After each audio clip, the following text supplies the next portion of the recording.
Think-and-Grow-Rich written by Napoleon Hill in 1937.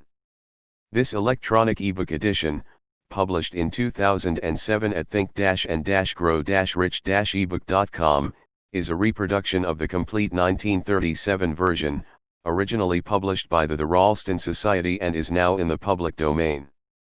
Think and Grow Rich trademark is the registered trademark and property of the Napoleon Hill Foundation. The book title Think and Grow Rich as used by this digital ebook and related website and any references used are for illustrative purposes only, without permission and are not authorized by, associated with, endorsed by, or sponsored by the Napoleon Hill Foundation. Any reference to Think and Grow Rich within the text or domain name is by necessity in reference to the title of book. Free digital download PDF ebook edition republished by www.think-and-act-rich.com to Think and Grow Rich republishers. Preface: this new ebook version of Think and Grow Rich by Napoleon Hill has been made available because we truly believe that this text contains ideas and concepts that have the power to transform people's lives. We sincerely hope that this text helps you to begin your journey to discovering the riches in your life. We have taken great effort to ensure that this text is as close to the original version as possible. Bringing you this free version of the ebook took several weeks of preparation. A great deal of time was spent sourcing the content from numerous sources available in the public domain, checking, proofing and rechecking the material to have the correct italics, ensuring proper emphasis of the text is conveyed, creating graphics we hope you find visually appealing, as well as preparing a website dedicated to the free distribution of the ideas contained in this book. If you enjoy this ebook and feel it would be useful to someone you know, please recommend this Think and Grow Rich ebook to a friend and help us continue our work in actively promoting this classic text for free. Please help to keep this ebook free by making a donation. Visit http://www.think-and-act-rich.com/donations for more information. Ebook distribution rights: this ebook is a free digital download PDF edition. It may not be sold individually, be distributed as part of a package intended to be sold, be copied, amended, broken down or offered on auction sites. 1, 2, 3, 4. 5 legitimate uses of this ebook include: free distribution of the complete work, using online or offline channels. Adding the complete works to your website, for download by users. Emailing the complete works to your loved ones, friends, colleagues, students, community, or mailing list. Providing the work, in part, or whole, for any educational purposes only. Offering this ebook as a free bonus to an opt-in mailing list or paid product. Free digital download PDF ebook edition republished by www.think-and-act-rich.com. 3. Think and Grow Rich table of contents. What do you want most? 4. Publisher's preface. 8. Author's preface. 10. Chapter 1, Introduction. 16. 3 Feet from Gold. 18. A 50-cent lesson in persistence. 20. Chapter 2, Desire. 29. The starting point of all achievement. 29. The first step toward riches. 29. Desire outwits Mother Nature. 38. Chapter 3, Faith. 47. The second step toward riches. 47. Chapter 4, Autosuggestion. 66. The medium for influencing the subconscious mind. 66. The third step toward riches. 66. Chapter 5, Specialized Knowledge. 73. The fourth step toward riches. 73. Chapter 6, Imagination. 86. The workshop of the mind. 86. The fifth step toward riches. 86. Chapter 7, Organized Planning. 100. The crystallization of desire into action. 100. The sixth step toward riches. 100. Chapter 8, Decision. 140. The mastery of procrastination. 140. The seventh step toward riches. 140. Do you feel frustrated, stuck, or overwhelmed by the concepts in this ebook? Discover how to begin moving forward with free audio and video training at www.think-and-act-rich.com. 1. Think and Grow Rich Chapter 9, Persistence. 151. The sustained effort necessary to induce faith. 151. The eighth step toward riches.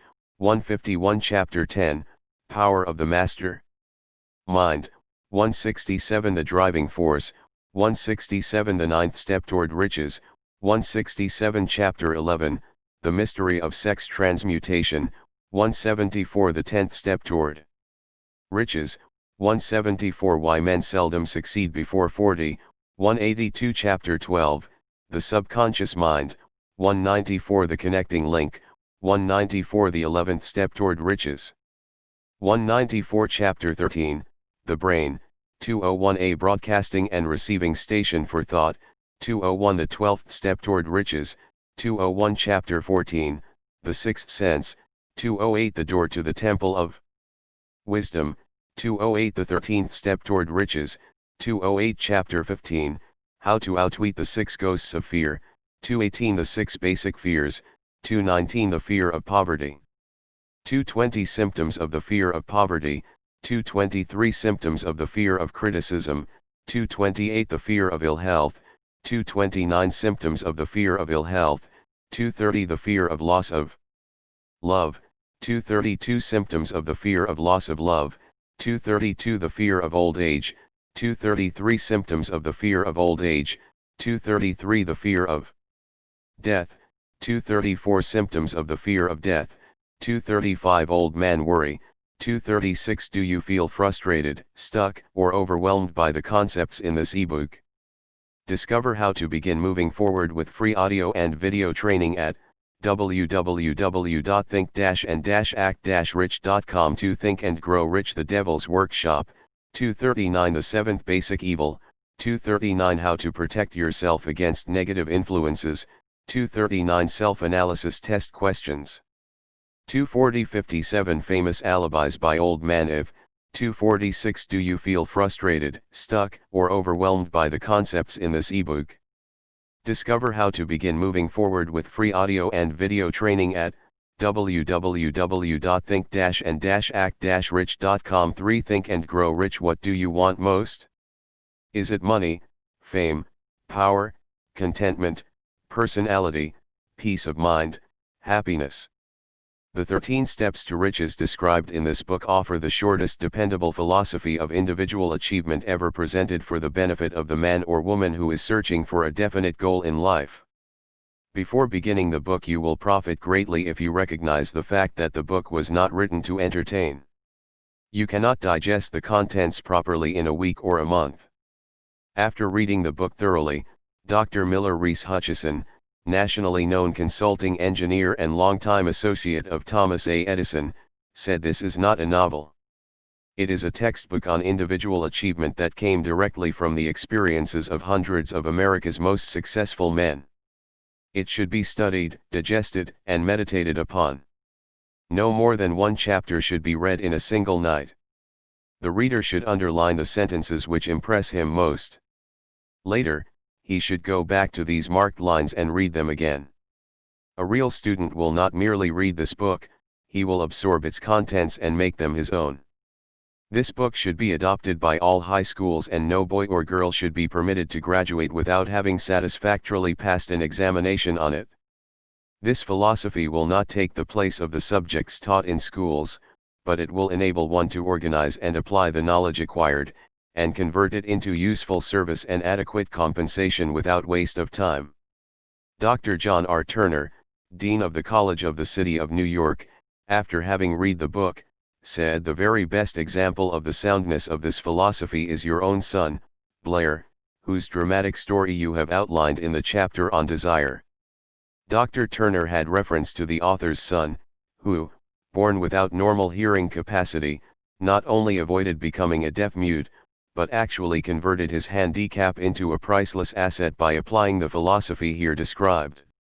After reading the story, starting on page 52, you will realize that you are about to come into possession of a philosophy which can be transmuted into material wealth, or serve as readily to bring you peace of mind, understanding, spiritual. Do you feel frustrated, stuck, or overwhelmed by the concepts in this ebook? Discover how to begin moving forward with free audio and video training at www.think-and-act-rich.com. For Think and Grow Rich harmony, and in some instances, as in the case of the author's son, it can help you master physical affliction. The author discovered, through personally analyzing hundreds of successful men, that all of them followed the habit of exchanging ideas, through what is commonly called conferences. When they had problems to be solved, they sat down together and talked freely until they discovered, from their joint contribution of ideas, a plan that would serve their purpose. You, who read this book, will get most out of it by putting into practice the mastermind principle described in the book.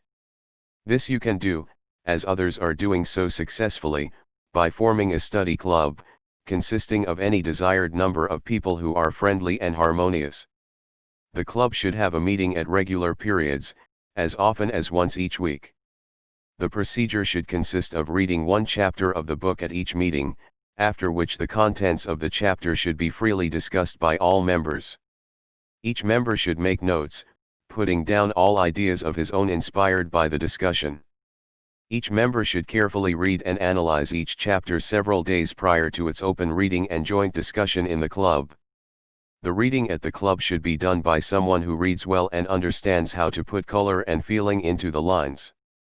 By following this plan, every reader will get from its pages, not only the sum total of the best knowledge organized from the experiences of hundreds of successful men, but more important by far, he will tap new sources of knowledge in his own mind as well as acquire knowledge of priceless value from every other person present.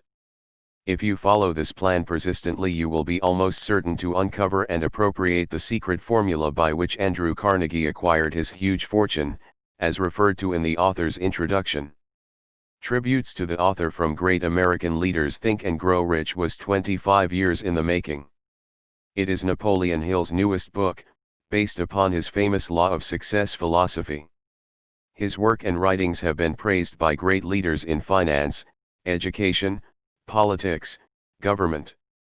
Do you feel frustrated, stuck, or overwhelmed by the concepts in this ebook? Discover how to begin moving forward with free audio and video training at www.think-and-act-rich.com. 5 Think and Grow Rich. Supreme Court of the United States, Washington, D.C.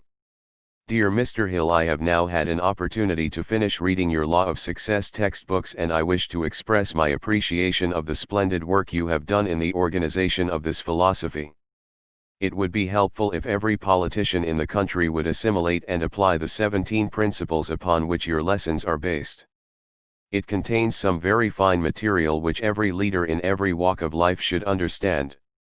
I am happy to have had the privilege of rendering you some slight measure of help in the organization of this splendid course of common sense philosophy. Sincerely yours, former President and former Chief Justice of the United States, King of the 5 and 10 cent stores. By applying many of the 17 fundamentals of the Law of Success philosophy, we have built a great chain of successful stores. I presume it would be no exaggeration of fact if I said that the Woolworth Building might properly be called a monument to the soundness of these principles. F. W. Woolworth, a great steamship magnate, I feel greatly indebted for the privilege of reading your Law of Success. If I had had this philosophy 50 years ago, I suppose I could have accomplished all that I have done in less than half the time. I sincerely hope the world will discover and reward you. Robert Dollar. Do you feel frustrated, stuck, or overwhelmed by the concepts in this ebook?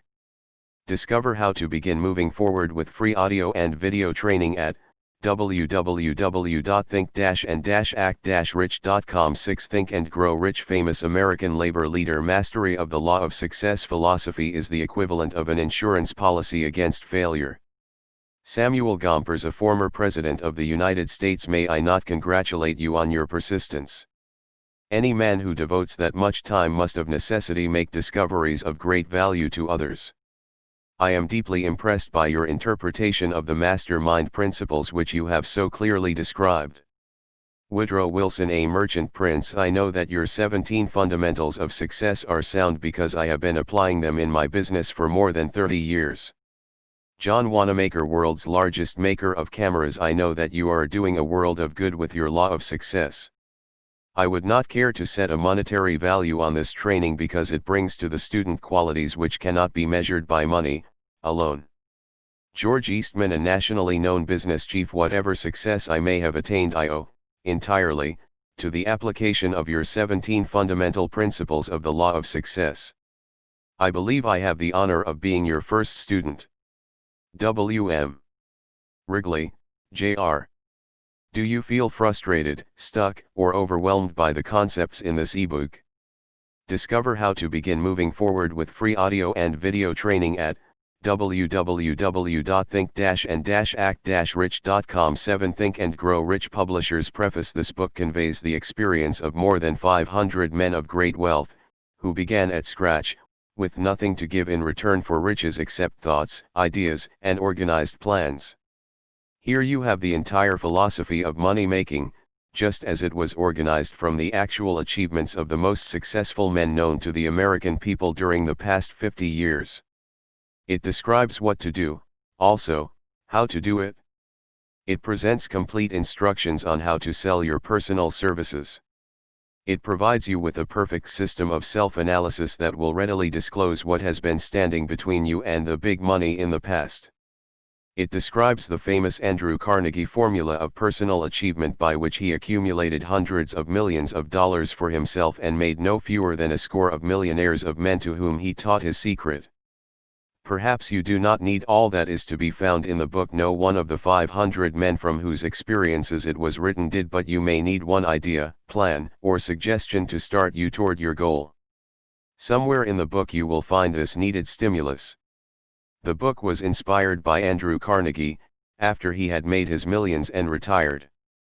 It was written by the man to whom Carnegie disclosed the astounding secret of his riches, the same man to whom the 500 wealthy men revealed the source of their riches. In this volume will be found the 13 principles of money-making essential to every person who accumulates sufficient money to guarantee financial independence. It is estimated that the research which went into the preparation, before the book was written, or could be written, research covering more than 25 years of continuous effort, could not be duplicated at a cost of less than $100,000. Moreover, the knowledge contained in the book never can be duplicated, at any cost, for the reason that more than half of the 500 men who supplied the information it brings have passed on. Riches cannot always be measured in money. Do you feel frustrated, stuck, or overwhelmed by the concepts in this ebook? Discover how to begin moving forward with free audio and video training at www.think-and-act-rich.com. 8 Think and Grow Rich. Money and material things are essential for freedom of body and mind, but there are some who will feel that the greatest of all riches can be evaluated only in terms of lasting friendships, harmonious family relationships, sympathy and understanding between business associates, and introspective harmony which brings one peace of mind measurable only in spiritual values. All who read, understand, and apply this philosophy will be better prepared to attract and enjoy these higher estates which always have been and always will be denied to all except those who are ready for them. Be prepared, therefore, when you expose yourself to the influence of this philosophy, to experience a changed life which may help you not only to negotiate your way through life with harmony and understanding, but also to prepare you for the accumulation of material riches in abundance. The publisher. Do you feel frustrated, stuck, or overwhelmed by the concepts in this ebook? Discover how to begin moving forward with free audio and video training at www.think-and-act-rich.com. 9 Think and Grow Rich. Author's preface. In every chapter of this book, mention has been made of the money-making secret which has made fortunes for more than 500 exceedingly wealthy men whom I have carefully analyzed over a long period of years. The secret was brought to my attention by Andrew Carnegie, more than a quarter of a century ago. The canny, lovable old Scotsman carelessly tossed it into my mind, when I was but a boy.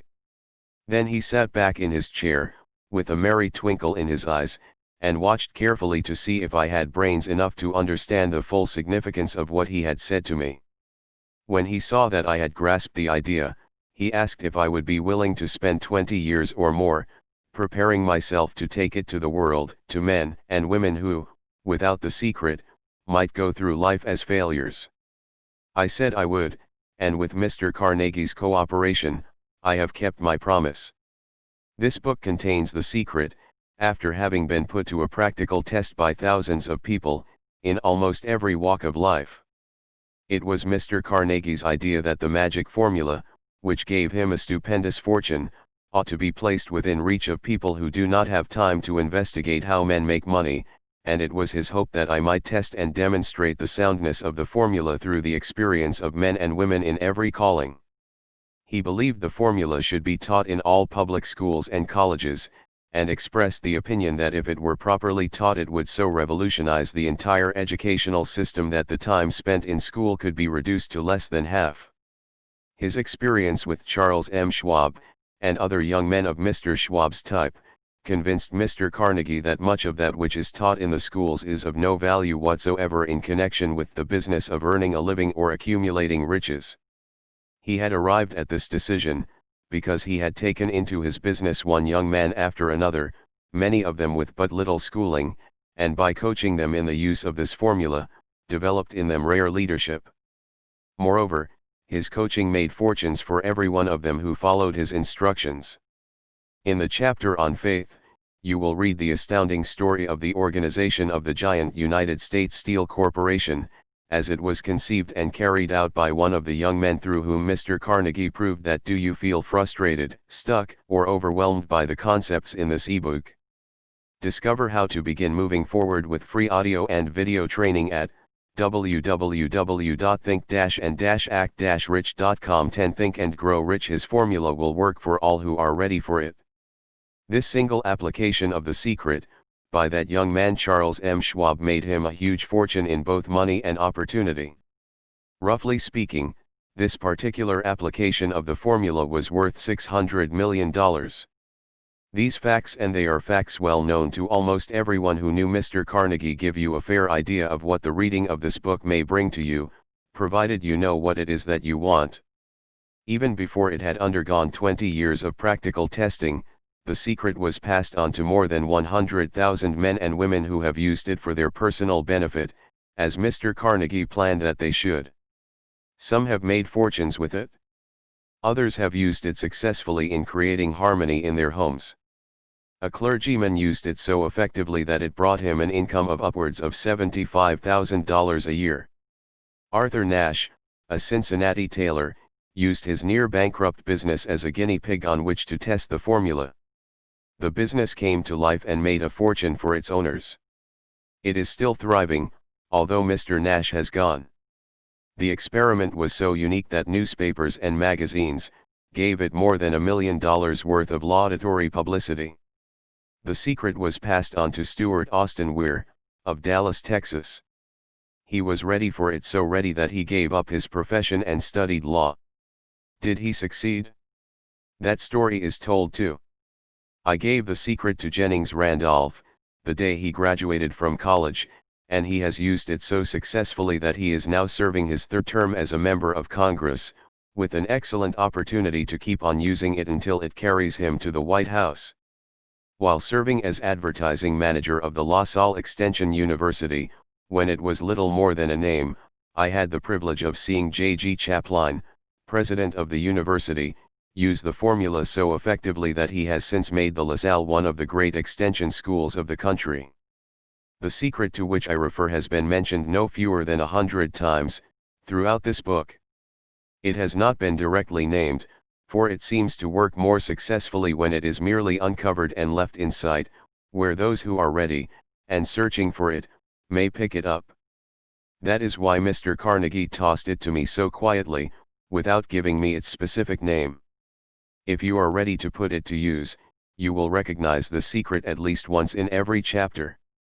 I wish I might feel privileged to tell you how you will. Do you feel frustrated, stuck, or overwhelmed by the concepts in this ebook? Discover how to begin moving forward with free audio and video training at www.think-and-act-rich.com. 11 Think and Grow Rich. Know if you are ready, but that would deprive you of much of the benefit you will receive when you make the discovery in your own way. While this book was being written, my own son, who was then finishing the last year of his college work, picked up the manuscript of Chapter 2, read it, and discovered the secret for himself. He used the information so effectively that he went directly into a responsible position at a beginning salary greater than the average man ever earns. His story has been briefly described in Chapter 2. When you read it, perhaps you will dismiss any feeling you may have had, at the beginning of the book, that it promised too much. And, 2, if you have ever been discouraged, if you have had difficulties to surmount which took the very soul out of you, if you have tried and failed, if you were ever handicapped by illness or physical affliction, this story of my son's discovery and use of the Carnegie formula may prove to be the oasis in the desert of lost hope, for which you have been searching. This secret was extensively used by President Woodrow Wilson, during the World War. It was passed on to every soldier who fought in the war, carefully wrapped in the training received before going to the front. President Wilson told me it was a strong factor in raising the funds needed for the war. More than 20 years ago, Honorable Manuel L. Quezon, then resident commissioner of the Philippine Islands, was inspired by the secret to gain freedom for his people. He has gained freedom for the Philippines, and is the first president of the Free State.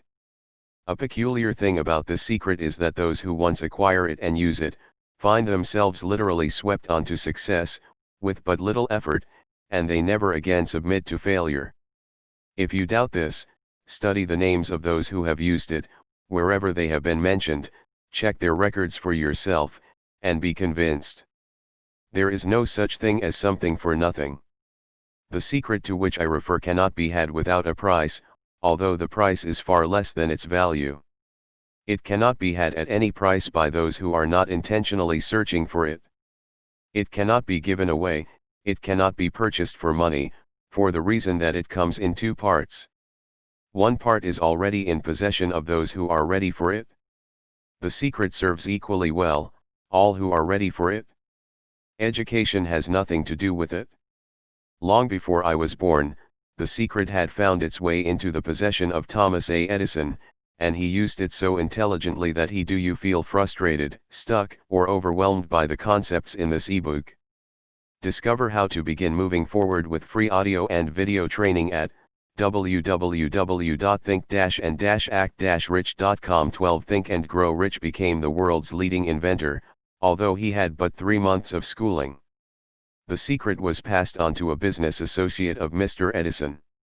He used it so effectively that, although he was then making only $12,000 a year, he accumulated a great fortune, and retired from active business while still a young man. You will find his story at the beginning of the first chapter. It should convince you that riches are not beyond your reach, that you can still be what you wish to be, that money, fame, recognition and happiness can be had by all who are ready and determined to have these blessings. How do I know these things?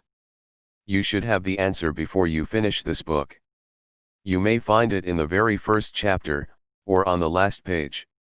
While I was performing the 20-year task of research, which I had undertaken at Mr. Carnegie's request, I analyzed hundreds of well-known men, many of whom admitted that they had accumulated their vast fortunes through the aid of the Carnegie secret.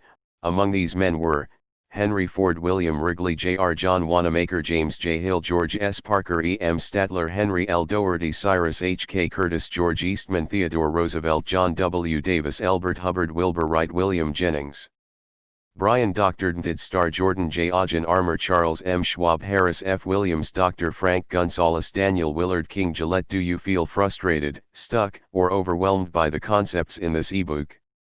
Discover how to begin moving forward with free audio and video training at www.think-and-act-rich.com. 13 Think and Grow Rich. Ralph A. Weeks, Judge Daniel T. Wright, John D. Rockefeller, Thomas A. Edison, Frank A. Vanderlip, F. W. Woolworth, Col. Robert A. Dollar, Edward A. Filene, Edwin C. Barnes, Arthur Brisbane, Woodrow Wilson, W. M. Howard Taft, Luther Burbank, Edward W. Bach, Frank A. Munsey, Albert H. Gary, Dr. Alexander Graham Bell, John H. Patterson, Julius Rosenwald, Stuart Austin Weir, Dr. Frank Crane, George M. Alexander, J. G. Chapelin, Han Jennings, Randolph Arthur Nash, Clarence Darrow. These names represent but a small fraction of the hundreds of well-known Americans whose achievements, financially and otherwise, prove that those who understand and apply the Carnegie secret, reach high stations in life. I have never known anyone who was inspired to use the secret, who did not achieve noteworthy success in his chosen calling. I have never known any person to distinguish himself, or to accumulate riches of any consequence, without possession of the secret. From these two facts I draw the conclusion that the secret is more important, as a part of the knowledge essential for self-determination, than any which one receives through what is popularly known as education. Do you feel frustrated, stuck, or overwhelmed by the concepts in this ebook? Discover how to begin moving forward with free audio and video training at www.think-and-act-rich.com. 14 Think and Grow Rich. What is education, anyway? This has been answered in full detail. As far as schooling is concerned, many of these men had very little. John Wanamaker once told me that what little schooling he had, he acquired in very much the same manner as a modern locomotive takes on water, by scooping it up as it runs. Henry Ford never reached high school, let alone college. I am not attempting to minimize the value of schooling, but I am trying to express my earnest belief that those who master and apply the secret will reach high stations, accumulate riches, and bargain with life on their own terms, even if their schooling has been meager. Somewhere, as you read, the secret to which I refer will jump from the page and stand boldly before you, if you are ready for it. When it appears, you will recognize it. Whether you receive the sign in the first or the last chapter, stop for a moment when it presents itself, and turn down a glass, for that occasion will mark the most important turning point of your life. We pass now, to Chapter 1, and to the story of my very dear friend, who has generously acknowledged having seen the mystic sign, and whose business achievements are evidence enough that he turned down a glass. As you read his story, and the others, remember that they deal with the important problems of life, such as all men experience. The problems arising from one's endeavor to earn a living, to find hope, courage, contentment and peace of mind, to accumulate riches and to enjoy freedom of body and spirit. Remember, too, as you go through the book, that it deals with facts and not with fiction, its purpose being to convey a great universal truth through which all who are ready may learn, not only what to do, but also how to do it. And receive, as well, the needed stimulus to make a start. As a final word of preparation, before you begin the first chapter, may I offer one brief suggestion which may provide a clue by which the Carnegie secret may be recognized. It is this: all achievement, all earned riches, have their beginning in an idea. If you are ready for the secret, you already possess one half of it, therefore, you will readily recognize the other half the moment it reaches your mind. The author: do you feel frustrated, stuck, or overwhelmed by the concepts in this ebook?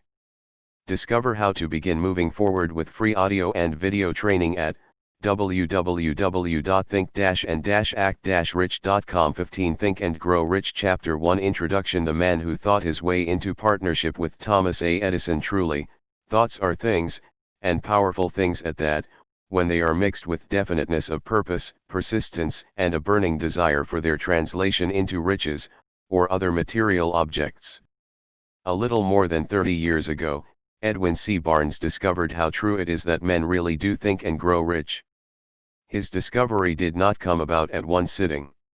It came little by little, beginning with a burning desire to become a business associate of the great Edison. One of the chief characteristics of Barnes' desire was that it was definite. He wanted to work with Edison, not for him. Observe, carefully, the description of how he went about translating his desire into reality, and you will have a better understanding of the 13 principles which lead to riches. When this desire, or impulse of thought, first flashed into his mind, he was in no position to act upon it. Two difficulties stood in his way. He did not know Mr. Edison, and he did not have enough money to pay his railroad fare to Orange, New Jersey. These difficulties were sufficient to have discouraged the majority of men from making any attempt to carry out the desire. But his was no ordinary desire. He was so determined to find a way to carry out his desire that he finally decided to travel by blind baggage, rather than be defeated. To the uninitiated, this means that he went to East Orange on a freight train. He presented himself at Mr. Edison's laboratory, and announced he had come to go into business with the inventor. In speaking of the first meeting between Barnes and Edison, years later, Mr. Edison said, "He stood there before me, looking like an ordinary tramp, but there was something in the expression of his face which conveyed the impression that he was determined to get what he had come after." I had learned, from years of experience with men, that when a man really desires a thing so deeply that he is willing to stake his entire future on a single do you feel frustrated, stuck, or overwhelmed by the concepts in this ebook? Discover how to begin moving forward with free audio and video training at www.think-and-act-rich.com. 16 Think and Grow Rich. Turn of the will. In order to get it, he is sure to win. I gave him the opportunity he asked for, because I saw he had made up his mind to stand by until he succeeded. Subsequent events proved that no mistake was made. Just what young Barnes said to Mr. Edison on that occasion was far less important than that which he thought. Edison, himself, said so. It could not have been the young man's appearance which got him his start in the Edison office, for that was definitely against him. It was what he thought that counted. If the significance of this statement could be conveyed to every person who reads it, there would be no need for the remainder of this book. Barnes did not get his partnership with Edison on his first interview. He did get a chance to work in the Edison offices, at a very nominal wage, doing work that was unimportant to Edison, but most important to Barnes, because it gave him an opportunity to display his merchandise where his intended partner could see it. Months went by. Apparently nothing happened to bring the coveted goal which Barnes had set up in his mind as his definite major purpose. But something important was happening in Barnes' mind. He was constantly intensifying his desire to become the business associate of Edison. Psychologists have correctly said that when one is truly ready for a thing, it puts in its appearance. Barnes was ready for a business association with Edison. Moreover, he was determined to remain ready until he got that which he was seeking. He did not say to himself, "Ah well, what's the use? I guess I'll change my mind and try for a salesman's job." But, he did say, "I came here to go into business with Edison, and I'll accomplish this end if it takes the remainder of my life." He meant it. What a different story men would have to tell if only they would adopt a definite purpose, and stand by that purpose until it had time to become an all-consuming obsession. Maybe young Barnes did not know it at the time, but his bulldog determination, his persistence in standing back of a single desire, was destined to mow down all opposition, and bring him the opportunity he was seeking. When the opportunity came, it appeared in a different form, and from a different direction than Barnes had expected. That is one of the tricks of opportunity. It has a sly habit of slipping in by the back door, and often it comes disguised in the form of misfortune, or temporary defeat. Perhaps this is why so many fail to recognize opportunity. Do you feel frustrated, stuck, or overwhelmed by the concepts in this ebook? Discover how to begin moving forward with free audio and video training at www.think-and-act-rich.com. 17 Think and Grow Rich. Mr. Edison had just perfected a new office device, known at that time as the Edison dictating machine, now the Ediphone. His salesmen were not enthusiastic over the machine. They did not believe it could be sold without great effort. Barnes saw his opportunity. It had crawled in quietly, hidden in a queer-looking machine which interested no one but Barnes and the inventor. Barnes knew he could sell the Edison dictating machine. He suggested this to Edison, and promptly got his chance. He did sell the machine. In fact, he sold it so successfully that Edison gave him a contract to distribute and market it all over the nation. Out of that business association grew the slogan, "Made by Edison and installed by Barnes." The business alliance has been in operation for more than 30 years. Out of it Barnes has made himself rich in money, but he has done something infinitely greater. He has proved that one really may think and grow rich. How much actual cash that original desire of Barnes has been worth to him, I have no way of knowing. Perhaps it has brought him $2 or $3 million, but the amount, whatever it is, becomes insignificant when compared with the greater asset he acquired in the form of definite knowledge that an intangible impulse of thought can be transmuted into its physical counterpart by the application of known principles. Barnes literally thought himself into a partnership with the great Edison. He thought himself into a fortune. He had nothing to start with, except the capacity to know what he wanted, and the determination to stand by that desire until he realized it. He had no money to begin with. He had but little education. He had no influence. But he did have initiative, faith, and the will to win. With these intangible forces he made himself number one man with the greatest inventor who ever lived. Now, let us look at a different situation, and study a man who had plenty of tangible evidence of riches, but lost it, because he stopped 3 feet short of the goal he was seeking. 3 feet from gold. One of the most common causes of failure is the habit of quitting when one is overtaken by temporary defeat. Every person is guilty of this mistake at one time or another. Do you feel frustrated, stuck, or overwhelmed by the concepts in this ebook?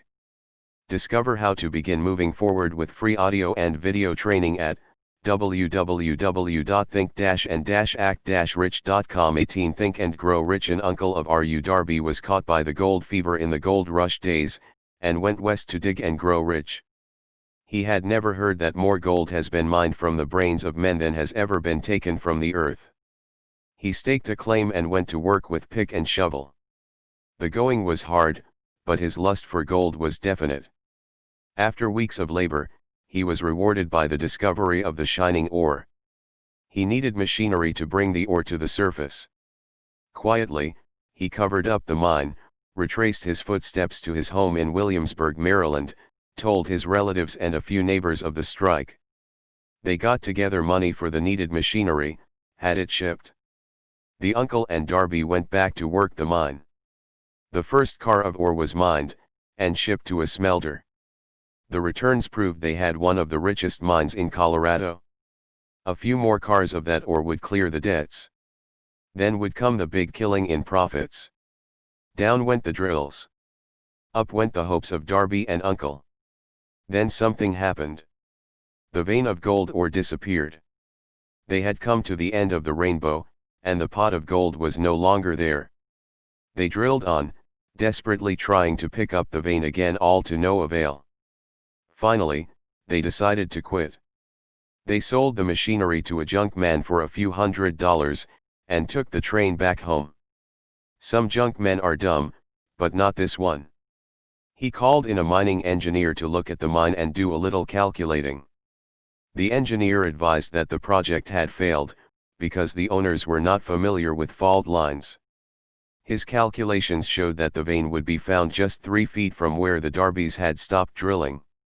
That is exactly where it was found. The junk man took millions of dollars in ore from the mine, because he knew enough to seek expert counsel before giving up.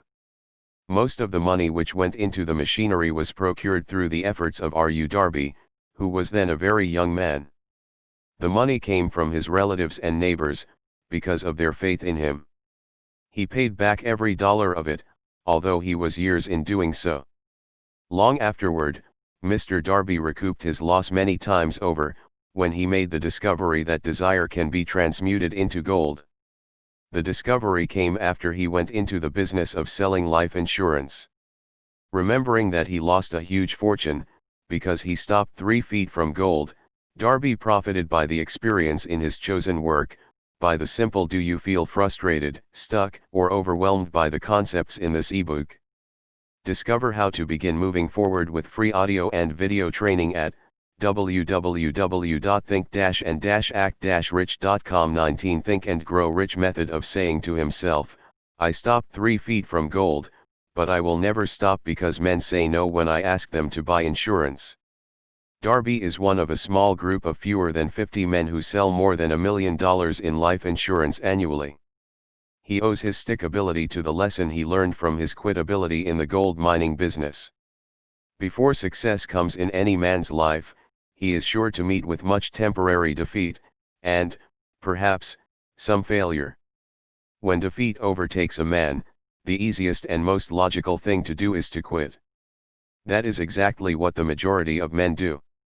More than 500 of the most successful men this country has ever known, told the author their greatest success came just one step beyond the point at which defeat had overtaken them. Failure is a trickster with a keen sense of irony and cunning. It takes great delight in tripping one when success is almost within reach. A 50-cent lesson in persistence. Shortly after Mr. Darby received his degree from the University of Hard Knocks, and had decided to profit by his experience in the gold mining business, he had the good fortune to be present on an occasion that proved to him that no does not necessarily mean no. One afternoon he was helping his uncle grind wheat in an old-fashioned mill. The uncle operated a large farm on which a number of colored sharecrop farmers lived. Quietly, the door was opened, and a small colored child, the daughter of a tenant, walked in and took her place near the door. The uncle looked up, saw the child, and barked at her roughly, "What do you want?" Meekly, the child replied, "My mammy say send her 50 cents. "I'll not do it," the uncle retorted, "now you run on home."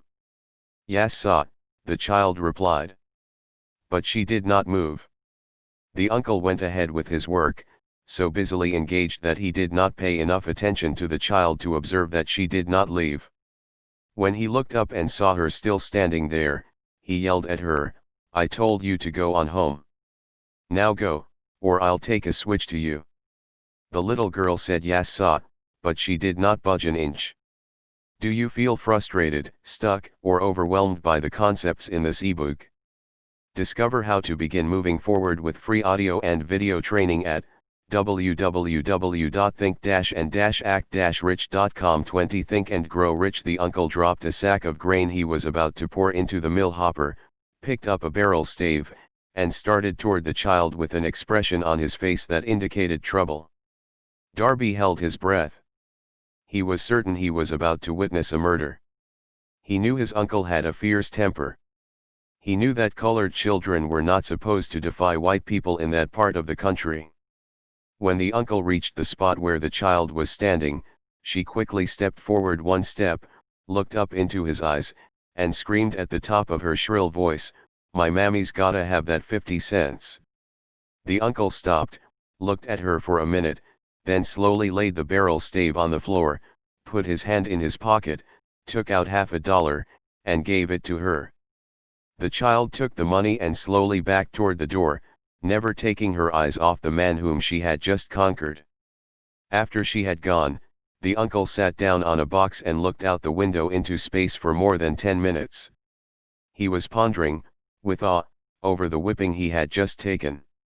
Mr. Darby, too, was doing some thinking.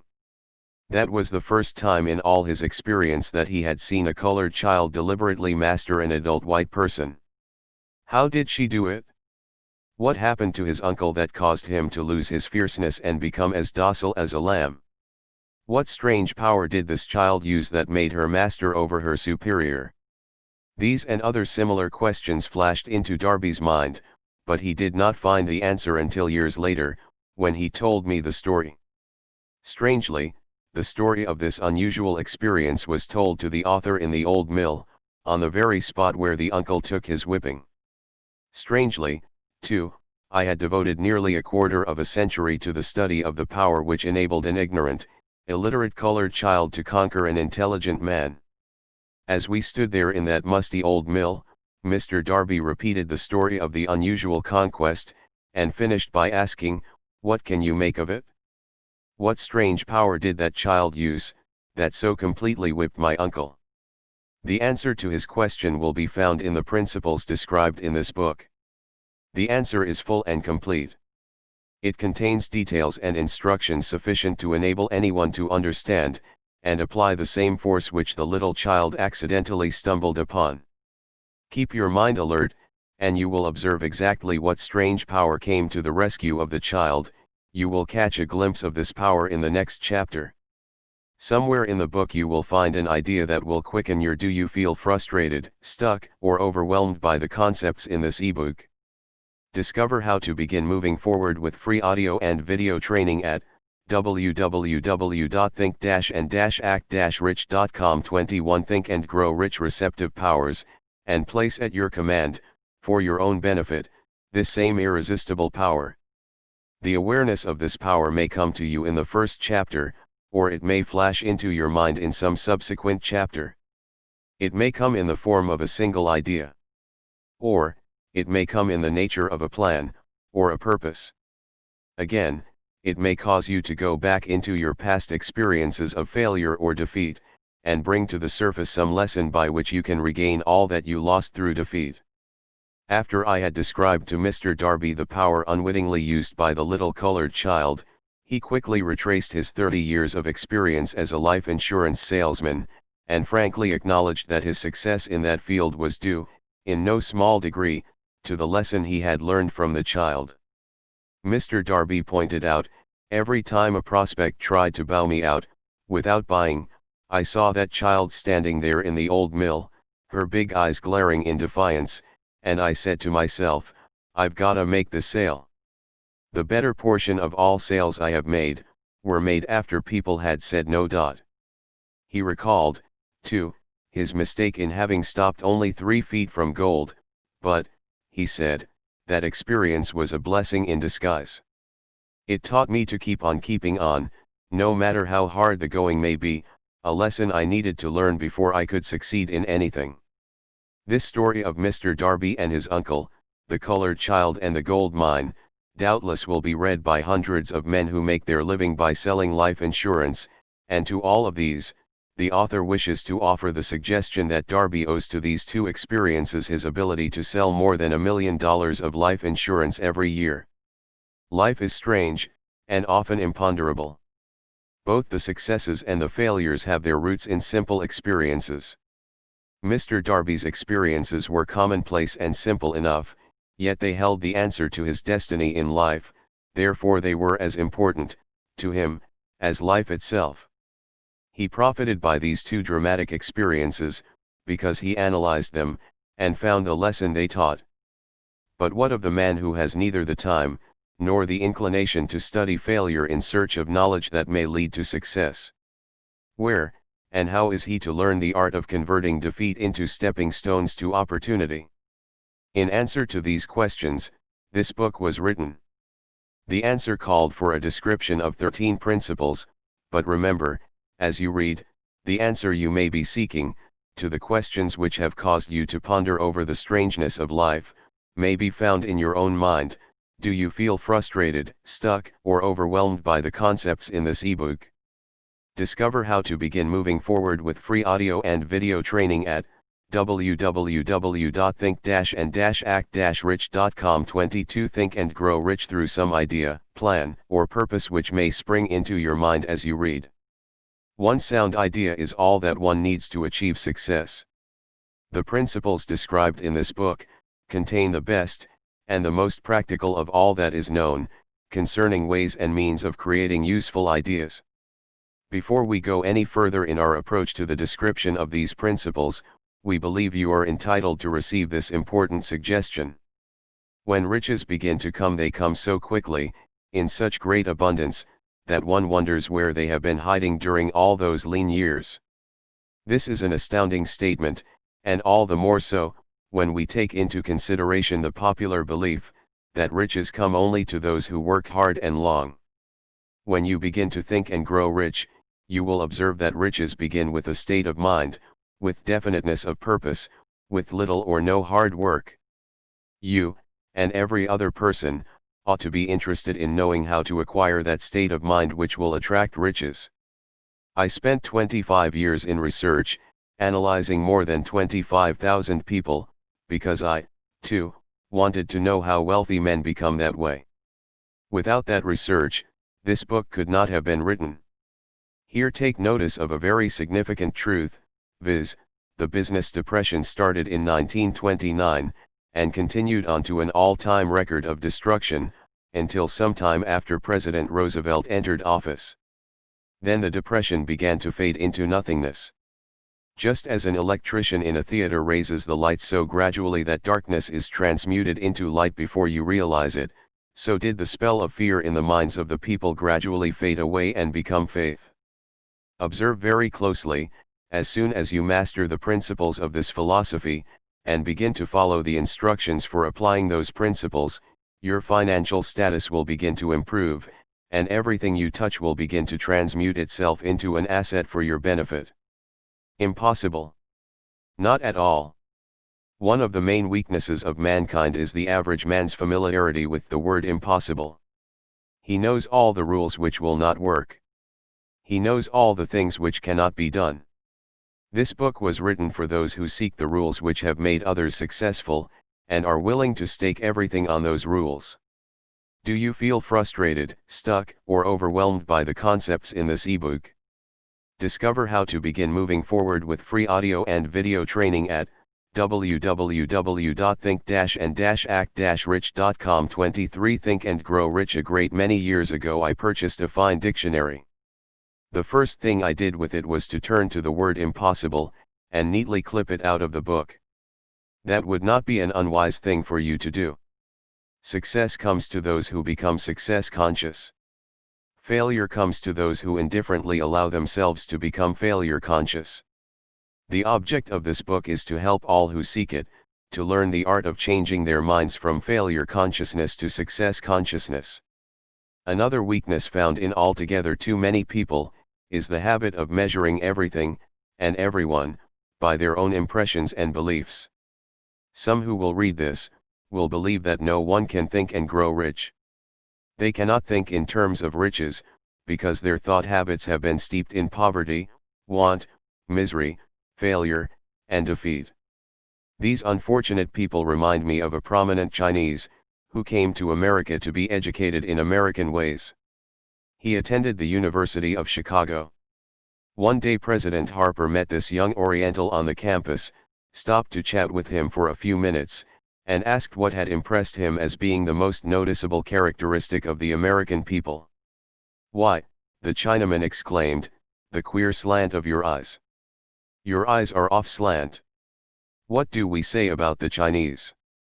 We refuse to believe that which we do not understand. We foolishly believe that our own limitations are the proper measure of limitations. Sure, the other fellow's eyes are off slant, because they are not the same as our own. Millions of people look at the achievements of Henry Ford, after he has arrived, and envy him, because of his good fortune, or luck, or genius, or whatever it is that they credit for Ford's fortune. Perhaps one person in every 100,000 knows the secret of Ford's success, and those who do know are too modest, or too reluctant, to speak of it, because of its simplicity. A single transaction will illustrate the secret perfectly. A few years back, Ford decided to produce his now famous V8 motor.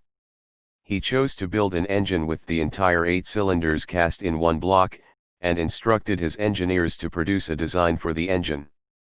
The design was placed on paper, but the engineers agreed, to a man, that it was simply impossible to cast an 8-cylinder gas engine block in one piece. Do you feel frustrated, stuck, or overwhelmed by the concepts in this ebook?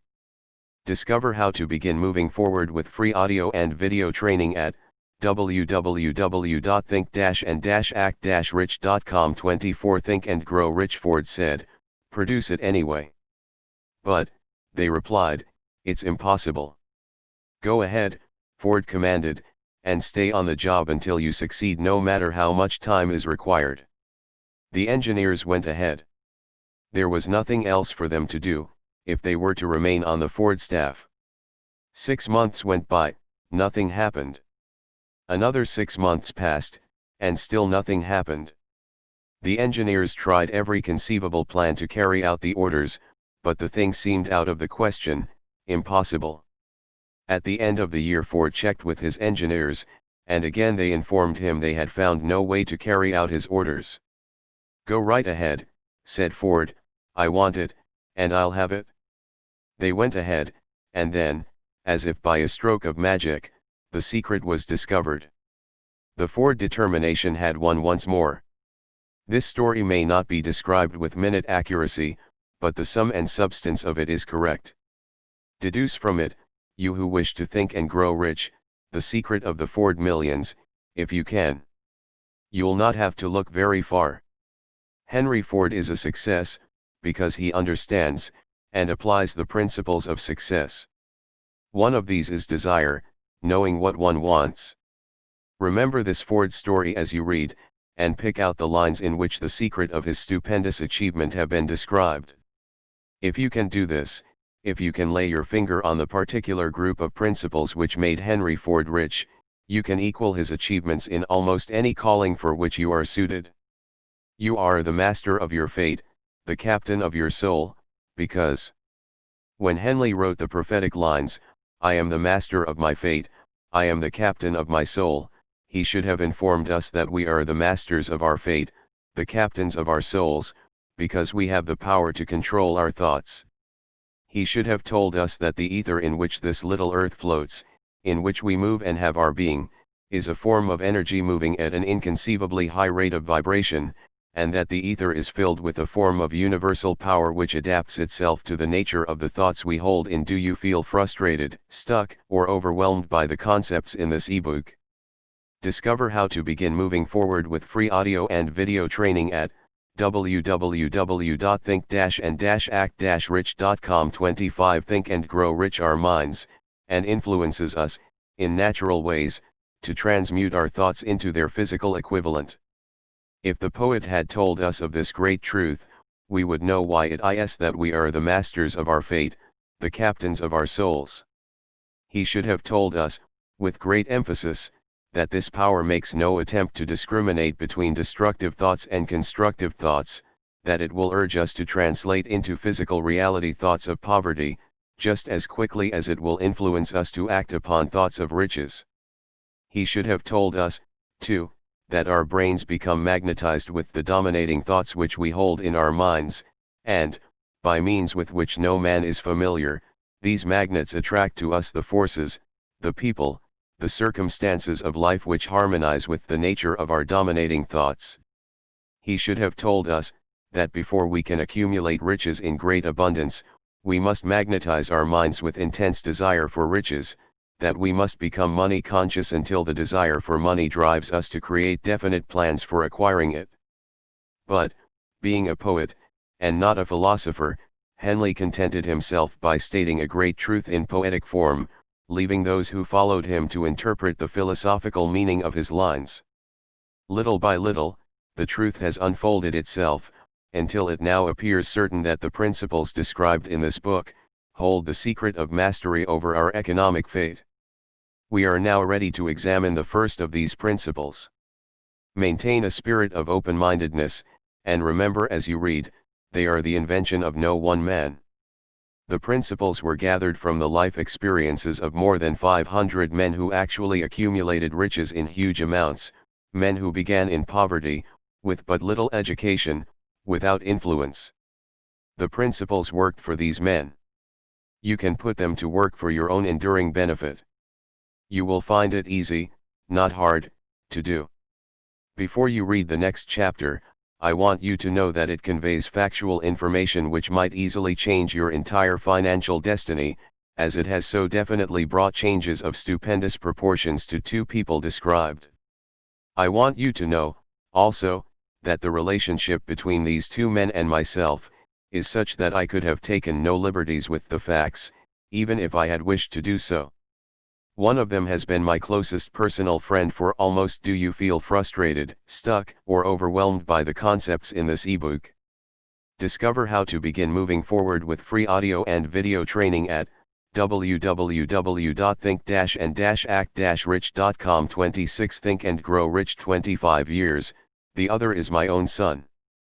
The unusual success of these two men, success which they generously accredit to the principle described in the next chapter, more than justifies this personal reference as a means of emphasizing the far-flung power of this principle.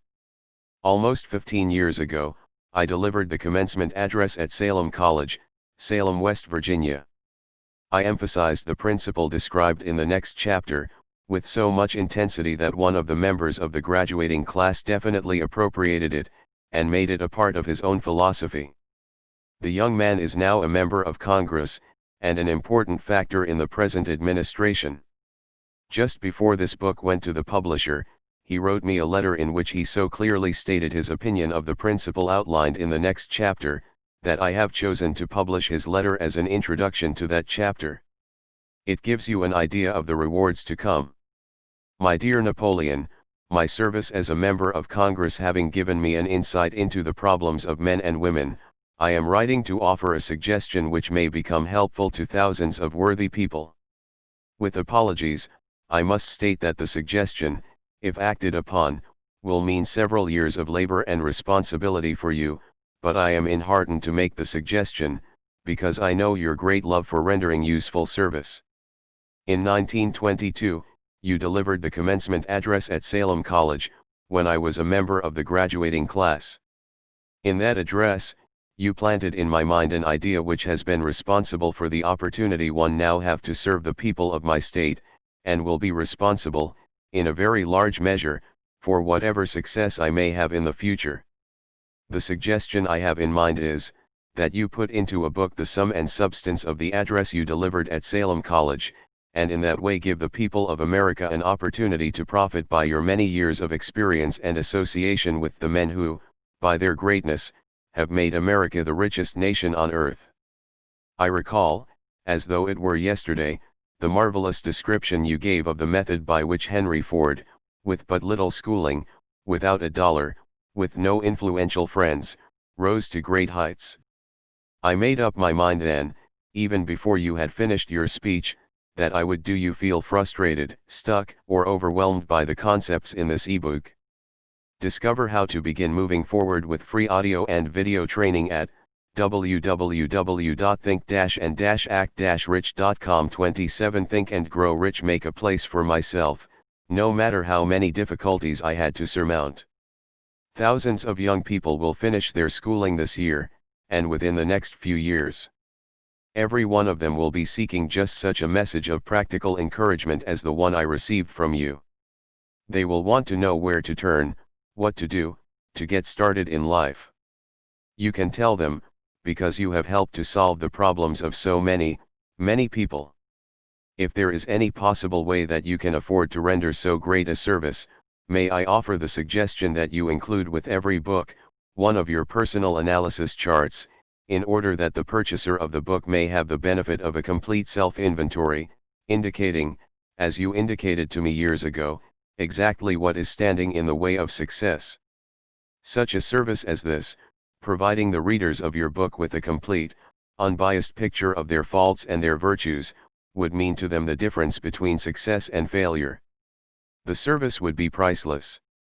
Millions of people are now facing the problem of staging a comeback, because of the depression, and I speak from personal experience when I say, I know these earnest people would welcome the opportunity to tell you their problems, and to receive your suggestions for the solution.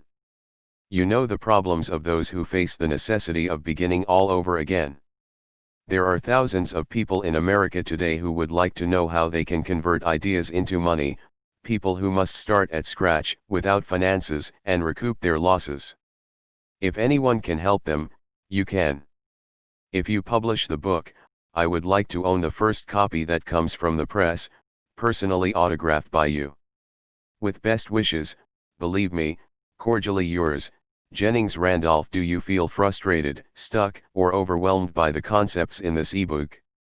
Discover how to begin moving forward with free audio and video training at www.think-and-act-rich.com. 28 Think and Grow Rich. Chapter 2. Desire. The starting point of all achievement. The first step toward riches. When Edwin C. Barnes climbed down from the freight train in Orange, NJ, more than 30 years ago, he may have resembled a tramp, but his thoughts were those of a king. As he made his way from the railroad tracks to Thomas A. Edison's office, his mind was at work. He saw himself standing in Edison's presence. He heard himself asking Mr. Edison for an opportunity to carry out the one consuming obsession of his life, a burning desire to become the business associate of the great inventor. Barnes' desire was not a hope. It was not a wish. It was a keen, pulsating desire, which transcended everything else. It was definite. The desire was not new when he approached Edison. It had been Barnes' dominating desire for a long time. In the beginning, when the desire first appeared in his mind, it may have been, probably was, only a wish, but it was no mere wish when he appeared before Edison with it. A few years later, Edwin C. Barnes again stood before Edison, in the same office where he first met the inventor. This time his desire had been translated into reality. He was in business with Edison. The dominating dream of his life had become a reality. Today, people who know Barnes envy him, because of the break life yielded him. They see him in the days of his triumph, without taking the trouble to investigate the cause of his success. Barnes succeeded because he chose a definite goal, placed all his energy, all his willpower, all his effort, everything back of that goal. He did not become the partner of Edison the day he arrived. He was content to start in the most menial work, as long as it provided an opportunity to take even one step toward his cherished goal. 5 years passed before the chance he had been seeking made its appearance. During all those years not one ray of hope, not one promise of do you feel frustrated, stuck, or overwhelmed by the concepts in this ebook. Discover how to begin moving forward with free audio and video training at www.think-and-act-rich.com. 29 Think and Grow Rich. Attainment of his desire had been held out to him. To everyone, except himself, he appeared only another cog in the Edison business wheel, but in his own mind, he was the partner of Edison every minute of the time, from the very day that he first went to work there.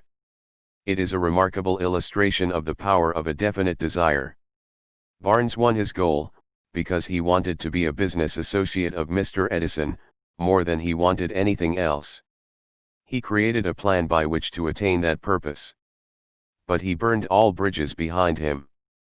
He stood by his desire until it became the dominating obsession of his life and finally, a fact. When he went to Orange, he did not say to himself, I will try to induce Edison to give me a job of some sort. He said, I will see Edison, and put him on notice that I have come to go into business with him. He did not say, I will work there for a few months, and if I get no encouragement, I will quit and get a job somewhere else. He did say, I will start anywhere. I will do anything Edison tells me to do, but before I am through, I will be his associate. He did not say, I will keep my eyes open for another opportunity, in case I fail to get what I want in the Edison organization. He said, there is but one thing in this world that I am determined to have, and that is a business association with Thomas A. Edison. I will burn all bridges behind me, and stake my entire future on my ability to get what I want. He left himself no possible way of retreat. He had to win or perish. That is all there is to the Barnes story of success. A long while ago, a great warrior faced a situation which made it necessary for him to make a decision which ensured his success on the battlefield. He was about to send his armies against a powerful foe, whose men outnumbered his own. He loaded his soldiers into boats, sailed to the enemy's country, unloaded soldiers and equipment, then gave the order to burn the ships that had carried them. Addressing his men before the first battle, he said, "You see the boats going up in smoke. That means that we cannot leave these shores alive unless we win. We now have no choice, we win, or we perish." They won. Every person who wins in any undertaking must be willing to burn his ships and cut all sources of retreat. Only by so doing can one be sure of maintaining that state of mind known as a burning desire to win, essential to success. Do you feel frustrated, stuck, or overwhelmed by the concepts in this ebook? Discover how to begin moving forward with free audio and video training at www.think-and-act-rich.com. 30 Think and Grow Rich. The morning after the Great Chicago Fire, a group of merchants stood on State Street, looking at the smoking remains of what had been their stores. They went into a conference to decide if they would try to rebuild, or leave Chicago and start over in a more promising section of the country. They reached a decision, all except one, to leave Chicago. The merchant who decided to stay and rebuild pointed a finger at the remains of his store, and said, "Gentlemen, on that very spot I will build the world's greatest store, no matter how many times it may burn down. That was more than 50 years ago. The store was built. It stands there today, a towering monument to the power of that state of mind known as a burning desire.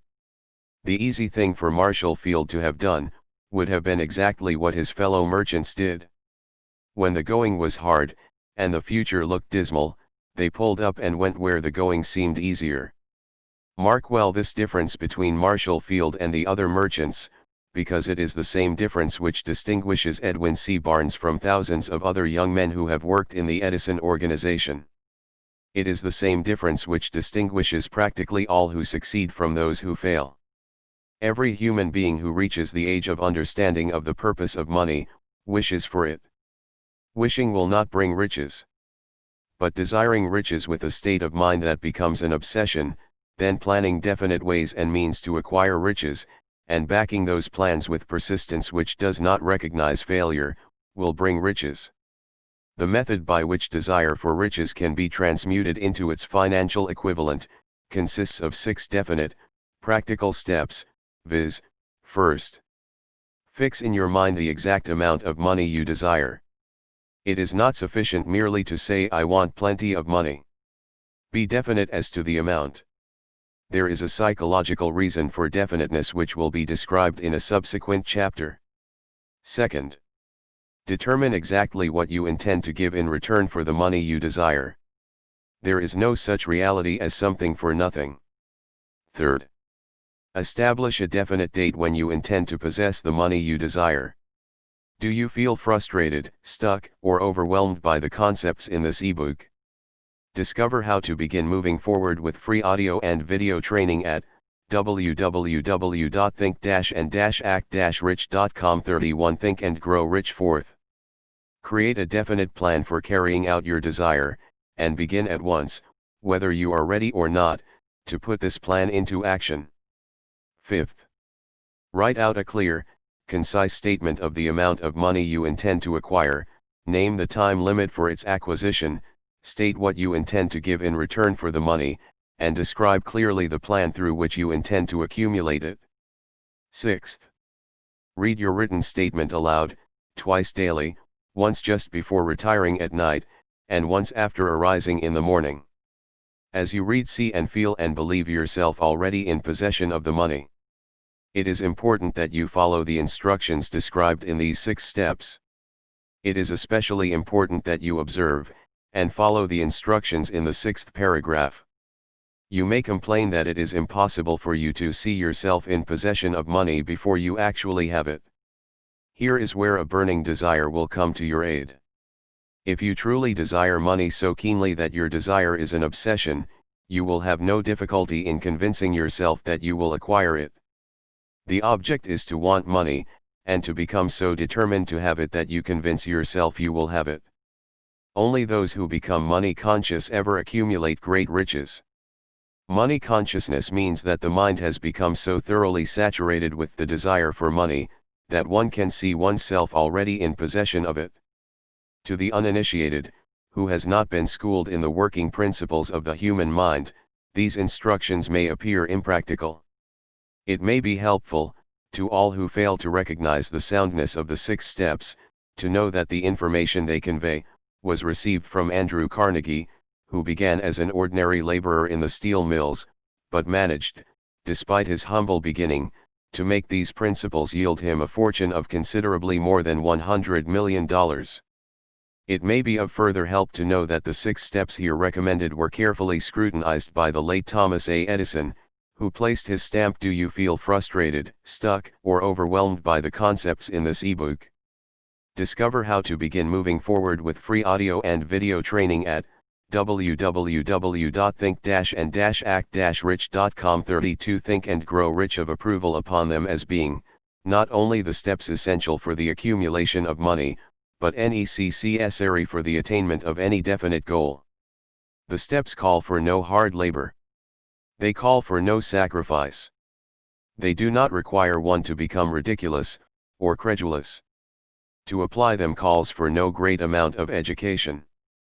But the successful application of these 6 steps does call for sufficient imagination to enable one to see, and to understand that accumulation of money cannot be left to chance, good fortune, and luck. One must realize that all who have accumulated great fortunes, first did a certain amount of dreaming, hoping, wishing, desiring, and planning before they acquired money. You may as well know, right here, that you can never have riches in great quantities, unless you can work yourself into a white heat of desire for money, and actually believe you will possess it. You may as well know, also, that every great leader, from the dawn of civilization down to the present, was a dreamer. Christianity is the greatest potential power in the world today, because its founder was an intense dreamer who had the vision and the imagination to see realities in their mental and spiritual form before they had been transmuted into physical form. If you do not see great riches in your imagination, you will never see them in your bank balance. Never, in the history of America, has there been so great an opportunity for practical dreamers as now exists. The 6-year economic collapse has reduced all men, substantially, to the same level. A new race is about to be run. The stakes represent huge fortunes which will be accumulated within the next 10 years. The rules of the race have changed, because we now live in a changed world that definitely favors the masses, those who had but little or no opportunity to win under the conditions existing during the Depression, when fear paralyzed growth and development. We who are in this race for riches, should be encouraged to know that this changed world in which we live is demanding new ideas, new ways of doing things, new leaders, new inventions, new methods of teaching, new methods of marketing, new books, new literature, new features for the radio, new ideas for moving pictures. Back of all this demand for new and better things, there is one quality which one must possess to win, and that is definiteness of purpose, the knowledge of what one wants, and a burning desire to possess it. Do you feel frustrated, stuck, or overwhelmed by the concepts in this ebook? Discover how to begin moving forward with free audio and video training at www.think-and-act-rich.com. 33 Think and Grow Rich. The business depression marked the death of one age, and the birth of another. This changed world requires practical dreamers who can, and will put their dreams into action. The practical dreamers have always been, and always will be, the pattern makers of civilization. We who desire to accumulate riches, should remember the real leaders of the world always have been men who harnessed, and put into practical use, the intangible, unseen forces of unborn opportunity, and have converted those forces, or impulses of thought, into skyscrapers, cities, factories, airplanes, automobiles, and every form of convenience that makes life more pleasant. Tolerance, and an open mind are practical necessities of the dreamer of today. Those who are afraid of new ideas are doomed before they start. Never has there been a time more favorable to pioneers than the present. True, there is no wild and woolly West to be conquered, as in the days of the covered wagon, but there is a vast business, financial, and industrial world to be remolded and redirected along new and better lines. In planning to acquire your share of the riches, let no one influence you to scorn the dreamer.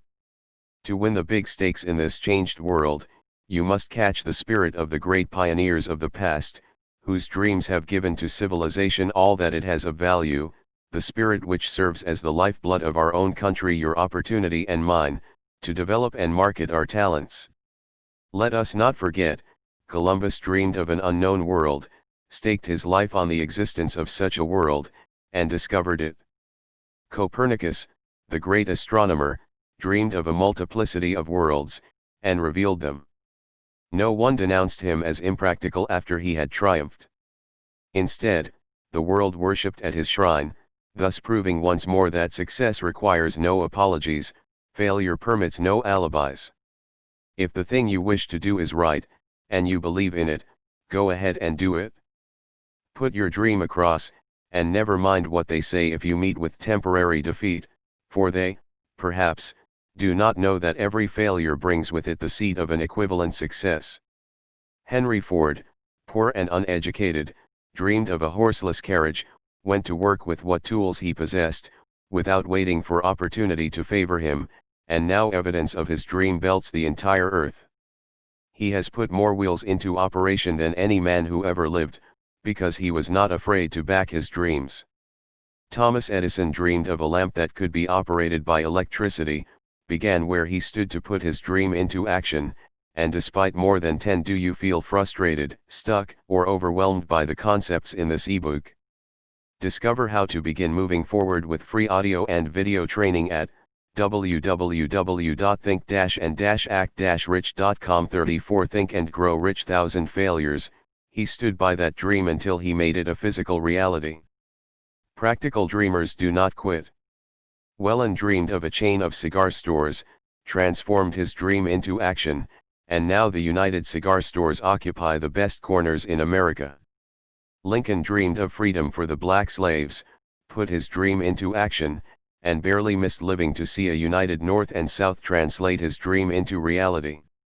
The Wright brothers dreamed of a machine that would fly through the air.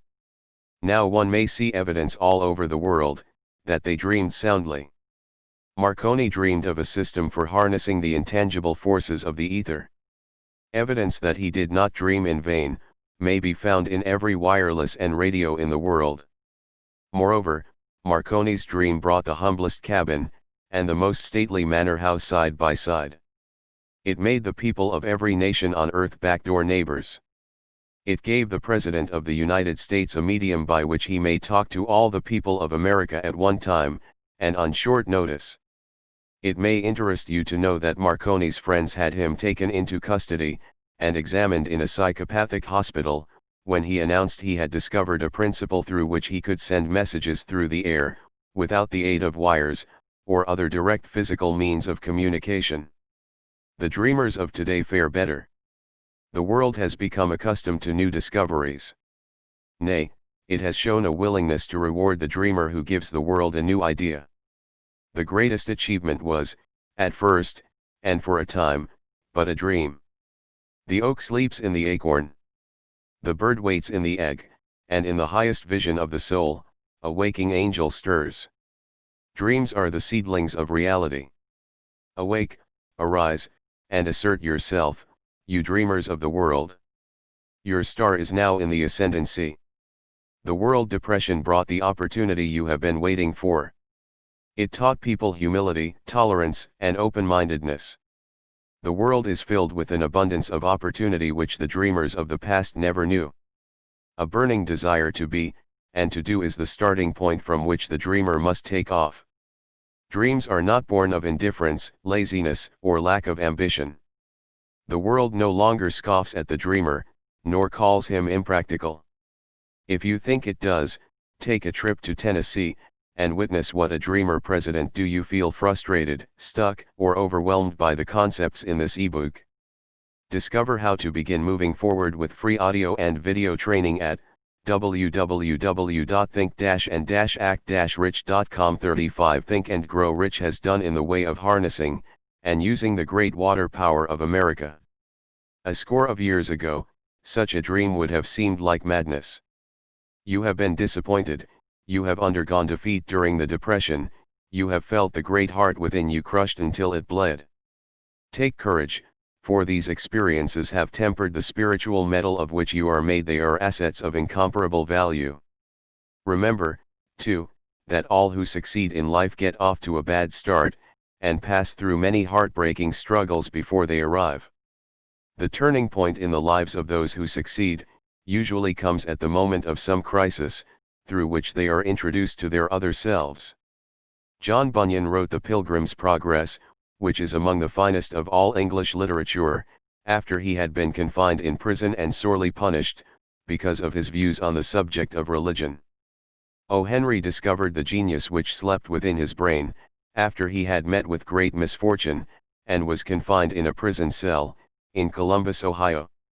Being forced, through misfortune, to become acquainted with his other self, and to use his imagination, he discovered himself to be a great author instead of a miserable criminal and outcast. Strange and varied are the ways of life, and stranger still are the ways of infinite intelligence, through which men are sometimes forced to undergo all sorts of punishment before discovering their own brains, and their own capacity to create useful ideas through imagination. Edison, the world's greatest inventor and scientist, was a tramp telegraph operator. He failed innumerable times before he was driven, finally, to the discovery of the genius which slept within his brain. Charles Dickens began by pasting labels on blacking pots. The tragedy of his first love penetrated the depths of his soul, and converted him into one of the world's truly great authors. That tragedy produced, first, David Copperfield, then a succession of other works that made this a richer and better world for all who read his books. Disappointment over love affairs generally has the effect of driving men to drink, and women to ruin, and this, because most people never learn the art of transmuting their strongest emotions into dreams of a constructive nature. Helen Keller became deaf, dumb, and blind shortly after birth. Despite her greatest misfortune, she has written her name indelibly in the pages of the history of the great. Her entire life has served as evidence that no one ever is defeated until defeat has been accepted as a reality. Do you feel frustrated, stuck, or overwhelmed by the concepts in this ebook? Discover how to begin moving forward with free audio and video training at www.think-and-act-rich.com. 36 Think and Grow Rich. Robert Burns was an illiterate country lad. He was cursed by poverty, and grew up to be a drunkard in the bargain. The world was made better for his having lived, because he clothed beautiful thoughts in poetry, and thereby plucked a thorn and planted a rose in its place. Booker T. Washington was born in slavery, handicapped by race and color. Because he was tolerant, had an open mind at all times, on all subjects, and was a dreamer, he left his impress for good on an entire race. Beethoven was deaf, Milton was blind, but their names will last as long as time endures, because they dreamed and translated their dreams into organized thought. Before passing to the next chapter, kindle anew in your mind the fire of hope, faith, courage, and tolerance. If you have these states of mind, and a working knowledge of the principles described, all else that you need will come to you, when you are ready for it. Let Emerson state the thought in these words: every proverb, every book, every byword that belongs to thee for aid and comfort shall surely come home through open or winding passages. Every friend whom not thy fantastic will, but the great and tender soul in thee craveth, shall lock thee in his embrace. There is a difference between wishing for a thing and being ready to receive it. No one is ready for a thing, until he believes he can acquire it. The state of mind must be belief, not mere hope or wish. Open-mindedness is essential for belief. Closed minds do not inspire faith, courage, and belief. Remember, no more effort is required to aim high in life, to demand abundance and prosperity, than is required to accept misery and poverty. A great poet has correctly stated this universal truth through these lines: I bargained with life for a penny, and life would pay no more, however I begged at evening when I counted my scanty store. For life is a just employer, he gives you what you ask, but once you have set the wages, why, you must bear the task. I worked for a menial's hire. Do you feel frustrated, stuck, or overwhelmed by the concepts in this ebook? Discover how to begin moving forward with free audio and video training at www.think-and-act-rich.com. 37 Think and Grow Rich. Only to learn, dismayed, that any wage I had asked of life, life would have willingly paid. Desire outweets Mother Nature. As a fitting climax to this chapter, I wish to introduce one of the most unusual persons I have ever known. I first saw him 24 years ago, a few minutes after he was born. He came into the world without any physical sign of airs, and the doctor admitted, when pressed for an opinion, that the child might be deaf, and mute for life. I challenged the doctor's opinion. I had the right to do so. I was the child's father. I, too, reached a decision, and rendered an opinion, but I expressed the opinion silently, in the secrecy of my own heart. I decided that my son would hear and speak. Nature could send me a child without heirs, but nature could not induce me to accept the reality of the affliction. In my own mind I knew that my son would hear and speak. How? I was sure there must be a way, and I knew I would find it. I thought of the words of the immortal Emerson, "The whole course of things goes to teach us faith. We need only obey. There is guidance for each of us, and by lowly listening, we shall hear the right word." The right word? Desire. More than anything else, I desired that my son should not be a deaf-mute. From that desire I never receded, not for a second. Many years previously, I had written, "Our only limitations are those we set up in our own minds." For the first time, I wondered if that statement were true. Lying on the bed in front of me was a newly born child, without the natural equipment of hearing. Even though he might hear and speak, he was obviously disfigured for life. Surely, this was a limitation which that child had not set up in his own mind. What could I do about it? Somehow I would find a way to transplant into that child's mind my own burning desire for ways and means of conveying sound to his brain without the aid of ears. Do you feel frustrated, stuck, or overwhelmed by the concepts in this ebook? Discover how to begin moving forward with free audio and video training at www.think-and-act-rich.com. 38 Think and Grow Rich. As soon as the child was old enough to cooperate, I would fill his mind so completely with a burning desire to hear, that nature would, by methods of her own, translate it into physical reality. All this thinking took place in my own mind, but I spoke of it to no one. Every day I renewed the pledge I had made to myself, not to accept a deaf-mute for a son. As he grew older, and began to take notice of things around him, we observed that he had a slight degree of hearing. When he reached the age when children usually begin talking, he made no attempt to speak, but we could tell by his actions that he could hear certain sounds slightly. That was all I wanted to know. I was convinced that if he could hear, even slightly, he might develop still greater hearing capacity. Then something happened which gave me hope. It came from an entirely unexpected source. We bought a Victrola. When the child heard the music for the first time, he went into ecstasies, and promptly appropriated the machine. He soon showed a preference for certain records, among them, "It's a Long Way to Tipperary." On one occasion, he played that piece over and over, for almost 2 hours, standing in front of the Victrola, with his teeth clamped on the edge of the case. The significance of this self-formed habit of his did not become clear to us until years afterward, for we had never heard of the principle of bone conduction of sound at that time. Shortly after he appropriated the Victrola, I discovered that he could hear me quite clearly when I spoke with my lips touching his mastoid bone, or at the base of the brain. These discoveries placed in my possession the necessary media by which I began to translate into reality my burning desire to help my son develop hearing and speech. By that time he was making stabs at speaking certain words.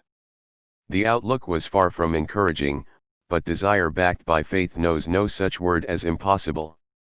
Having determined that he could hear the sound of my voice plainly, I began, immediately, to transfer to his mind the desire to hear and speak. I soon discovered that the child enjoyed bedtime stories, so I went to work, creating stories designed to develop in him self-reliance, imagination, and a keen desire to hear and to be normal. There was one story in particular, which I emphasized by giving it some new and dramatic coloring each time it was told. It was designed to plant in his mind the thought that his affliction was not a liability, but an asset of great value. Despite the fact that all the philosophy I had examined clearly indicated that do you feel frustrated, stuck, or overwhelmed by the concepts in this ebook? Discover how to begin moving forward with free audio and video training at www.think-and-act-rich.com. 39 Think and Grow Rich. Every adversity brings with it the seed of an equivalent advantage. I must confess that I had not the slightest idea how this affliction could ever become an asset. However, I continued my practice of wrapping that philosophy in bedtime stories, hoping the time would come when he would find some plan by which his handicap could be made to serve some useful purpose. Reason told me plainly, that there was no adequate compensation for the lack of ears and natural hearing equipment. Desire backed by faith, pushed reason aside, and inspired me to carry on. As I analyze the experience in retrospect, I can see now that my son's faith in me had much to do with the astounding results. He did not question anything I told him. I sold him the idea that he had a distinct advantage over his older brother, and that this advantage would reflect itself in many ways. For example, the teachers in school would observe that he had no heirs, and, because of this, they would show him special attention and treat him with extraordinary kindness. They always did. His mother saw to that, by visiting the teachers and arranging with them to give the child the extra attention necessary.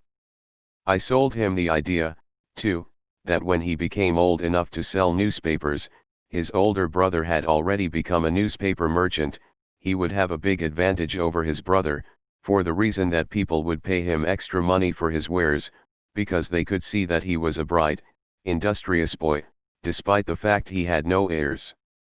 We could notice that, gradually, the child's hearing was improving. Moreover, he had not the slightest tendency to be self-conscious, because of his affliction. When he was about 7, he showed the first evidence that our method of servicing his mind was bearing fruit. For several months he begged for the privilege of selling newspapers, but his mother would not give her consent. She was afraid that his deafness made it unsafe for him to go on the street alone.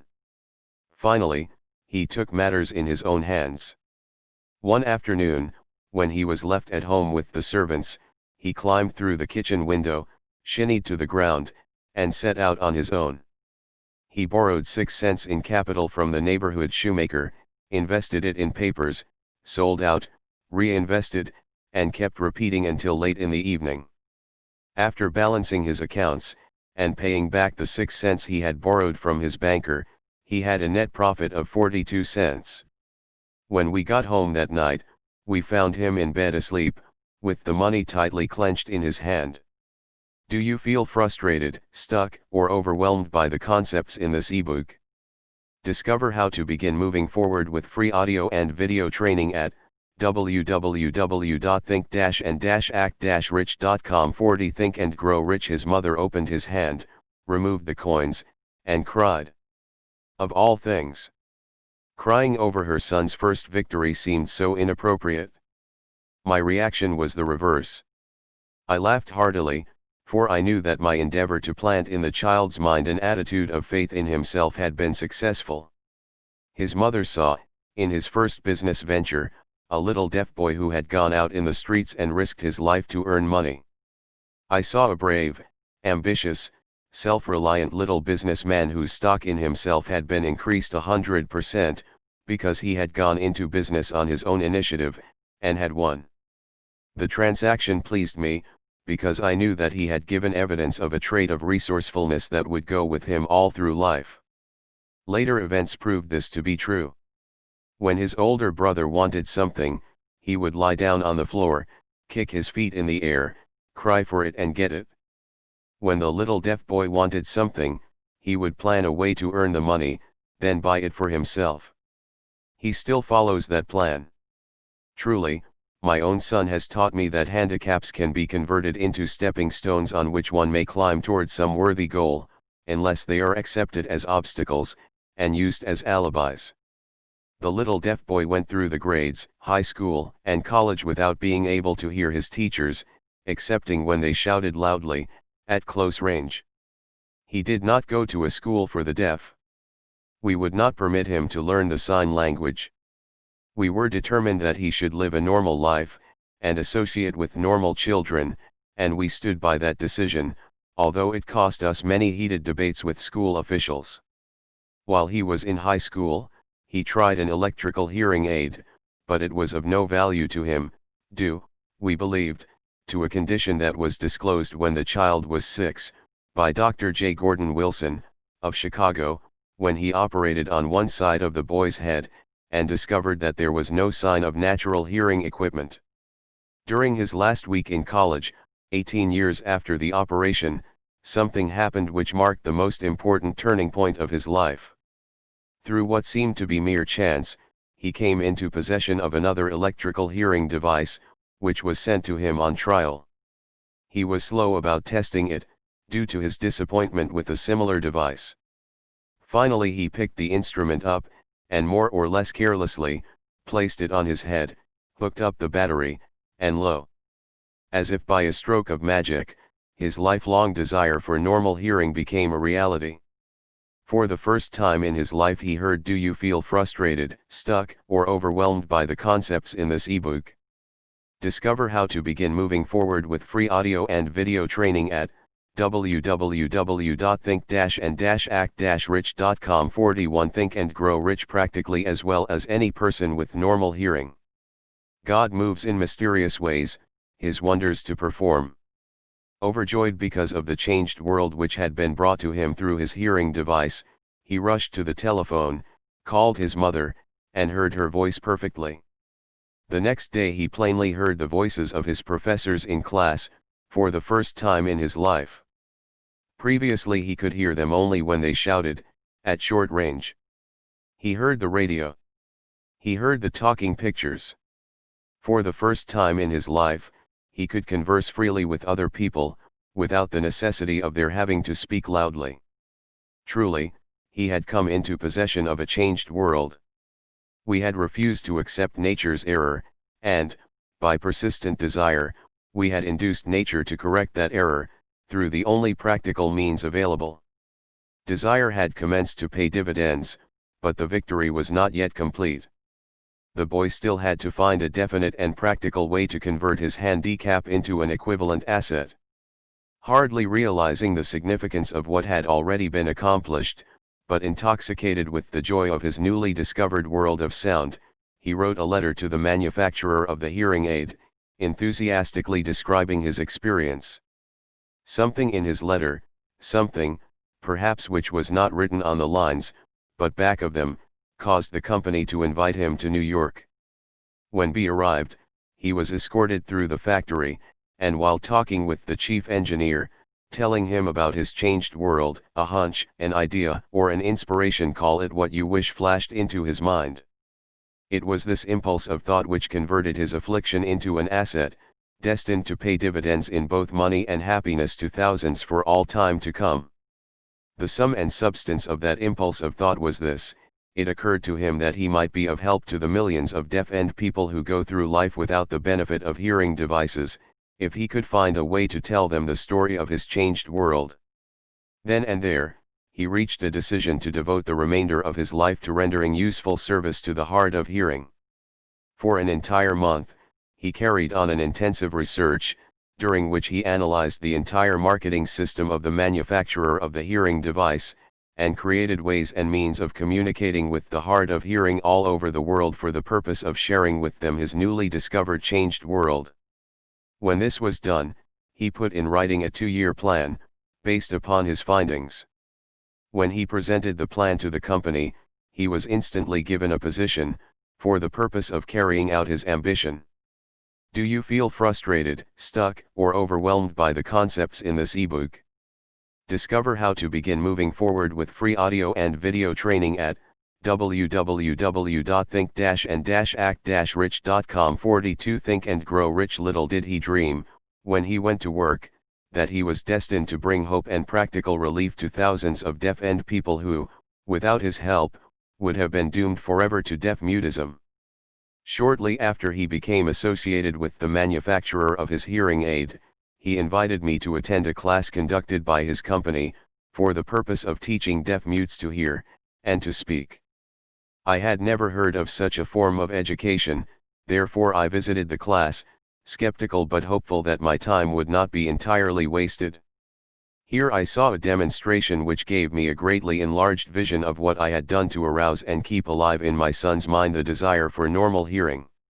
I saw deaf mutes actually being taught to hear and to speak, through application of the self-same principle I had used, more than 20 years previously, in saving my son from deaf-mutism. Thus, through some strange turn of the will of fate, my son, Blair, and I have been destined to aid in correcting deaf-mutism for those as yet unborn, because we are the only living human beings, as far as I know, who have established definitely the fact that deaf-mutism can be corrected to the extent of restoring to normal life those who suffer with this affliction. It has been done for one, it will be done for others. There is no doubt in my mind that Blair would have been a deaf mute all his life, if his mother and I had not managed to shape his mind as we did. The doctor who attended at his birth told us, confidentially, the child might never hear or speak. A few weeks ago, Dr. Irving Voorhees, a noted specialist on such cases, examined Blair very thoroughly. He was astounded when he learned how well my son now hears and speaks, and said his examination indicated that theoretically, the boy should not be able to hear at all. But the lad does hear, despite the fact that X-ray pictures show there is no opening in the skull, whatsoever, from where his ears should be to the brain. When I planted in his mind the desire to hear and talk, and live as a normal person, there went with that impulse some strange influence which caused nature to become bridge builder, and span the gulf of silence between his brain and the outer world, by some means which the keenest medical specialists have not been able to interpret. It would be sacrilege for me to even conjecture as to how nature performed this miracle. It would be unforgivable if I neglected to tell the world as much as I know of the humble part I assumed in the strange experience. It is my duty, and a privilege to say I believe, and not without reason, that nothing is impossible to the person who backs desire with enduring faith. Do you feel frustrated, stuck, or overwhelmed by the concepts in this ebook? Discover how to begin moving forward with free audio and video training at www.think-and-act-rich.com. 43 Think and Grow Rich. Verily, a burning desire has devious ways of transmuting itself into its physical equivalent. Blair desired normal hearing, now he has it. He was born with a handicap which might easily have sent one with a less defined desire to the street with a bundle of pencils and a tin cup. That handicap now promises to serve as the medium by which he will render useful service to many millions of hard of hearing, also, to give him useful employment at adequate financial compensation the remainder of his life. The little white lies I planted in his mind when he was a child, by leading him to believe his affliction would become a great asset, which he could capitalize, has justified itself. Verily, there is nothing, right or wrong, which belief, plus burning desire, cannot make real. These qualities are free to everyone.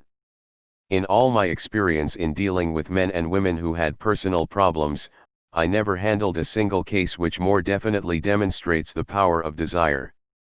Authors sometimes make the mistake of writing of subjects of which they have but superficial, or very elementary knowledge. It has been my good fortune to have had the privilege of testing the soundness of the power of desire, through the affliction of my own son. Perhaps it was providential that the experience came as it did, for surely no one is better prepared than he, to serve as an example of what happens when desire is put to the test. If Mother Nature bends to the will of desire, is it logical that mere men can defeat a burning desire?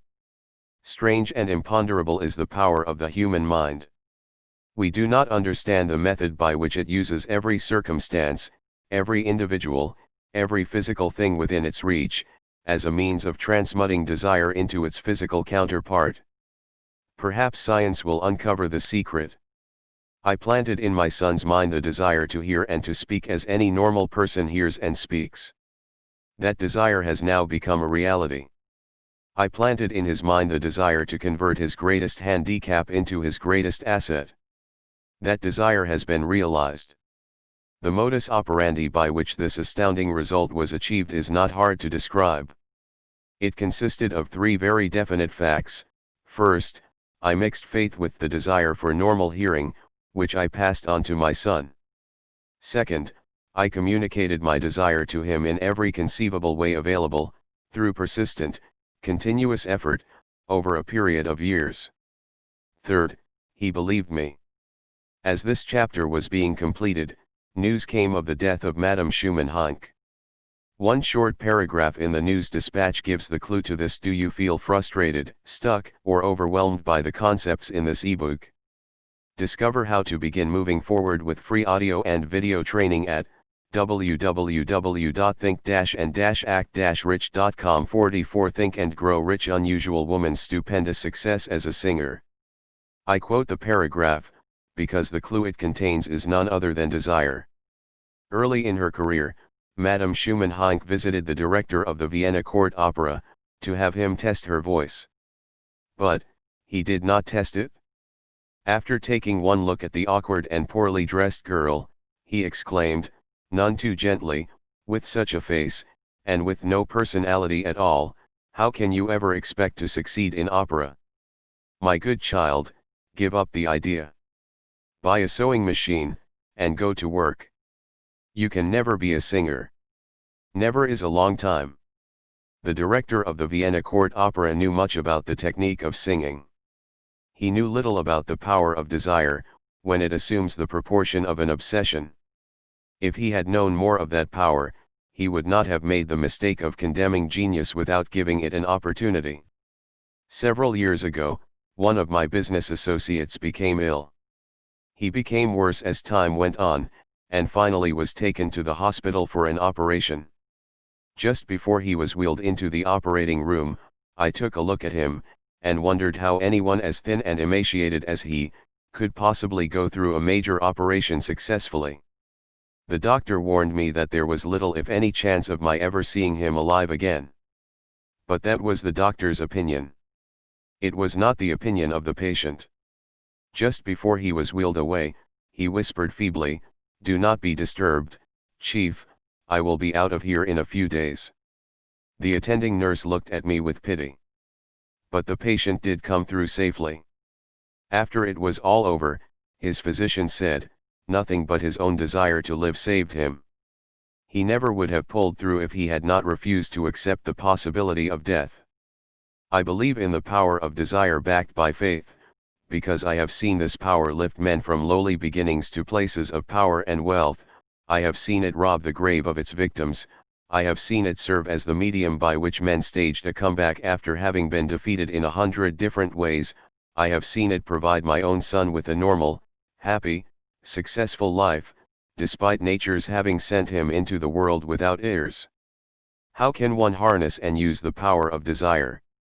This has been answered through this, and the subsequent chapters of this book. This message is going out to the world at the end of the longest, and perhaps, the most devastating depression America has ever known. It is reasonable to presume that the message may come to the attention of many who have been wounded by the depression, those who have lost their fortunes, others who have lost their. Do you feel frustrated, stuck, or overwhelmed by the concepts in this ebook? Discover how to begin moving forward with free audio and video training at www.think-and-act-rich.com. 45 Think and Grow Rich Positions, and Great Numbers who must reorganize their plans and stage a comeback. To all these I wish to convey the thought that all achievement, no matter what may be its nature, or its purpose, must begin with an intense, burning desire for something definite. Through some strange and powerful principle of mental chemistry which she has never divulged, nature wraps up in the impulse of strong desire that something which recognizes no such word as impossible, and accepts no such reality as failure. Do you feel frustrated, stuck, or overwhelmed by the concepts in this ebook?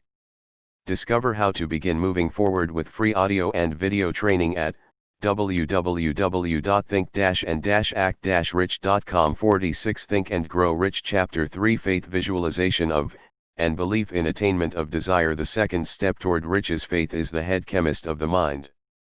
When faith is blended with the vibration of thought, the subconscious mind instantly picks up the vibration, translates it into its spiritual equivalent, and transmits it to infinite intelligence, as in the case of prayer.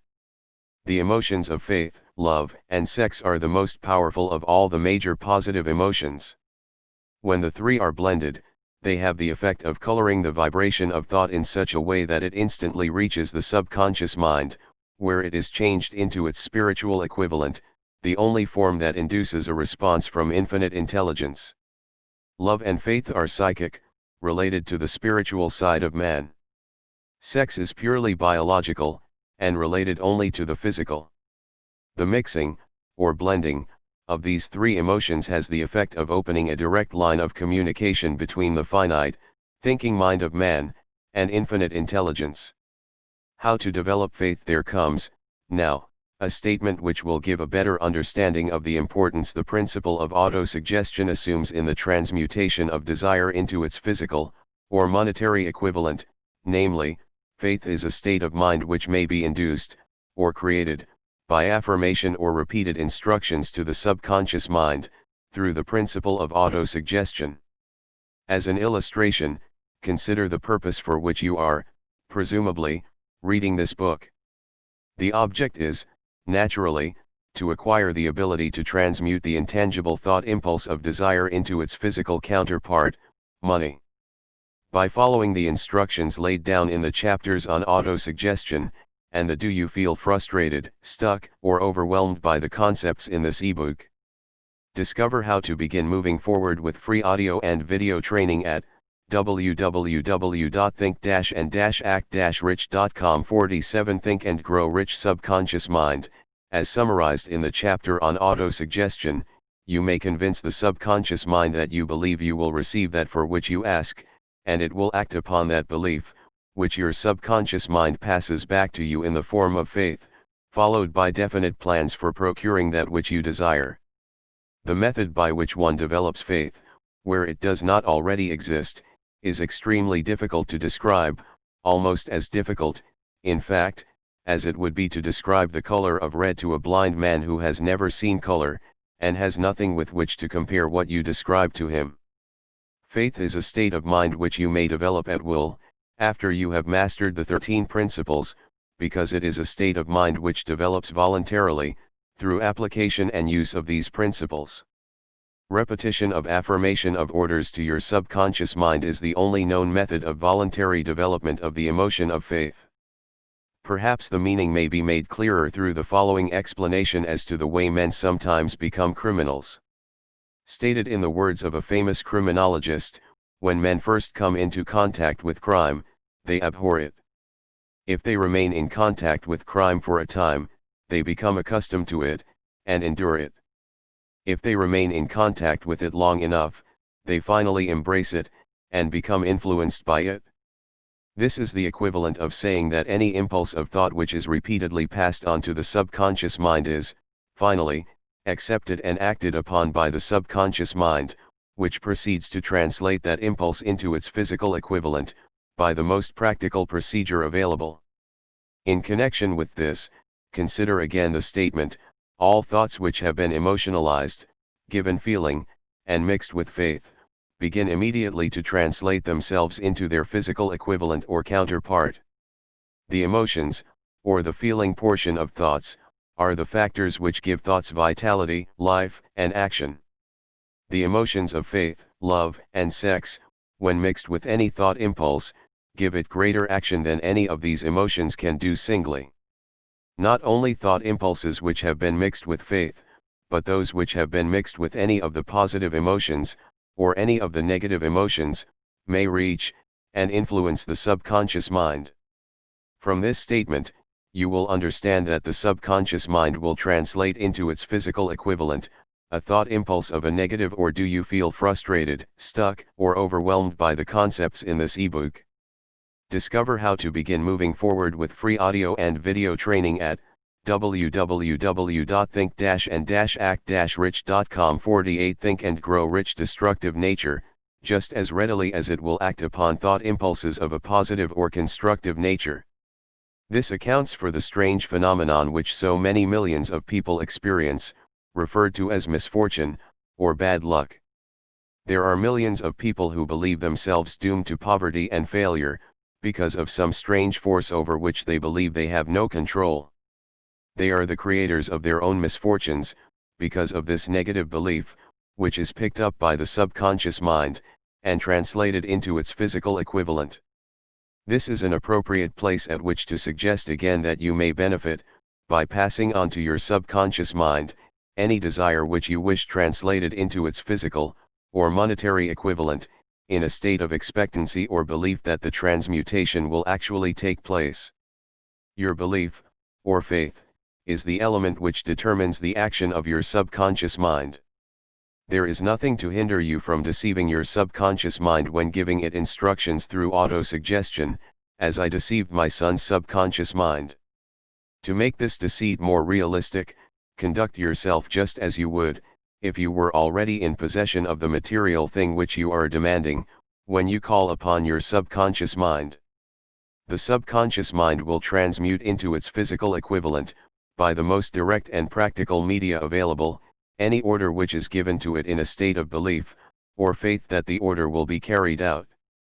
Surely, enough has been stated to give a starting point from which one may, through experiment and practice, acquire the ability to mix faith with any order given to the subconscious mind. Perfection will come through practice. It cannot come by merely reading instructions. If it be true that one may become a criminal by association with crime, and this is a known fact, it is equally true that one may develop faith by voluntarily suggesting to the subconscious mind that one has faith.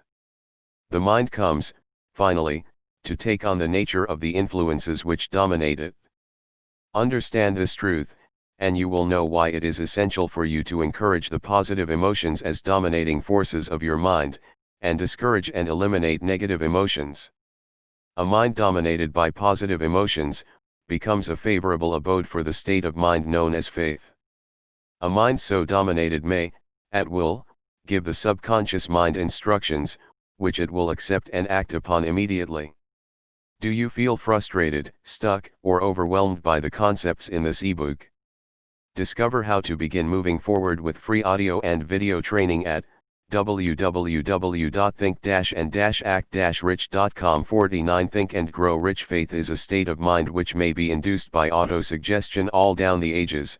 The religionists have admonished struggling humanity to have faith in this, that, and the other dogma or creed, but they have failed to tell people how to have faith. They have not stated that faith is a state of mind, and that it may be induced by self-suggestion.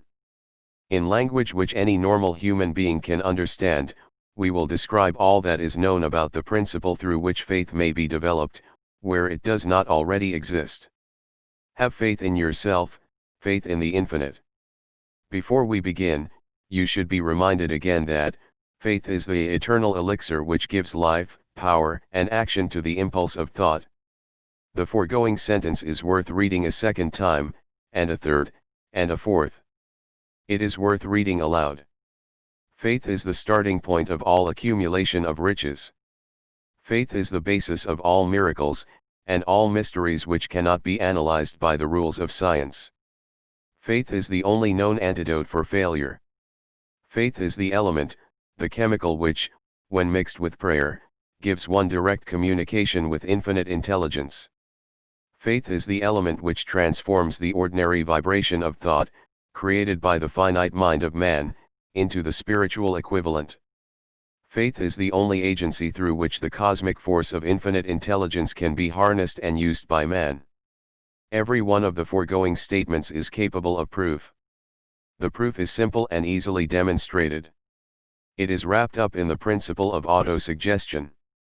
Let us center our attention, therefore, upon the subject of self-suggestion, and find out what it is, and what it is capable of achieving. It is a well-known fact that one comes, finally, to believe whatever one repeats to oneself, whether the statement be true or false. If a man repeats a lie over and over, he will eventually accept the lie as truth. Moreover, he will believe it to be the truth. Do you feel frustrated, stuck, or overwhelmed by the concepts in this ebook? Discover how to begin moving forward with free audio and video training at www.think-and-act-rich.com. 50 Think and Grow Rich. Every man is what he is, because of the dominating thoughts which he permits to occupy his mind. Thoughts which a man deliberately places in his own mind, and encourages with sympathy, and with which he mixes any one or more of the emotions, constitute the motivating forces, which direct and control his every movement, act, and deed. Comes, now, a very significant statement of truth. Thoughts which are mixed with any of the feelings of emotions, constitute a magnetic force which attracts, from the vibrations of the ether, other similar, or related thoughts. A thought thus magnetized with emotion may be compared to a seed which, when planted in fertile soil, germinates, grows, and multiplies itself over and over again, until that which was originally one small seed, becomes countless millions of seeds of the same brand. The ether is a great cosmic mass of eternal forces of vibration. It is made up of both destructive vibrations and constructive vibrations. It carries, at all times, vibrations of fear, poverty, disease, failure, misery, and vibrations of prosperity, health, success, and happiness, just as surely as it carries the sound of hundreds of orchestrations of music, and hundreds of human voices, all of which maintain their own individuality, and means of identification, through the medium of radio. From the great storehouse of the ether, the human mind is constantly attracting vibrations which harmonize with that which dominates the human mind. Any thought, idea, plan, or purpose which one holds in one's mind attracts, from the vibrations of the ether, a host of its relatives, adds these relatives to its own force, and grows until it becomes the dominating, motivating master of the individual in whose mind it has been housed. Now, let us go back to the starting point, and become informed as to how the original seed of an idea, plan, or purpose may be planted in the mind. The information is easily conveyed. Any idea, plan, or purpose may be placed in the mind through repetition of thought. This is why you are asked to write out a statement of your major purpose, or definite chief aim, commit it to memory, and repeat it, in audible words, day after day, until these vibrations of sound have reached your subconscious mind. We are what we are, because of the vibrations of thought which we pick up and register, through the stimuli of our daily environment. Resolve to throw off the influences of any unfortunate environment, and to build your own life to order. Taking inventory of mental assets. And do you feel frustrated, stuck, or overwhelmed by the concepts in this ebook?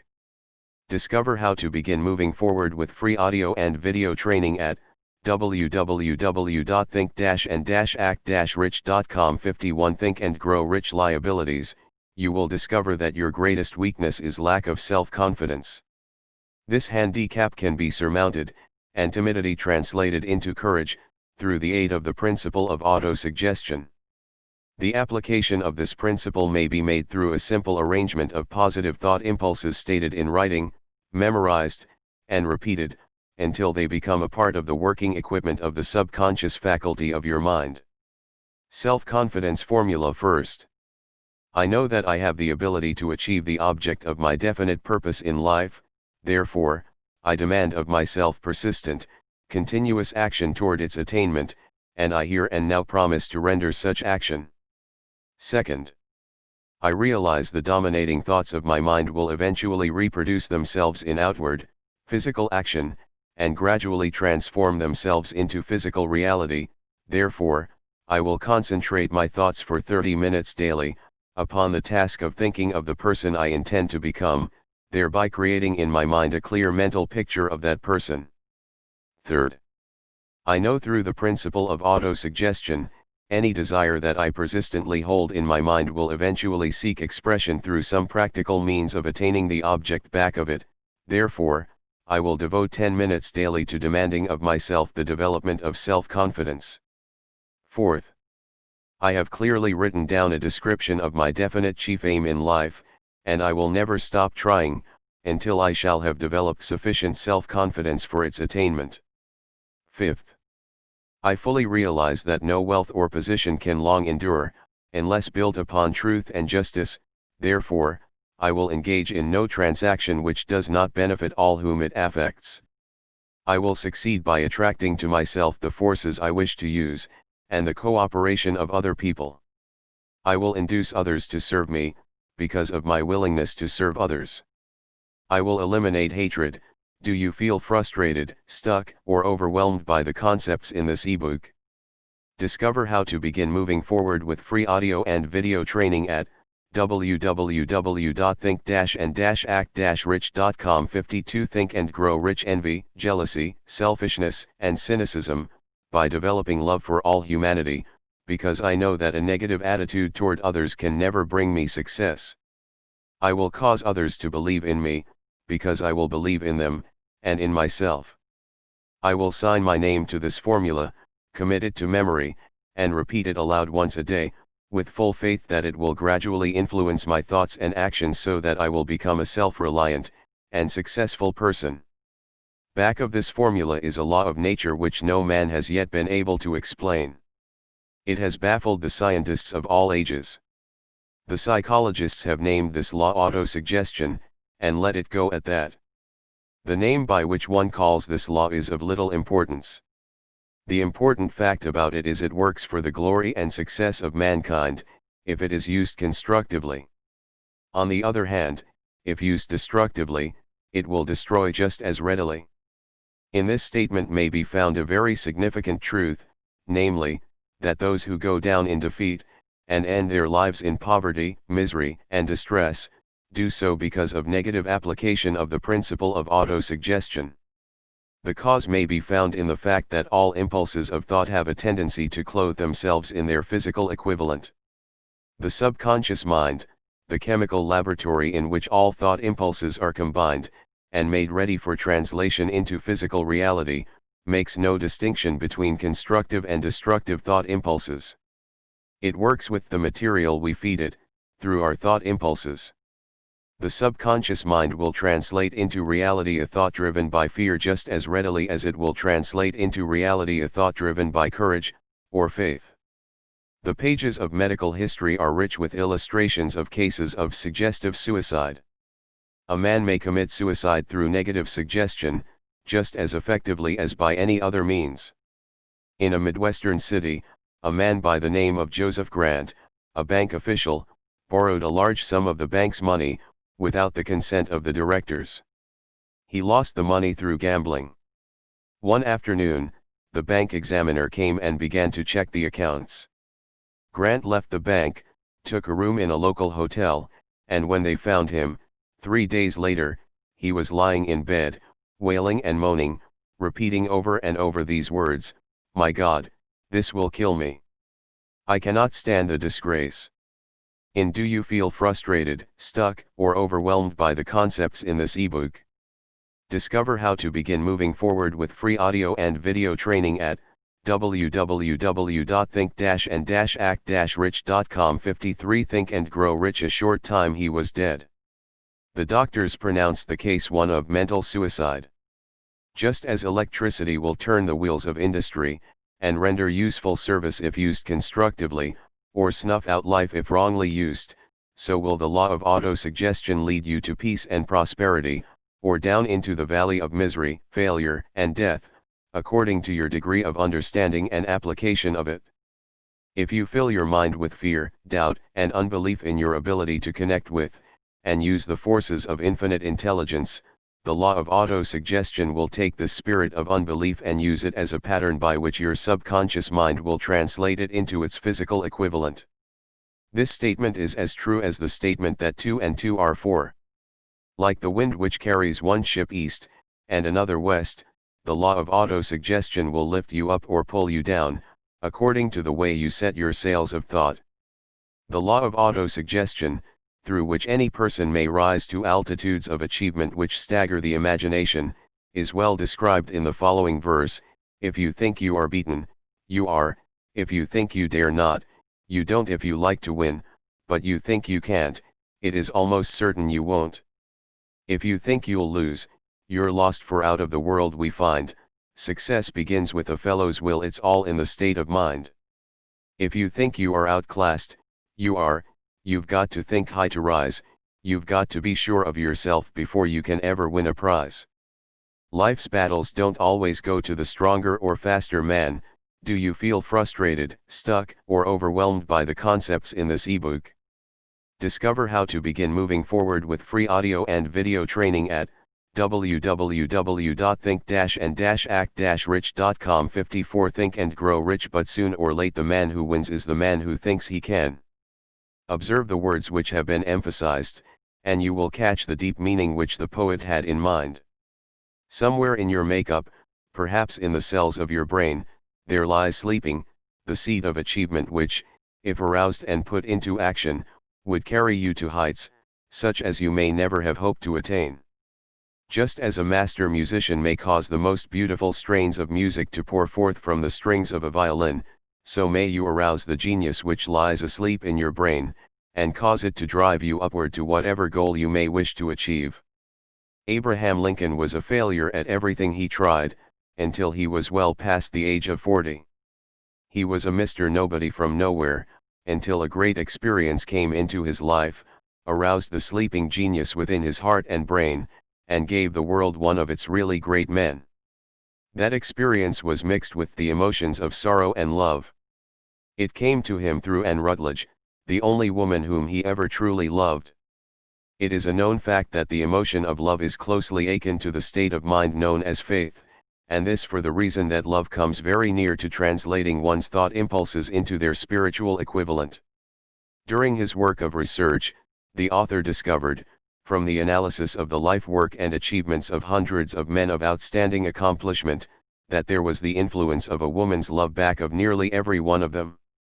The emotion of love, in the human heart and brain, creates a favorable field of magnetic attraction, which causes an influx of the higher and finer vibrations which are afloat in the ether.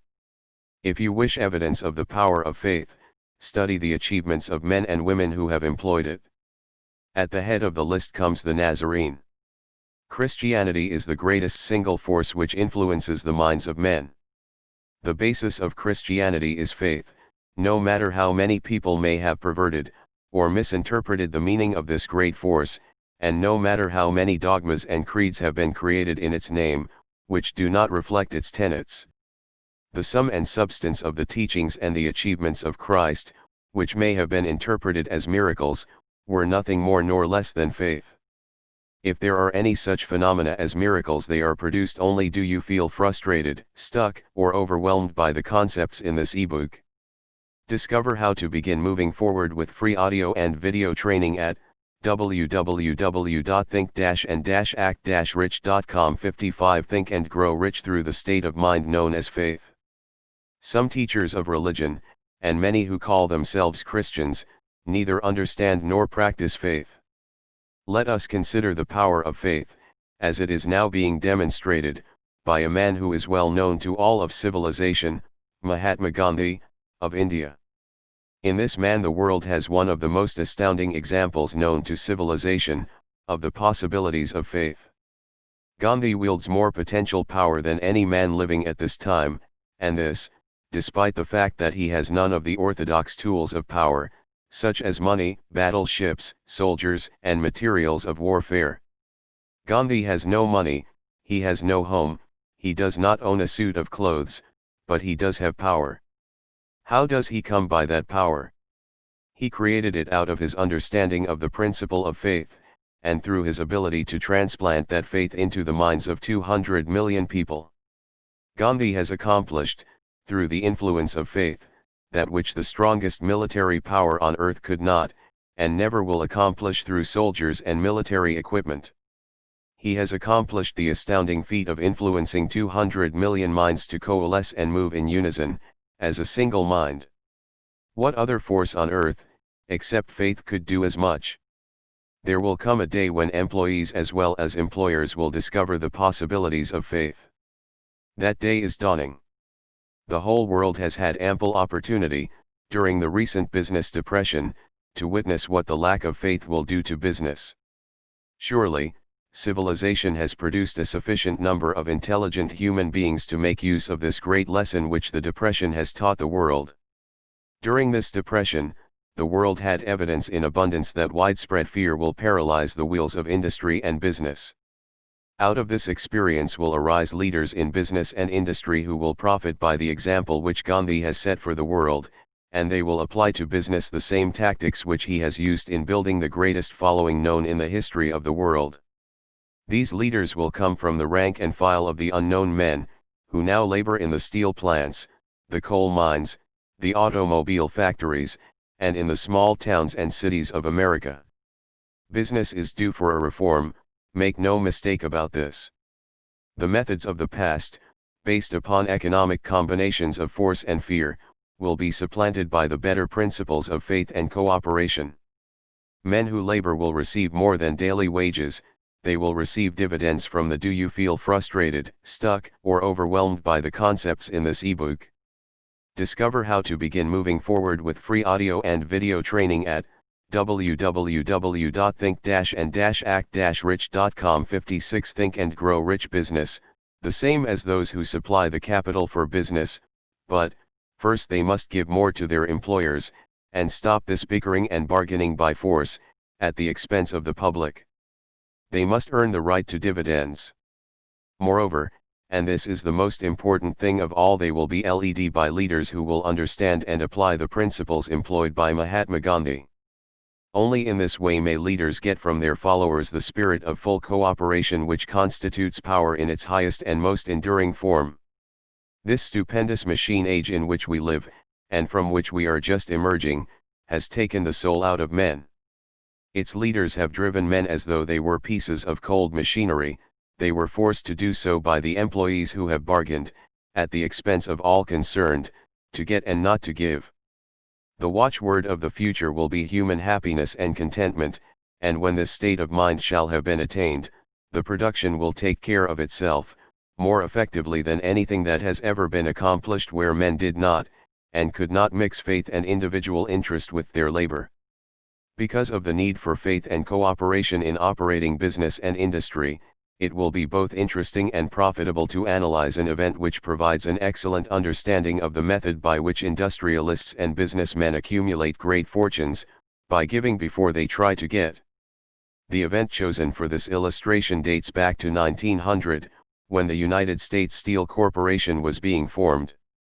As you read the story, keep in mind these fundamental facts and you will understand how ideas have been converted into huge fortunes.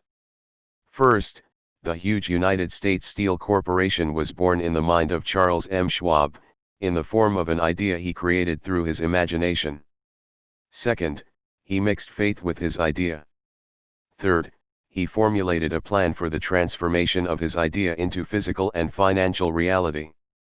Fourth, he put his plan into action with his famous speech at the University Club. Fifth, he applied, and followed through on his plan with persistence, and backed it with firm decision until it had been fully carried out. Sixth, he prepared the way for success by a burning desire for success. If you are one of those who have often wondered how great fortunes are accumulated, this story of the creation of the United States Steel Corporation will be enlightening. If you have any doubt that men can think and grow rich, do you feel frustrated, stuck, or overwhelmed by the concepts in this ebook?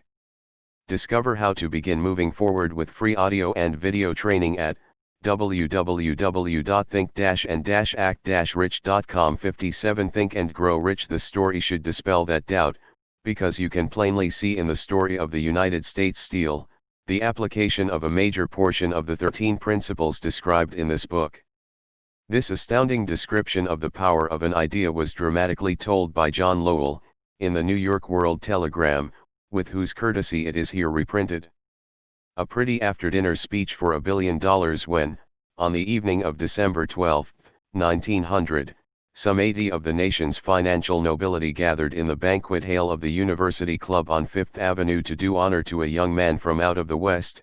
Not half a dozen of the guests realized they were to witness the most significant episode in American industrial history. J. Edward Simmons and Charles Stewart Smith, their hearts full of gratitude for the lavish hospitality bestowed on them by Charles M. Schwab during a recent visit to Pittsburgh, had arranged the dinner to introduce the 38-year-old steel man to Eastern banking society. But they didn't expect him to stampede the convention. They warned him, in fact, that the bosoms within New York stuffed shirts would not be responsive to oratory, and that, if he didn't want to bore the Stillmans and Harrimans and Vanderbilts, he had better limit himself to 15 or 20 minutes of polite vaporings and let it go at that. Even John Pierpont Morgan, sitting on the right hand of Schwab as became his imperial dignity, intended to grace the banquet table with his presence only briefly. And so far as the press and public were concerned, the whole affair was of so little moment that no mention of it found its way into print the next day.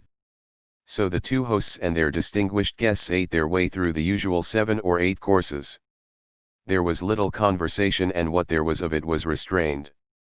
Few of the bankers and brokers had met Schwab, whose career had flowered along the banks of the Monongahela, and none knew him well. But before the evening was over, they and with them Money Master Morgan were to be swept off their feet, and a billion-dollar baby, the United States Steel Corporation, was to be conceived. Do you feel frustrated, stuck, or overwhelmed by the concepts in this ebook? Discover how to begin moving forward with free audio and video training at www.think-and-act-rich.com. 58 Think and Grow Rich. It is perhaps unfortunate, for the sake of history, that no record of Charlie Schwab's speech at the dinner ever was made. He repeated some parts of it at a later date during a similar meeting of Chicago bankers. And still later, when the government brought suit to dissolve the Steel Trust, he gave his own version, from the witness stand, of the remarks that stimulated Morgan into a frenzy of financial activity.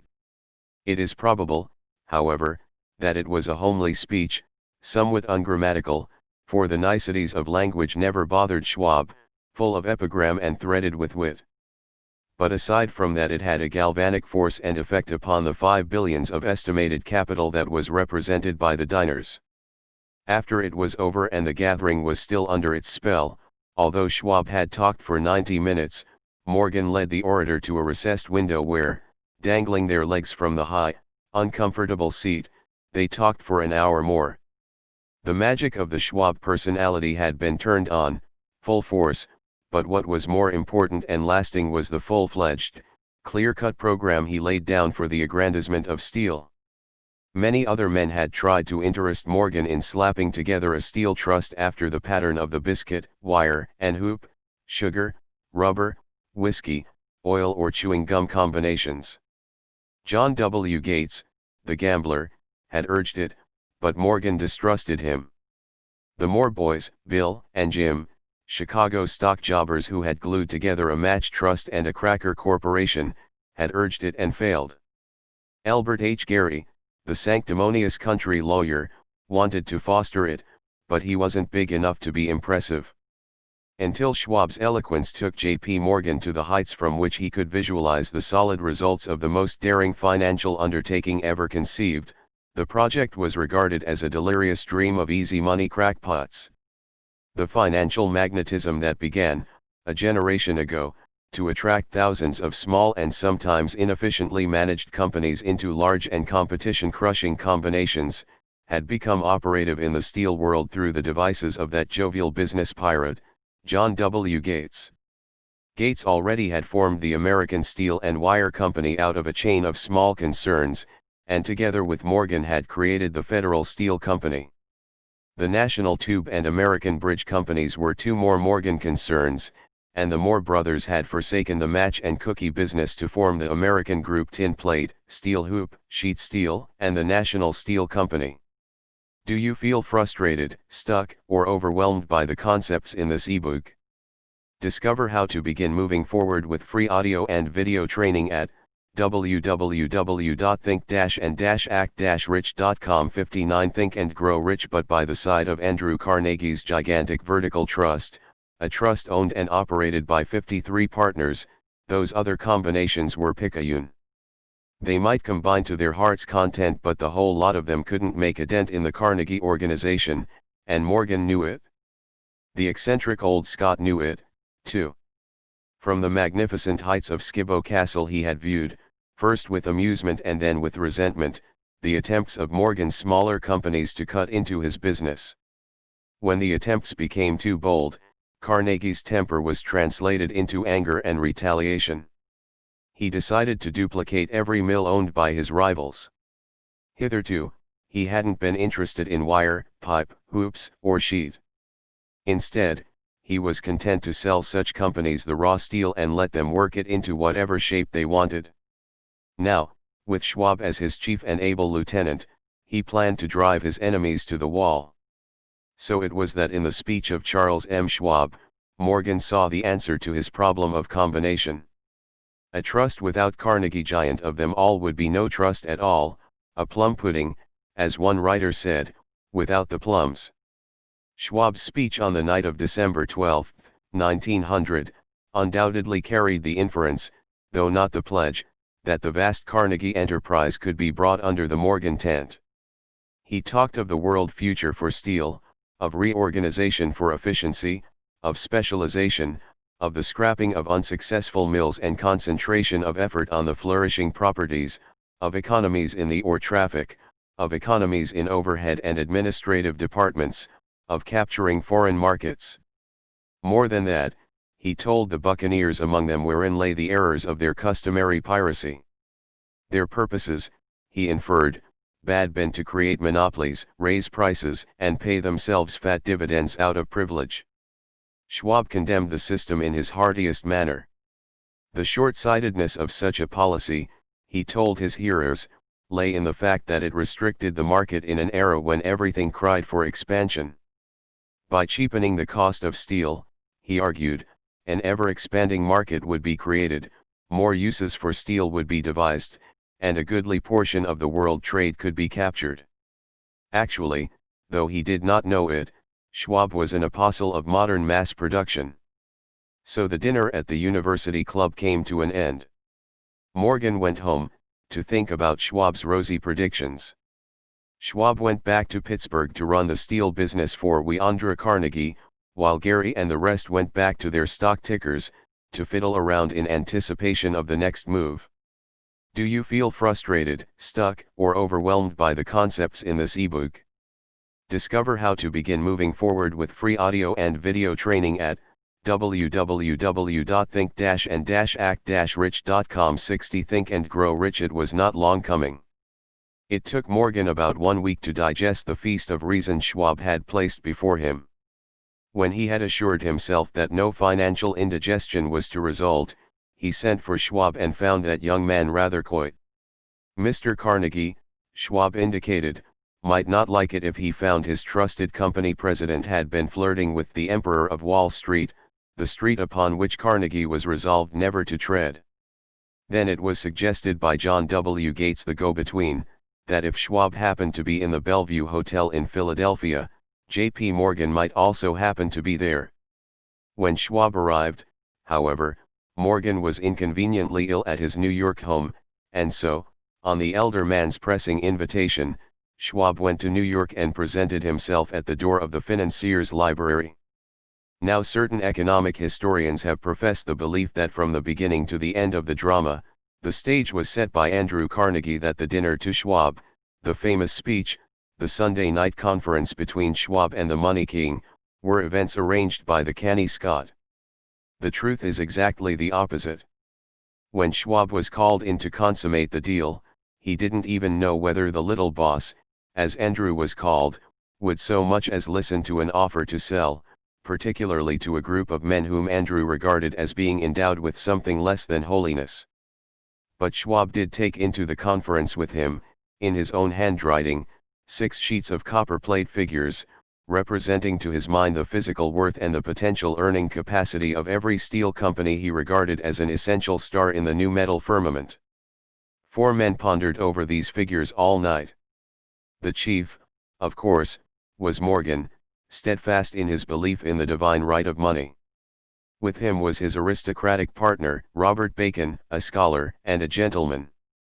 The third was John W. Gates, whom Morgan scorned as a gambler and used as a tool.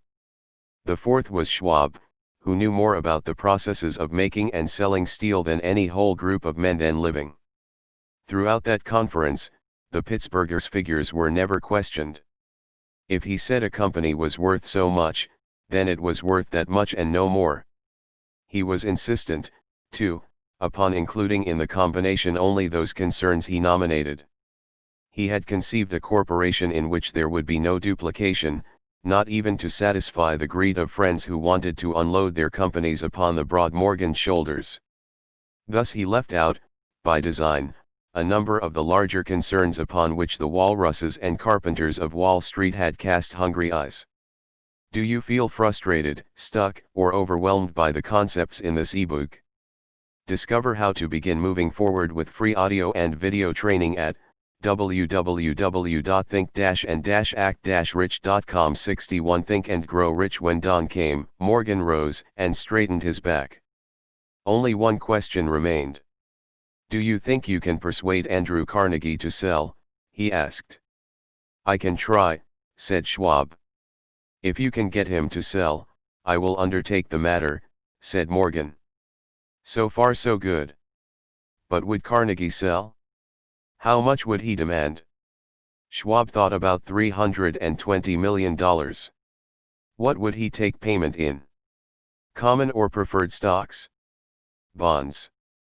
Cash? Nobody could raise $1/3 billion in cash.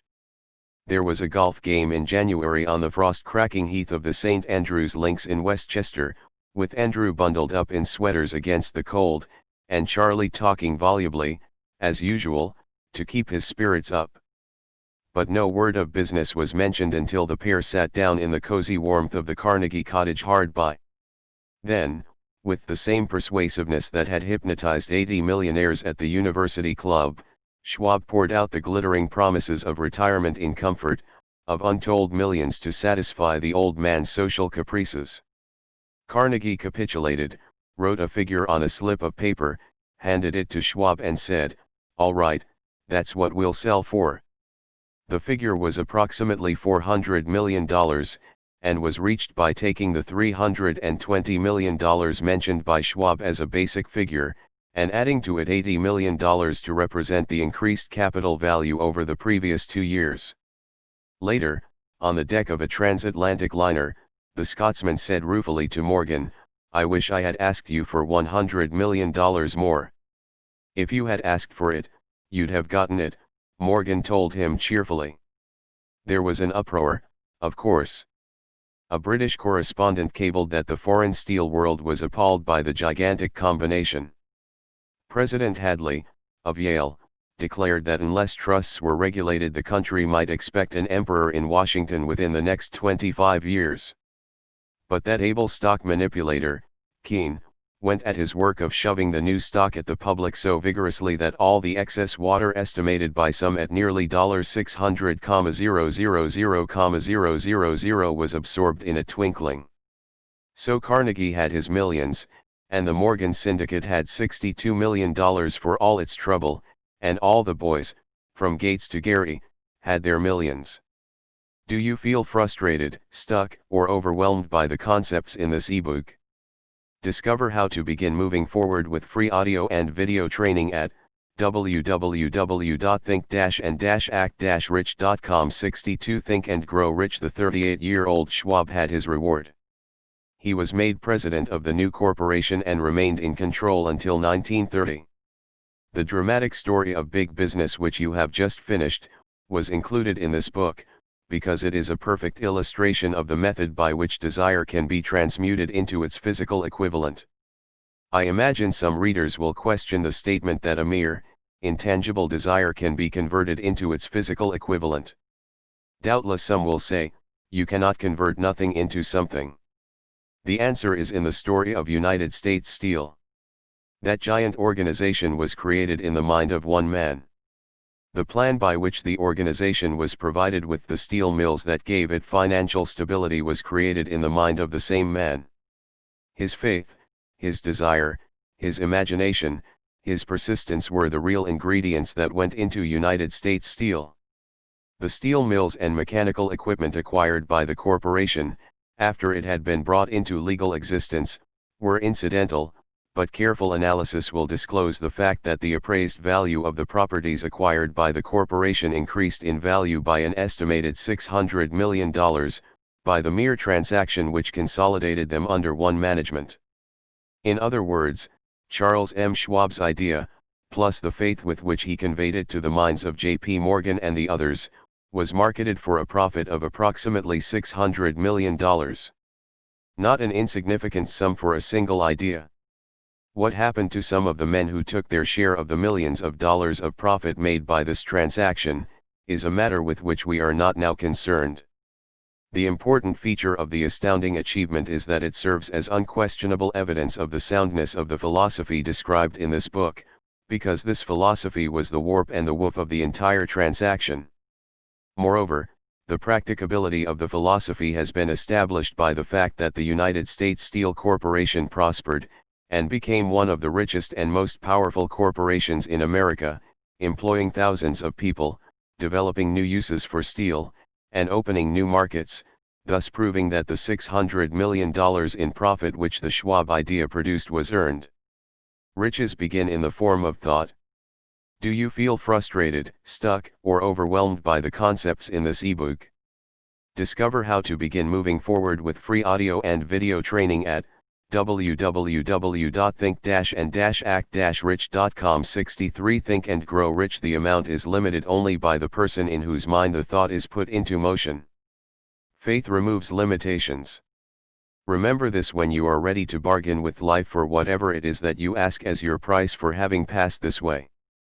Remember, also, that the man who created the United States Steel Corporation was practically unknown at the time. He was merely Andrew Carnegie's man Friday until he gave birth to his famous idea. After that he quickly rose to a position of power, fame, and riches. Do you feel frustrated, stuck, or overwhelmed by the concepts in this ebook? Discover how to begin moving forward with free audio and video training at www.think-and-act-rich.com. 64 Think and Grow Rich. There are no limitations to the mind except those we acknowledge. Both poverty and riches are the offspring of thought. Do you feel frustrated, stuck, or overwhelmed by the concepts in this ebook? Discover how to begin moving forward with free audio and video training at www.think-and-act-rich.com. 65 Think and Grow Rich. Chapter 4 Autosuggestion, the medium for influencing the subconscious mind. The third step toward riches. Autosuggestion is a term which applies to all suggestions and all self-administered stimuli which reach one's mind through the five senses. Stated in another way, autosuggestion is self-suggestion. It is the agency of communication between that part of the mind where conscious thought takes place, and that which serves as the seat of action for the subconscious mind. Through the dominating thoughts which one permits to remain in the conscious mind, whether these thoughts be negative or positive, is immaterial. The principle of autosuggestion voluntarily reaches the subconscious mind and influences it with these thoughts. No thought, whether it be negative or positive, can enter the subconscious mind without the aid of the principle of autosuggestion, with the exception of thoughts picked up from the ether. Stated differently, all sense impressions which are perceived through the five senses, are stopped by the conscious thinking mind, and may be either passed on to the subconscious mind, or rejected, at will. The conscious faculty serves, therefore, as an outer guard to the approach of the subconscious.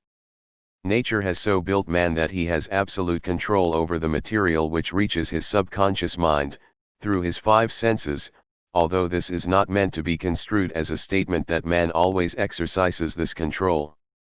In the great majority of instances, he does not exercise it, which explains why so many people go through life in poverty. Recall what has been said about the subconscious mind resembling a fertile garden spot, in which weeds will grow in abundance, if the seeds of more desirable crops are not sown therein. Autosuggestion is the agency of control through which an individual may voluntarily feed his subconscious mind on thoughts of a creative nature, or, by neglect, permit thoughts of a destructive nature to find their way into this rich garden of the mind. Do you feel frustrated, stuck, or overwhelmed by the concepts in this ebook? Discover how to begin moving forward with free audio and video training at www.think-and-act-rich.com. 66 Think and Grow Rich. You were instructed, in the last of the 6 steps described in the chapter on desire, to read aloud twice daily the written statement of your desire for money, and to see and feel yourself already in possession of the money. By following these instructions, you communicate the object of your desire directly to your subconscious mind in a spirit of absolute faith. Through repetition of this procedure, you voluntarily create thought habits which are favorable to your efforts to transmute desire into its monetary equivalent. Go back to these 6 steps described in Chapter 2, and read them again, very carefully, before you proceed further. Then, when you come to it, read very carefully the 4 instructions for the organization of your mastermind group, described in the chapter on organized planning. By comparing these 2 sets of instructions with that which has been stated on autosuggestion, you, of course, will see that the instructions involve the application of the principle of autosuggestion.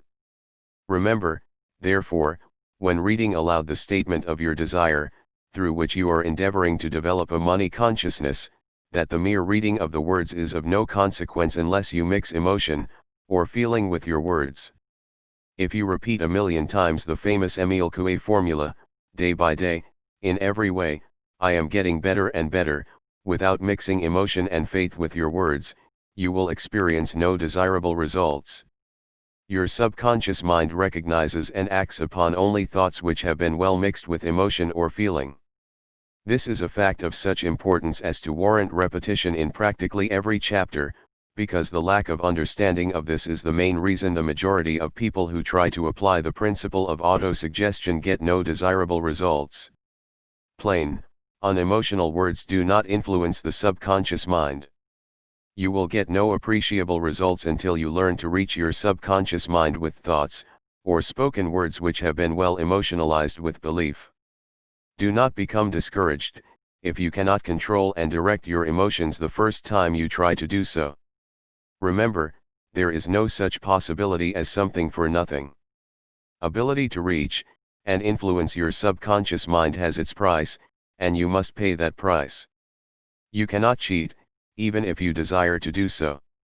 The price of ability to influence your subconscious mind is everlasting persistence in applying the principles. Do you feel frustrated, stuck, or overwhelmed by the concepts in this ebook? Discover how to begin moving forward with free audio and video training at www.think-and-act-rich.com. 67 Think and Grow Rich described here. You cannot develop the desired ability for a lower price. You, and you alone, must decide whether or not the reward for which you are striving, the money consciousness, is worth the price you must pay for it in effort. Wisdom and cleverness alone will not attract and retain money except in a few very rare instances, where the law of averages favors the attraction of money through these sources. The method of attracting money described here does not depend upon the law of averages. Moreover, the method plays no favorites. It will work for one person as effectively as it will for another. Where failure is experienced, it is the individual, not the method, which has failed. If you try and fail, make another effort, and still another, until you succeed. Your ability to use the principle of autosuggestion will depend, very largely, upon your capacity to concentrate upon a given desire until that desire becomes a burning obsession. When you begin to carry out the instructions in connection with the 6 steps described in the 2nd chapter, it will be necessary for you to make use of the principle of concentration. Let us here offer suggestions for the effective use of concentration. When you begin to carry out the first of the 6 steps, which instructs you to fix in your own mind the exact amount of money you desire, hold your thoughts on that amount of money by concentration, or fixation of attention, with your eyes closed, until you can actually see the physical appearance of the money. Do this at least once each day. As you go through these exercises, follow the instructions given in the chapter on faith, and see yourself actually in possession of the money. Here is a most significant fact: the subconscious mind takes any orders given it in a spirit of absolute faith, and acts upon those orders, although the orders often have to be presented over and over again, through repetition, before they are interpreted by the subconscious mind. Following the preceding statement, consider the possibility of playing a perfectly legitimate trick on your subconscious mind, by making it believe, because you believe it, that you must have the amount of money you are visualizing, that this money is already awaiting your claim, that the subconscious mind must hand over to you practical plans for acquiring the money which is yours.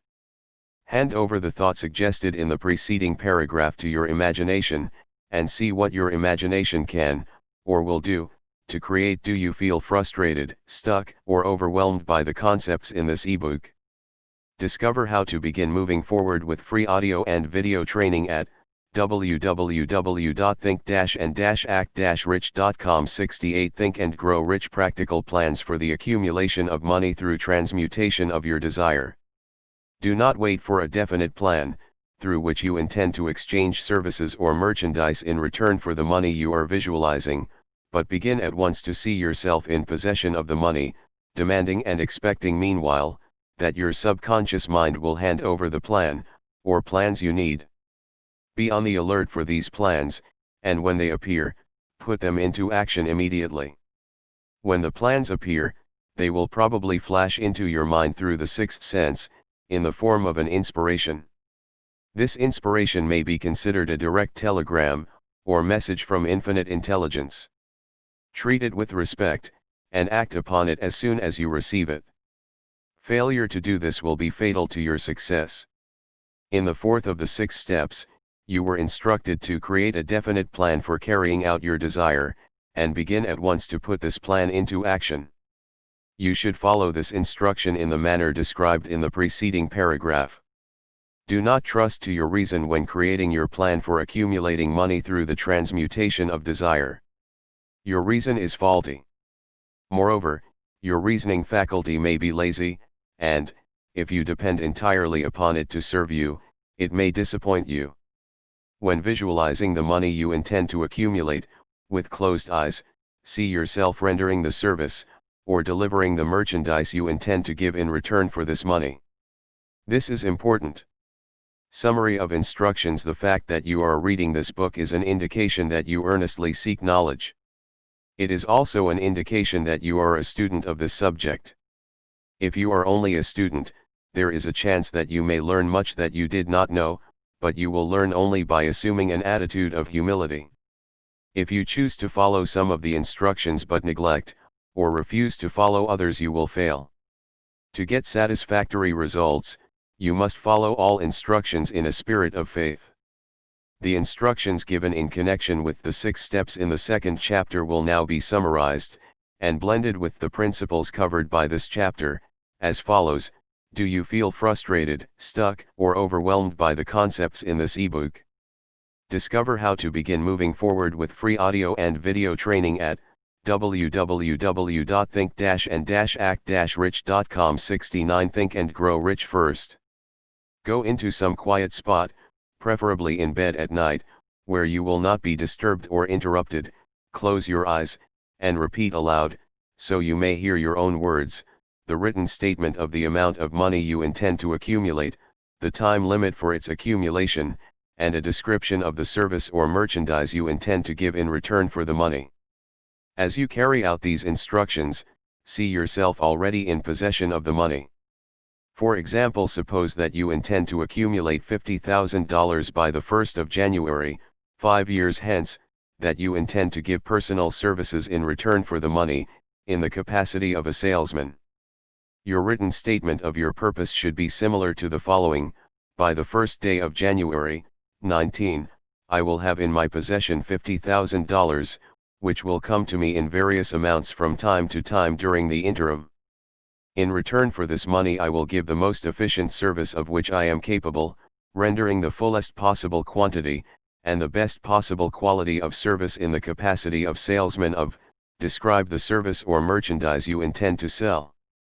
I believe that I will have this money in my possession. My faith is so strong that I can now see this money before my eyes. I can touch it with my hands. It is now awaiting transfer to me at the time, and in the proportion that I deliver the service I intend to render in return for it. I am awaiting a plan by which to accumulate this money, and I will follow that plan, when it is received. Second. Repeat this program night and morning until you can see, in your imagination, the money you intend to accumulate. Third. Place a written copy of your statement where you can see it night and morning, and read it just before retiring, and upon arising until it has been memorized.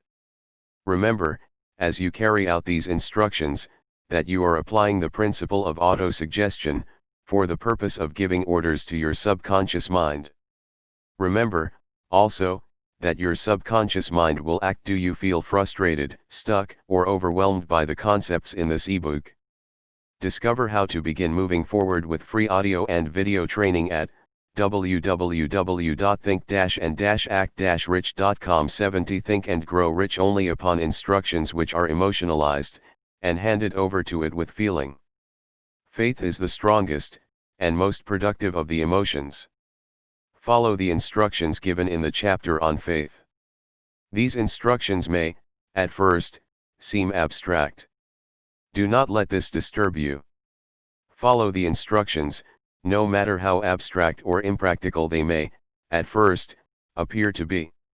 The time will soon come, if you do as you have been instructed, in spirit as well as in act, when a whole new universe of power will unfold to you.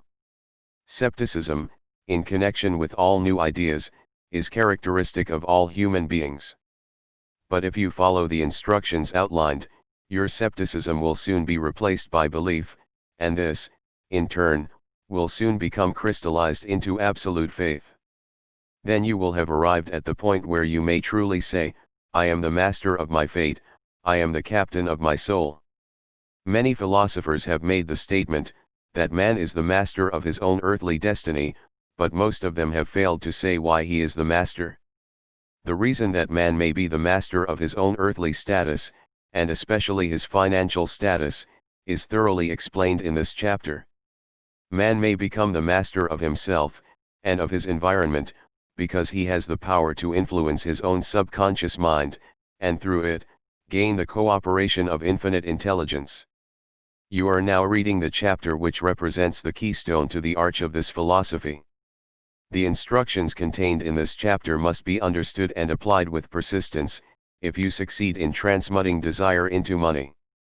The actual performance of transmuting desire into money involves the use of autosuggestion as an agency by which one may reach, and influence, the subconscious mind.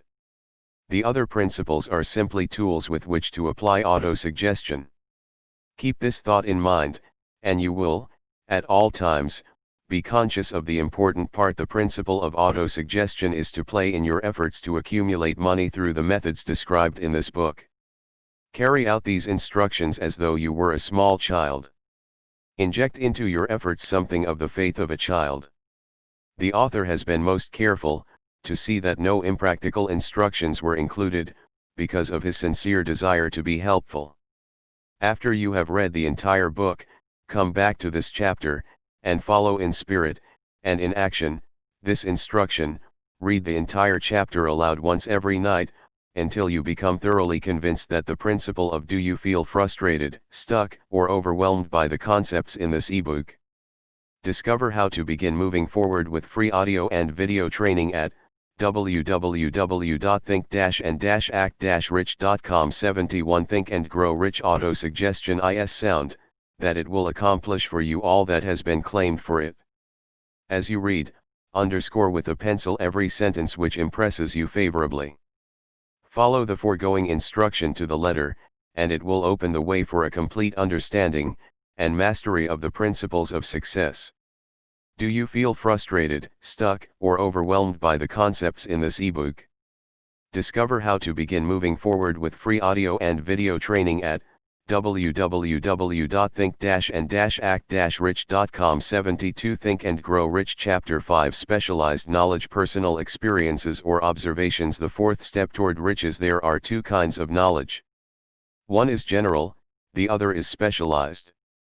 General knowledge, no matter how great in quantity or variety it may be, is of but little use in the accumulation of money. The faculties of the great universities possess, in the aggregate, practically every form of general knowledge known to civilization. Most of the professors have but little or no money. They specialize on teaching knowledge, but they do not specialize on the organization, or the use of knowledge. Knowledge will not attract money, unless it is organized, and intelligently directed, through practical plans of action, to the definite end of accumulation of money. Lack of understanding of this fact has been the source of confusion to millions of people who falsely believe that knowledge is power. It is nothing of the sort. Knowledge is only potential power. It becomes power only when, and if, it is organized into definite plans of action, and directed to a definite end. This missing link in all systems of education known to civilization today, may be found in the failure of educational institutions to teach their students how to organize and use knowledge after they acquire it. Many people make the mistake of assuming that, because Henry Ford had but little schooling, he is not a man of education. Those who make this mistake do not know Henry Ford, nor do they understand the real meaning of the word educate. That word is derived from the Latin word educo, meaning to educe, to draw out, to develop from within. An educated man is not, necessarily, one who has an abundance of general or specialized knowledge. An educated man is one who has so developed the faculties of his mind that he may acquire anything he wants, or else do you feel frustrated, stuck, or overwhelmed by the concepts in this ebook? Discover how to begin moving forward with free audio and video training at www.think-and-act-rich.com. 73 Think and Grow Rich equivalent, without violating the rights of others. Henry Ford comes well within the meaning of this definition. During the World War, a Chicago newspaper published certain editorials in which, among other statements, Henry Ford was called an ignorant pacifist. Mr. Ford objected to the statements, and brought suit against the paper for libeling him. When the suit was tried in the courts, the attorneys for the paper pleaded justification, and placed Mr. Ford, himself, on the witness stand, for the purpose of proving to the jury that he was ignorant. The attorneys asked Mr. Ford a great variety of questions, all of them intended to prove, by his own evidence, that, while he might possess considerable specialized knowledge pertaining to the manufacture of automobiles, he was, in the main, ignorant.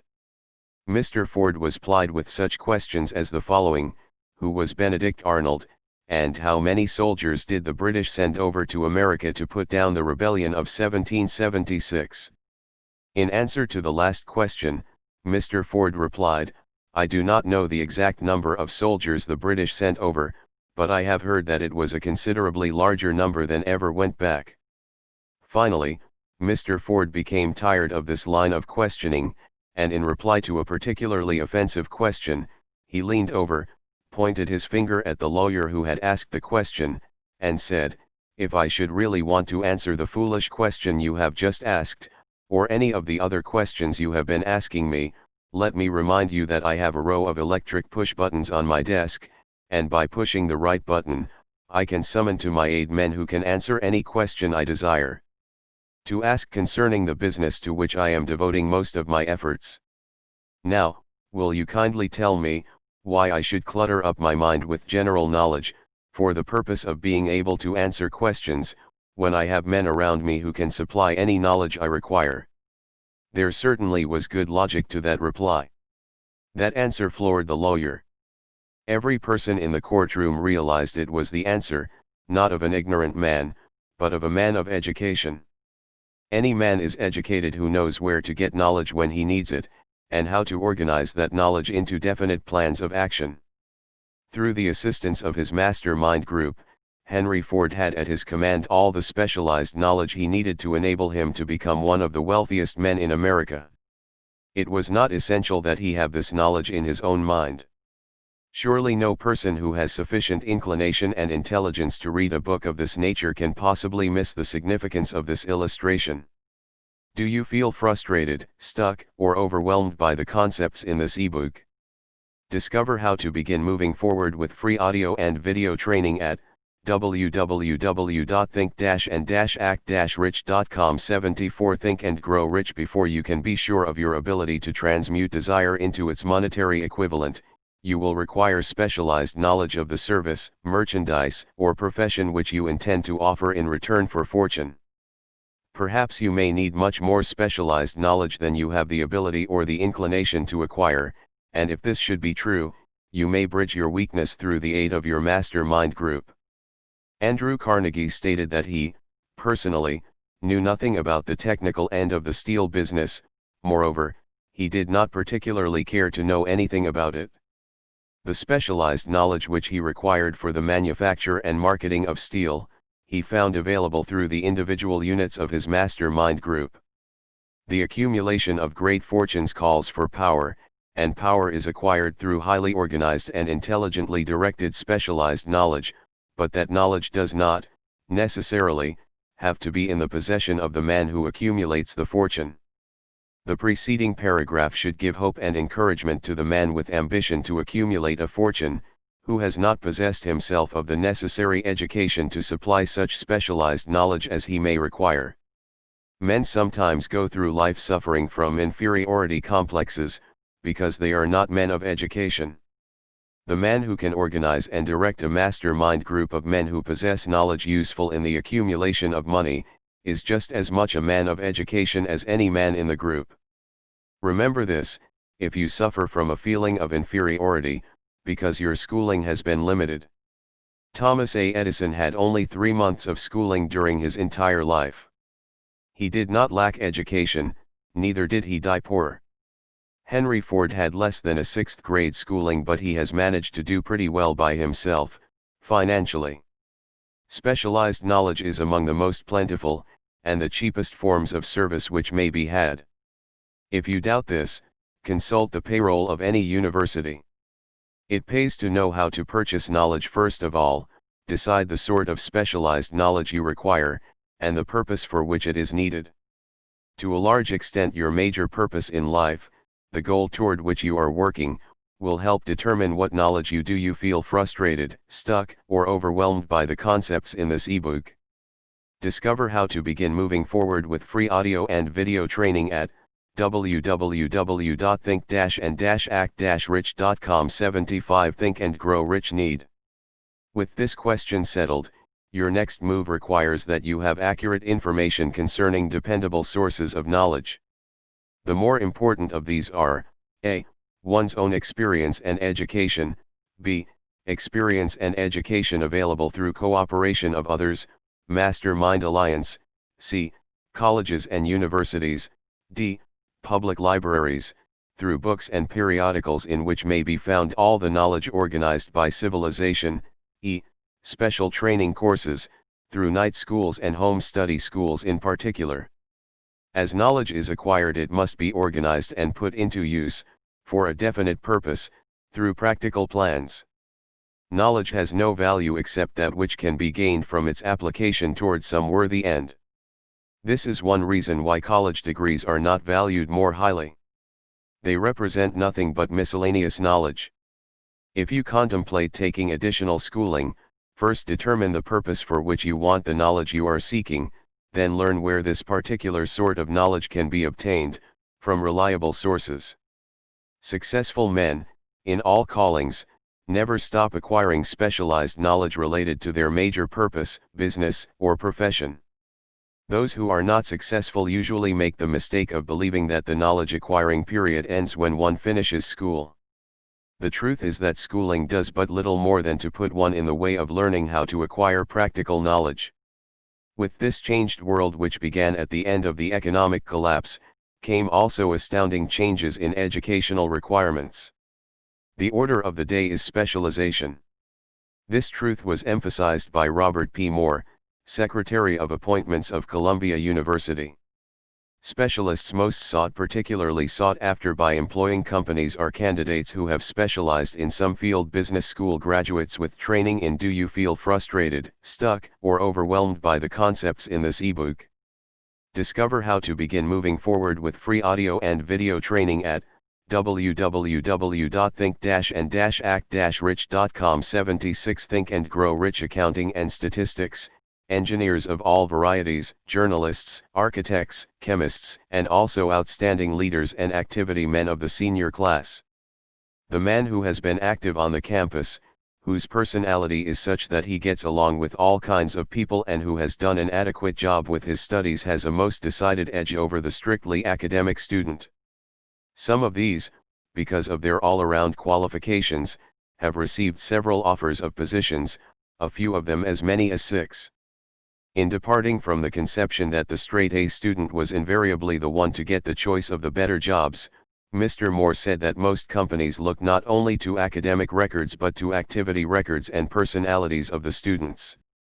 One of the largest industrial companies, the leader in its field, in writing to Mr. Moore concerning prospective seniors at the college, said, "We are interested primarily in finding men who can make exceptional progress in management work. For this reason we emphasize qualities of character, intelligence, and personality far more than specific educational background."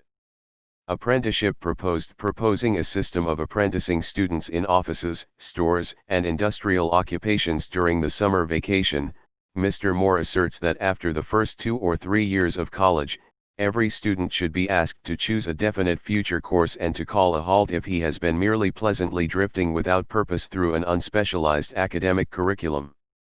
Colleges and universities must face the practical consideration that all professions and occupations now demand specialists, he said, urging that educational institutions accept more direct responsibility for vocational guidance. One of the most reliable and practical sources of knowledge available to those who need specialized schooling is the night schools operated in most large cities. The correspondence schools give specialized training anywhere the U.S. males go, on all subjects that can be taught by the extension method. One advantage of home study training is the flexibility of the study program, which permits one to study during spare time.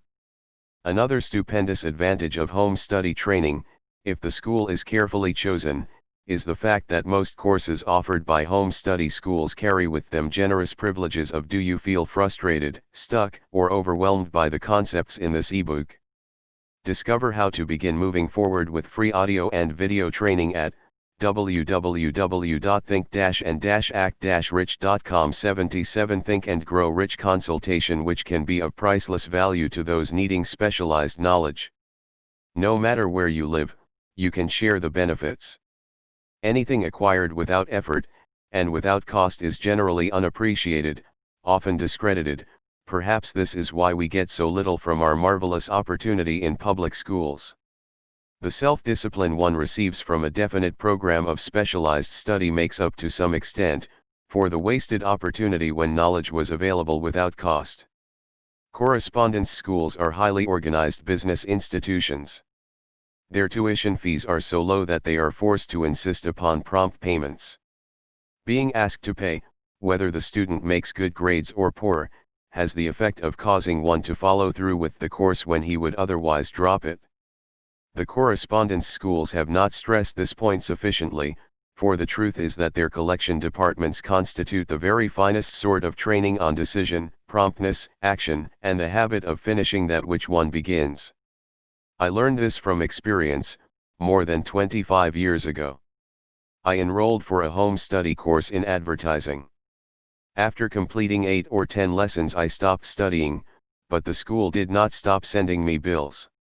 Moreover, it insisted upon payment, whether I kept up my studies or not. I decided that if I had to pay for the course, which I had legally obligated myself to do, I should complete the lessons and get my money's worth. I felt, at the time, that the collection system of the school was somewhat too well organized, but I learned later in life that it was a valuable part of my training for which no charge had been made. Being forced to pay, I went ahead and completed the course. Later in life I discovered that the efficient collection system of that school had been worth much in the form of money earned, because of the training in advertising I had so reluctantly taken. We have in this country what is said to be the greatest public school system in the world. We have invested fabulous sums for fine buildings, we have provided convenient transportation for children living in the rural districts, so they may attend the best schools, but there is one astounding weakness to this marvelous system: it is free. One of the strange things about human beings is that they value only that which has a price. The free schools of America, and the free public libraries, do not impress people because they are free.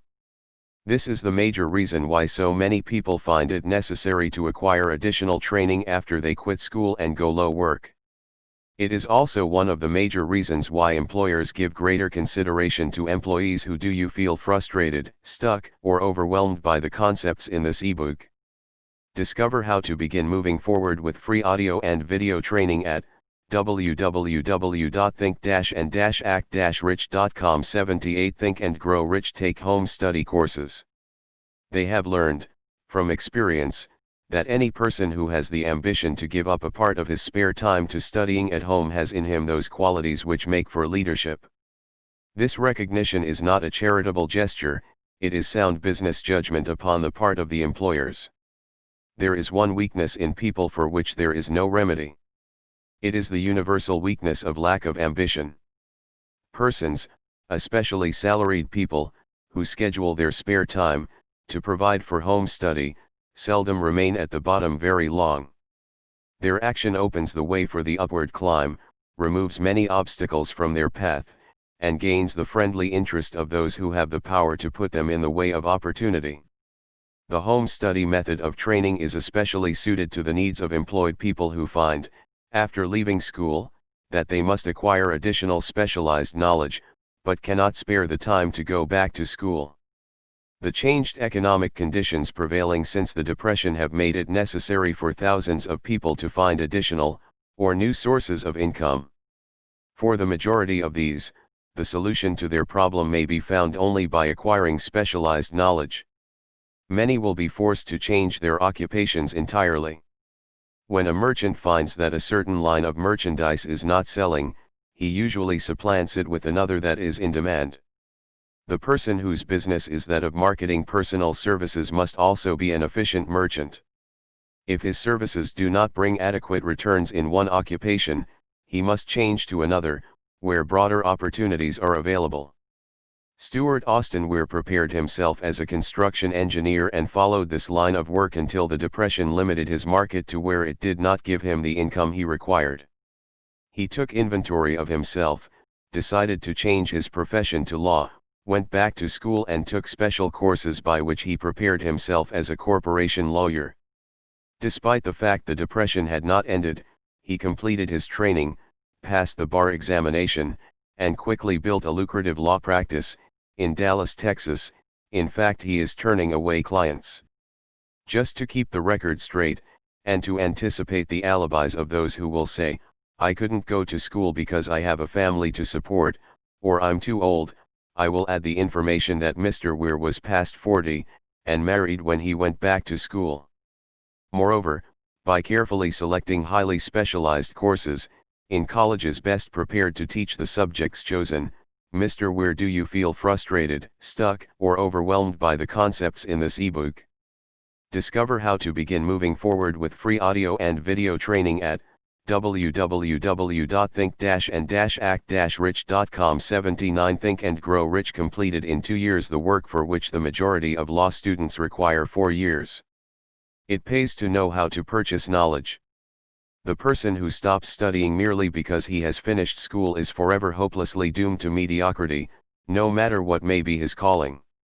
The way of success is the way of continuous pursuit of knowledge. Let us consider a specific instance. During the Depression, a salesman in a grocery store found himself without a position. Having had some bookkeeping experience, he took a special course in accounting, familiarized himself with all the latest bookkeeping and office equipment, and went into business for himself. Starting with the grocer for whom he had formerly worked, he made contracts with more than 100 small merchants to keep their books, at a very nominal monthly fee. His idea was so practical that he soon found it necessary to set up a portable office in a light delivery truck, which he equipped with modern bookkeeping machinery.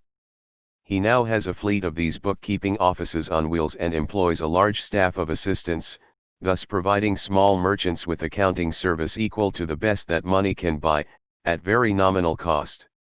Specialized knowledge, plus imagination, were the ingredients that went into this unique and successful business. Last year the owner of that business paid an income tax of almost 10 times as much as was paid by the merchant for whom he worked when the Depression forced upon him a temporary adversity which proved to be a blessing in disguise. The beginning of this successful business was an idea.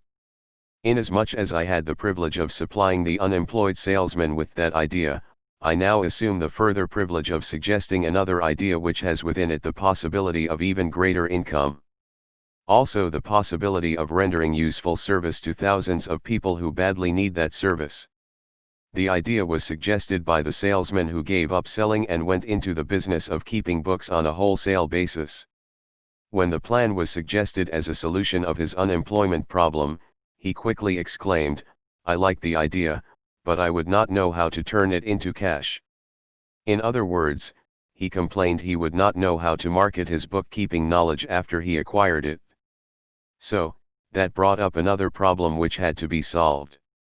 With the aid of a young woman typist, clever at hand lettering, and who could put the story together, a very attractive book was prepared, describing the advantages of the new system of bookkeeping. The pages were neatly typed and pasted in. And do you feel frustrated, stuck, or overwhelmed by the concepts in this ebook? Discover how to begin moving forward with free audio and video training at www.think-and-act-rich.com. 80 Think and Grow Rich Ordinary Scrapbook, which was used as a silent salesman with which the story of this new business was so effectively told that its owner soon had more accounts than he could handle. There are thousands of people, all over the country, who need the services of a merchandising specialist capable of preparing an attractive brief for use in marketing personal services. The aggregate annual income from such a service might easily exceed that received by the largest employment agency, and the benefits of the service might be made far greater to the purchaser than any to be obtained from an employment agency. The idea here described was born of necessity, to bridge an emergency which had to be covered, but it did not stop by merely serving one person. The woman who created the idea has a keen imagination. She saw in her newly born brainchild the making of a new profession, one that is destined to render valuable service to thousands of people who need practical guidance in marketing personal services. Spurred to action by the instantaneous success of her first prepared plan to market personal services, this energetic woman turned next to the solution of a similar problem for her son who had just finished college, but had been totally unable to find a market for his services.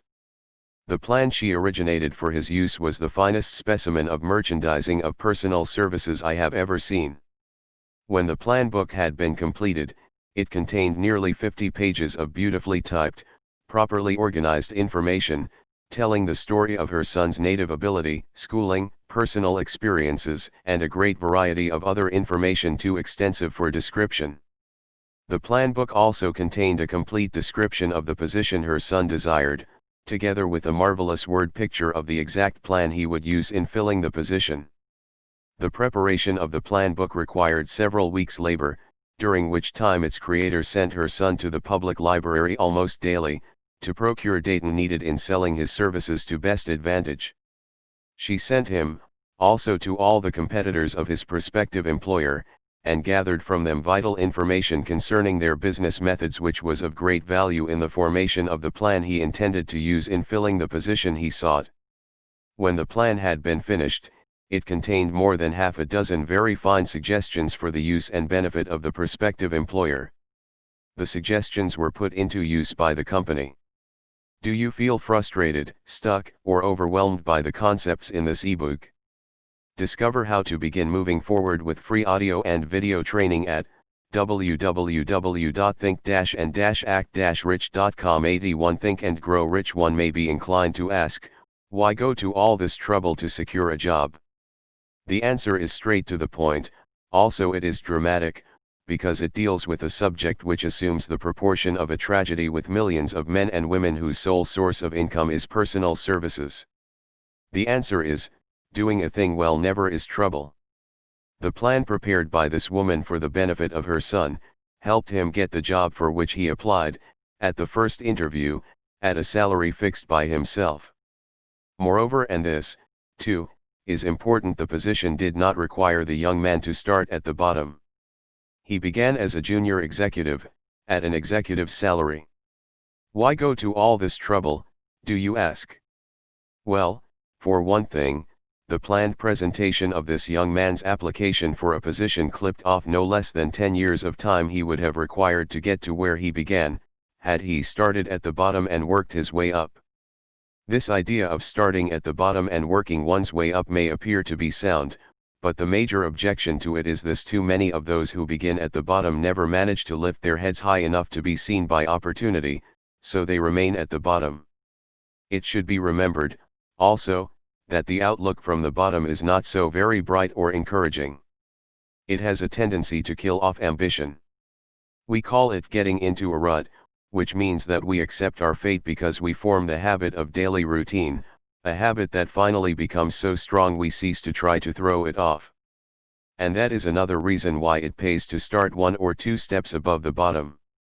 By so doing one forms the habit of looking around, of observing how others get ahead, of seeing opportunity, and of embracing it without hesitation. Dan Halpin is a splendid example of what I mean. During his college days, he was manager of the famous 1930 national championship Notre Dame football team, when it was under the direction of the late Knute Rockne. Perhaps he was inspired by the great football coach to aim high, and not mistake temporary defeat for failure, just as Andrew Carnegie, the great industrial leader, inspired his young business lieutenants to set high goals for themselves.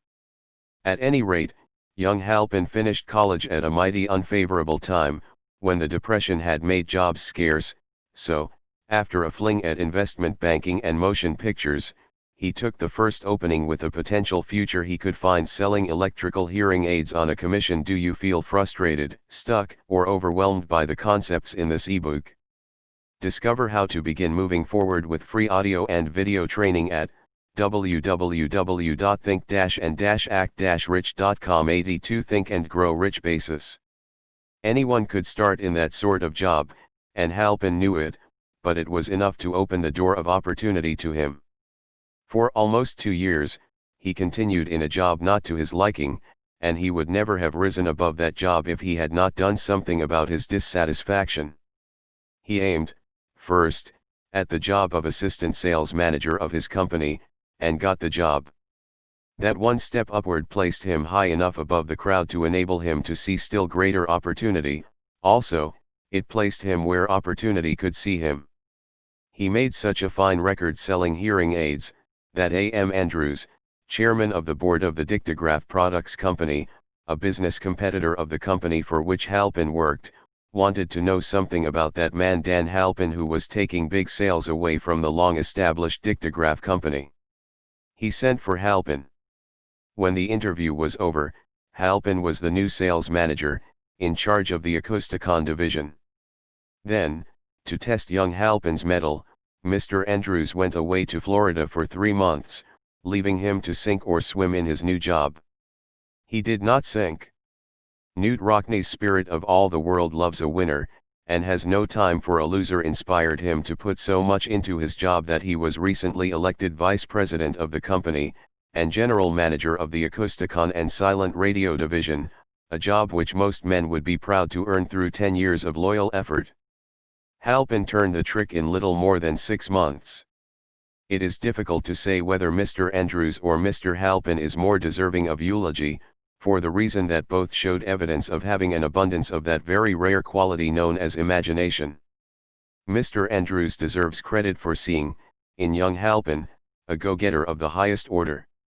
Halpin deserves credit for refusing to compromise with life by accepting and keeping a job he did not want, and that is one of the major points I am trying to emphasize through this entire philosophy, that we rise to high positions or remain at the bottom because of conditions we can control if we desire to control them. I am also trying to emphasize another point, namely, that both success and failure are largely the results of habit. I have not the slightest doubt that Dan Halpin's close association with the greatest football coach America ever knew, planted in his mind the same brand of desire to excel which made the Notre Dame football team world famous. Truly, there is something to the idea that hero worship is helpful, provided one worships a winner. Halpin tells me that Rockne was one of the world's greatest leaders of men in all history.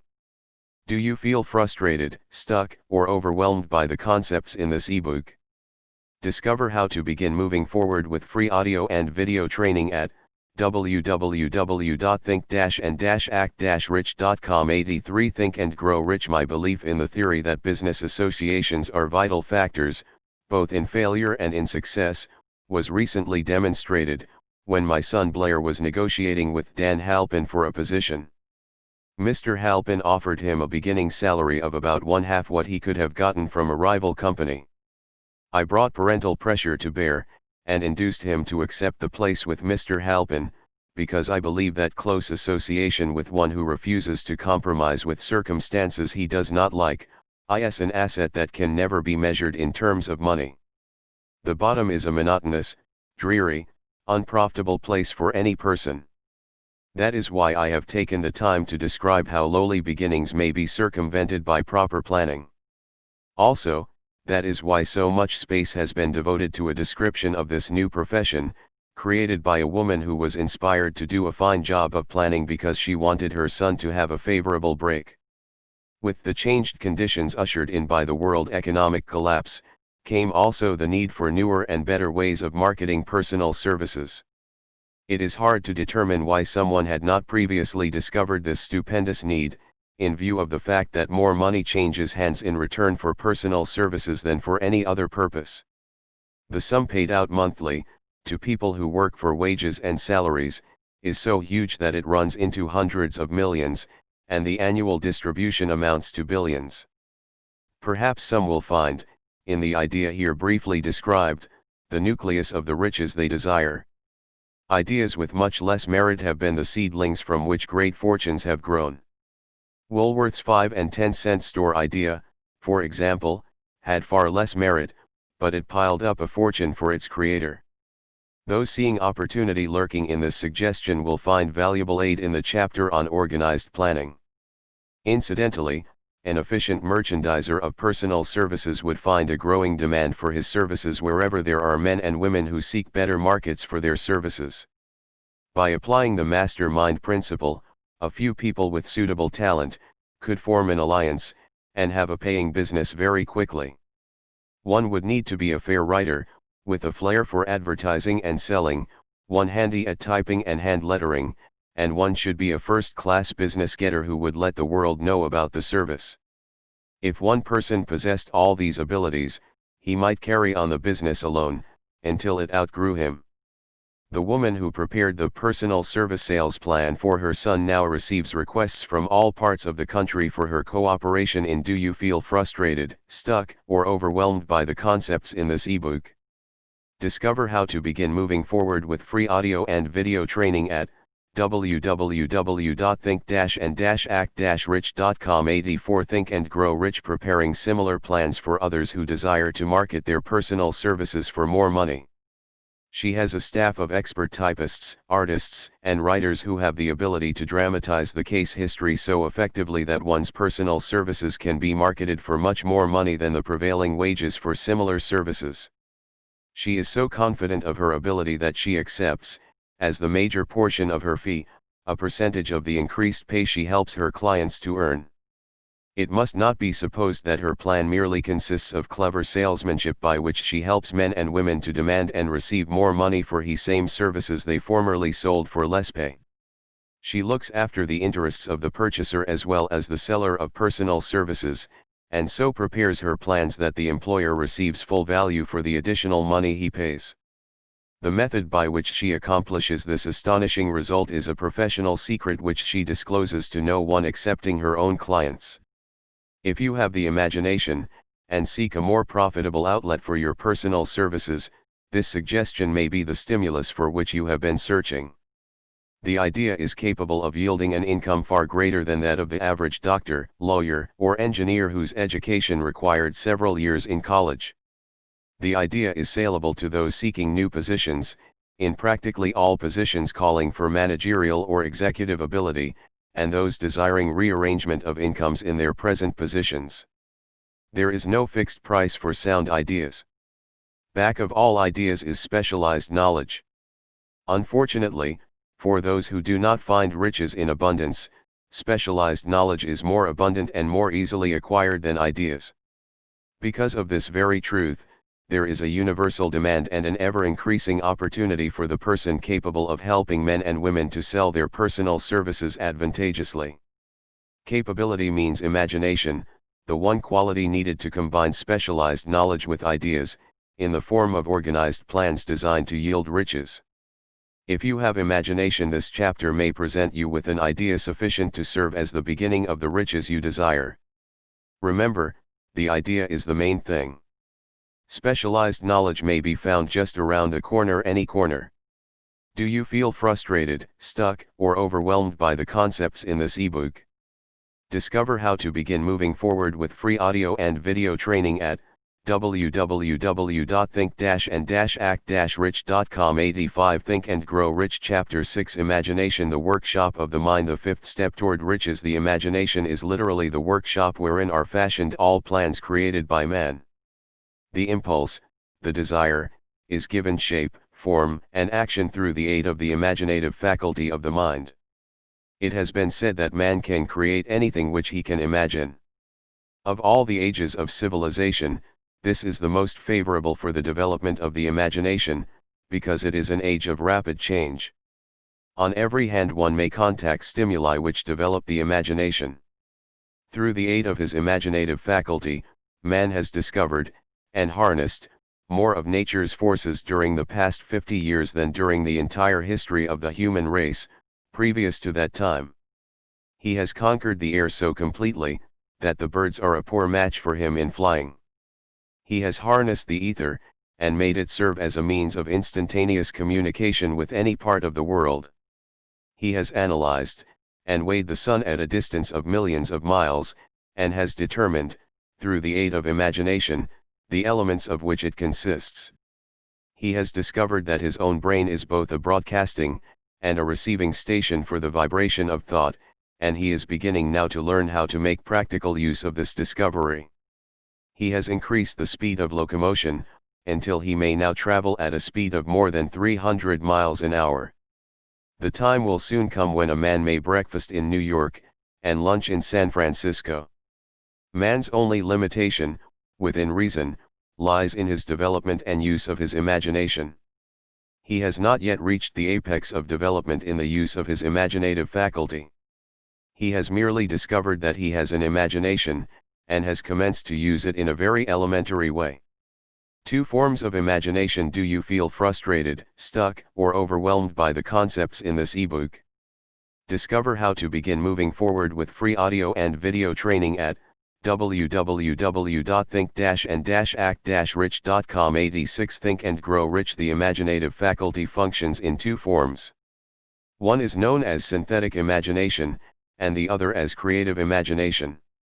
Synthetic imagination. Through this faculty, one may arrange old concepts, ideas, or plans into new combinations. This faculty creates nothing.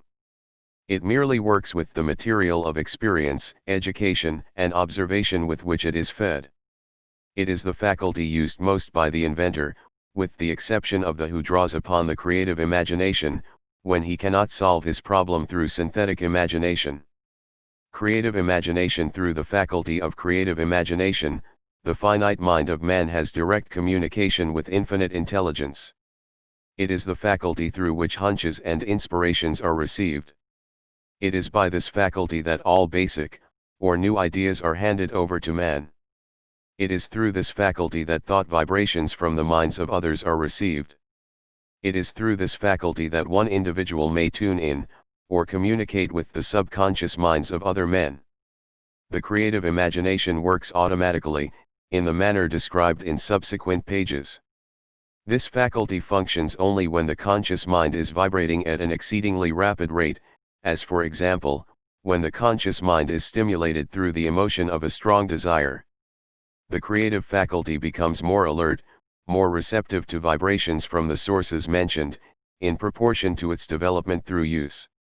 This statement is significant. Ponder over it before passing on.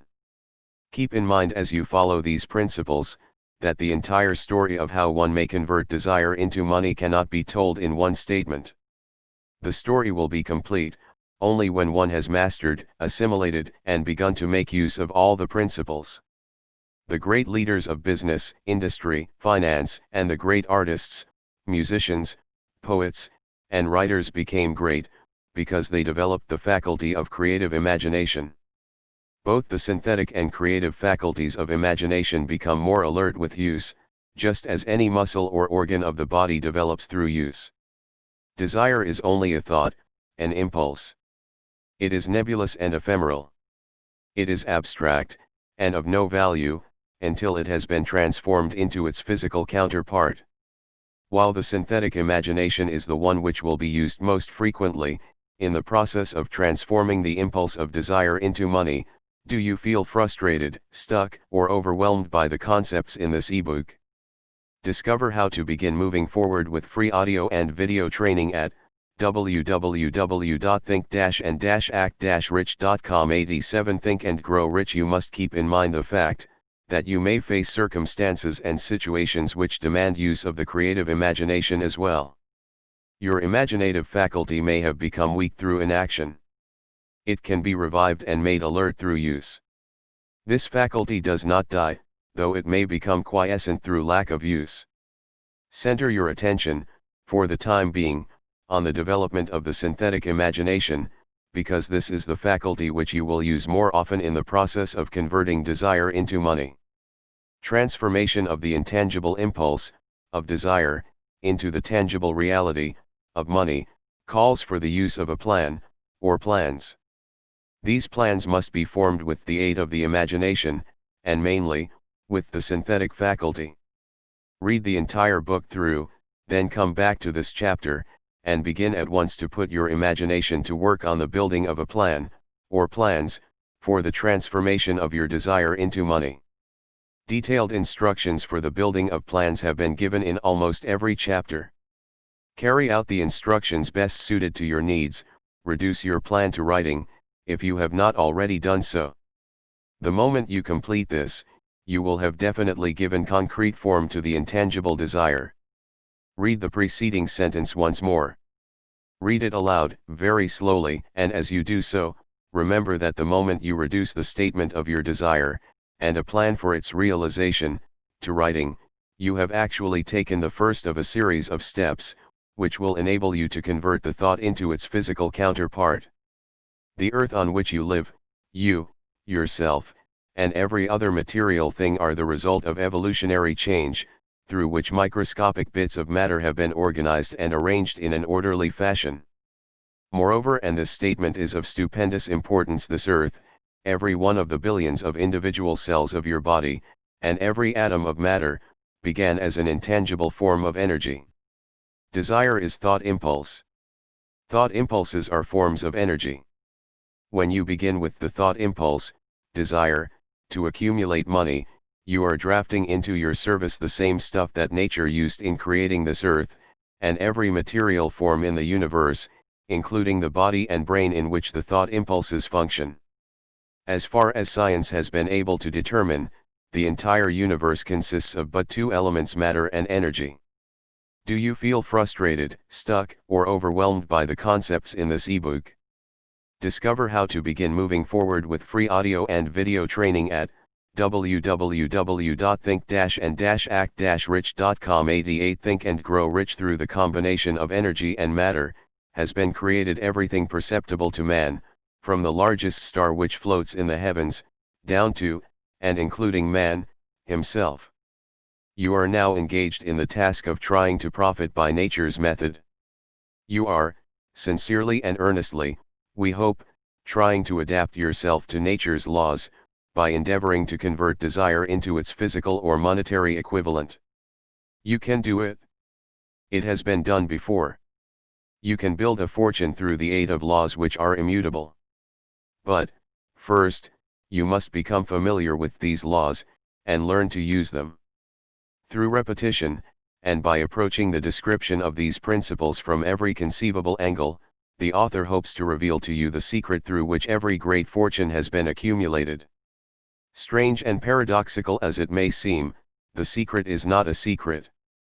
Nature, herself, advertises it in the earth on which we live, the stars, the planets suspended within our view, in the elements above and around us, in every blade of grass, and every form of life within our vision.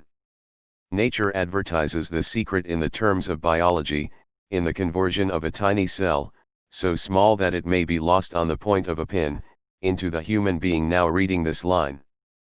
The conversion of desire into its physical equivalent is, certainly, no more miraculous. Do not become discouraged if you do not fully comprehend all that has been stated. Unless you have long been a student of the mind, it is not to be expected that you will assimilate all that is in this chapter upon a first reading. But you will, in time, make good progress. The principles which follow will open the way for understanding of imagination.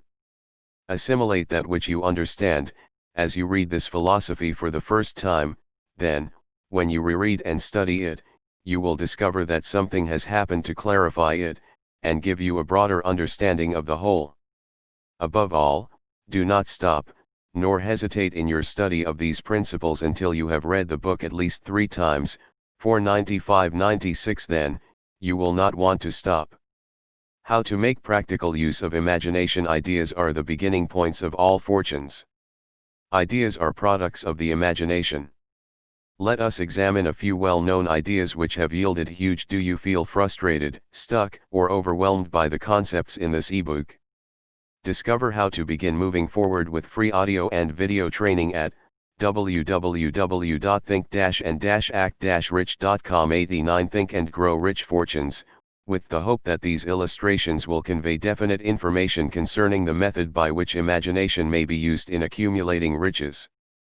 The Enchanted Kettle. 50 years ago, an old country doctor drove to town, hitched his horse, quietly slipped into a drug store by the back door, and began dickering with the young drug clerk. His mission was destined to yield great wealth to many people. It was destined to bring to the South the most far-flung benefits since the Civil War. For more than an hour, behind the prescription counter, the old doctor and the clerk talked in low tones. Then the doctor left. He went out to the buggy and brought back a large, old-fashioned kettle, a big wooden paddle, used for stirring the contents of the kettle, and deposited them in the back of the store. The clerk inspected the kettle, reached into his inside pocket, took out a roll of bills, and handed it over to the doctor. The roll contained exactly $500.00, the clerk's entire savings. The doctor handed over a small slip of paper on which was written a secret formula.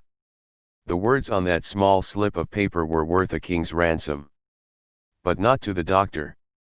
Those magic words were needed to start the kettle to boiling, but neither the doctor nor the young clerk knew what fabulous fortunes were destined to flow from that kettle. The old doctor was glad to sell the outfit for $500. The money would pay off his debts, and give him freedom of mind. The clerk was taking a big chance by staking his entire life savings on a mere scrap of paper and an old kettle. He never dreamed his investment would start a kettle to overflowing with gold that would surpass the miraculous performance of Aladdin's lamp. What the clerk really purchased was an idea. The old kettle and the wooden paddle, and the secret message on a slip of paper were incidental. The strange performance of that kettle began to take place after the new owner mixed with the secret instructions an ingredient of which the doctor knew nothing. Read this story carefully, give your imagination a test. See if you can discover what it was that the young man added to the secret message, which caused the kettle to overflow with gold. Remember, as you read, that this is not a story from Arabian Nights.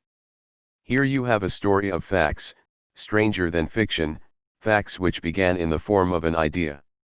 Do you feel frustrated, stuck, or overwhelmed by the concepts in this ebook?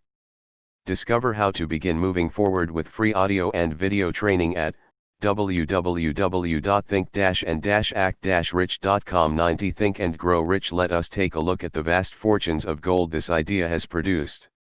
It has paid, and still pays huge fortunes to men and women all over the world, who distribute the contents of the kettle to millions of people. The old kettle is now one of the world's largest consumers of sugar, thus providing jobs of a permanent nature to thousands of men and women engaged in growing sugar cane, and in refining and marketing sugar. The old kettle consumes, annually, millions of glass bottles, providing jobs to huge numbers of glass workers. The old kettle gives employment to an army of clerks, stenographers, copywriters, and advertising experts throughout the nation. It has brought fame and fortune to scores of artists who have created magnificent pictures describing the product.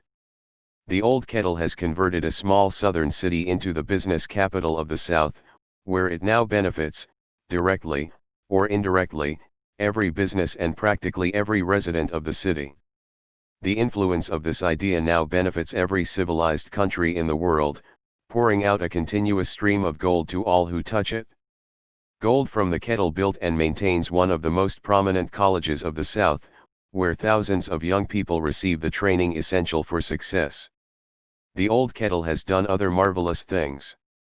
All through the World Depression, when factories, banks, and business houses were folding up and quitting by the thousands, the owner of this enchanted kettle went marching on, giving continuous employment to an army of men and women all over the world, and paying out extra portions of gold to those who, long ago, had faith in the idea. If the product of that old brass kettle could talk, it would tell thrilling tales of romance in every language. Romances of love, romances of business, romances of professional men and women who are daily being stimulated by it. The author is sure of at least one such romance, for he was a part of it, and it all began not far from the very spot on which the drug clerk purchased the old kettle. It was here that the author met his wife, and it was she who first told him of the enchanted kettle. It was the product of that kettle they were drinking when he asked her to accept him for better or worse. Now that you know the content of the enchanted kettle is a world-famous drink, it is fitting that the author confess that the home city of the drink supplied him with a wife, also that the drink itself provides him with stimulation of thought. Do you feel frustrated, stuck, or overwhelmed by the concepts in this ebook? Discover how to begin moving forward with free audio and video training at www.think-and-act-rich.com. 91 Think and Grow Rich without intoxication, and thereby it serves to give the refreshment of mind which an author must have to do his best work. Whoever you are, wherever you may live, whatever occupation you may be engaged in, just remember in the future, every time you see the words Coca-Cola, that its vast empire of wealth and influence grew out of a single idea, and that the mysterious ingredient the drug clerk Asa Candler mixed with the secret formula was imagination. Stop and think of that, for a moment. Remember, also, that the 13 steps to riches, described in this book, were the media through which the influence of Coca-Cola has been extended to every city, town, village, and crossroads of the world, and that any idea you may create, as sound and meritorious as Coca-Cola, has the possibility of duplicating the stupendous record of this worldwide thirst killer. Truly, thoughts are things, and their scope of operation is the world itself. What I would do if I had $1 million. This story proves the truth of that old saying, where there's a will, there's a way. It was told to me by that beloved educator and clergyman, the late Frank W. Gonzalez, who began his preaching career in the Stockyards region of South Chicago. While Dr. Gonzalez was going through college, he observed many defects in our educational system, defects which he believed he could correct, if he were the head of a college. His deepest desire was to become the directing head of an educational institution in which young men and women would be taught to learn by doing.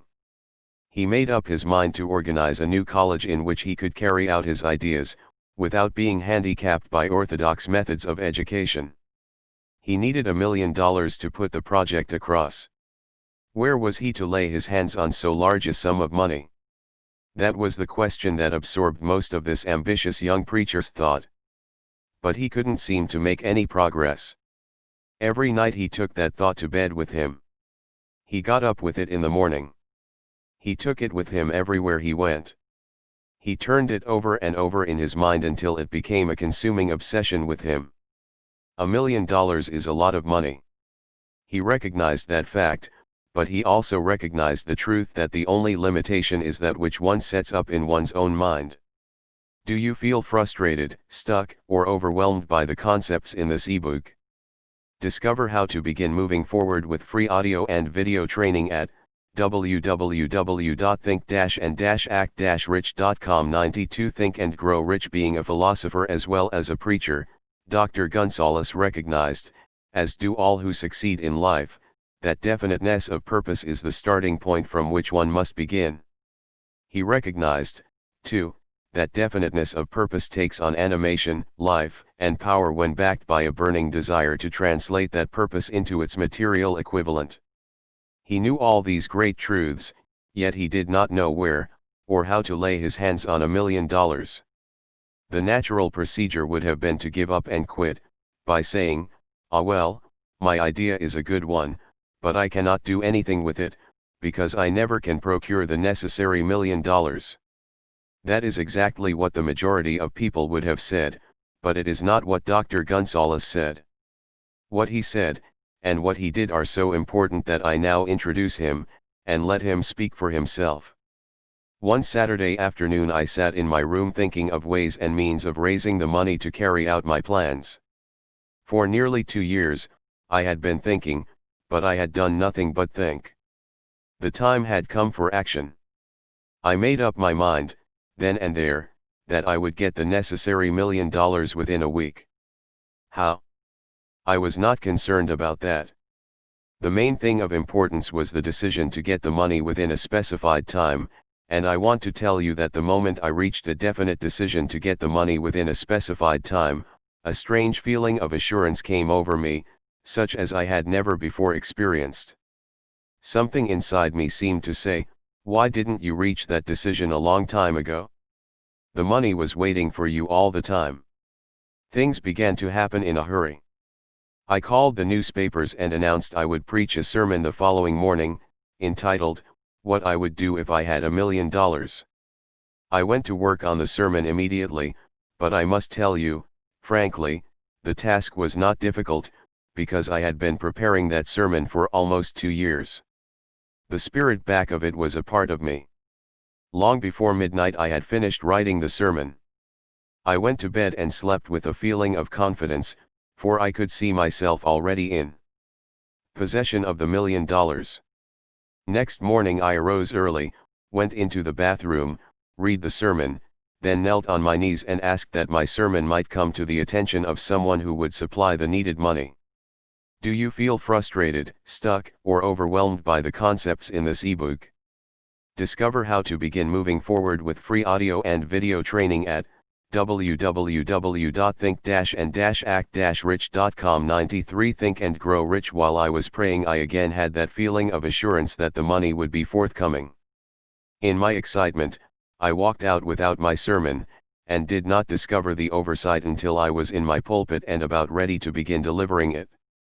It was too late to go back for my notes, and what a blessing that I couldn't go back. Instead, my own subconscious mind yielded the material I needed. When I arose to begin my sermon, I closed my eyes, and spoke with all my heart and soul of my dreams. I not only talked to my audience, but I fancy I talked also to God. I told what I would do with $1 million if that amount were placed in my hands. I described the plan I had in mind for organizing a great educational institution, where young people would learn to do practical things, and at the same time develop their minds. When I had finished and sat down, a man slowly arose from his seat, about 3 rows from the rear, and made his way toward the pulpit. I wondered what he was going to do. He came into the pulpit, extended his hand, and said, "Reverend, I liked your sermon. I believe you can do everything you said you would, if you had $1 million. To prove that I believe in you and your sermon, if you will come to my office tomorrow morning, I will give you the $1 million. My name is Philip D. Armour." Young Gonzalez went to Mr. Armour's office and the $1 million was presented to him. With the money, he founded the Armour Institute of Technology. That is more money than the majority of preachers ever see in an entire lifetime, yet the thought impulse back of the money was created in the young preacher's mind in a fraction of a minute. The necessary $1 million came as a result of an idea. Back of the idea was a desire which young Gonzalez had been nursing in his mind for almost 2 years. Observe this important fact. He got the money within 36 hours after he reached a definite decision in his own mind to get it, and decided upon a definite plan for getting it. There was nothing new or unique about young Gonzalez' vague thinking about $1 million, and weakly hoping for it. Others before him, and many since his time, have had similar thoughts. But there was something very unique and different about the decision he reached on that memorable Saturday, when he put vagueness into the background, and definitely said, "I will get that money within a week." Do you feel frustrated, stuck, or overwhelmed by the concepts in this ebook? Discover how to begin moving forward with free audio and video training at www.think-and-act-rich.com. 94 Think and Grow Rich. God seems to throw himself on the side of the man who knows exactly what he wants, if he is determined to get just that. Moreover, the principle through which Dr. Gonzalez got his $1 million is still alive. It is available to you. This universal law is as workable today as it was when the young preacher made use of it so successfully. This book describes, step by step, the 13 elements of this great law, and suggests how they may be put to use. Observe that Asa Candler and Dr. Frank Gonzalez had one characteristic in common. Both knew the astounding truth that ideas can be transmuted into cash through the power of definite purpose, plus definite plans. If you are one of those who believe that hard work and honesty, alone, will bring riches, perish the thought. It is not true. Riches, when they come in huge quantities, are never the result of hard work. Riches come, if they come at all, in response to definite demands, based upon the application of definite principles, and not by chance or luck. Generally speaking, an idea is an impulse of thought that impels action, by an appeal to the imagination. All master salesmen know that ideas can be sold where merchandise cannot. Ordinary salesmen do not know this, that is why they are ordinary. A publisher of books, which sell for a nickel, made a discovery that should be worth much to publishers generally. He learned that many people buy titles, and not contents of books. By merely changing the name of one book that was not moving, his sales on that book jumped upward more than 1 million copies. The inside of the book was not changed in any way. He merely ripped off the cover bearing the title that did not sell, and put on a new cover with the title that had box office value. That, as simple as it may seem, was an idea. It was imagination. There is no standard price on ideas. The creator of ideas makes his own price, and, if he is smart, gets it. The moving picture industry created a whole flock of millionaires. Most of them were men who couldn't create ideas, but they had the imagination to recognize ideas when they saw them. The next flock of millionaires will grow out of the radio business, which is new and not overburdened with men of keen imagination. The money will be made by those who discover or create new and more meritorious radio programs and have the imagination to recognize merit, and to give the radio listeners a chance to profit by it. Do you feel frustrated, stuck, or overwhelmed by the concepts in this ebook? Discover how to begin moving forward with free audio and video training at www.think-and-act-rich.com. 95 Think and Grow Rich. The sponsor. That unfortunate victim who now pays the cost of all radio entertainment, soon will become idea conscious, and demands something for his money. The man who beats the sponsor to the draw, and supplies programs that render useful service, is the man who will become rich in this new industry. Crooners and light chatter artists who now pollute the air with wisecracks and silly giggles, will go the way of all light timbers, and their places will be taken by real artists who interpret carefully planned programs which have been designed to service the minds of men, as well as provide entertainment. Here is a wide open field of opportunity screaming its protest at the way it is being butchered, because of lack of imagination, and begging for rescue at any price. Above all, the thing that radio needs is new ideas. If this new field of opportunity intrigues you, perhaps you might profit by the suggestion that the successful radio programs of the future will give more attention to creating buyer audiences, and less attention to listener audiences. Stated more plainly, the builder of radio programs who succeeds in the future, must find practical ways to convert listeners into buyers. Moreover, the successful producer of radio programs in the future must key his features so that he can definitely show its effect upon the audience. Sponsors are becoming a bit weary of buying glib selling talks, based upon statements grabbed out of thin air. They want, and in the future will demand, indisputable proof that the Husid program not only gives millions of people the silliest giggle ever, but that the silly giggler can sell merchandise. Another thing that might as well be understood by those who contemplate entering this new field of opportunity: radio advertising is going to be handled by an entirely new group of advertising experts, separate and distinct from the old-time newspaper and magazine advertising agency men. The old-timers in the advertising game cannot read the modern radio scripts, because they have been schooled to see ideas. The new radio technique demands men who can interpret ideas from a written manuscript in terms of sound. It cost the author a year of hard labor, and many thousands of dollars to learn this. Radio, right now, is about where the moving pictures were, when Mary Pickford and her curls first appeared on the screen. There is plenty of room in radio for those who can produce or recognize ideas. If the foregoing comment on the opportunities of radio has not started your idea factory to work, you had better forget it. Your opportunity is in some other field.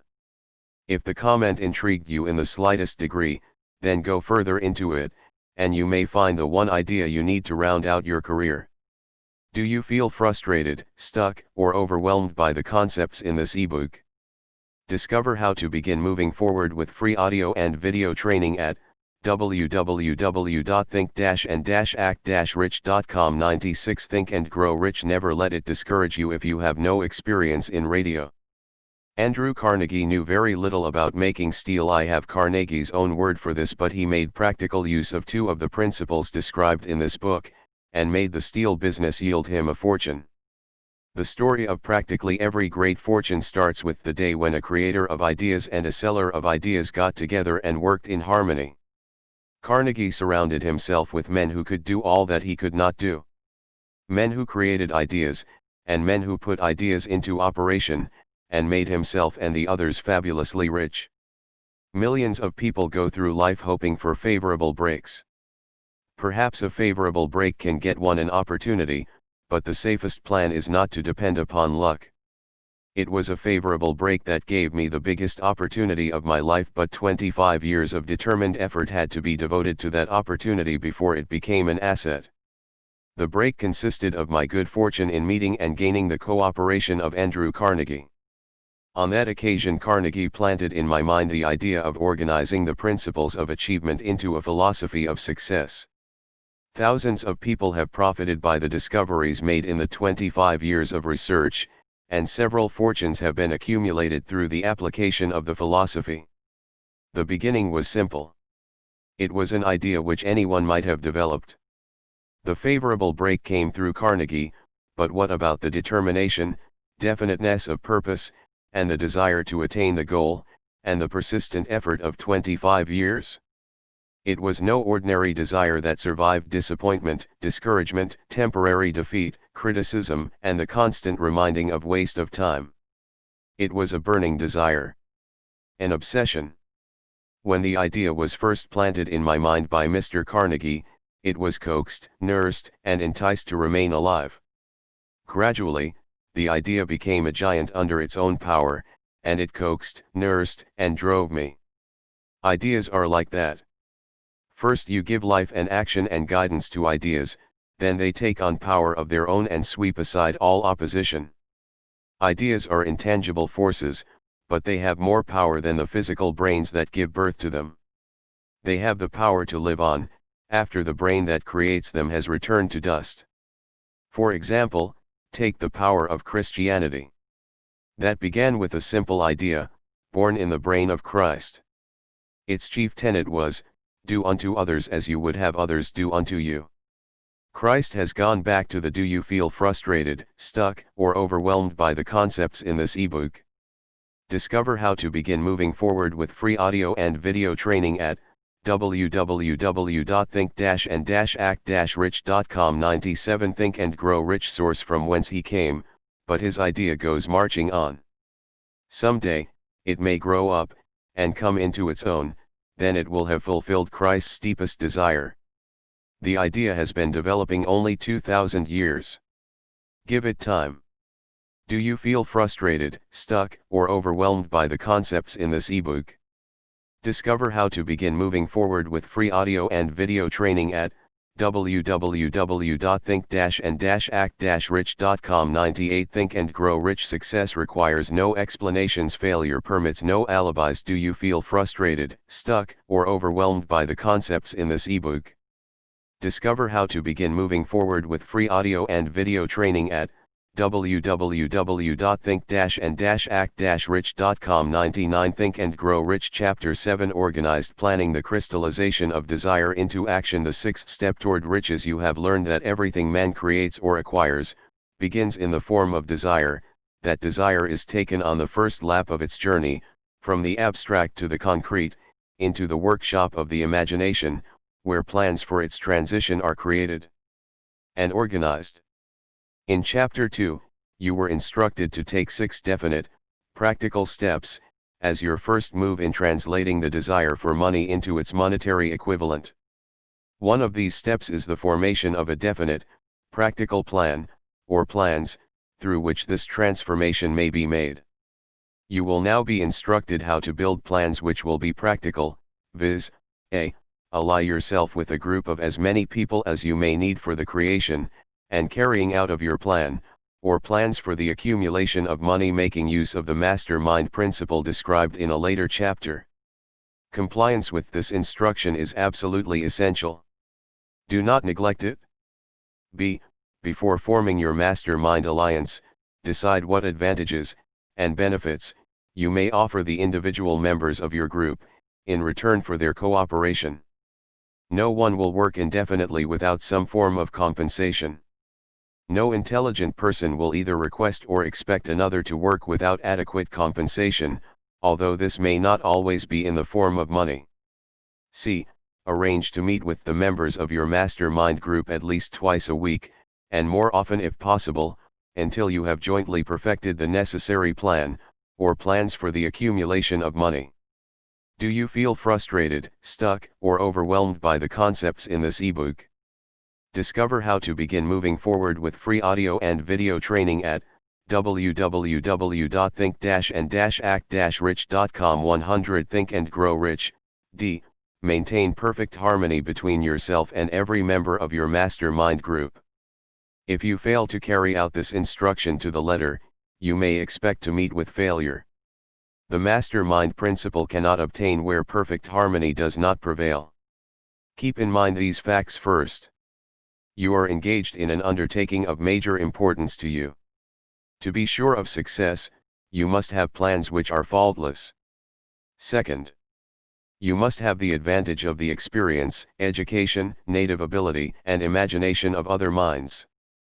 This is in harmony with the methods followed by every person who has accumulated a great fortune. No individual has sufficient experience, education, native ability, and knowledge to ensure the accumulation of a great fortune, without the cooperation of other people. Every plan you adopt, in your endeavor to accumulate wealth, should be the joint creation of yourself and every other member of your mastermind group. You may originate your own plans, either in whole or in part, but see that those plans are checked and approved by the members of your mastermind alliance. If the first plan which you adopt does not work successfully, replace it with a new plan. If this new plan fails to work, replace it, in turn with still another, and so on, until you find a plan which does work. Right here is the point at which the majority of men meet with failure, because of their lack of persistence in creating new plans to take the place of those which fail. The most intelligent man living cannot succeed in accumulating money nor in any other undertaking without plans which are practical and workable. Just keep this fact in mind, and remember when your plans fail, that temporary defeat is not permanent failure. It may only mean that your plans have not been sound. Build other plans. Start all over again. Thomas A. Edison failed 10,000 times before he perfected the incandescent electric light bulb. That is, he met with temporary defeat 10,000 times, before his efforts were crowned with success. Temporary defeat should mean only one thing, the certain knowledge that there is something wrong with your plan. Millions of men go through life in misery and poverty, because they lack a sound plan through which to accumulate a fortune. Do you feel frustrated, stuck, or overwhelmed by the concepts in this ebook? Discover how to begin moving forward with free audio and video training at www.think-and-act-rich.com. 101 Think and Grow Rich. Henry Ford accumulated a fortune, not because of his superior mind, but because he adopted and followed a plan which proved to be sound. 1,000 men could be pointed out, each with a better education than Ford's, yet each of whom lives in poverty, because he does not possess the right plan for the accumulation of money. Your achievement can be no greater than your plans are sound. That may seem to be an axiomatic statement, but it is true. Samuel Insull lost his fortune of over $100 million. The Insull fortune was built on plans which were sound. The business depression forced Mr. Insull to change his plans, and the change brought temporary defeat, because his new plans were not sound. Mr. Insull is now an old man. He may, consequently, accept failure instead of temporary defeat, but if his experience turns out to be failure, it will be for the reason that he lacks the fire of persistence to rebuild his plans. No man is ever whipped, until he quits in his own mind. This fact will be repeated many times, because it is so easy to take the count at the first sign of defeat. James J. Hill met with temporary defeat when he first endeavored to raise the necessary capital to build a railroad from the east to the west, but he, too, turned defeat into victory through new plans. Henry Ford met with temporary defeat, not only at the beginning of his automobile career, but after he had gone far toward the top. He created new plans, and went marching on to financial victory. We see men who have accumulated great fortunes, but we often recognize only their triumph, overlooking the temporary defeats which they had to surmount before arriving. No follower of this philosophy can reasonably expect to accumulate a fortune without experiencing temporary defeat. When defeat comes, accept it as a signal that your plans are not sound, rebuild those plans, and set sail once more toward your coveted goal. If you give up before your goal has been reached, you are a quitter. A quitter never wins and a winner never quits. Lift this sentence out, write it on a piece of paper in letters an inch high, and place it where you will see it every night before you go to sleep, and every morning before you go to work. When you begin to select members for your mastermind group, endeavor to select those who do not take defeat seriously. Do you feel frustrated, stuck, or overwhelmed by the concepts in this ebook? Discover how to begin moving forward with free audio and video training at www.think-and-act-rich.com. 102 Think and Grow Rich. Some people foolishly believe that only money can make money. This is not true. Desire, transmuted into its monetary equivalent, through the principles laid down here, is the agency through which money is made. Money, of itself, is nothing but inert matter. It cannot move, think, or talk, but it can hear when a man who desires it, calls it to come. Planning the sale of services. The remainder of this chapter has been given over to a description of ways and means of marketing personal services. The information here conveyed will be of practical help to any person having any form of personal services to market, but it will be of priceless benefit to those who aspire to leadership in their chosen occupations. Intelligent planning is essential for success in any undertaking designed to accumulate riches. Here will be found detailed instructions to those who must begin the accumulation of riches by selling personal services. It should be encouraging to know that practically all the great fortunes began in the form of compensation for personal services, or from the sale of ideas. What else, except ideas and personal services, would one not possessed of property have to give in return for riches? Broadly speaking, there are two types of people in the world. One type is known as leaders, and the other as followers. Decide at the outset whether you intend to become a leader in your chosen calling, or remain a follower. The difference in compensation is vast. The follower cannot reasonably expect the compensation to which a leader is entitled, although many followers make the mistake of expecting such pay. It is no disgrace to be a follower. On the other hand, it is no credit to remain a follower. Most great leaders began in the capacity of followers. They became great leaders because they were intelligent followers. With few exceptions, the man who cannot follow a leader intelligently, cannot become an efficient leader. The man who can follow a leader most efficiently, is usually the man who develops into leadership most rapidly. An intelligent follower has many advantages, among them the opportunity to acquire knowledge from his leader.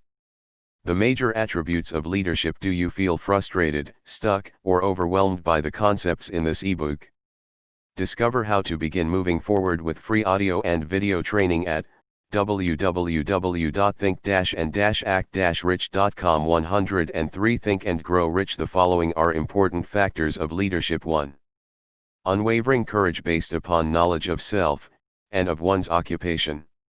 No follower wishes to be dominated by a leader who lacks self-confidence and courage. No intelligent follower will be dominated by such a leader very long. 2. Self-control. The man who cannot control himself, can never control others. Self-control sets a mighty example for one's followers, which the more intelligent will emulate. 3. A keen sense of justice. Without a sense of fairness and justice, no leader can command and retain the respect of his followers. 4. Definiteness of decision. The man who wavers in his decisions, shows that he is not sure of himself. He cannot lead others successfully. 5. Definiteness of plans. The successful leader must plan his work, and work his plan. A leader who moves by guesswork, without practical, definite plans, is comparable to a ship without a rudder. Sooner or later he will land on the rocks. 6. The habit of doing more than paid for. One of the penalties of leadership is the necessity of willingness, upon the part of the leader, to do more than he requires of his followers. 7. A pleasing personality. No slovenly, careless person can become a successful leader. Leadership calls for respect. Followers will not respect a leader who does not grade high on all of the factors of a pleasing personality. 8. Sympathy and understanding. The successful leader must be in sympathy with his followers. Moreover, he must understand them and their problems. 9. Mastery of detail. Successful leadership calls for mastery of details of the leader's position. Do you feel frustrated, stuck, or overwhelmed by the concepts in this ebook? Discover how to begin moving forward with free audio and video training at www.think-and-act-rich.com 104 Think and Grow Rich. 10. Willingness to assume full responsibility. The successful leader must be willing to assume responsibility for the mistakes and the shortcomings of his followers. If he tries to shift this responsibility, he will not remain the leader. If one of his followers makes a mistake, and shows himself incompetent, the leader must consider that it is he who failed. 11. Cooperation. The successful leader must understand, and apply the principle of cooperative effort and be able to induce his followers to do the same. Leadership calls for power, and power calls for cooperation. There are two forms of leadership. The first, and by far the most effective, is leadership by consent of, and with the sympathy of the followers. The second is leadership by force, without the consent and sympathy of the followers. History is filled with evidences that leadership by force cannot endure. The downfall and disappearance of dictators and kings is significant.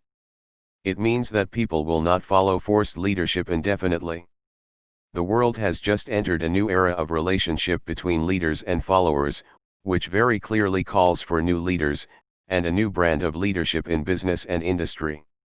Those who belong to the old school of leadership by force, must acquire an understanding of the new brand of leadership, cooperation, or be relegated to the rank and file of the followers. There is no other way out for them. The relationship of employer and employee, or of leader and follower, in the future, will be one of mutual cooperation, based upon an equitable division of the profits of business. In the future, the relationship of employer and employee will be more like a partnership than it has been in the past. Napoleon, Kaiser Wilhelm of Germany, the Tsar of Russia, and the King of Spain were examples of leadership by force. Their leadership passed. Without much difficulty, one might point to the prototypes of these ex-leaders, among the business, financial, and labor leaders of America who have been dethroned or slated to go. Leadership by consent of the followers is the only brand which can endure. Men may follow the forced leadership temporarily, but they will not do so willingly. The new brand of leadership will embrace the 11 factors of leadership, described in this chapter, as well as some other factors. The man who do you feel frustrated, stuck, or overwhelmed by the concepts in this ebook? Discover how to begin moving forward with free audio and video training at www.think-and-act-rich.com. 105 Think and Grow Rich makes these the basis of his leadership, will find abundant opportunity to lead in any walk of life. The Depression was prolonged, largely, because the world lacked leadership of the new brand. At the end of the Depression, the demand for leaders who are competent to apply the new methods of leadership has greatly exceeded the supply. Some of the old type of leaders will reform and adapt themselves to the new brand of leadership, but generally speaking, the world will have to look for new timber for its leadership. This necessity may be your opportunity. The 10 major causes of failure in leadership. We come now to the major faults of leaders who fail, because it is just as essential to know what not to do as it is to know what to do. 1. Inability to organize details. Efficient leadership calls for ability to organize and to master details. No genuine leader is ever too busy to do anything which may be required of him in his capacity as leader. When a man, whether he is a leader or follower, admits that he is too busy to change his plans, or to give attention to any emergency, he admits his inefficiency. The successful leader must be the master of all details connected with his position. That means, of course, that he must acquire the habit of relegating details to capable lieutenants. 2. Unwillingness to render humble service. Truly great leaders are willing, when occasion demands, to perform any sort of labor which they would ask another to perform. The greatest among ye shall be the servant of all is a truth which all able leaders observe and respect. 3. Expectation of pay for what they know instead of what they do with that which they know. The world does not pay men for that which they know. It pays them for what they do, or induce others to do. 4. Fear of competition from followers. The leader who fears that one of his followers may take his position is. Do you feel frustrated, stuck, or overwhelmed by the concepts in this ebook? Discover how to begin moving forward with free audio and video training at www.think-and-act-rich.com. 106 Think and Grow Rich practically sure to realize that fear sooner or later. The able leader trains understudies to whom he may delegate, at will, any of the details of his position. Only in this way may a leader multiply himself and prepare himself to be at many places, and give attention to many things at one time. It is an eternal truth that men receive more pay for their ability to get others to perform, than they could possibly earn by their own efforts. An efficient leader may, through his knowledge of his job and the magnetism of his personality, greatly increase the efficiency of others, and induce them to render more service and better service than they could render without his aid. 5. Lack of imagination. Without imagination, the leader is incapable of meeting emergencies, and of creating plans by which to guide his followers efficiently. 6. Selfishness. The leader who claims all the honor for the work of his followers, is sure to be met by resentment. The really great leader claims none of the honors. He is contented to see the honors, when there are any, go to his followers, because he knows that most men will work harder for commendation and recognition than they will for money alone. 7. Intemperance. Followers do not respect an intemperate leader. Moreover, intemperance in any of its various forms, destroys the endurance and the vitality of all who indulge in it. 8. Disloyalty. Perhaps this should have come at the head of the list. The leader who is not loyal to his trust, and to his associates, those above him, and those below him, cannot long maintain his leadership. Disloyalty marks one as being less than the dust of the earth, and brings down on one's head the contempt he deserves. Lack of loyalty is one of the major causes of failure in every walk of life. Do you feel frustrated, stuck, or overwhelmed by the concepts in this ebook? Discover how to begin moving forward with free audio and video training at www.think-and-act-rich.com. 107 Think and Grow Rich. 9. Emphasis of the authority of leadership. The efficient leader leads by encouraging, and not by trying to instill fear in the hearts of his followers. The leader who tries to impress his followers with his authority comes within the category of leadership through force. If a leader is a real leader, he will have no need to advertise that fact except by his conduct, his sympathy, understanding, fairness, and a demonstration that he knows his job. 10. Emphasis of title.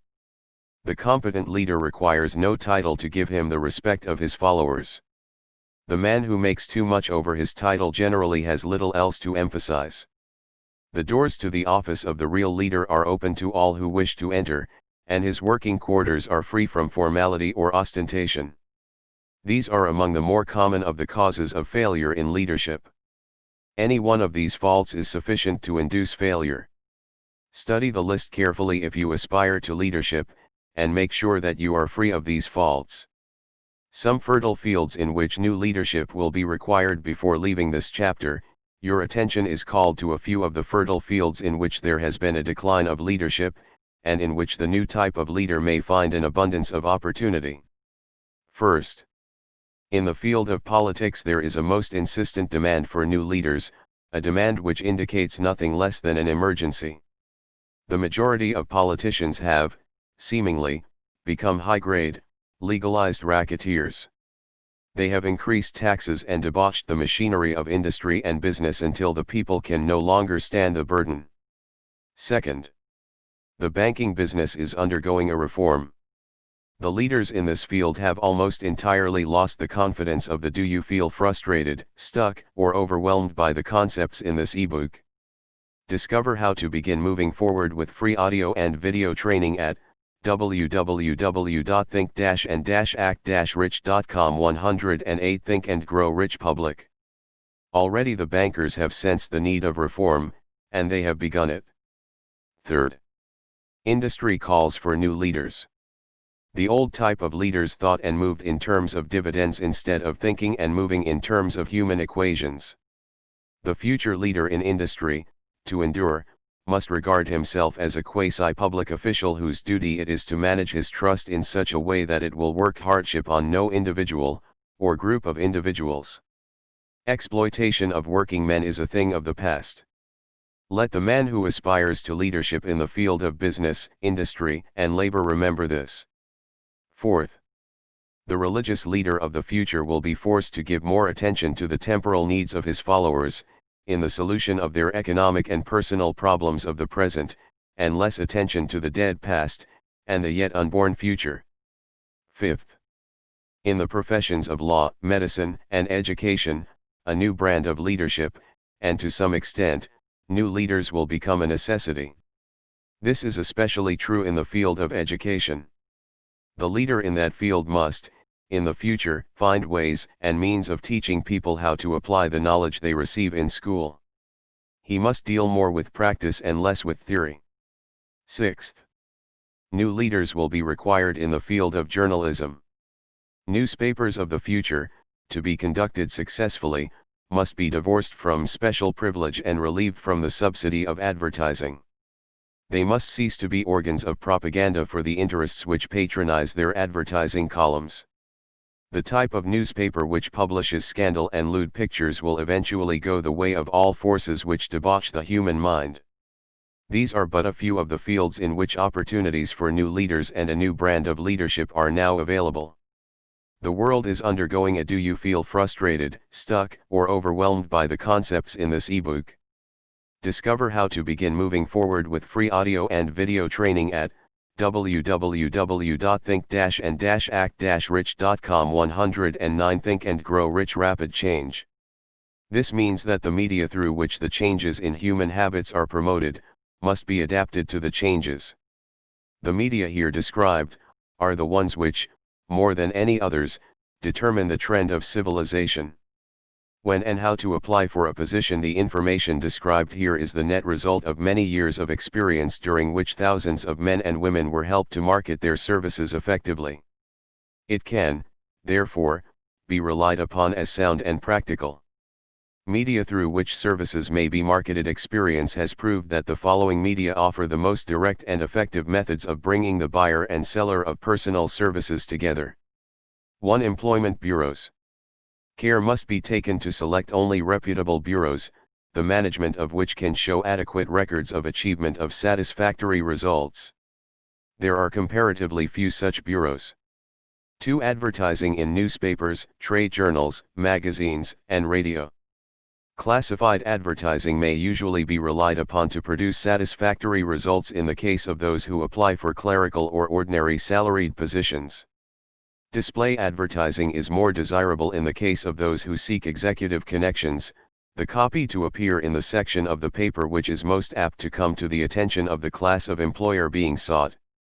The copy should be prepared by an expert, who understands how to inject sufficient selling qualities to produce replies. 3. Personal letters of application, directed to particular firms or individuals most apt to need such services as are being offered. Letters should be neatly typed, always, and signed by hand. With the letter, should be sent a complete brief or outline of the applicant's qualifications. Both the letter of application and the brief of experience or qualifications should be prepared by an expert. See instructions as to information to be supplied. Do you feel frustrated, stuck, or overwhelmed by the concepts in this ebook? Discover how to begin moving forward with free audio and video training at www.think-and-act-rich.com. 110 Think and Grow Rich. 4. Application through personal acquaintances. When possible, the applicant should endeavor to approach prospective employers through some mutual acquaintance. This method of approach is particularly advantageous in the case of those who seek executive connections and do not wish to appear to be peddling themselves. 5. Application in person. In some instances, it may be more effective if the applicant offers personally his services to prospective employers, in which event a complete written statement of qualifications for the position should be presented, for the reason that prospective employers often wish to discuss with associates one's record. Information to be supplied in a written brief. This brief should be prepared as carefully as a lawyer would prepare the brief of a case to be tried in court. Unless the applicant is experienced in the preparation of such briefs, an expert should be consulted, and his services enlisted for this purpose. Successful merchants employ men and women who understand the art and the psychology of advertising to present the merits of their merchandise. One who has personal services for sale should do the same. The following information should appear in the brief. 1. Education. State briefly, but definitely, what schooling you have had, and in what subjects you specialized in school, giving the reasons for that specialization. 2. Experience. If you have had experience in connection with positions similar to the one you seek, describe it fully, state names and addresses of former employers. Be sure to bring out clearly any special experience you may have had which would equip you to fill the position you seek. 3. References. Practically every business firm desires to know all about the previous records, antecedents, etc., of prospective employees who seek positions of responsibility.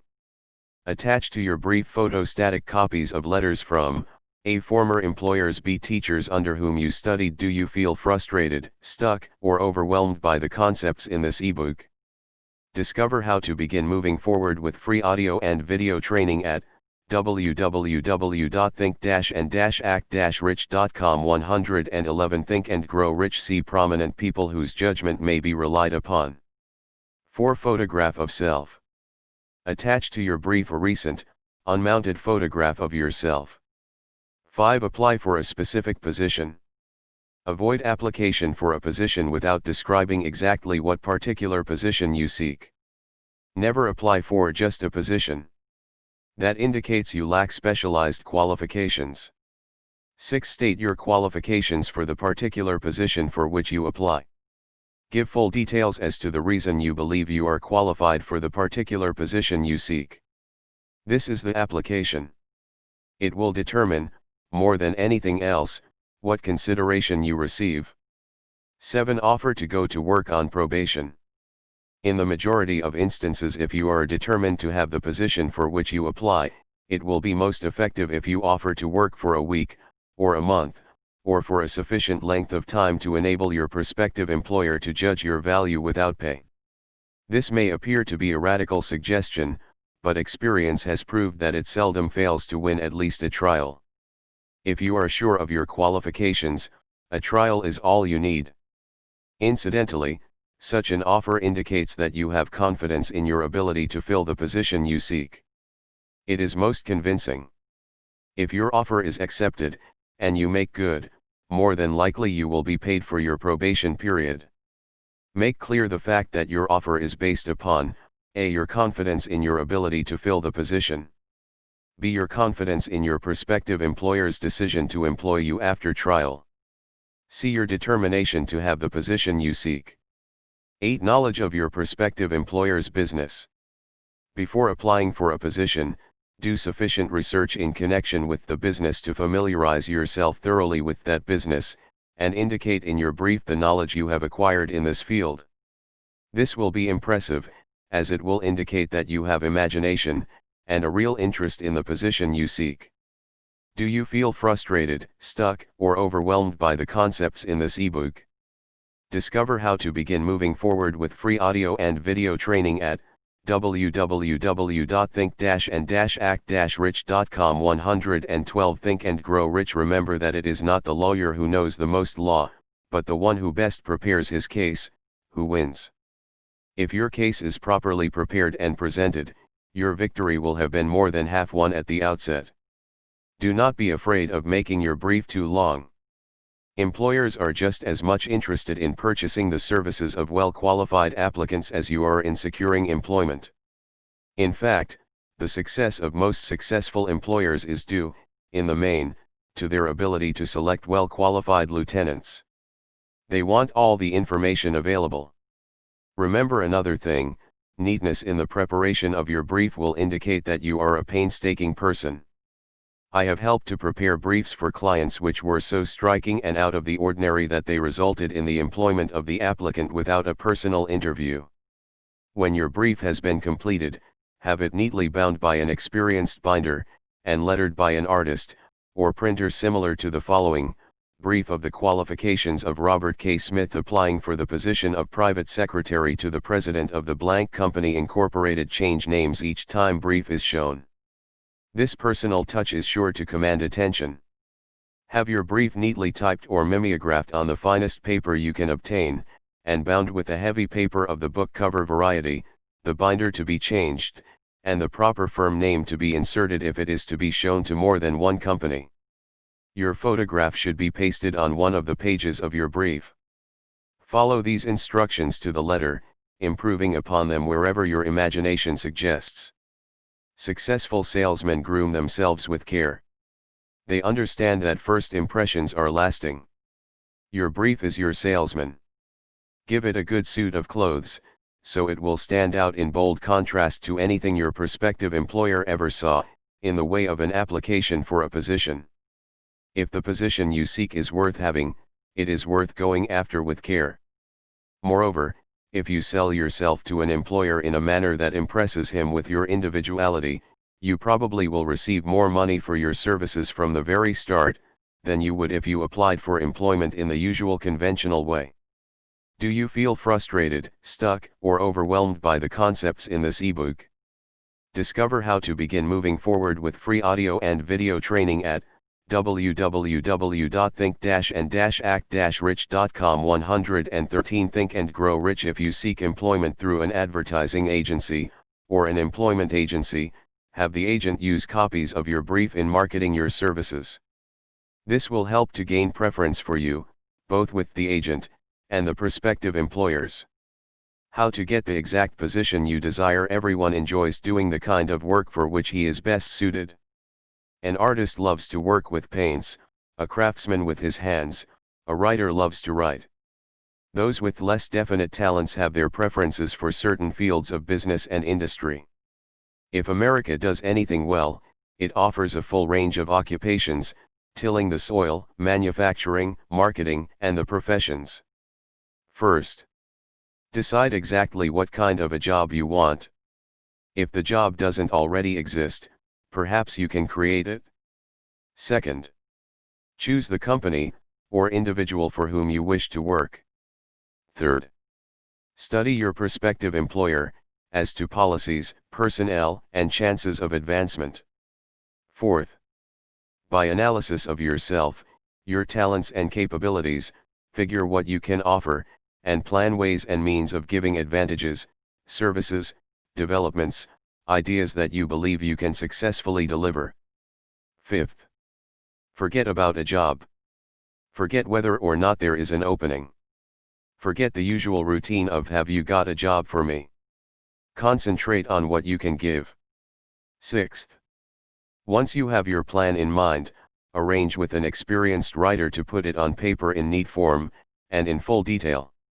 Seventh, present it to the proper person with authority and he will do the rest. Every company is looking for men who can give something of value, whether it be ideas, services, or connections. Every company has room for the man who has a definite plan of action which is to the advantage of that company. Do you feel frustrated, stuck, or overwhelmed by the concepts in this ebook? Discover how to begin moving forward with free audio and video training at www.think-and-act-rich.com. 114 Think and Grow Rich. This line of procedure may take a few days or weeks of extra time, but the difference in income, in advancement, and in gaining recognition will save years of hard work at small pay. It has many advantages, the main one being that it will often save from 1 to 5 years of time in reaching a chosen goal. Every person who starts, or gets in halfway up the ladder, does so by deliberate and careful planning, excepting, of course, the boss son. The new way of marketing services jobs are now partnerships. Men and women who market their services to best advantage in the future, must recognize the stupendous change which has taken place in connection with the relationship between employer and employee. In the future, the golden rule, and not the rule of gold, will be the dominating factor in the marketing of merchandise as well as personal services. The future relationship between employers and their employees will be more in the nature of a partnership consisting of A. the employer, B. the employee, C. the public they serve. This new way of marketing personal services is called new for many reasons. First, both the employer and the employee of the future will be considered as fellow employees whose business it will be to serve the public efficiently. In times past, employers and employees have bartered among themselves, driving the best bargains they could with one another, not considering that in the final analysis they were, in reality, bargaining at the expense of the third party, the public they served.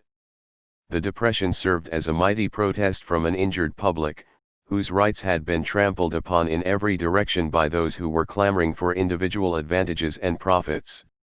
When the debris of the Depression shall have been cleared away, and business shall have been once again restored to balance, both employers and employees will recognize that they are no longer privileged to drive bargains at the expense of those whom they serve. The real employer of the future will be the public. This should be kept uppermost in mind by every person seeking to market personal services effectively. Do you feel frustrated, stuck, or overwhelmed by the concepts in this ebook? Discover how to begin moving forward with free audio and video training at www.think-and-act-rich.com. 115 Think and Grow Rich. Nearly every railroad in America is in financial difficulty. Who does not remember the day when, if a citizen inquired at the ticket office the time of departure of a train, he was abruptly referred to the bulletin board instead of being politely given the information? The streetcar companies have experienced a change of times also.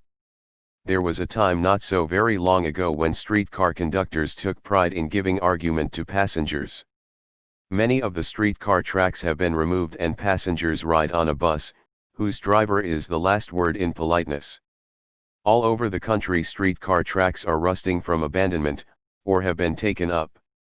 Wherever streetcars are still in operation, passengers may now ride without argument, and one may even hail the car in the middle of the block, and the motorman will obligingly pick him up. How times have changed! That is just the point I am trying to emphasize. Times have changed. Moreover, the change is reflected not merely in railroad offices and on streetcars, but in other walks of life as well. The public be damned policy is now passé. It has been supplanted by the "we are obligingly at your service, sir," policy. The bankers have learned a thing or two during this rapid change which has taken place during the past few years. Impoliteness on the part of a bank official, or bank employee today is as rare as it was conspicuous a dozen years ago. In the years past, some bankers, not all of them, of course, carried an atmosphere of austerity which gave every would-be borrower a chill when he even thought of approaching his banker for a loan. The thousands of bank failures during the Depression had the effect of removing the mahogany doors behind which bankers formerly barricaded themselves. They now sit at desks in the open, where they may be seen and approached at will by any depositor, or by anyone who wishes to see them, and the whole atmosphere of the bank is one of courtesy and understanding. It used to be customary for customers to have to stand and wait at the corner grocery until the clerks were through passing the time of day with friends, and the proprietor had finished making up his bank deposit, before being waited upon. Chain stores, managed by courteous men who do everything in the way of service, short of shining the customer's shoes, have pushed the old-time merchants into the background. Time marches on. Courtesy and service are the watchwords of merchandising today, and apply to the person who is marketing personal services even more directly than to the employer whom he serves, because, in the final analysis, both the do you feel frustrated, stuck, or overwhelmed by the concepts in this ebook. Discover how to begin moving forward with free audio and video training at www.think-and-act-rich.com. 116 Think and Grow Rich. Employer and his employee are employed by the public they serve. If they fail to serve well, they pay by the loss of their privilege of serving. We can all remember the time when the gas meter reader pounded on the door hard enough to break the panels. When the door was opened, he pushed his way in, uninvited, with a scowl on his face which plainly said, "What the hell did you keep me waiting for?" All that has undergone a change. The meter man now conducts himself as a gentleman who is delighted to be at your service easier. Before the gas companies learned that their scowling meter men were accumulating liabilities never to be cleared away, the polite salesmen of oil burners came along and did a land office business. During the Depression, I spent several months in the anthracite coal region of Pennsylvania, studying conditions which all but destroyed the coal industry.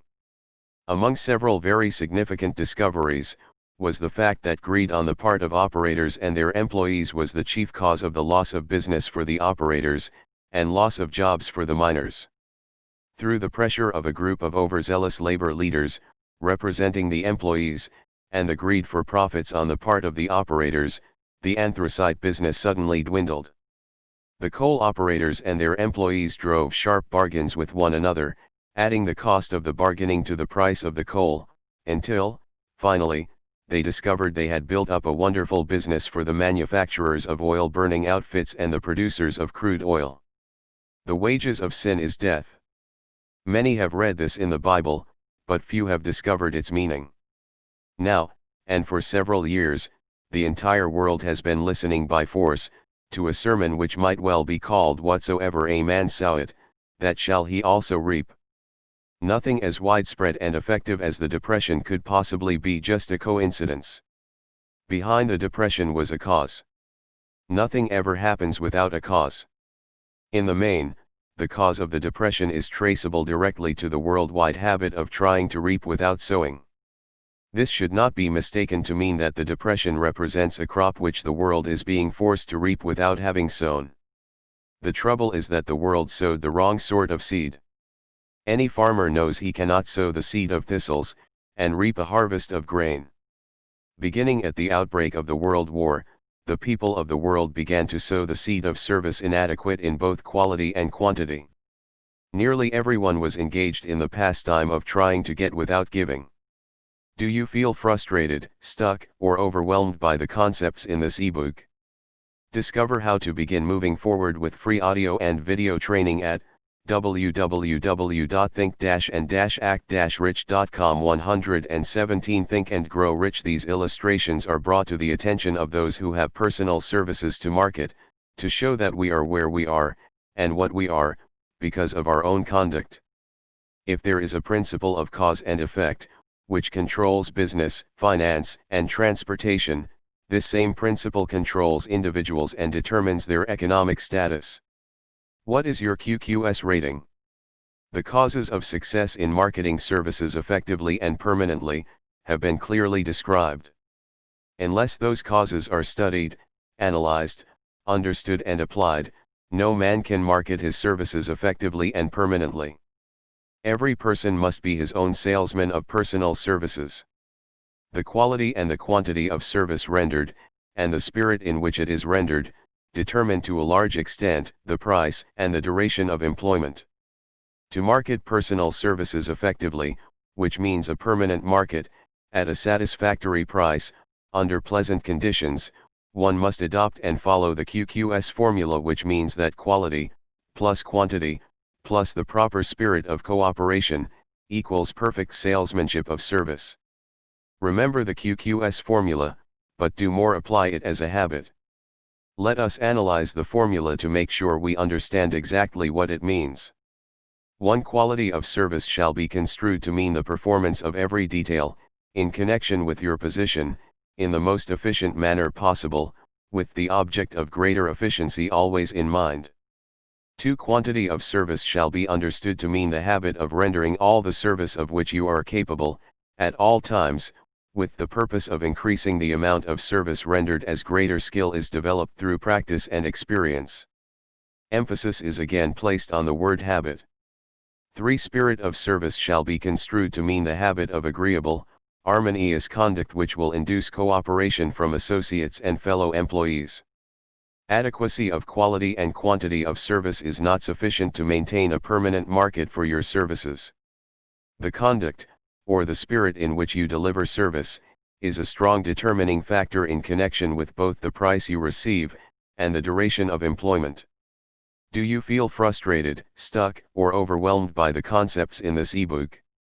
Discover how to begin moving forward with free audio and video training at www.think-and-act-rich.com. 118 Think and Grow Rich. Andrew Carnegie stressed this point more than others in connection with his description of the factors which lead to success in the marketing of personal services. He emphasized again, and again, the necessity for harmonious conduct. He stressed the fact that he would not retain any man, no matter how great a quantity, or how efficient the quality of his work, unless he worked in a spirit of harmony. Mr. Carnegie insisted upon men being agreeable. To prove that he placed a high value upon this quality, he permitted many men who conformed to his standards to become very wealthy. Those who did not conform, had to make room for others. The importance of a pleasing personality has been stressed, because it is a factor which enables one to render service in the proper spirit. If one has a personality which pleases, and renders service in a spirit of harmony, these assets often make up for deficiencies in both the quality, and the quantity of service one renders. Nothing, however, can be successfully substituted for pleasing conduct. The capital value of your services, the person whose income is derived entirely from the sale of personal services, is no less a merchant than the man who sells commodities, and it might well be added, such a person is subject to exactly the same rules of conduct as the merchant who sells merchandise. This has been emphasized, because the majority of people who live by the sale of personal services make the mistake of considering themselves free from the rules of conduct, and the responsibilities attached to those who are engaged in marketing commodities. The new way of marketing services has practically forced both employer and employee into partnership alliances, through which both take into consideration the rights of the third party, the public they serve. The day of the go-getter has passed. He has been supplanted by the go-giver. High-pressure methods in business finally blew the lid off. There will never be the need to put the lid back on, because, in the future, business will be conducted by methods that will require no pressure. The actual capital value of your brains may be determined by the amount of income you can produce, by marketing your services. A fair estimate of the capital value of your services may be made by multiplying your annual income. Do you feel frustrated, stuck, or overwhelmed by the concepts in this ebook? Discover how to begin moving forward with free audio and video training at www.think-and-act-rich.com. 119 Think and Grow Rich by 16 2/3, as it is reasonable to estimate that your annual income represents 6% of your capital value. Money rents for 6% per annum. Money is worth no more than brains. It is often worth much less. Competent brains, if effectively marketed, represent a much more desirable form of capital than that which is required to conduct a business dealing in commodities, because brains are a form of capital which cannot be permanently depreciated through depressions, nor can this form of capital be stolen or spent. Moreover, the money which is essential for the conduct of business is as worthless as a sand dune, until it has been mixed with efficient brains. The 30 major causes of failure. How many of these are holding you back? Life's greatest tragedy consists of men and women who earnestly try, and fail. The tragedy lies in the overwhelmingly large majority of people who fail, as compared to the few who succeed. I have had the privilege of analyzing several thousand men and women, 98% of whom were classed as failures. There is something radically wrong with a civilization, and a system of education, which permit 98% of the people to go through life as failures. But I did not write this book for the purpose of moralizing on the rights and wrongs of the world. That would require a book 100 times the size of this one. My analysis work proved that there are 30 major reasons for failure, and 13 major principles through which people accumulate fortunes. In this chapter, a description of the 30 major causes of failure will be given. As you go over the list, check yourself by it, point by point, for the purpose of discovering how many of these causes of failure stand between you and success. 1. Unfavorable hereditary background.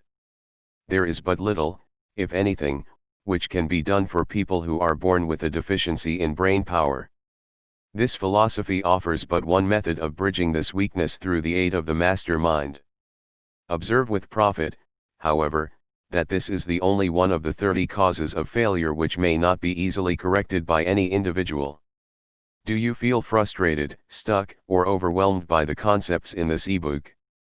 Discover how to begin moving forward with free audio and video training at www.think-and-act-rich.com. 120 Think-and-Grow-Rich-2.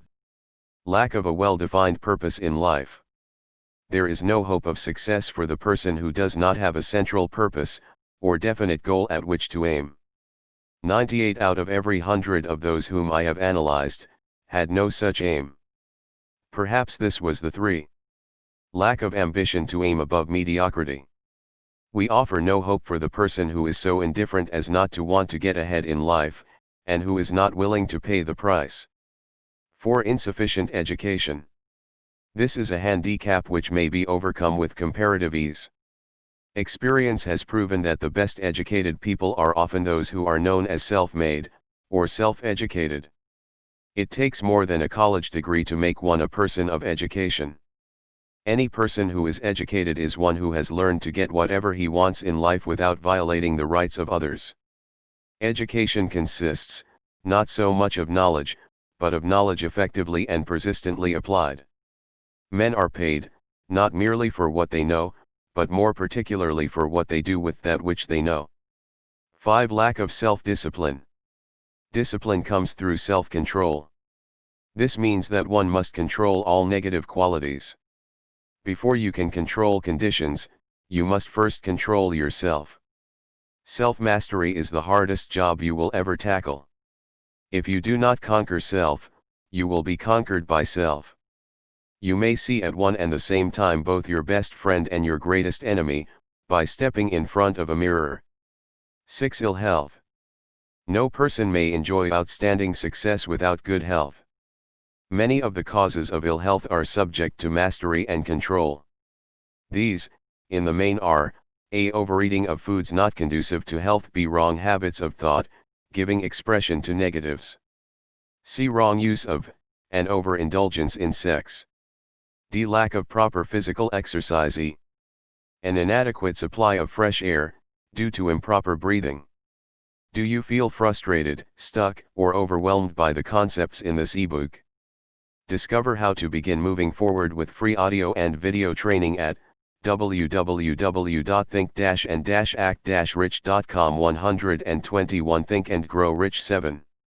Unfavorable environmental influences during childhood. As the twig is bent, so shall the tree grow. Most people who have criminal tendencies acquire them as the result of bad environment and improper associates during childhood. 8. Procrastination. This is one of the most common causes of failure. Old man procrastination stands within the shadow of every human being, waiting his opportunity to spoil one's chances of success. Most of us go through life as failures, because we are waiting for the time to be right to start doing something worthwhile. Do not wait. The time will never be just right. Start where you stand, and work with whatever tools you may have at your command, and better tools will be found as you go along. 9. Lack of persistence. Most of us are good starters but poor finishers of everything we begin.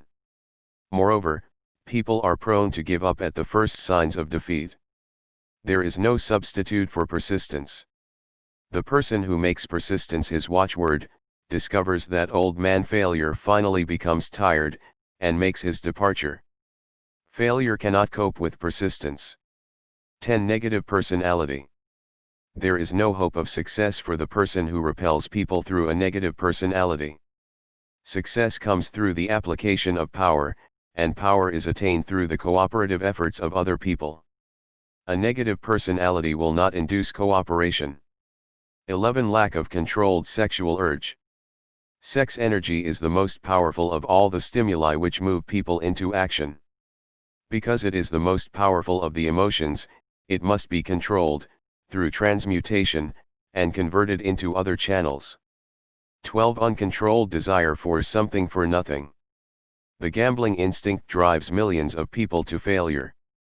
Evidence of this may be found in a study of the Wall Street crash of '29, during which millions of people tried to make money by gambling on stock margins.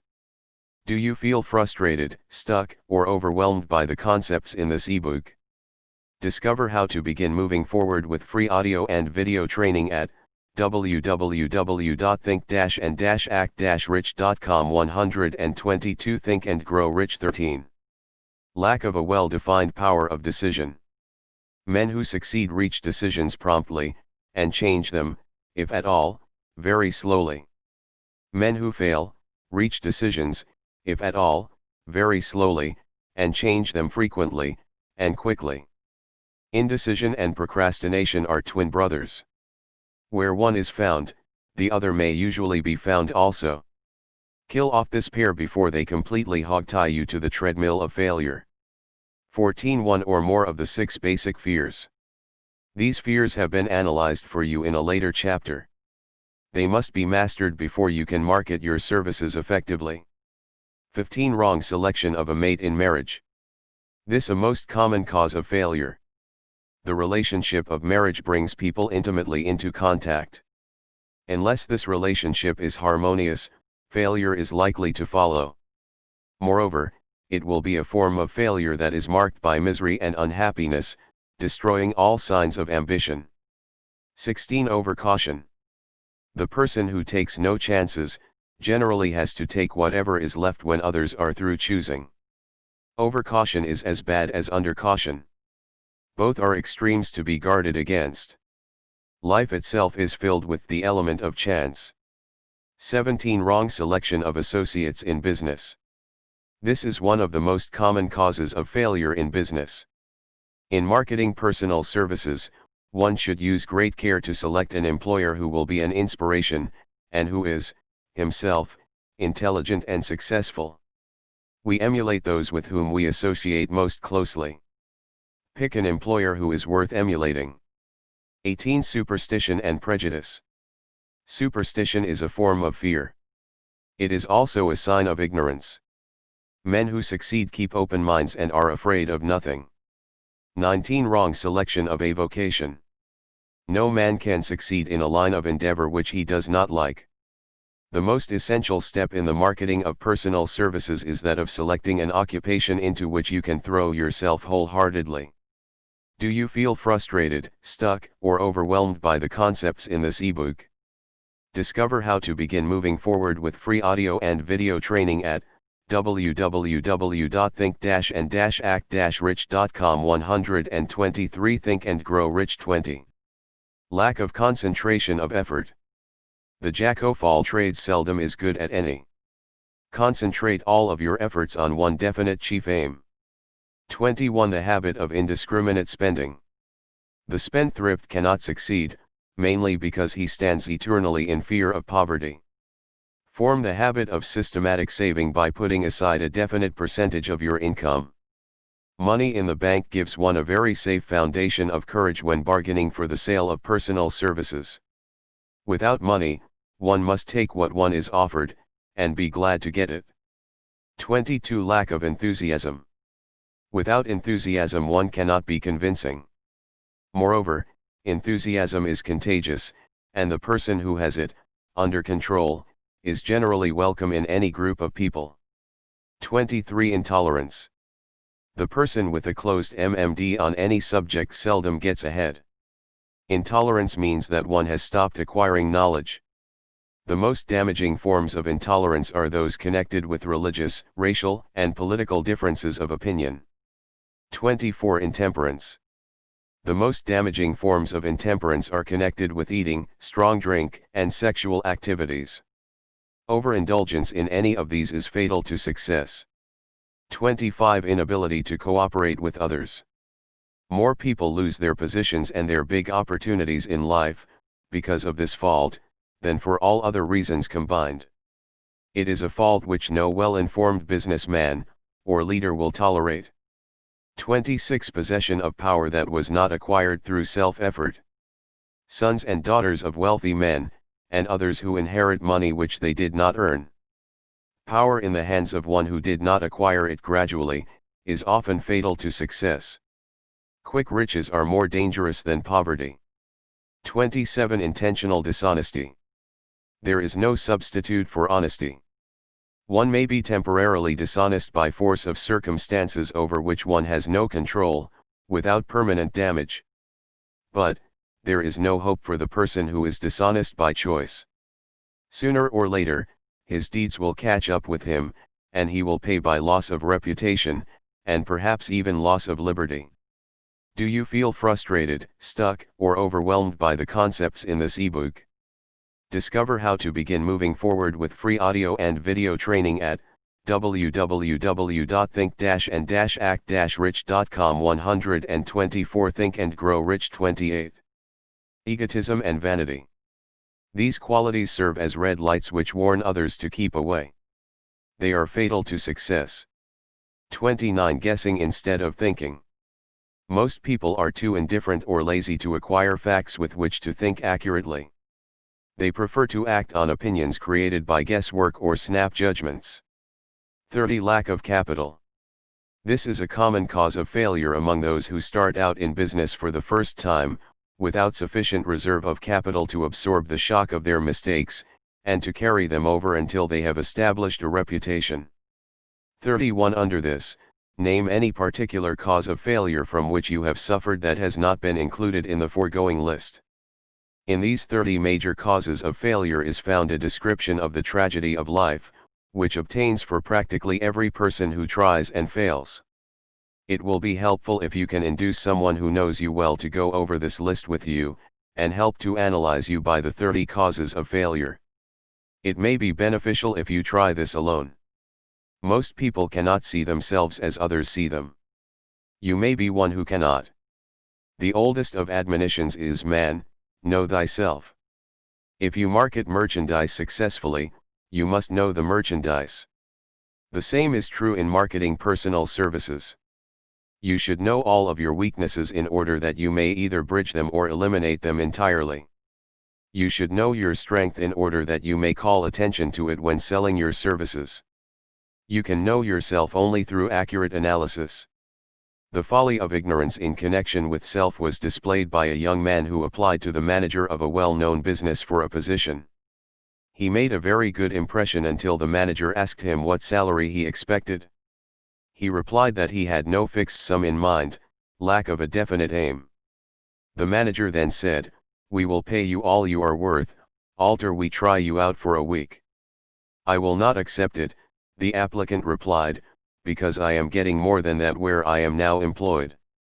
Do you feel frustrated, stuck, or overwhelmed by the concepts in this ebook? Discover how to begin moving forward with free audio and video training at www.think-and-act-rich.com. 125 Think and Grow Rich. Before you even start to negotiate for a readjustment of your salary in your present position, or to seek employment elsewhere, be sure that you are worth more than you now receive. It is one thing to want money, everyone wants more, but it is something entirely different to be worth more. Many people mistake their wants for their just dues. Your financial requirements or wants have nothing whatever to do with your worth. Your value is established entirely by your ability to render useful service or your capacity to induce others to render such service. Take inventory of yourself. 28 questions you should answer. Annual self-analysis is an essential in the effective marketing of personal services, as is annual inventory in merchandising. Moreover, the yearly analysis should disclose a decrease in faults, and an increase in virtues. One goes ahead, stands still, or goes backward in life. One's object should be, of course, to go ahead. Annual self-analysis will disclose whether advancement has been made, and if so, how much. It will also disclose any backward steps one may have made. The effective marketing of personal services requires one to move forward even if the progress is slow. Your annual self-analysis should be made at the end of each year, so you can include in your New Year's resolutions any improvements which the analysis indicates should be made. Take this inventory by asking yourself the following questions, and by checking your answers with the aid of someone who will not permit you to deceive yourself as to their accuracy. Self-analysis questionnaire for personal inventory. 1. 2. Have I attained the goal which I established as my objective for this year? You should work with a definite yearly objective to be attained as a part of your major life objective. Have I delivered service of the best possible quality of which I was capable, or could I have improved any part of this service? Do you feel frustrated, stuck, or overwhelmed by the concepts in this ebook? Discover how to begin moving forward with free audio and video training at www.think-and-act-rich.com. 126 3. 4 5. 6 7. 8 9. 10 11. 12 13. 14 15. 16 17. 18 19. 20 21. Think and Grow Rich. Have I delivered service in the greatest possible quantity of which I was capable? Has the spirit of my conduct been harmonious and cooperative at all times? Have I permitted the habit of procrastination to decrease my efficiency, and if so, to what extent? Have I improved my personality, and if so, in what ways? Have I been persistent in following my plans through to completion? Have I reached decisions promptly and definitely on all occasions? Have I permitted any one or more of the 6 basic fears to decrease my efficiency? Have I been either overcautious, or undercautious? Has my relationship with my associates in work been pleasant, or unpleasant? If it has been unpleasant, has the fault been partly, or wholly mine? Have I dissipated any of my energy through lack of concentration of effort? Have I been open-minded and tolerant in connection with all subjects? In what way have I improved my ability to render service? Have I been intemperate in any of my habits? Have I expressed, either openly or secretly, any form of egotism? Has my conduct toward my associates been such that it has induced them to respect me? Have my opinions and decisions been based upon guesswork, or accuracy of analysis and thought? Have I followed the habit of budgeting my time, my expenses, and my income, and have I been conservative in these budgets? How much time have I devoted to unprofitable effort which I might have used to better advantage? How may I rebudget my time, and change my habits so I will be more efficient during the coming year? Do you feel frustrated, stuck, or overwhelmed by the concepts in this ebook? Discover how to begin moving forward with free audio and video training at www.think-and-act-rich.com. 127 22. 23 24. 25-26. 27-28. Think and grow rich. Have I been guilty of any conduct which was not approved by my conscience? In what ways have I rendered more service and better service than I was paid to render? Have I been unfair to anyone, and if so, in what way? If I had been the purchaser of my own services for the year, would I be satisfied with my purchase? Am I in the right vocation, and if not, why not? Has the purchaser of my services been satisfied with the service I have rendered, and if not, why not? What is my present rating on the fundamental principles of success? Make this rating fairly and frankly, and have it checked by someone who is courageous enough to do it accurately. Having read and assimilated the information conveyed through this chapter, you are now ready to create a practical plan for marketing your personal services. In this chapter will be found an adequate description of every principle essential in planning the sale of personal services, including the major attributes of leadership, the most common causes of failure in leadership, a description of the fields of opportunity for leadership, the main causes of failure in all walks of life, and the important questions which should be used in self-analysis. This extensive and detailed presentation of accurate information has been included, because it will be needed by all who must begin the accumulation of riches by marketing personal services. Those who have lost their fortunes, and those who are just beginning to earn money, have nothing but personal services to offer in return for riches, therefore it is essential that they have available the practical information needed to market services to best advantage. The information contained in this chapter will be of great value to all who aspire to attain leadership in any calling. It will be particularly helpful to those aiming to market their services as business or industrial executives. Complete assimilation and understanding of the information here conveyed will be helpful in marketing one's own services, and it will also help one to become more analytical and capable of judging people.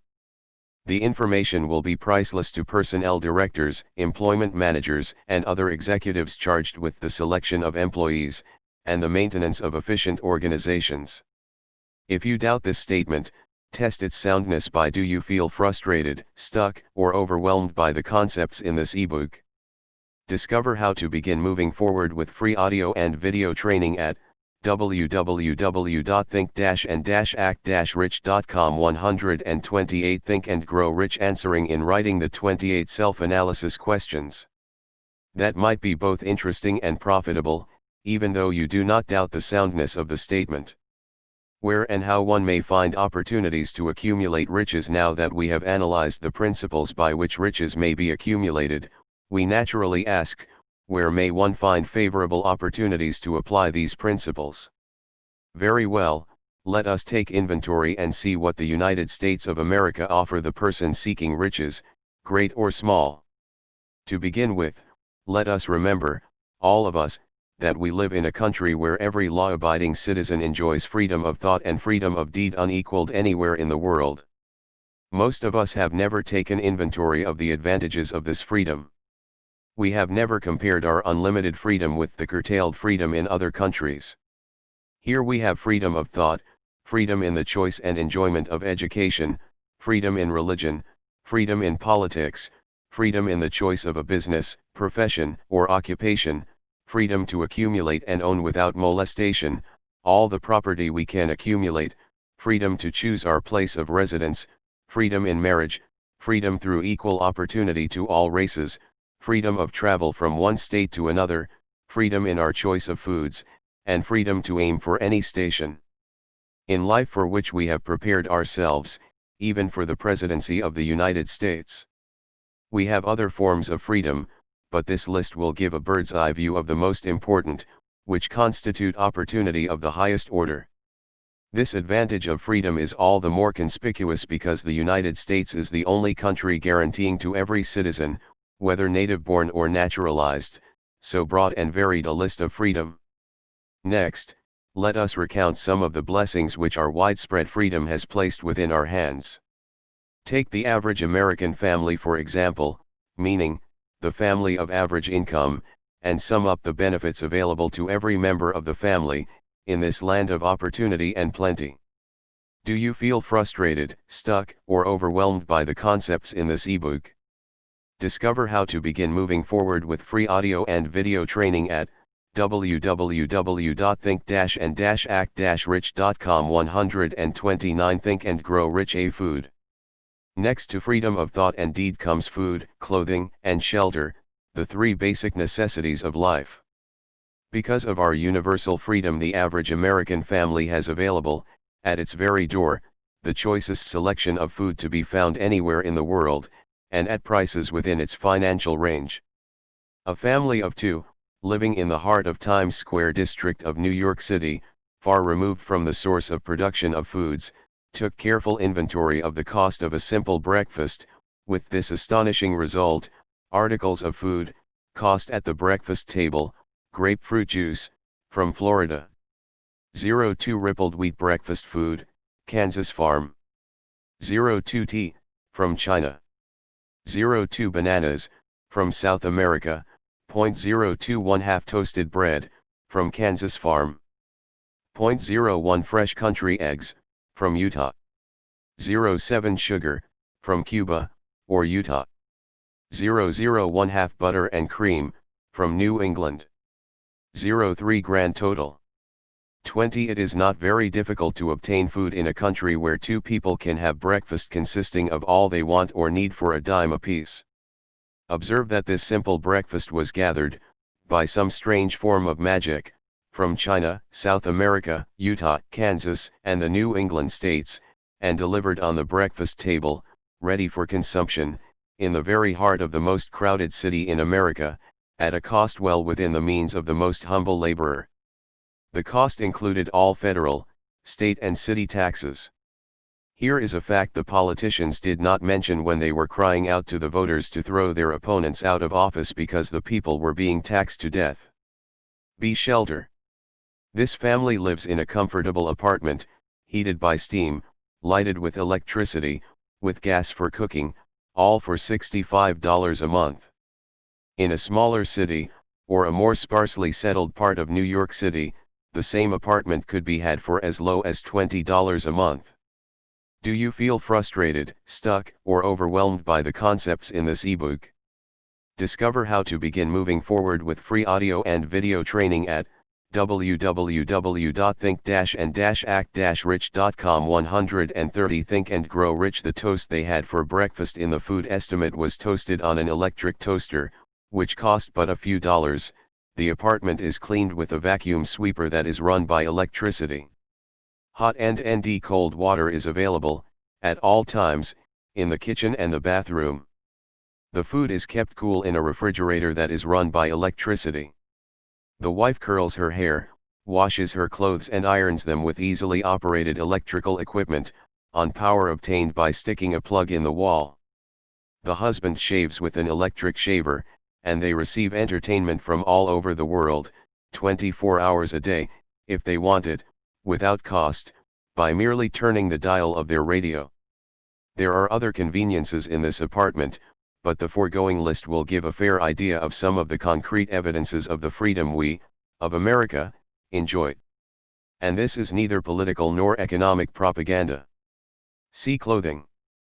Anywhere in the United States, the woman of average clothing requirements can dress very comfortably and neatly for less than $200 a year, and the average man can dress for the same, or less. Only the three basic necessities of food, clothing, and shelter have been mentioned.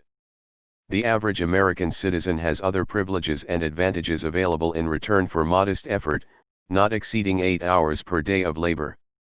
Among these is the privilege of automobile transportation, with which one can go and come at will, at very small cost. The average American has security of property rights not found in any other country in the world. He can place his surplus money in a bank with the assurance that his government will protect it, and make good to him if the bank fails. If an American citizen wants to travel from one state to another, he needs no passport, no one's permission. He may go when he pleases, and return at will. Moreover, he may travel by train, private automobile, bus, airplane, or ship, as his pocketbook permits. In Germany, Russia, Italy, and most of the other European and Oriental countries, the people cannot travel with so much freedom, and at so little cost. The miracle that has provided these blessings. Do you feel frustrated, stuck, or overwhelmed by the concepts in this ebook? Discover how to begin moving forward with free audio and video training at www.think-and-act-rich.com. 131 Think and Grow Rich. We often hear politicians proclaiming the freedom of America when they solicit votes, but seldom do they take the time or devote sufficient effort to the analysis of the source or nature of this freedom. Having no axe to grind, no grudge to express, no ulterior motives to be carried out, I have the privilege of going into a frank analysis of that mysterious, abstract, greatly misunderstood something which gives to every citizen of America more blessings, more opportunities to accumulate wealth, more freedom of every nature, than may be found in any other country. I have the right to analyze the source and nature of this unseen power, because I know, and have known for more than a quarter of a century, many of the men who organized that power, and many who are now responsible for its maintenance. The name of this mysterious benefactor of mankind is capital. Capital consists not alone of money, but more particularly of highly organized, intelligent groups of men who plan ways and means of using money efficiently for the good of the public, and profitably to themselves. These groups consist of scientists, educators, chemists, inventors, business analysts, publicity men, transportation experts, accountants, lawyers, doctors, and both men and women who have highly specialized knowledge in all fields of industry and business. They pioneer, experiment, and blaze trails in new fields of endeavor. They support colleges, hospitals, public schools, build good roads, publish newspapers, pay most of the cost of government, and take care of the multitudinous detail essential to human progress. Stated briefly, the capitalists are the brains of civilization, because they supply the entire fabric of which all education, enlightenment, and human progress consists. Money, without brains, always is dangerous. Properly used, it is the most important essential of civilization. The simple breakfast here described could not have been delivered to the New York family at a dime each, or at any other price, if organized capital had not provided the machinery, the ships, the railroads, and the huge armies of trained men to operate them. Some slight idea of the importance of organized capital may be had by trying to imagine yourself burdened with the responsibility of collecting, without the aid of capital, and delivering to the New York City family, the simple breakfast described. To supply the tea, you would have to make a trip to China or India, both a very long way from America. Unless you are an excellent swimmer, do you feel frustrated, stuck, or overwhelmed by the concepts in this ebook? Discover how to begin moving forward with free audio and video training at www.think-and-act-rich.com. 132 Think and Grow Rich. Become rather tired before making the round trip. Then, too, another problem would confront you. What would you use for money, even if you had the physical endurance to swim the ocean? To supply the sugar, you would have to take another long swim to Cuba, or a long walk to the sugar beet section of Utah. But even then, you might come back without the sugar, because organized effort and money are necessary to produce sugar, to say nothing of what is required to refine, transport, and deliver it to the breakfast table anywhere in the United States. The eggs, you could deliver easily enough from the barnyards near New York City, but you would have a very long walk to Florida and return, before you could serve the 2 glasses of grapefruit juice. You would have another long walk to Kansas or one of the other wheat-growing states, when you went after the 4 slices of wheat bread. The rippled wheat biscuits would have to be omitted from the menu, because they would not be available except through the labor of a trained organization of men and suitable machinery, all of which call for capital. While resting, you could take off for another little swim down to South America, where you would pick up a couple of bananas, and on your return, you could take a short walk to the nearest farm having a dairy and pick up some butter and cream. Then your New York City family would be ready to sit down and enjoy breakfast, and you could collect your 2 dimes for your labor. Seems absurd, doesn't it? Well, the procedure described would be the only possible way these simple items of food could be delivered to the heart of New York City, if we had no capitalistic system. The sum of money required for the building and maintenance of the railroads and steamships used in the delivery of that simple breakfast is so huge that it staggers one's imagination. It runs into hundreds of millions of dollars, not to mention the armies of trained employees required to man the ships and trains. But, transportation is only a part of the requirements of modern civilization in capitalistic America. Before there can be anything to haul, something must be grown from the ground, or manufactured and prepared for market. This calls for more millions of dollars for equipment, machinery, boxing, marketing, and for the wages of millions of men and women. Steamships and railroads do not spring up from the earth and function automatically. They come in response to the call of civilization, through the labor and ingenuity and organizing ability of men who have imagination, faith. Do you feel frustrated, stuck, or overwhelmed by the concepts in this ebook? Discover how to begin moving forward with free audio and video training at www.think-and-act-rich.com. 133 Think and Grow Rich. Enthusiasm, decision, persistence. These men are known as capitalists. They are motivated by the desire to build, construct, achieve, render useful service, earn profits, and accumulate riches. And, because they render service without which there would be no civilization, they put themselves in the way of great riches. Just to keep the record simple and understandable, I will add that these capitalists are the self-same men of whom most of us have heard soapbox orators speak. They are the same men to whom radicals, racketeers, dishonest politicians, and grafting labor leaders refer as the predatory interests, or Wall Street. I am not attempting to present a brief for or against any group of men or any system of economics.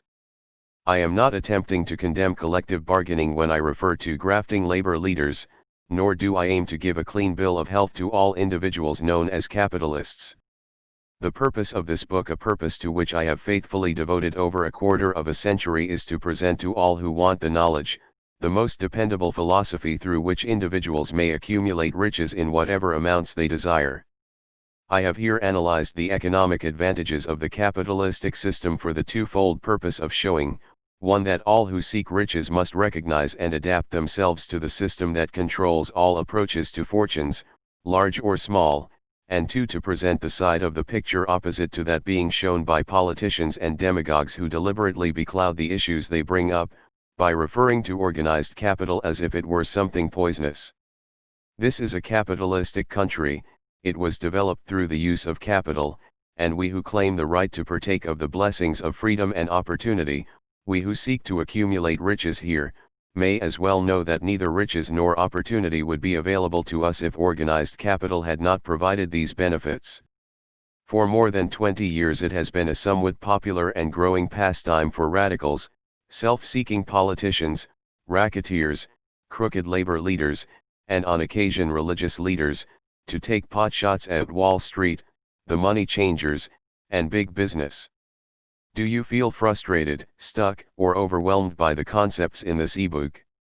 Discover how to begin moving forward with free audio and video training at www.think-and-act-rich.com. 134 Think and Grow Rich. The practice became so general that we witnessed during the business depression, the unbelievable sight of high government officials lining up with the cheap politicians, and labor leaders, with the openly avowed purpose of throttling the system which has made industrial America the richest country on earth.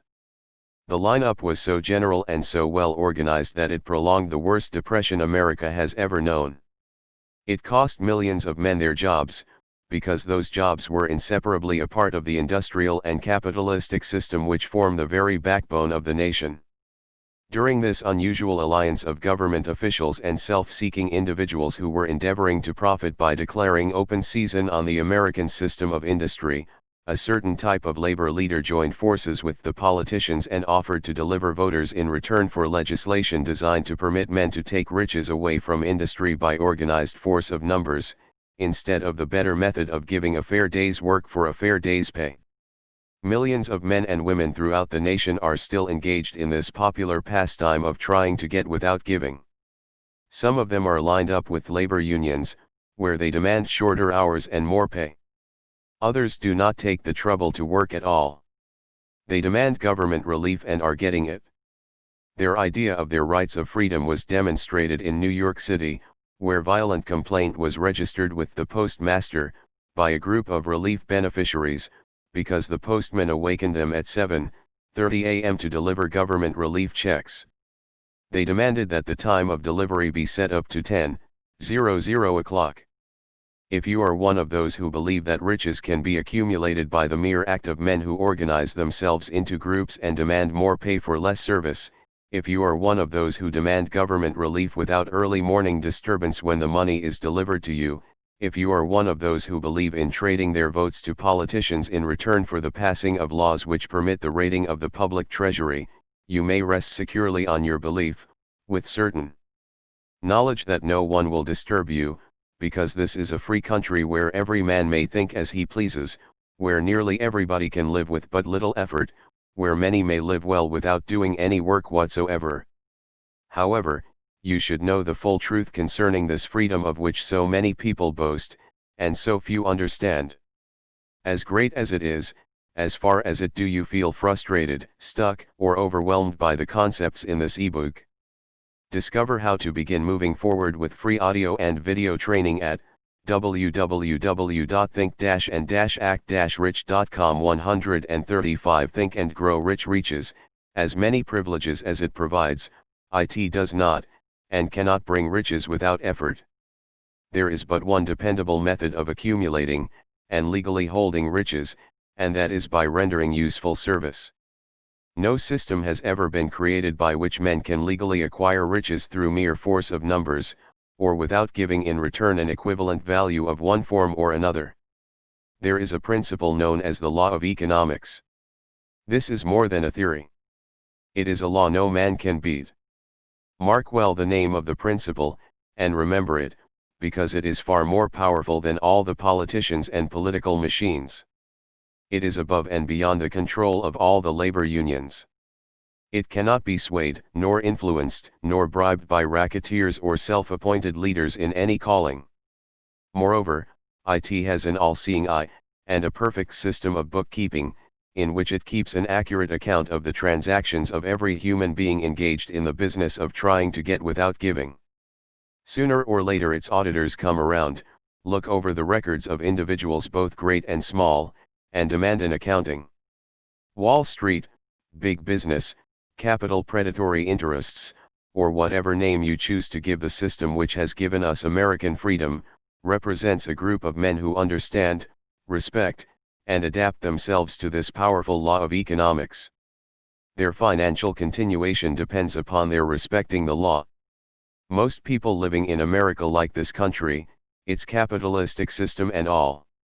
I must confess I know of no better country, where one may find greater opportunities to accumulate riches.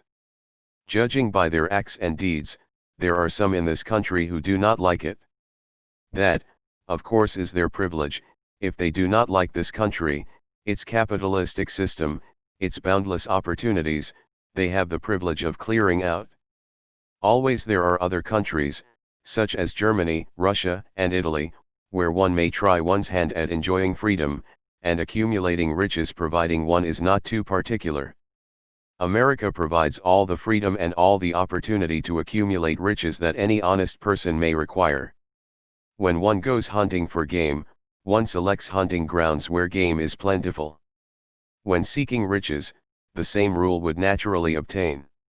If it is riches you are seeking, do not overlook the possibilities of a country whose citizens are so rich that women, alone, spend over $200 million annually for lipsticks, rouge and cosmetics.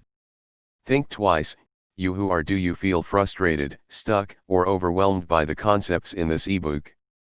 Discover how to begin moving forward with free audio and video training at www.think-and-act-rich.com. 136 Think and Grow Rich. Seeking riches, before trying to destroy the capitalistic system of a country whose citizens spend over $50 million a year for greeting cards, with which to express their appreciation of their freedom. If it is money you are seeking, consider carefully a country that spends hundreds of millions of dollars annually for cigarettes, the bulk of the income from which goes to only 4 major companies engaged in supplying this national builder of nonchalance and quiet nerves. By all means give plenty of consideration to a country whose people spend annually more than $15 million for the privilege of seeing moving pictures, and toss in a few additional millions for liquor, narcotics, and other less potent soft drinks and giggle waters. Do not be in too big a hurry to get away from a country whose people willingly, even eagerly, hand over millions of dollars annually for football, baseball, and prize fights. And, by all means, stick by a country whose inhabitants give up more than $1 million a year for chewing gum, and another $1 million for safety razor blades. Remember, also, that this is but the beginning of the available sources for the accumulation of wealth. Only a few of the luxuries and non-essentials have been mentioned. But, remember that the business of producing, transporting, and marketing these few items of merchandise gives regular employment to many millions of men and women, who receive for their services many millions of dollars monthly, and spend it freely for both the luxuries and the necessities. Especially remember, that back of all this exchange of merchandise and personal services may be found an abundance of opportunity to accumulate riches. Here our American freedom comes to one's aid. There is nothing to stop you, or anyone from engaging in any portion of the effort necessary to carry on these businesses. If one has superior talent, training, experience, one may accumulate riches in large amounts. Those not so fortunate may accumulate smaller amounts. Anyone may earn a living in return for a very nominal amount of labor. So there you are. Opportunity has spread its wares before you. Step up to the front, select what you want, create your plan, put the plan into action, and follow through with persistence. Capitalistic America will do the rest. You can depend upon this much. Capitalistic America ensures every do you feel frustrated, stuck, or overwhelmed by the concepts in this ebook. Discover how to begin moving forward with free audio and video training at www.think-and-act-rich.com. 137 Think and Grow Rich Person: the opportunity to render useful service, and to collect riches in proportion to the value of the service. The system denies no one this right, but it does not, and cannot promise something for nothing, because the system, itself, is irrevocably controlled by the law of economics, which neither recognizes nor tolerates for long, getting without giving. The law of economics was passed by nature. There is no Supreme Court to which violators of this law may appeal. The law hands out both penalties for its violation, and appropriate rewards for its observance, without interference or the possibility of interference by any human being. The law cannot be repealed. It is as fixed as the stars in the heavens, and subject to, and a part of the same system that controls the stars. May one refuse to adapt oneself to the law of economics? Certainly. This is a free country, where all men are born with equal rights, including the privilege of ignoring the law of economics. What happens then? Well, nothing happens until large numbers of men join forces for the avowed purpose of ignoring the law, and taking what they want by force. Then comes the dictator, with well-organized firing squads and machine guns. We have not yet reached that stage in America. But we have heard all we want to know about how the system works. Perhaps we shall one be fortunate enough not to demand personal knowledge of so gruesome a reality. Doubtless we shall prefer to continue with our freedom of speech, freedom of deed, and freedom to render useful service in return for riches. The practice, by government officials, of extending to men and women the privilege of raiding the public treasury in return for votes, sometimes results in election, but as night follows day, the final payoff comes, when every penny wrongfully used, must be repaid with compound interest on compound interest. If those who make the grab are not forced to repay, the burden falls on their children, and their children's children, even unto the third and fourth generations. There is no way to avoid the debt. Men can, and sometimes do, form themselves into groups for the purpose of crowding wages up, and working hours down. There is a point beyond which they cannot go. It is the point at which the law of economics steps in, and the sheriff gets both the employer and the employees. Do you feel frustrated, stuck, or overwhelmed by the concepts in this ebook? Discover how to begin moving forward with free audio and video training at www.think-and-act-rich.com. 138 Think and Grow Rich. For 6 years, from 1929 to 1935, the people of America, both rich and poor, barely missed seeing the old man economics hand over to the sheriff all the businesses and industries and banks. It was not a pretty sight. It did not increase our respect for mob psychology, through which men cast reason to the winds and start trying to get without giving. We who went through those 6 discouraging years, when fear was in the saddle, and faith was on the ground, cannot forget how ruthlessly the law of economics exacted its toll from both rich and poor, weak and strong, old and young. We shall not wish to go through another such experience. These observations are not founded upon short-time experience. They are the result of 25 years of careful analysis of the methods of both the most successful and the most unsuccessful men America has known. Do you feel frustrated, stuck, or overwhelmed by the concepts in this ebook?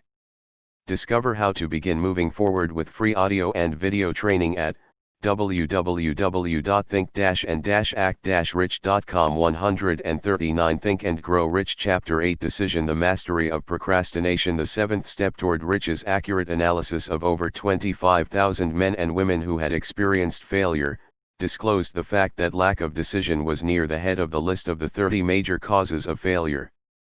This is no mere statement of a theory, it is a fact.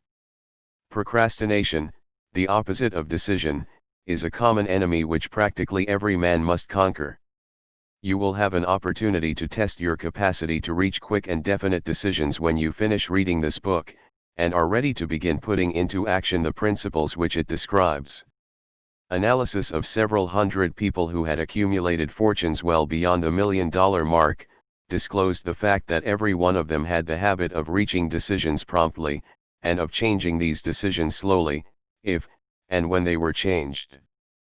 People who fail to accumulate money, without exception, have the habit of reaching decisions, if at all, very slowly, and of changing these decisions quickly and often.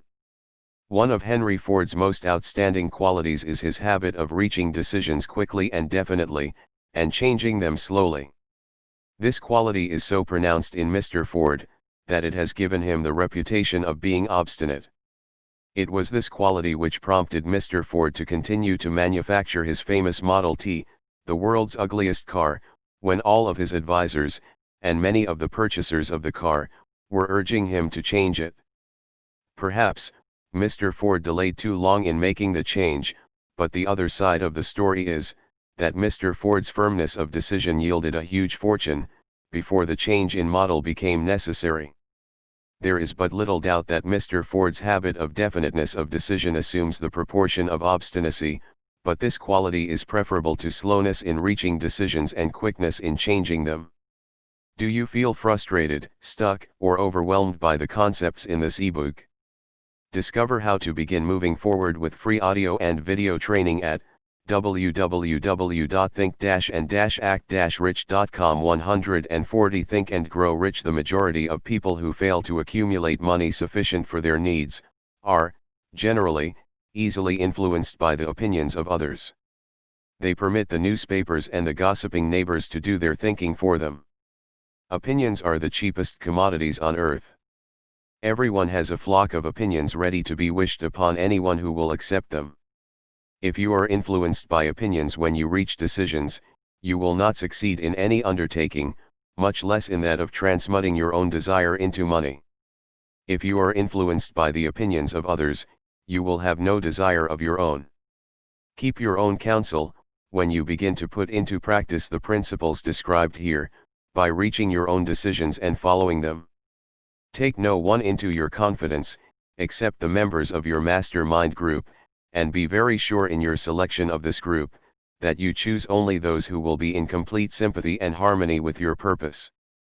Close friends and relatives, while not meaning to do so, often handicap one through opinions and sometimes through ridicule, which is meant to be humorous. Thousands of men and women carry inferiority complexes with them all through life, because some well-meaning, but ignorant person destroyed their confidence through opinions or ridicule. You have a brain and mind of your own. Use it, and reach your own decisions. If you need facts or information from other people, to enable you to reach decisions, as you probably will in many instances, acquire these facts or secure the information you need quietly, without disclosing your purpose. It is characteristic of people who have but a smattering or a veneer of knowledge to try to give the impression that they have much knowledge. Such people generally do too much talking, and too little listening. Keep your eyes and ears wide open and your mouth closed, if you wish to acquire the habit of prompt decision. Those who talk too much do little else. If you talk more than you listen, you not only deprive yourself of many opportunities to accumulate useful knowledge, but you also disclose your plans and purposes to people who will take great delight in defeating you, because they envy you. Remember, also, that every time you open your mouth in the presence of a person who has an abundance of knowledge, you display to that person, do you feel frustrated, stuck, or overwhelmed by the concepts in this ebook? Discover how to begin moving forward with free audio and video training at www.think-and-act-rich.com. 141 Think and Grow Rich. Exact stock of knowledge, or your lack of it. Genuine wisdom is usually conspicuous through modesty and silence. Keep in mind the fact that every person with whom you associate is, like yourself, seeking the opportunity to accumulate money. If you talk about your plans too freely, you may be surprised when you learn that some other person has beaten you to your goal by putting into action ahead of you, the plans of which you talked unwisely. Let one of your first decisions be to keep a closed mouth and open ears and eyes. As a reminder to yourself to follow this advice, it will be helpful if you copy the following epigram in large letters and place it where you will see it daily. Tell the world what you intend to do, but first show it. This is the equivalent of saying that deeds, and not words, are what count most. Freedom or death on a decision. The value of decisions depends upon the courage required to render them. The great decisions, which served as the foundation of civilization, were reached by assuming great risks, which often meant the possibility of death. Lincoln's decision to issue his famous Proclamation of Emancipation, which gave freedom to the colored people of America, was rendered with full understanding that his act would turn thousands of friends and political supporters against him. He knew, too, that the carrying out of that proclamation would mean death to thousands of men on the battlefield. In the end, it cost Lincoln his life. That required courage. Socrates' decision to drink the cup of poison, rather than compromise in his personal belief, was a decision of courage. It turned time ahead 1,000 years, and gave to people then unborn, the right to freedom of thought and of speech. The decision of General Robert E. Lee, when he came to the parting of the way with the Union, and took up the cause of the South, was a decision of courage, for he well knew that it might cost him his own life, that it would surely cost the lives of others. But, the greatest decision of all time, as far as any American citizen is concerned, was reached in Philadelphia, July 4, 1776, when 56 men signed "Do you feel frustrated, stuck, or overwhelmed by the concepts in this ebook?" Discover how to begin moving forward with free audio and video training at www.think-and-act-rich.com. 142 Think and Grow Rich. Their names to a document, which they well knew would bring freedom to all Americans, or leave every one of the 56 hanging from a gallows. You have heard of this famous document, but you may not have drawn from it the great lesson in personal achievement it so plainly taught. We all remember the date of this momentous decision, but few of us realize what courage that decision required. We remember our history, as it was taught, we remember dates, and the names of the men who fought, we remember Valley Forge, and Yorktown, we remember George Washington, and Lord Cornwallis. But we know little of the real forces back of these names, dates, and places. We know still less of that intangible power, which ensured us freedom long before Washington's armies reached Yorktown. We read the history of the Revolution, and falsely imagine that George Washington was the father of our country, that it was he who won our freedom, while the truth is Washington was only an accessory after the fact, because victory for his armies had been ensured long before Lord Cornwallis surrendered.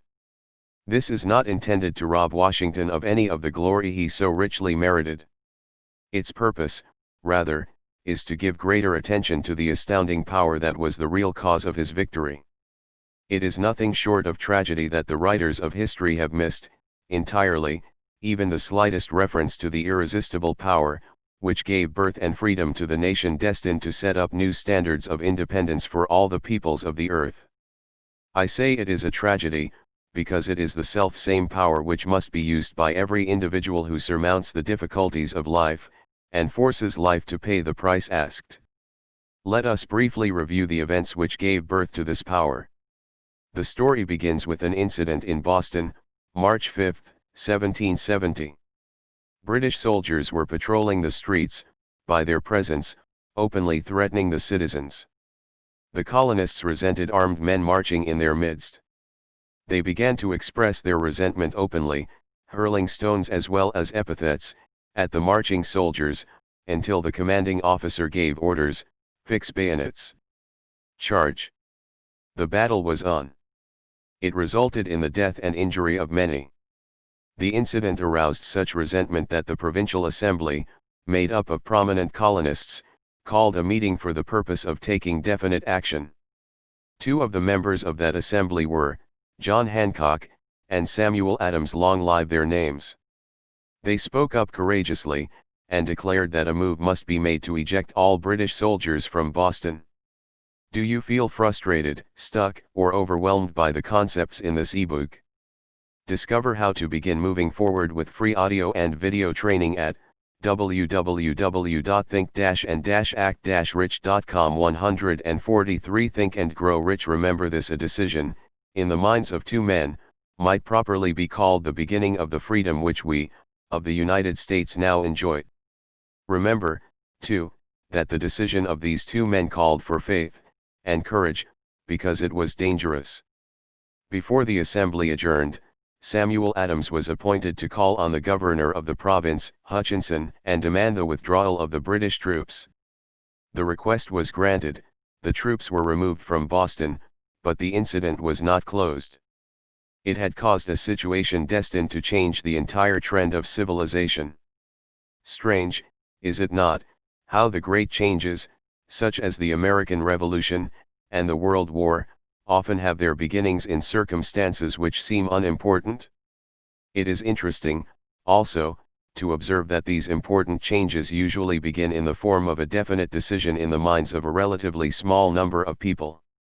Few of us know the history of our country well enough to realize that John Hancock, Samuel Adams, and Richard Henry Lee, of the province of Virginia, were the real fathers of our country. Richard Henry Lee became an important factor in this story by reason of the fact that he and Samuel Adams communicated frequently, by correspondence, sharing freely their fears and their hopes concerning the welfare of the people of their provinces. From this practice, Adams conceived the idea that a mutual exchange of letters between the 13 colonies might help to bring about the coordination of effort so badly needed in connection with the solution of their problems. 2 years after the clash with the soldiers in Boston, March 72, Adams presented this idea to the Assembly, in the form of a motion that a correspondence committee be established among the colonies, with definitely appointed correspondents in each colony, for the purpose of friendly cooperation for the betterment of the colonies of British America. Mark well this incident. It was the beginning of the organization of the far-flung power destined to give freedom to you, and to me. The mastermind had already been organized. It consisted of Adams, Lee, and Hancock. I tell you further, that if two of you agree upon the earth concerning anything for which you ask, it will come to you from my Father, who is in heaven. The committee of correspondence was organized. Observe that this move provided the way for increasing the power of the mastermind by adding to it men from all the colonies. Take notice that this procedure constituted the first organized planning of the disgruntled colonists. Do you feel frustrated, stuck, or overwhelmed by the concepts in this ebook? Discover how to begin moving forward with free audio and video training at www.think-and-act-rich.com. 144 Think and Grow Rich. In union there is strength. The citizens of the colonies had been waging disorganized warfare against the British soldiers, through incidents similar to the Boston riot, but nothing of benefit had been accomplished. Their individual grievances had not been consolidated under one mastermind. No group of individuals had put their hearts, minds, souls, and bodies together in one definite decision to settle their difficulty with the British once and for all, until Adams, Hancock, and Lee got together. Meanwhile, the British were not idle. They, too, were doing some planning and masterminding on their own account, with the advantage of having back of them money, and organized soldiery. The Crown appointed Gage to supplant Hutchinson as the governor of Massachusetts. One of the new governor's first acts was to send a messenger to call on Samuel Adams, for the purpose of endeavoring to stop his opposition by fear. We can best understand the spirit of what happened by quoting the conversation between Colonel Fenton, the messenger sent by Gage, and Adams. Colonel Fenton, I have been authorized by Governor Gage, to assure you, Mr. Adams, that the governor has been empowered to confer upon you such benefits as would be satisfactory. Endeavor to win Adams by promise of bribes, upon the condition that you engage to cease in your opposition to the measures of the government. It is the governor's advice to you, sir, not to incur the further displeasure of His Majesty. Your conduct has been such as makes you liable to penalties of an Mt of Henry VIII, by which persons can be sent to England for trial for treason, or misprision of treason, at the discretion of a governor of a province. But, by changing your political course, you will not only receive great personal advantages, but you will make your peace with the king. Samuel Adams had the choice of two decisions. He could cease his opposition, and receive personal bribes, or he could continue, and run the risk of being hanged. Clearly, the time had come when Adams was forced to reach instantly, a decision which could have cost his life. The majority of men would have found it difficult to reach such a decision. The majority would have sent back an evasive reply, but not Adams. He insisted upon Colonel Fenton's word of honor, that the colonel would deliver to the governor the answer exactly as Adams would give it to him. Adams' answer, then you may tell Governor Gage that I trust one have long since made my peace with the King of Kings. No personal consideration shall do you feel frustrated, stuck, or overwhelmed by the concepts in this ebook.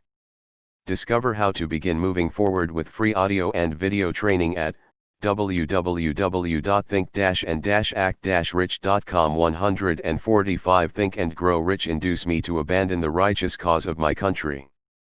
And, tell Governor Gage it is the advice of Samuel Adams to him, no longer to insult the feelings of an exasperated people. Comment as to the character of this man seems unnecessary. It must be obvious to all who read this astounding message that its sender possessed loyalty of the highest order. This is important. Racketeers and dishonest politicians have prostituted the honor for which such men as Adams died. When Governor Gage received Adams' caustic reply, he flew into a rage, and issued a proclamation which read, I do, hereby, in His Majesty's name, offer and promise His most gracious pardon to all persons who shall forthwith lay down their arms, and return to the duties of peaceable subjects, excepting only from the benefit of such pardon, Samuel Adams and John Hancock, whose offences are of too flagitious a nature to admit of any other consideration but that of condign punishment. As one might say, in modern slang, Adams and Hancock were on the spot. The threat of the irate governor forced the two men to reach another decision, equally as dangerous. They hurriedly called a secret meeting of their staunchest followers.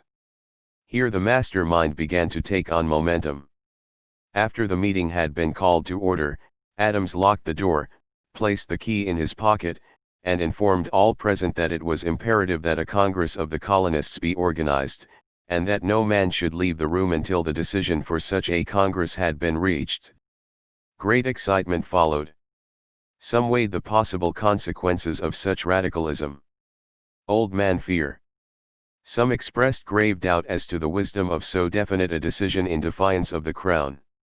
Locked in that room were two men immune to fear, blind to the possibility of failure. Hancock and Adams. Through the influence of their minds, the others were induced to agree that, through the Correspondence Committee, arrangements should be made for a meeting of the First Continental Congress, to be held in Philadelphia, September 5, 1774. Remember this date.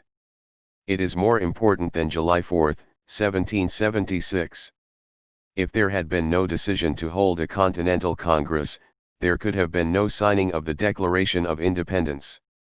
Before the first meeting of the new Congress, another leader, in a different section of the country, was deep in the throes of publishing a summary view of the rights of British America. He was Thomas Jefferson, of the province of. Do you feel frustrated, stuck, or overwhelmed by the concepts in this ebook? Discover how to begin moving forward with free audio and video training at www.think-and-act-rich.com. 146 Think and Grow Rich, Virginia, whose relationship to Lord Dunmore, representative of the Crown in Virginia, was as strained as that of Hancock and Adams with their governor. Shortly after his famous Summary of Rights was published, Jefferson was informed that he was subject to prosecution for high treason against His Majesty's government. Inspired by the threat, one of Jefferson's colleagues, Patrick Henry, boldly spoke his mind, concluding his remarks with a sentence which shall remain forever a classic: "If this be treason, then make the most of it."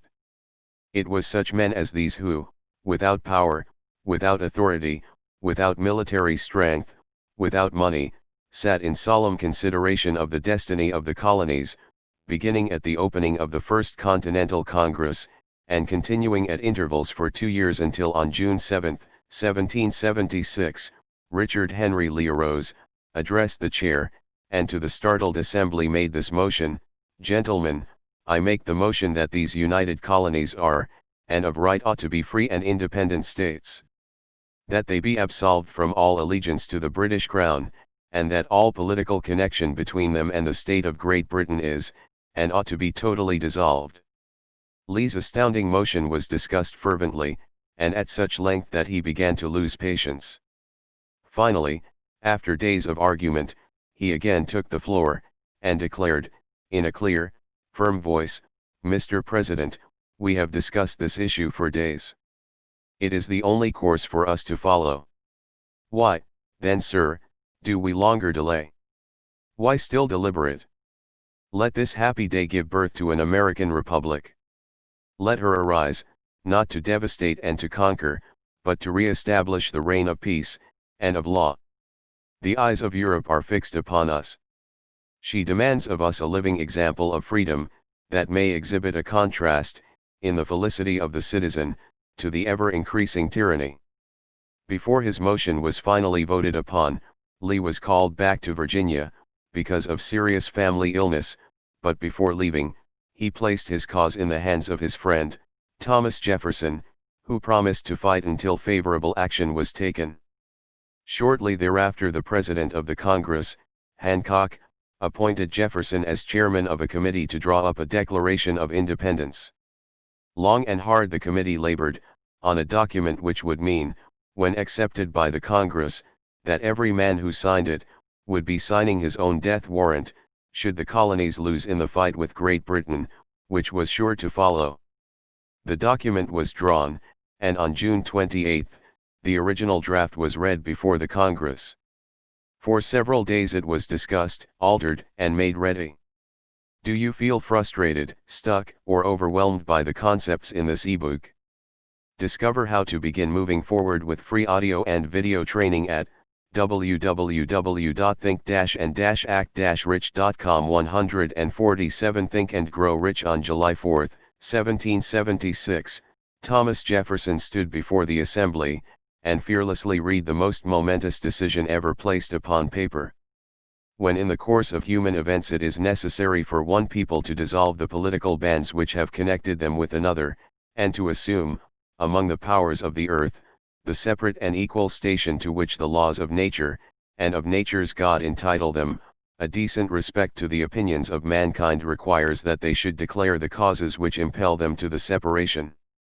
When Jefferson finished, the document was voted upon, accepted, and signed by the 56 men, every one staking his own life upon his decision to write his name. By that decision came into existence a nation destined to bring to mankind forever the privilege of making decisions. By decisions made in a similar spirit of faith, and only by such decisions, can men solve their personal problems, and win for themselves high estates of material and spiritual wealth. Let us not forget this. Analyze the events which led to the Declaration of Independence, and be convinced that this nation, which now holds a position of commanding respect and power among all nations of the world, was born of a decision created by a mastermind, consisting of 56 men. Note well, the fact that it was their decision which ensured the success of Washington's armies, because the spirit of that decision was in the heart of every soldier who fought with him, and served as a spiritual power which recognizes no such thing as failure. Note, also, with great personal benefit, that the power which gave this nation its freedom, is the self-same power that must be used by every individual who becomes self-determining. This power is made up of the principles described in this book. It will not be difficult to detect, in the story of the Declaration of Independence, at least 6 of these principles: desire, decision, faith, persistence, the mastermind, and organized planning. Throughout this philosophy will be found the suggestion that thought, backed by strong desire, has a tendency to transmute itself into its physical equivalent. Before passing on, I wish to leave with you the suggestion that one may find in this story, and in the story of the organization of the United States Steel Corporation, a perfect description of the method by which thought makes this astounding transformation. In your search for the secret of the method, do not look for a miracle, because you will not find it. You will find only the eternal laws of nature. These laws are available to every person who has the faith and the courage to use. Do you feel frustrated, stuck, or overwhelmed by the concepts in this ebook? Discover how to begin moving forward with free audio and video training at www.think-and-act-rich.com. 148 Think and Grow Rich. Them. They may be used to bring freedom to a nation, or to accumulate riches. There is no charge save the time necessary to understand and appropriate them. Those who reach decisions promptly and definitely, know what they want, and generally get it. The leaders in every walk of life decide quickly, and firmly. That is the major reason why they are leaders. The world has the habit of making room for the man whose words and actions show that he knows where he is going. Indecision is a habit which usually begins in youth. The habit takes on permanency as the youth goes through graded school, high school, and even through college, without definiteness of purpose. The major weakness of all educational systems is that they neither teach nor encourage the habit of definite decision. It would be beneficial if no college would permit the enrollment of any student, unless and until the student declared his major purpose in matriculating. It would be of still greater benefit, if every student who enters the graded schools were compelled to accept training in the habit of decision, and forced to pass a satisfactory examination on this subject before being permitted to advance in the grades. The habit of indecision acquired because of the deficiencies of our school systems, goes with the student into the occupation he chooses. If, in fact, he chooses his occupation. Generally, the youth just out of school seeks any job that can be found. He takes the first place he finds, because he has fallen into the habit of indecision. 98 out of every 100 people working for wages today, are in the positions they hold, because they lack the definiteness of decision to plan a definite position, and the knowledge of how to choose an employer. Definiteness of decision always requires courage, sometimes very great courage. The 56 men who signed the Declaration of Independence staked their lives on the decision to affix their signatures to that document. The person who reaches a definite decision to procure the particular job, and make life pay the price he asks, does not stake his life on that decision, he stakes his economic freedom. Financial independence, riches, desirable business, and professional positions are not within reach of the person who neglects or refuses to expect, plan, and demand these things. The person who desires riches in the same spirit that Samuel Adams desired freedom for the colonies, is sure to accumulate wealth. Do you feel frustrated, stuck, or overwhelmed by the concepts in this ebook? Discover how to begin moving forward with free audio and video training at www.think-and-act-rich.com. 149 Think and Grow Rich. In the chapter on organized planning, you will find complete instructions for marketing every type of personal services. You will find also detailed information on how to choose the employer you prefer, and the particular job you desire. These instructions will be of no value to you unless you definitely decide to organize them into a plan of action. Do you feel frustrated, stuck, or overwhelmed by the concepts in this ebook? Discover how to begin moving forward with free audio and video training at www.think-and-act-rich.com. 150 Think and Grow Rich. Chapter 9 Persistence. The sustained effort necessary to induce faith. The eighth step toward riches. Persistence is an essential factor in the procedure of transmuting desire into its monetary equivalent. The basis of persistence is the power of will. Willpower and desire, when properly combined, make an irresistible pair. Men who accumulate great fortunes are generally known as cold-blooded, and sometimes ruthless. Often they are misunderstood. What they have is willpower, which they mix with persistence, and place back of their desires to ensure the attainment of their objectives. Henry Ford has been generally misunderstood to be ruthless and cold-blooded. This misconception grew out of Ford's habit of following through in all of his plans with persistence. The majority of people are ready to throw their aims and purposes overboard, and give up at the first sign of opposition or misfortune. A few carry on despite all opposition, until they attain their goal. These few are the Fords, Carnegies, Rockefellers, and Edisons. There may be no heroic connotation to the word persistence, but the quality is to the character of man what carbon is to steel. The building of a fortune, generally, involves the application of the entire 13 factors of this philosophy. These principles must be understood, they must be applied with persistence by all who accumulate money. If you are following this book with the intention of applying the knowledge it conveys, your first test as to your persistence will come when you begin to follow the 6 steps described in the second chapter. Unless you are one of the 2 out of every 100 who already have a definite goal at which you are aiming, and a definite plan for its attainment, you may read the instructions, and then pass on with your daily routine, and never comply with those instructions. Do you feel frustrated, stuck, or overwhelmed by the concepts in this ebook?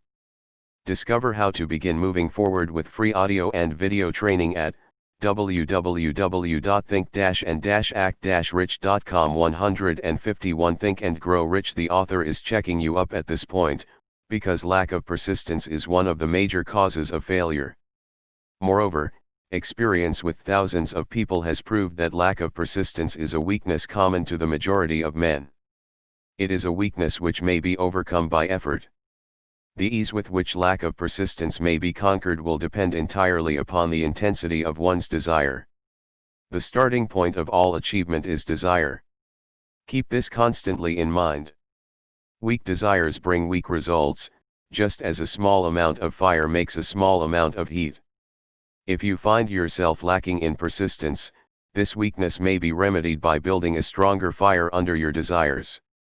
Continue to read through to the end, then go back to chapter 2, and start immediately to carry out the instructions given in connection with the 6 steps.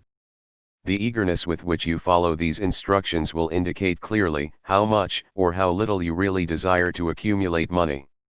If you find that you are indifferent, you may be sure that you have not yet acquired the money consciousness which you must possess, before you can be sure of accumulating a fortune. Fortunes gravitate to men whose minds have been prepared to attract them, just as surely as water gravitates to the ocean. In this book may be found all the stimuli necessary to attune any normal mind to the vibrations which will attract the object of one's desires.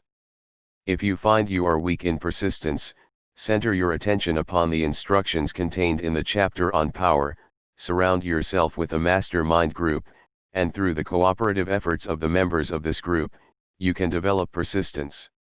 You will find additional instructions for the development of persistence in the chapters on autosuggestion and the subconscious mind. Follow the instructions outlined in these chapters until your habit nature hands over to your subconscious mind a clear picture of the object of your desire. From that point on, you will not be handicapped by lack of persistence. Your subconscious mind works continuously, while you are awake, and while you are asleep. Spasmodic, or occasional effort to apply the rules will be of no value to you. To get results, you must apply all of the rules until their application becomes a fixed habit with you. In no other way can you develop the necessary money consciousness. Do you feel frustrated, stuck, or overwhelmed by the concepts in this ebook? Discover how to begin moving forward with free audio and video training at www.think-and-act-rich.com. 152 Think and Grow Rich. Poverty is attracted to the one whose mind is favorable to it, as money is attracted to him whose mind has been deliberately prepared to attract it, and through the same laws. Poverty consciousness will voluntarily seize the mind which is not occupied with the money consciousness. A poverty consciousness develops without conscious application of habits favorable to it. The money consciousness must be created to order, unless one is born with such a consciousness. Catch the full significance of the statements in the preceding paragraph, and you will understand the importance of persistence in the accumulation of a fortune. Without persistence, you will be defeated, even before you start.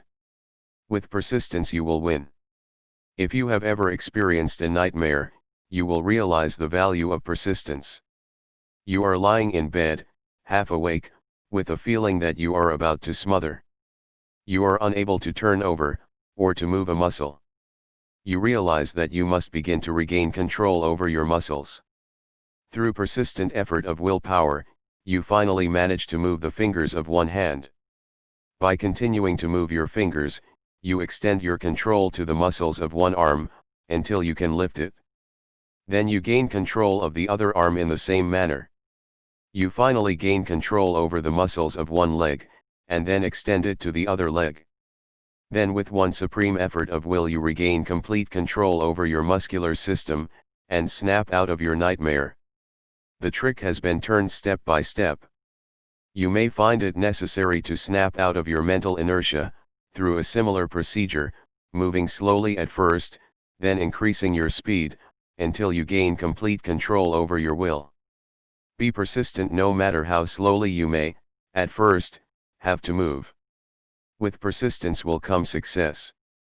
If you select your mastermind group with care, you will have in it, at least one person who will aid you in the development of persistence. Some men who have accumulated great fortunes, did so because of necessity. They developed the habit of persistence, because they were so closely driven by circumstances, that they had to become persistent. There is no substitute for persistence. It cannot be supplanted by any other quality. Remember this, and it will hearten you, in the beginning, when the going may seem difficult and slow. Those who have cultivated the habit of persistence seem to enjoy insurance against failure. No matter how many times they are defeated, they finally arrive up toward the top of the ladder. Sometimes it appears that there is do you feel frustrated, stuck, or overwhelmed by the concepts in this ebook? Discover how to begin moving forward with free audio and video training at www.think-and-act-rich.com. 153 Think and Grow Rich, a hidden guide whose duty is to test men through all sorts of discouraging experiences. Those who pick themselves up after defeat and keep on trying, arrive, and the world cries, "Bravo! I knew you could do it." The hidden guide lets no one enjoy great achievement without passing the persistence test. Those who can't take it, simply do not make the grade. Those who can take it are bountifully rewarded for their persistence. They receive, as their compensation, whatever goal they are pursuing. That is not all. They receive something infinitely more important than material compensation: the knowledge that every failure brings with it the seed of an equivalent advantage. There are exceptions to this rule. A few people know from experience the soundness of persistence. They are the ones who have not accepted defeat as being anything more than temporary. They are the ones whose desires are so persistently applied that defeat is finally changed into victory. We who stand on the sidelines of life see the overwhelmingly large number who go down in defeat, never to rise again. We see the few who take the punishment of defeat as an urge to greater effort. These, fortunately, never learn to accept life's reverse gear.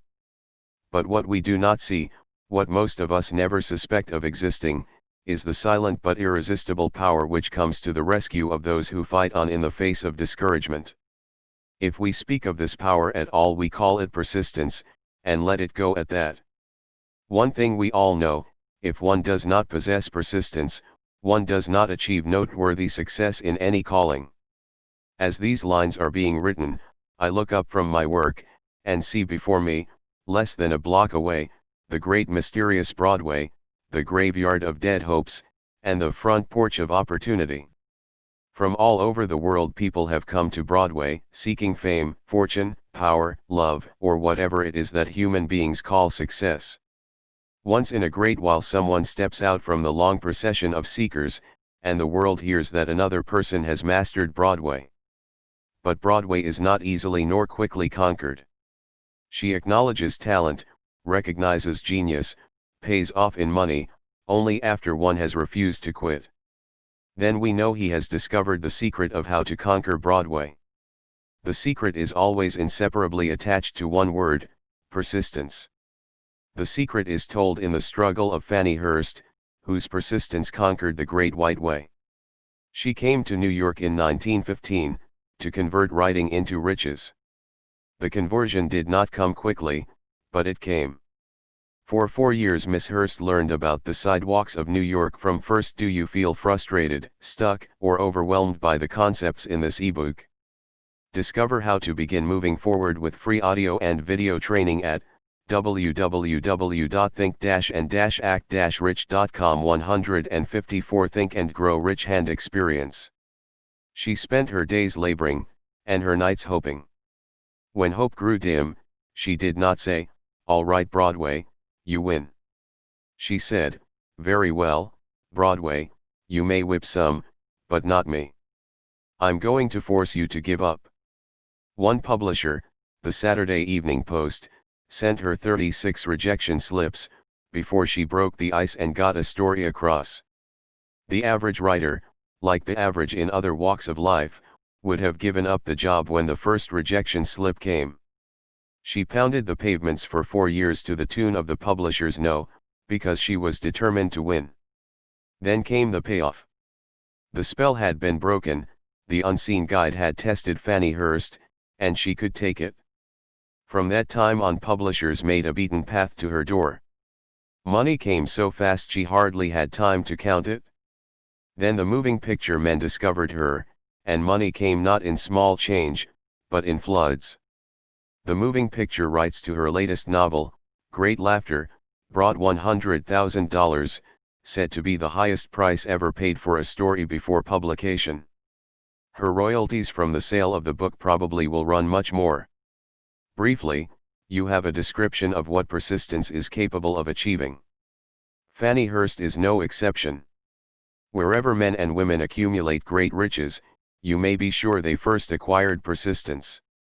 Broadway will give any beggar a cup of coffee and a sandwich, but it demands persistence of those who go after the big stakes. Kate Smith will say amen when she reads this. For years she sang, without money, and without price, before any microphone she could reach. Broadway said to her, "Come and get it, if you can take it." She did take it until one happy day Broadway got tired and said, "Ah, what's the use? You don't know when you're whipped, so name your price, and go to work in earnest." Miss Smith named her price. It was plenty. Away up in figures so high that 1 week's salary is far more than most people make in a whole year. Verily it pays to be persistent. And here is an encouraging statement which carries with it a suggestion of great significance. Thousands of singers who excel Kate Smith are walking up and down Broadway looking for a break without success. Countless others have come and gone, many of them sang well enough, but they failed to make the grade because they lacked the courage to keep on keeping on, until Broadway became tired of turning them away. Do you feel frustrated, stuck, or overwhelmed by the concepts in this ebook? Discover how to begin moving forward with free audio and video training at www.think-and-act-rich.com. 155 Think and Grow Rich. Persistence is a state of mind, therefore it can be cultivated. Like all states of mind, persistence is based upon definite causes, among them these a definiteness of purpose. Knowing what one wants is the first and, perhaps, the most important step toward the development of persistence. A strong motive forces one to surmount many difficulties. B. Desire. It is comparatively easy to acquire and to maintain persistence in pursuing the object of intense desire. C. Self-reliance. Belief in one's ability to carry out a plan encourages one to follow the plan through with persistence. Self-reliance can be developed through the principle described in the chapter on autosuggestion. D. Definiteness of plans. Organized plans, even though they may be weak and entirely impractical, encourage persistence. E. Accurate knowledge. Knowing that one's plans are sound, based upon experience or observation, encourages persistence. Guessing instead of knowing destroys persistence. F. Cooperation. Sympathy, understanding, and harmonious cooperation with others tend to develop persistence. G. Willpower. The habit of concentrating one's thoughts upon the building of plans for the attainment of a definite 164 page 165 165 purpose, leads to persistence. H. Habit. Persistence is the direct result of habit. The mind absorbs and becomes a part of the daily experiences upon which it feeds. Fear, the worst of all enemies, can be effectively cured by forced repetition of acts of courage. Everyone who has seen active service in war knows this. Do you feel frustrated, stuck, or overwhelmed by the concepts in this ebook? Discover how to begin moving forward with free audio and video training at www.think-and-act-rich.com. 156 Think and Grow Rich. Before leaving the subject of persistence, take inventory of yourself, and determine in what particular, if any, you are lacking in this essential quality. Measure yourself courageously, point by point, and see how many of the 8 factors of persistence you lack. The analysis may lead to discoveries that will give you a new grip on yourself. Symptoms of lack of persistence. Here you will find the real enemies which stand between you and noteworthy achievement. Here you will find not only the symptoms indicating weakness of persistence, but also the deeply seated subconscious causes of this weakness. Study the list carefully, and face yourself squarely if you really wish to know who you are, and what you are capable of doing. These are the weaknesses which must be mastered by all who accumulate riches. 1. Failure to recognize and to clearly define exactly what one wants. 2. Procrastination, with or without cause. Usually backed up with a formidable array of alibis and excuses. 3. Lack of interest in acquiring specialized knowledge.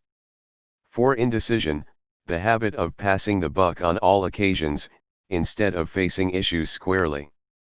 Also backed by alibis. 5. The habit of relying upon alibis instead of creating definite plans for the solution of problems. 6. Self-satisfaction. There is but little remedy for this affliction, and no hope for those who suffer from it.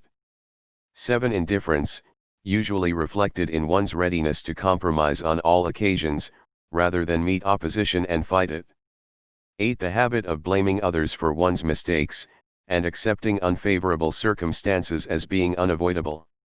9. Weakness of desire, due to neglect in the choice of motives that impel action. 10. Willingness, even eagerness, to quit at the first sign of defeat. Based upon one or more of the 6 basic fears. Do you feel frustrated, stuck, or overwhelmed by the concepts in this ebook? Discover how to begin moving forward with free audio and video training at www.think-and-act-rich.com. 157 Think and Grow Rich. 11. Lack of organized plans, placed in writing where they may be analyzed. 12. The habit of neglecting to move on ideas, or to grasp opportunity when it presents itself. 13. Wishing instead of willing. 14. The habit of compromising with poverty instead of aiming at riches. General absence of ambition to be, to do, and to own. 15. Searching for all the shortcuts to riches, trying to get without giving a fair equivalent, usually reflected in the habit of gambling, endeavoring to drive sharp bargains. 16. Fear of criticism, failure to create plans and to put them into action, because of what other people will think, do, or say. This enemy belongs at the head of the list, because it generally exists in one's subconscious mind, where its presence is not recognized. See the 6 basic fears in a later chapter. Let us examine some of the symptoms of the fear of criticism. The majority of people permit relatives, friends, and the public at large to so influence them that they cannot live their own lives, because they fear criticism. Huge numbers of people make mistakes in marriage, stand by the bargain, and go through life miserable and unhappy, because they fear criticism which may follow if they correct the mistake. Anyone who has submitted to this form of fear knows the irreparable damage it does, by destroying ambition, self-reliance, and the desire to achieve. Millions of people neglect to acquire belated educations, after having left school, because they fear criticism. Countless numbers of men and women, both young and old, permit relatives to wreck their lives in the name of duty, because they fear criticism. Duty does not require any person to submit to the destruction of his personal ambitions and the right to live his own life in his own way. People refuse to take chances in business, because they fear the criticism which may follow if they fail. The fear of criticism, in such cases, is stronger than the desire for success. Too many people refuse to set high goals for themselves, or even neglect selecting a career, because they fear the criticism of relatives and friends who may say, "Don't aim so high, people will think you are crazy." Do you feel frustrated, stuck, or overwhelmed by the concepts in this ebook? Discover how to begin moving forward with free audio and video training at www.think-and-act-rich.com. 158 Think and Grow Rich. When Andrew Carnegie suggested that I devote 20 years to the organization of a philosophy of individual achievement, my first impulse of thought was fear of what people might say. The suggestion set up a goal for me, far out of proportion to any I had ever conceived. As quick as a flash, my mind began to create alibis and excuses, all of them traceable to the inherent fear of criticism. Something inside of me said, "You can't do it, the job is too big, and requires too much time. What will your relatives think of you? How will you earn a living? No one has ever organized a philosophy of success. What right have you to believe you can do it? Who are you, anyway, to aim so high? Remember your humble birth. What do you know about philosophy? People will think you are crazy, and they did. Why hasn't some other person done this before now?" These, and many other questions flashed into my mind, and demanded attention. It seemed as if the whole world had suddenly turned its attention to me with the purpose of ridiculing me into giving up all desire to carry out Mr. Carnegie's suggestion. I had a fine opportunity, then and there, to kill off ambition before it gained control of me. Later in life, after having analyzed thousands of people, I discovered that most ideas are stillborn, and need the breath of life injected into them through definite plans of immediate action. The time to nurse an idea is at the time of its birth. Every minute it lives, gives it a better chance of surviving. The fear of criticism is at the bottom of the destruction of most ideas which never reach the planning and action stage. Many people believe that material success is the result of favorable breaks. There is an element of ground for the belief, but those depending entirely upon luck, are nearly always disappointed, because they overlook another important factor which must be present before one can be sure of success. It is the knowledge with which favorable breaks can be made to order. During the Depression, W.C. Fields, the comedian, lost all his money, and found himself without income, without a job, and his means of earning a living, vaudeville, no longer existed. Moreover, he was past 60, when many men consider themselves old. He was so eager to stage a comeback that he offered to work without pay, in a new field, movies. In addition to his other troubles, he fell and injured his neck. To many that would have been the place to give up and quit. But Fields was persistent. He knew that if he carried on he would get the breaks sooner or later, and he did get them, but not by chance. Do you feel frustrated, stuck, or overwhelmed by the concepts in this ebook?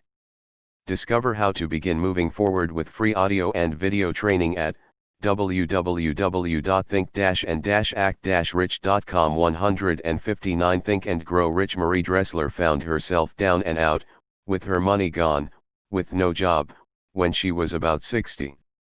She, too, went after the breaks, and got them.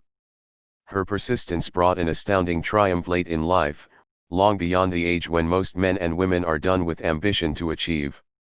Eddie Cantor lost his money in the 1929 stock crash, but he still had his persistence and his courage. With these, plus 2 prominent eyes, he exploited himself back into an income of $10,000 a week. Verily, if one has persistence, one can get along very well without many other qualities. The only break anyone can afford to rely upon is a self-made break. These come through the application of persistence. The starting point is definiteness of purpose.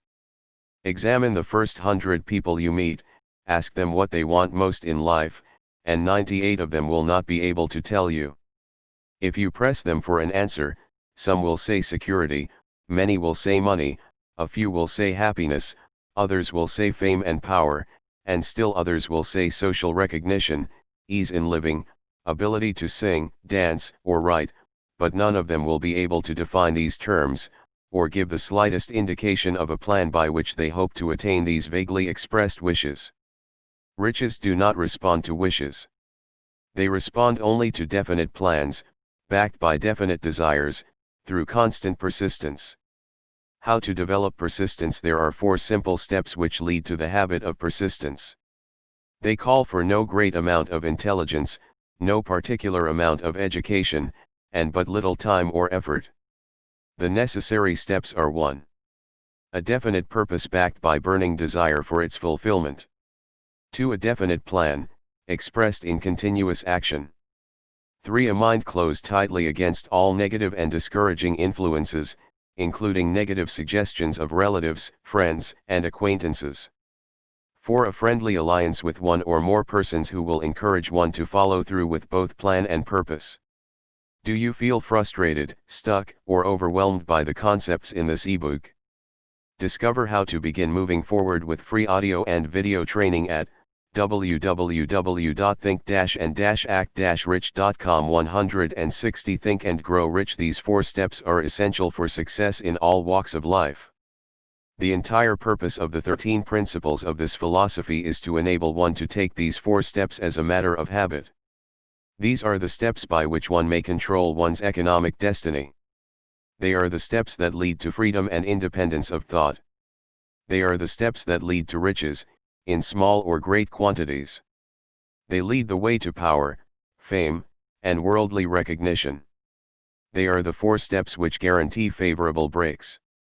They are the steps that convert dreams into physical realities. They lead, also, to the mastery of fear, discouragement, indifference. There is a magnificent reward for all who learn to take these 4 steps. It is the privilege of writing one's own ticket, and of making life yield whatever price is asked. I have no way of knowing the facts, but I venture to conjecture that Mrs. Wallace Simpson's great love for a man was not accidental, nor the result of favorable breaks alone. There was a burning desire, and careful searching at every step of the way. Her first duty was to love. What is the greatest thing on earth? The Master called it love, not man-made rules, criticism, bitterness, slander, or political marriages, but love. She knew what she wanted, not after she met the Prince of Wales, but long before that. Twice when she had failed to find it, she had the courage to continue her search. To thine own self be true, and it must follow, as the night the day, thou canst not then be false to any man.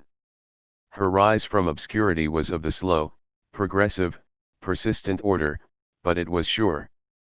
She triumphed over unbelievably long odds, and, no matter who you are, or what you may think of Wallis Simpson, or the king who gave up his crown for her love, she is an astounding example of applied persistence, an instructor on the rules of self-determination, from whom the entire world might profitably take lessons. When you think of Wallis Simpson, think of one who knew what she wanted, and shook the greatest empire on earth to get it.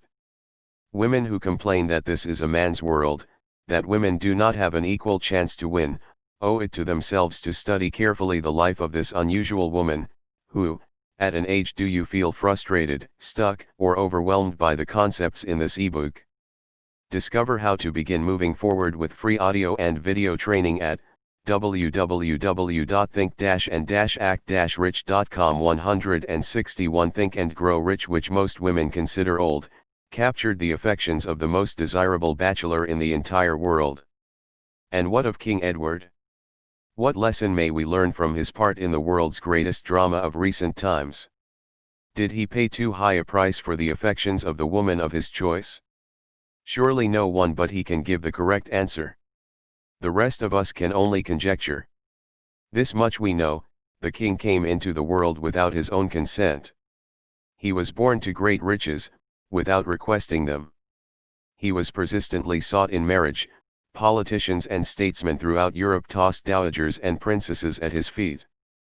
Because he was the firstborn of his parents, he inherited a crown, which he did not seek, and perhaps did not desire. For more than 40 years he was not a free agent, could not live his life in his own way, had but little privacy, and finally assumed duties inflicted upon him when he ascended the throne. Some will say, with all these blessings, King Edward should have found peace of mind, contentment, and joy of living. The truth is that back of all the privileges of a crown, all the money, the fame, and the power inherited by King Edward, there was an emptiness which could be filled only by love. His greatest desire was for love. Long before he met Wallis Simpson, he doubtless felt this great universal emotion tugging at the strings of his heart, beating upon the door of his soul, and crying out for expression. And when he met a kindred spirit, crying out for this same holy privilege of expression, he recognized it, and without fear or apology, opened his heart and bade it enter. All the scandalmongers in the world cannot destroy the beauty of this international drama, through which two people found love, and had the courage to face open criticism, renounce all else to give it holy expression. King Edward's decision to give up the crown of the world's most powerful empire, for the privilege of going the remainder of the way through life with the woman of his choice, was a decision that required courage. The decision also had a price, but who has the right to say the price was too great? Surely not he who said, "He among you who is without sin, let him cast the first stone." As a suggestion to any evil-minded person who chooses to find fault with the Duke of Windsor, because his desire was for love, and for openly declaring his love for Wallis Simpson, and giving up his throne for her, let it be remembered that the open declaration was not essential. He could have do you feel frustrated, stuck, or overwhelmed by the concepts in this ebook. Discover how to begin moving forward with free audio and video training at www.think-and-act-rich.com. 162 Think and Grow Rich followed the custom of clandestine liaison which has prevailed in Europe for centuries, without giving up either his throne, or the woman of his choice, and there would have been no complaint from either church or laity. This unusual man was built of sterner stuff. His love was clean. It was deep and sincere. It represented the one thing which, above all else, he truly desired. Therefore, he took what he wanted, and paid the price demanded. If Europe had been blessed with more rulers with the human heart and the traits of honesty of ex-King Edward, for the past century, that unfortunate hemisphere now seething with greed, hate, lust, political connivance, and threats of war, would have a different and a better story to tell. A story in which love and not hate would rule. In the words of Stuart Austin, where we raise our cup and drink this toast to ex-King Edward and Wallace Simpson, blessed is the man who has come to know that our muted thoughts are our sweetest thoughts. Blessed is the man who, from the blackest depths, can see the luminous figure of love, and seeing, sing, and singing, say, sweeter far than uttered lays are the thoughts I have of you. In these words would we pay tribute to the two people who, more than all others of modern times, have been the victims of criticism and the recipients of abuse, because they found life's greatest treasure, and claimed it. Mrs. Simpson read and approved this analysis. Most of the world will applaud the Duke of Windsor and Wallace Simpson, because of their persistence in searching until they found life's greatest reward. All of us can profit by following their example in our own search for that which we demand of life. What mystical power gives to men of persistence the capacity to master difficulties? Does the quality of persistence set up in one's mind some form of spiritual, mental, or chemical activity which gives one access to supernatural forces? Does infinite intelligence throw itself on the side of the person who still fights on, after the battle has been lost, with the whole world on the opposing side? These and many other similar questions have arisen in my mind as I have observed men like Henry Ford, who started at scratch, and built an industrial empire of huge proportions, with little else in the way of a beginning. But do you feel frustrated, stuck, or overwhelmed by the concepts in this ebook? Discover how to begin moving forward with free audio and video training at www.think-and-act-rich.com. 163 Think and Grow Rich Persistence. Or, Thomas A. Edison, who, with less than 3 months of schooling, became the world's leading inventor and converted persistence into the talking machine, the moving picture machine, and the incandescent light, to say nothing of 100 other useful inventions. I had the happy privilege of analyzing both Mr. Edison and Mr. Ford, year by year, over a long period of years, and therefore, the opportunity to study them at close range, so I speak from actual knowledge when I say that I found no quality save persistence, in either of them, that even remotely suggested the major source of their stupendous achievements. As one makes an impartial study of the prophets, philosophers, miracle men, and religious leaders of the past, one is drawn to the inevitable conclusion that persistence, concentration of effort, and definiteness of purpose, were the major sources of their achievements. Consider, for example, the strange and fascinating story of Mohammed, analyze his life, compare him with men of achievement in this modern age of industry and finance, and observe how they have one outstanding trait in common: persistence. If you are keenly interested in studying the strange power which gives potency to persistence, read a biography of Mohammed, especially the one by Asad Bey. This brief review of that book, by Thomas Sugru, in the Herald Tribune, will provide a preview of the rare treat in store for those who take the time to read the entire story of one of the most astounding examples of the power of persistence known to civilization. The last great prophet reviewed by Thomas Sugru, Mohammed, was a prophet, but he never performed a miracle. He was not a mystic, he had no formal schooling, he did not begin his mission until he was 40. When he announced that he was the messenger of God, bringing word of the true religion, he was ridiculed and labeled a lunatic. Children tripped him and women threw filth upon him. He was banished from his native city, Mecca, and his followers were stripped of their worldly goods and sent into the desert after him. When he had been preaching 10 years, he had nothing to show for it but banishment, poverty, and ridicule. Yet before another 10 years had passed, he was dictator of all Arabia, ruler of Mecca, and the head of a new world. Do you feel frustrated, stuck, or overwhelmed by the concepts in this ebook? Discover how to begin moving forward with free audio and video training at www.think-and-act-rich.com. 164 Think and Grow Rich. Religion which was to sweep to the Danube and the Pyrenees before exhausting the impetus he gave it.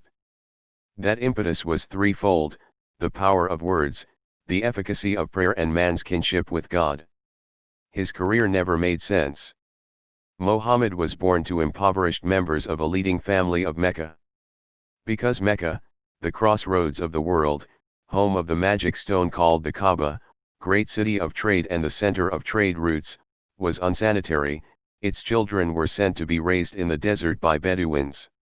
Mohammed was thus nurtured, drawing strength and health from the milk of nomad, vicarious mothers. He tended sheep and soon hired out to a rich widow as leader of her caravans.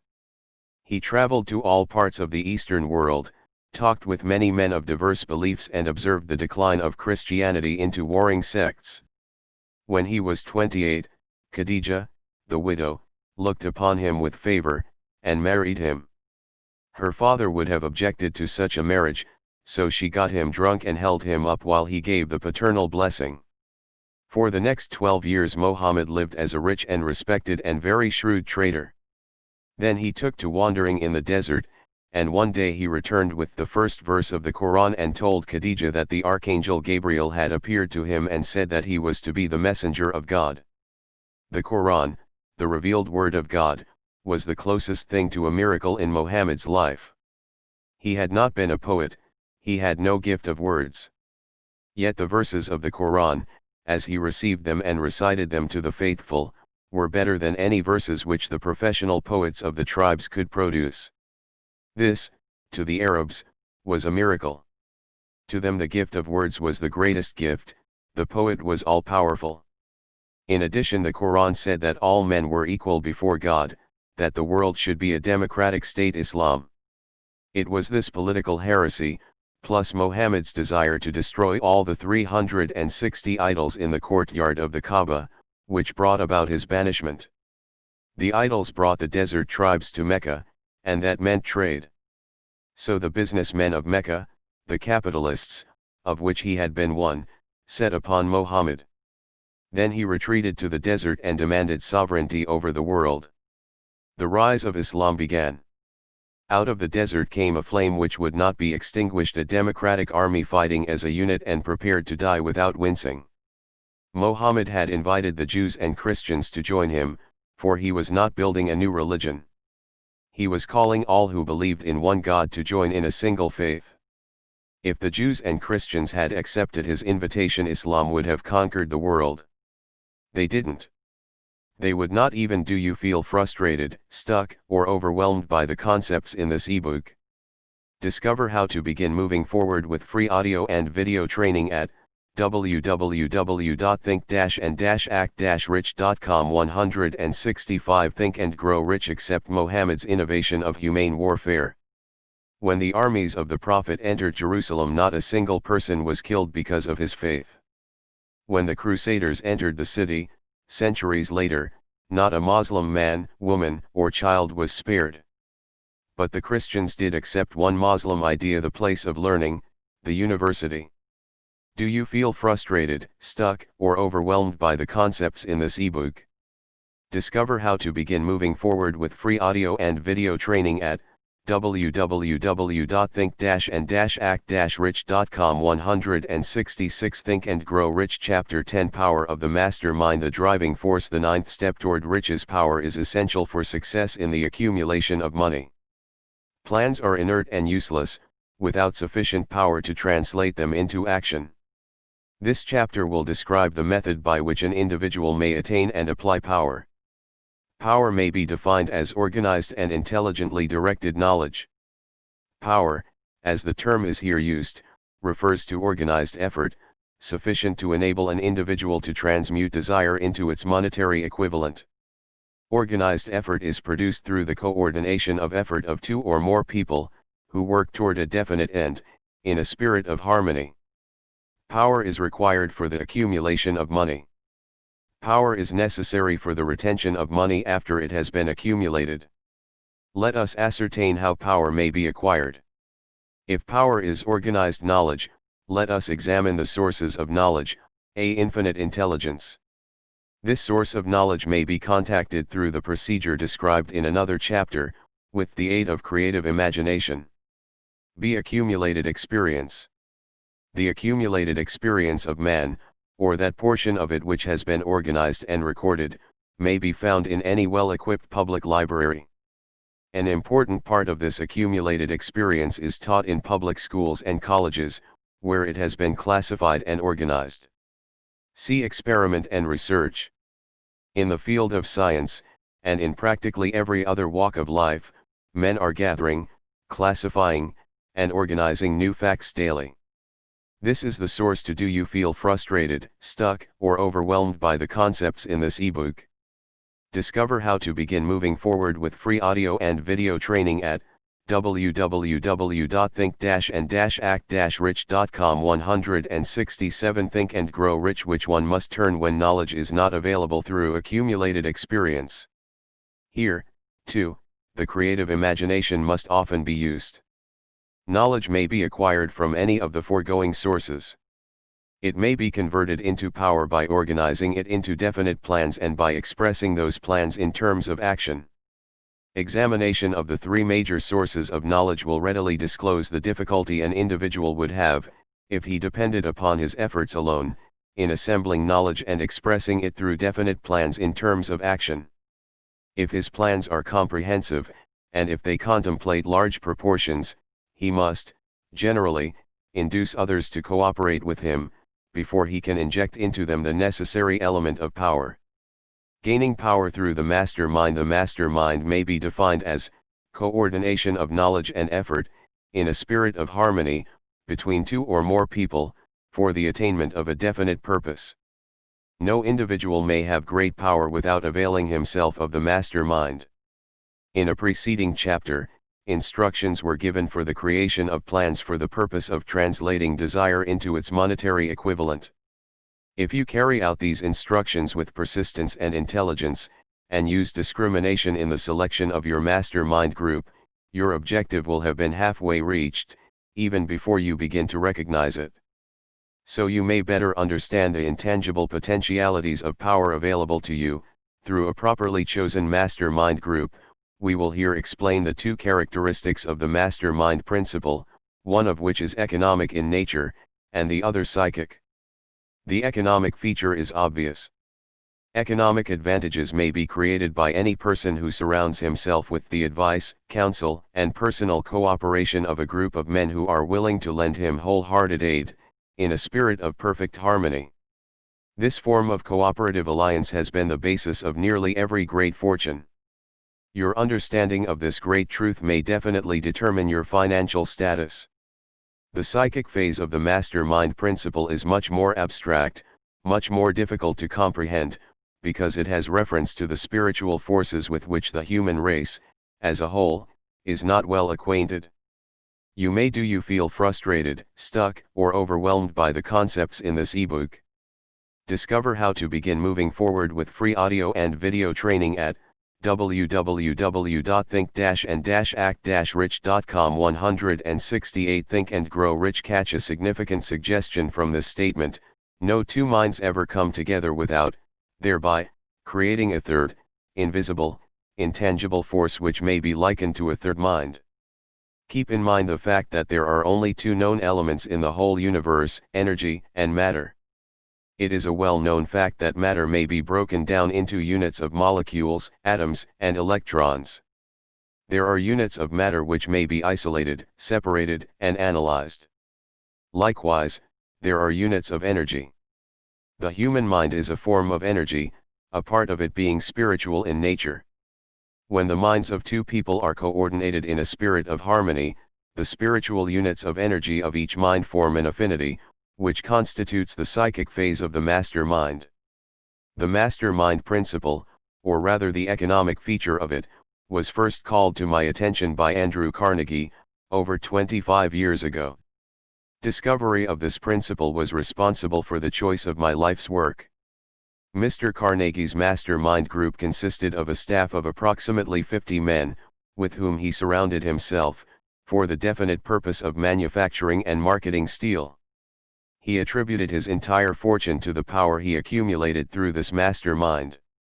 Analyze the record of any man who has accumulated a great fortune, and many of those who have accumulated modest fortunes, and you will find that they have either consciously, or unconsciously employed the mastermind principle.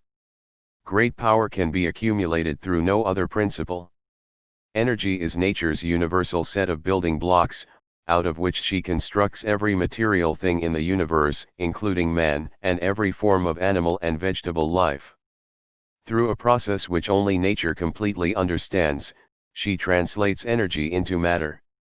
Nature's building blocks are available to man, in the energy involved in thinking.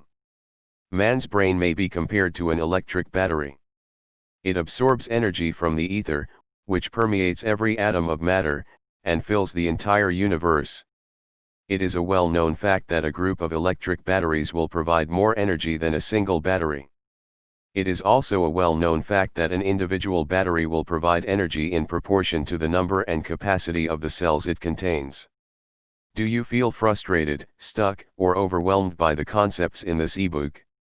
Discover how to begin moving forward with free audio and video training at www.think-and-act-rich.com. 169 Think and Grow Rich. The brain functions in a similar fashion.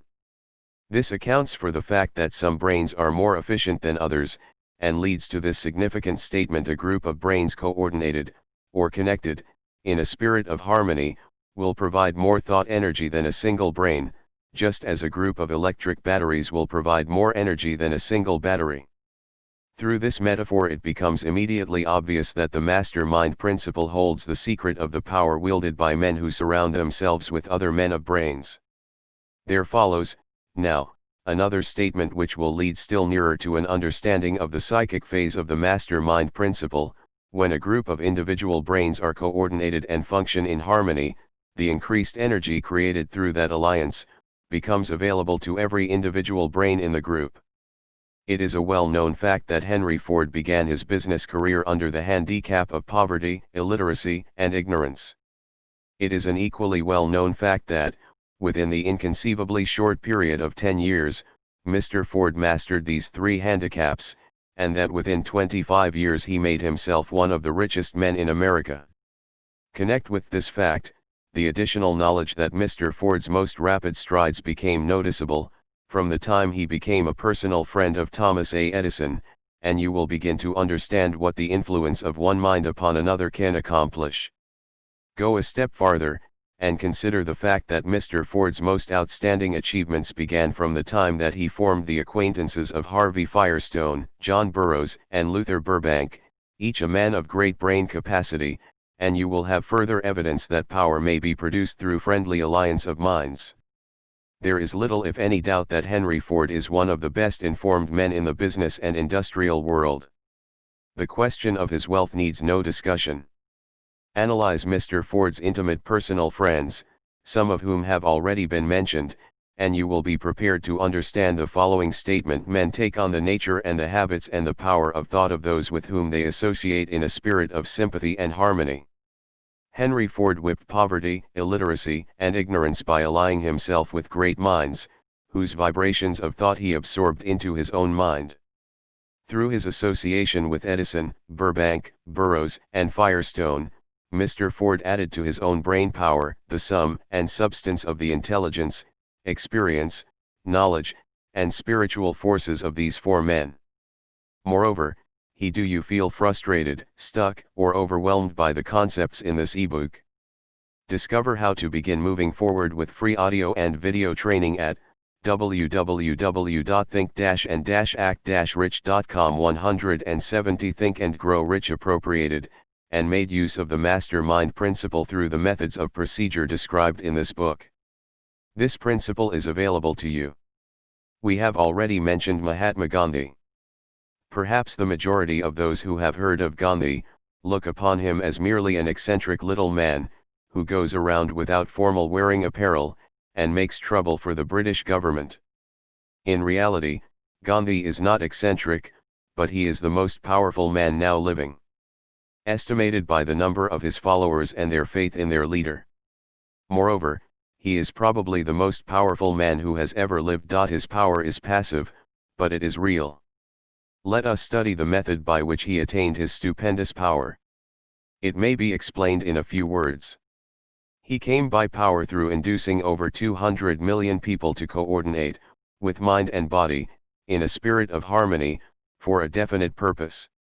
In brief, Gandhi has accomplished a miracle, For it is a miracle when 200 million people can be induced not forced to cooperate in a spirit of harmony, for a limitless time.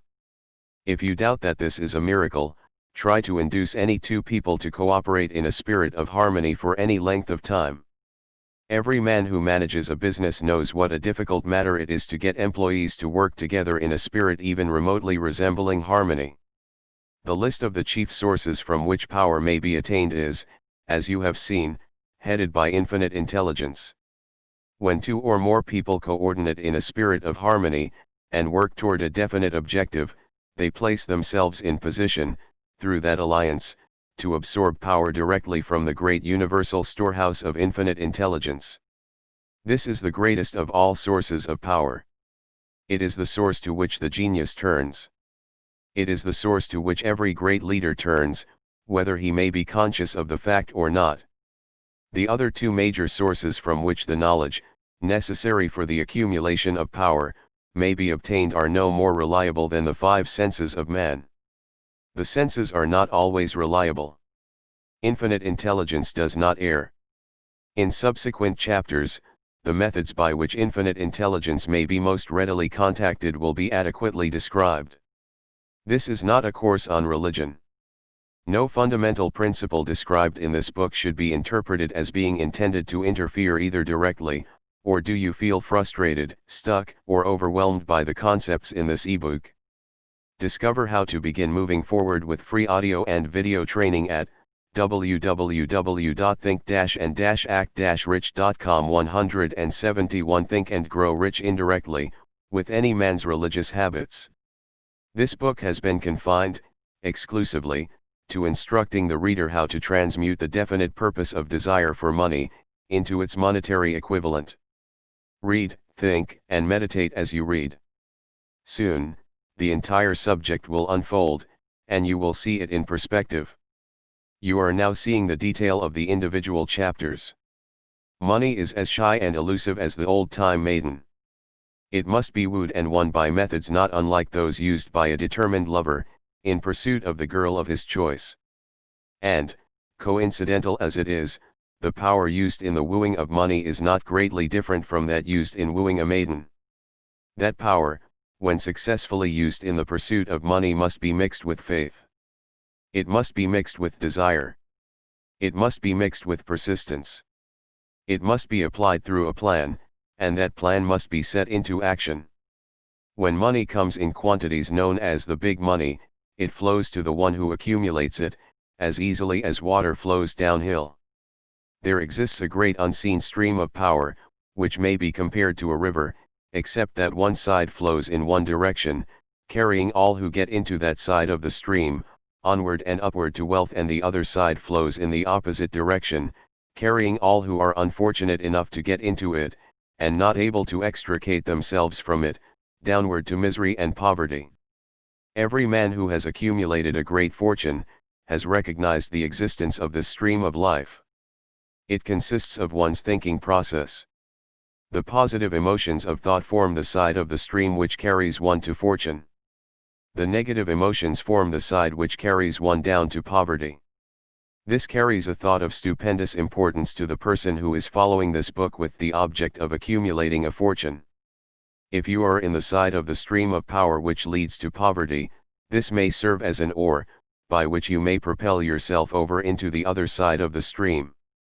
It can serve you only through application and use. Merely reading, and passing judgment on it, either one way or another, will in no way benefit you. Some people undergo the experience of alternating between the positive and negative sides of the stream, being at times on the positive side, and at times on the negative side. The Wall Street crash of '29 swept millions of people from the positive to the negative side of the stream. These millions are struggling, some of them in desperation and fear, to get back to the positive side of the stream. This book was written especially for those millions. Do you feel frustrated, stuck, or overwhelmed by the concepts in this ebook? Discover how to begin moving forward with free audio and video training at www.think-and-act-rich.com. 172 Think and Grow Rich. Poverty and riches often change places. The crash taught the world this truth, although the world will not long remember the lesson. Poverty may, and generally does, voluntarily take the place of riches. When riches take the place of poverty, the change is usually brought about through well-conceived and carefully executed plans. Poverty needs no plan. It needs no one to aid it, because it is bold and ruthless. Riches are shy and timid. They have to be attracted. Anybody can wish for riches, and most people do, but only a few know that a definite plan, plus a burning desire for wealth, are the only dependable means of accumulating wealth. Do you feel frustrated, stuck, or overwhelmed by the concepts in this ebook? Discover how to begin moving forward with free audio and video training at www.think-and-act-rich.com. 173 Think and Grow Rich Chapter 11 The Mystery of Sex Transmutation. The 10th step toward riches. The meaning of the word transmute is, in simple language, the changing, or transferring of one element, or form of energy, into another. The emotion of sex brings into being a state of mind. Because of ignorance on the subject, this state of mind is generally associated with the physical, and because of improper influences, to which most people have been subjected, in acquiring knowledge of sex, things essentially physical have highly biased the mind. The emotion of sex has back of it the possibility of three constructive potentialities. They are 1. The perpetuation of mankind. 2. The maintenance of health. As a therapeutic agency, it has no equal. 3. The transformation of mediocrity into genius through transmutation. Sex transmutation is simple and easily explained. It means the switching of the mind from thoughts of physical expression, to thoughts of some other nature. Sex desire is the most powerful of human desires. When driven by this desire, men develop keenness of imagination, courage, willpower, persistence, and creative ability unknown to them at other times. So strong and impelling is the desire for sexual contact that men freely run the risk of life and reputation to indulge it. When harnessed, and redirected along other lines, this motivating force maintains all of its attributes of keenness of imagination, courage, etc., which may be used as powerful creative forces in literature, art, or in any other profession or calling, including, of course, the accumulation of riches. The transmutation of sex energy calls for the exercise of willpower, to be sure, but the reward is worth the effort. The desire for sexual expression is inborn and natural. The desire cannot, and should not be submerged or eliminated. But do you feel frustrated, stuck, or overwhelmed by the concepts in this ebook? Discover how to begin moving forward with free audio and video training at www.think-and-act-rich.com. 174 Think and Grow Rich. It should be given an outlet through forms of expression which enrich the body, mind, and spirit of man. If not given this form of outlet, through transmutation, it will seek outlets through purely physical channels. A river may be dammed, and its water controlled for a time, but eventually, it will force an outlet. The same is true of the emotion of sex. It may be submerged and controlled for a time, but its very nature causes it to be ever seeking means of expression. If it is not transmuted into some creative effort, it will find a less worthy outlet. Fortunate, indeed, is the person who has discovered how to give sex emotion an outlet through some form of creative effort, for he has, by that discovery, lifted himself to the status of a genius. Scientific research has disclosed these significant facts. 1. The men of greatest achievement are men with highly developed sex natures, men who have learned the art of sex transmutation. 2. The men who have accumulated great fortunes and achieved outstanding recognition in literature, art, industry, architecture, and the professions, were motivated by the influence of a woman. The research from which these astounding discoveries were made, went back through the pages of biography and history for more than 2,000 years. Wherever there was evidence available in connection with the lives of men and women of great achievement, it indicated most convincingly that they possessed highly developed sex natures. The emotion of sex is an irresistible force, against which there can be no such opposition as an immovable body. When driven by this emotion, men become gifted with a superpower for action. Understand this truth, and you will catch the significance of the statement that sex transmutation will lift one to the status of a genius. The emotion of sex contains the secret of creative ability. Destroy the sex glands, whether in man or beast, and you have removed the major source of action. For proof of this, observe what happens to any animal after it has been castrated. A bull becomes as docile as a cow after it has been altered sexually. Sex alteration takes out of the male, whether man or beast, all the fight that was in him. Sex alteration of the female has the same effect. The 10 mind stimuli. Do you feel frustrated, stuck, or overwhelmed by the concepts in this ebook? Discover how to begin moving forward with free audio and video training at www.think-and-act-rich.com. 175 Think and Grow Rich. The human mind responds to stimuli, through which it may be keyed up to high rates of vibration, known as enthusiasm, creative imagination, intense desire, etc. The stimuli to which the mind responds most freely are 1. The desire for sex expression. 2. Love. 3. A burning desire for fame, power, or financial gain, money. 4. Music. 5. Friendship between either those of the same sex, or those of the opposite sex. 6. A mastermind alliance based upon the harmony of 2 or more people who ally themselves for spiritual or temporal advancement. 7. Mutual suffering, such as that experienced by people who are persecuted. 8. Autosuggestion. 9. Fear. 10. Narcotics and alcohol. The desire for sex expression comes at the head of the list of stimuli, which most effectively step up the vibrations of the mind and start the wheels of physical action. 8 of these stimuli are natural and constructive. 2 are destructive. The list is here presented for the purpose of enabling you to make a comparative study of the major sources of mind stimulation.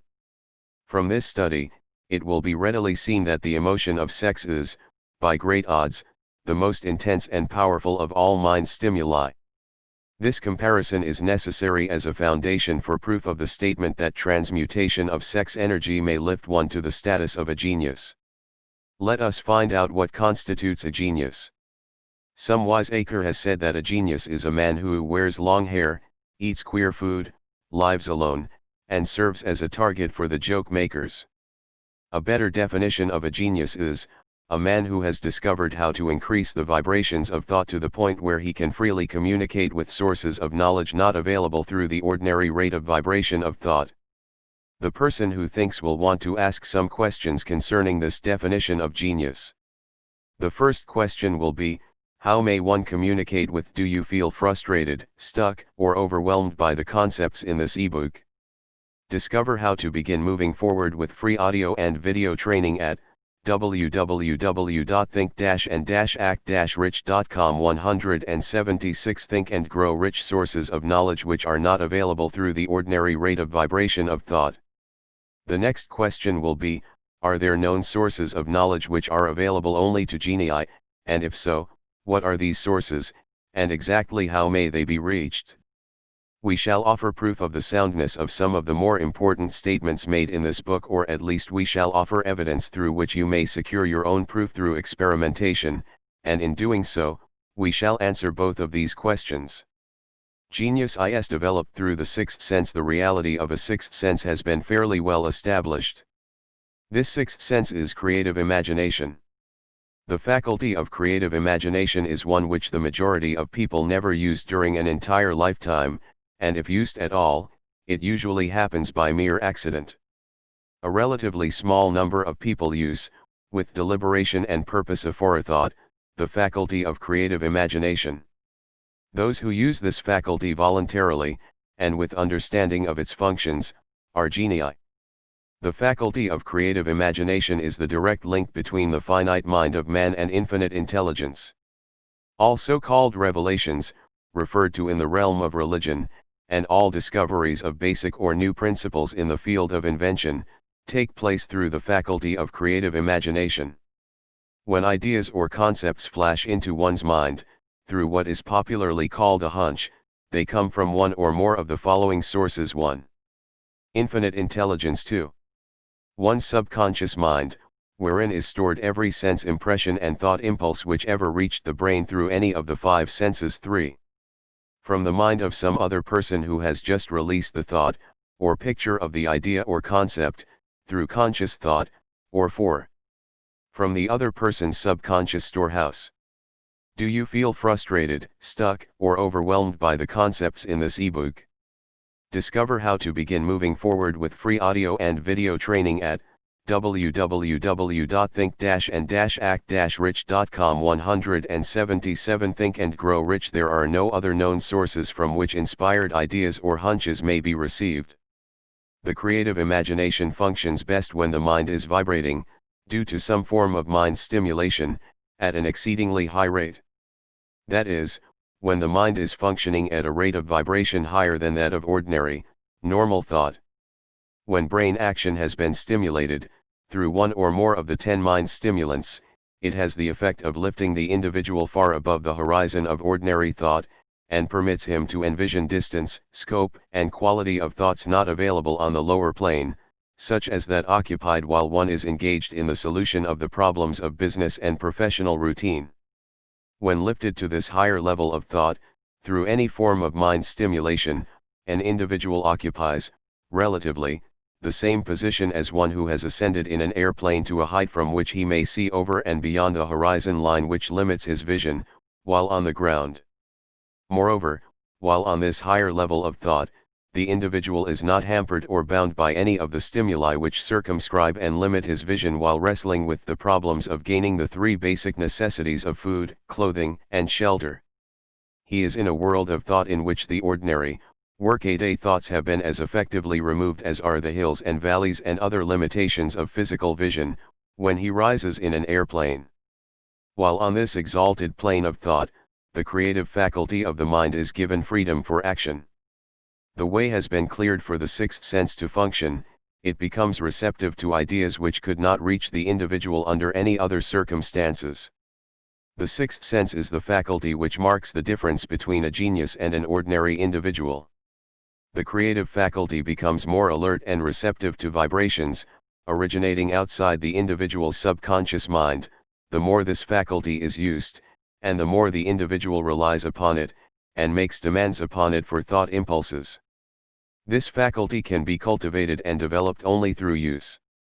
That which is known as one's conscience operates entirely through the faculty of the 6th sense.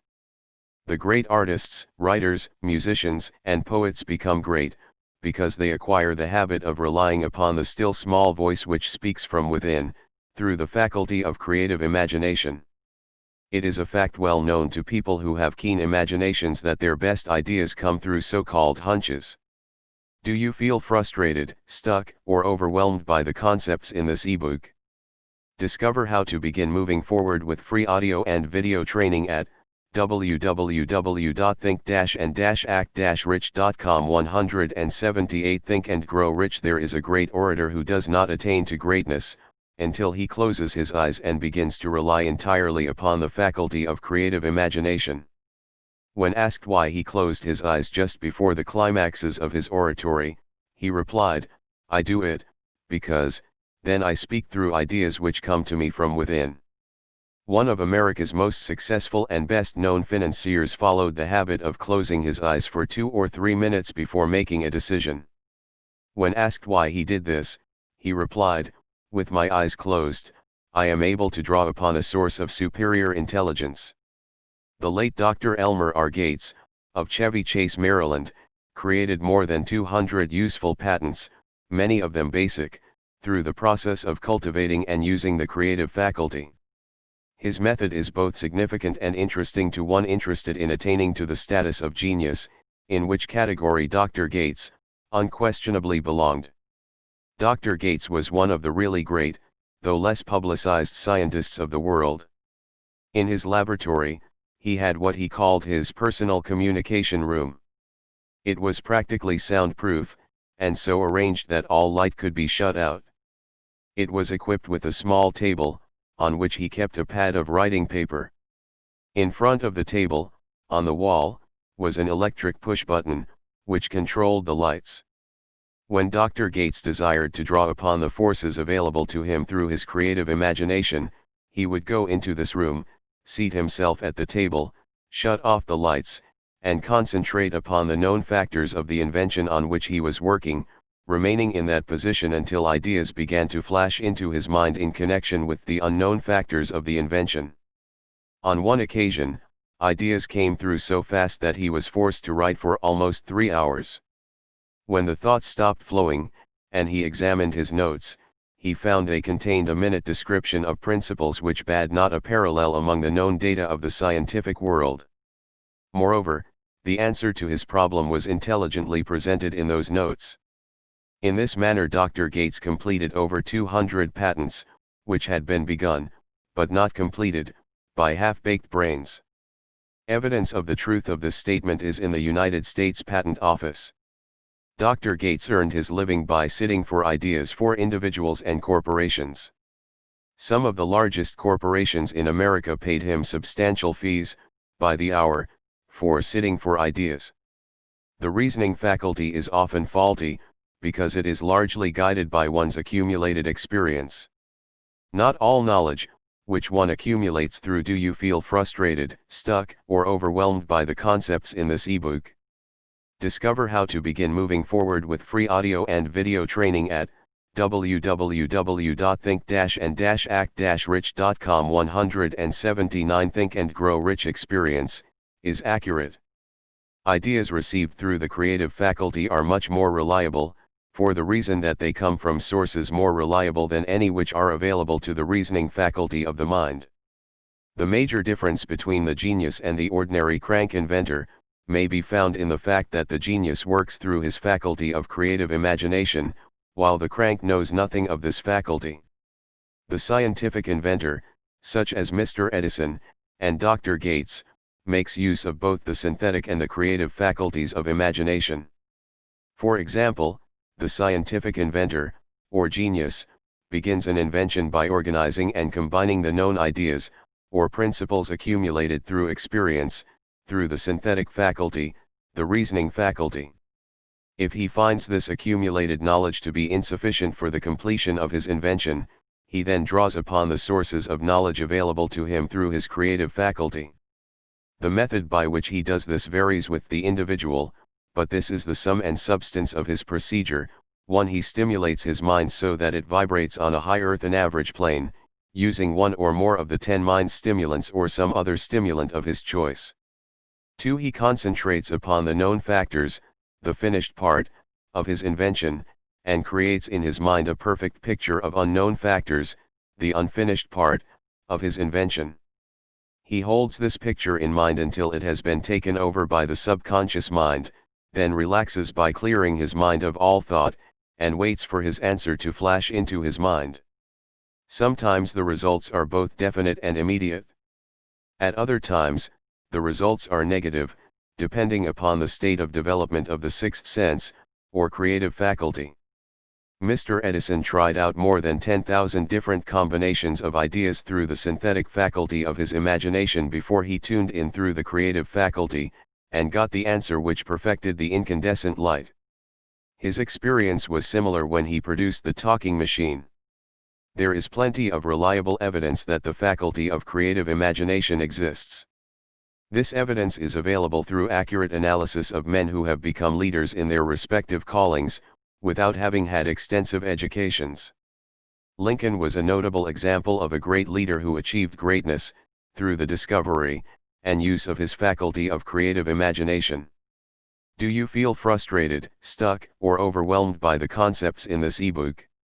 Discover how to begin moving forward with free audio and video training at www.think-and-act-rich.com. 180 Think and Grow Rich. He discovered, and began to use this faculty as the result of the stimulation of love which he experienced after he met Anne Rutledge, a statement of the highest significance, in connection with the study of the source of genius.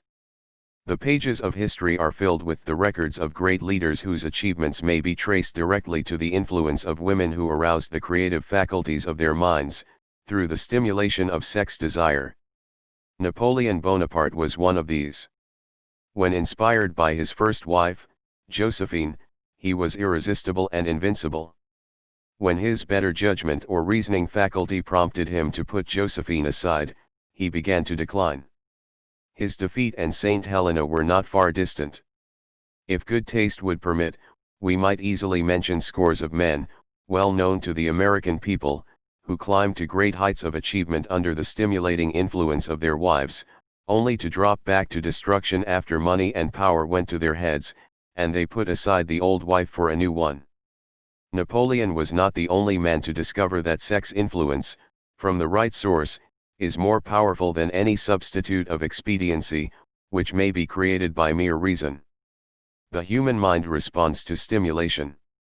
Among the greatest, and most powerful of these stimuli is the urge of sex.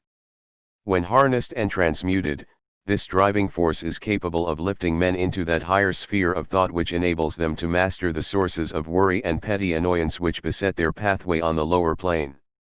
Unfortunately, only the genii have made the discovery. Others have accepted the experience of sex urge, without discovering one of its major potentialities, a fact which accounts for the great number of others as compared to the limited number of genii. For the purpose of refreshing the memory, in connection with the facts available from the biographies of certain men, we here present the names of a few men of outstanding achievement, each of whom was known to have been of a highly sexed nature.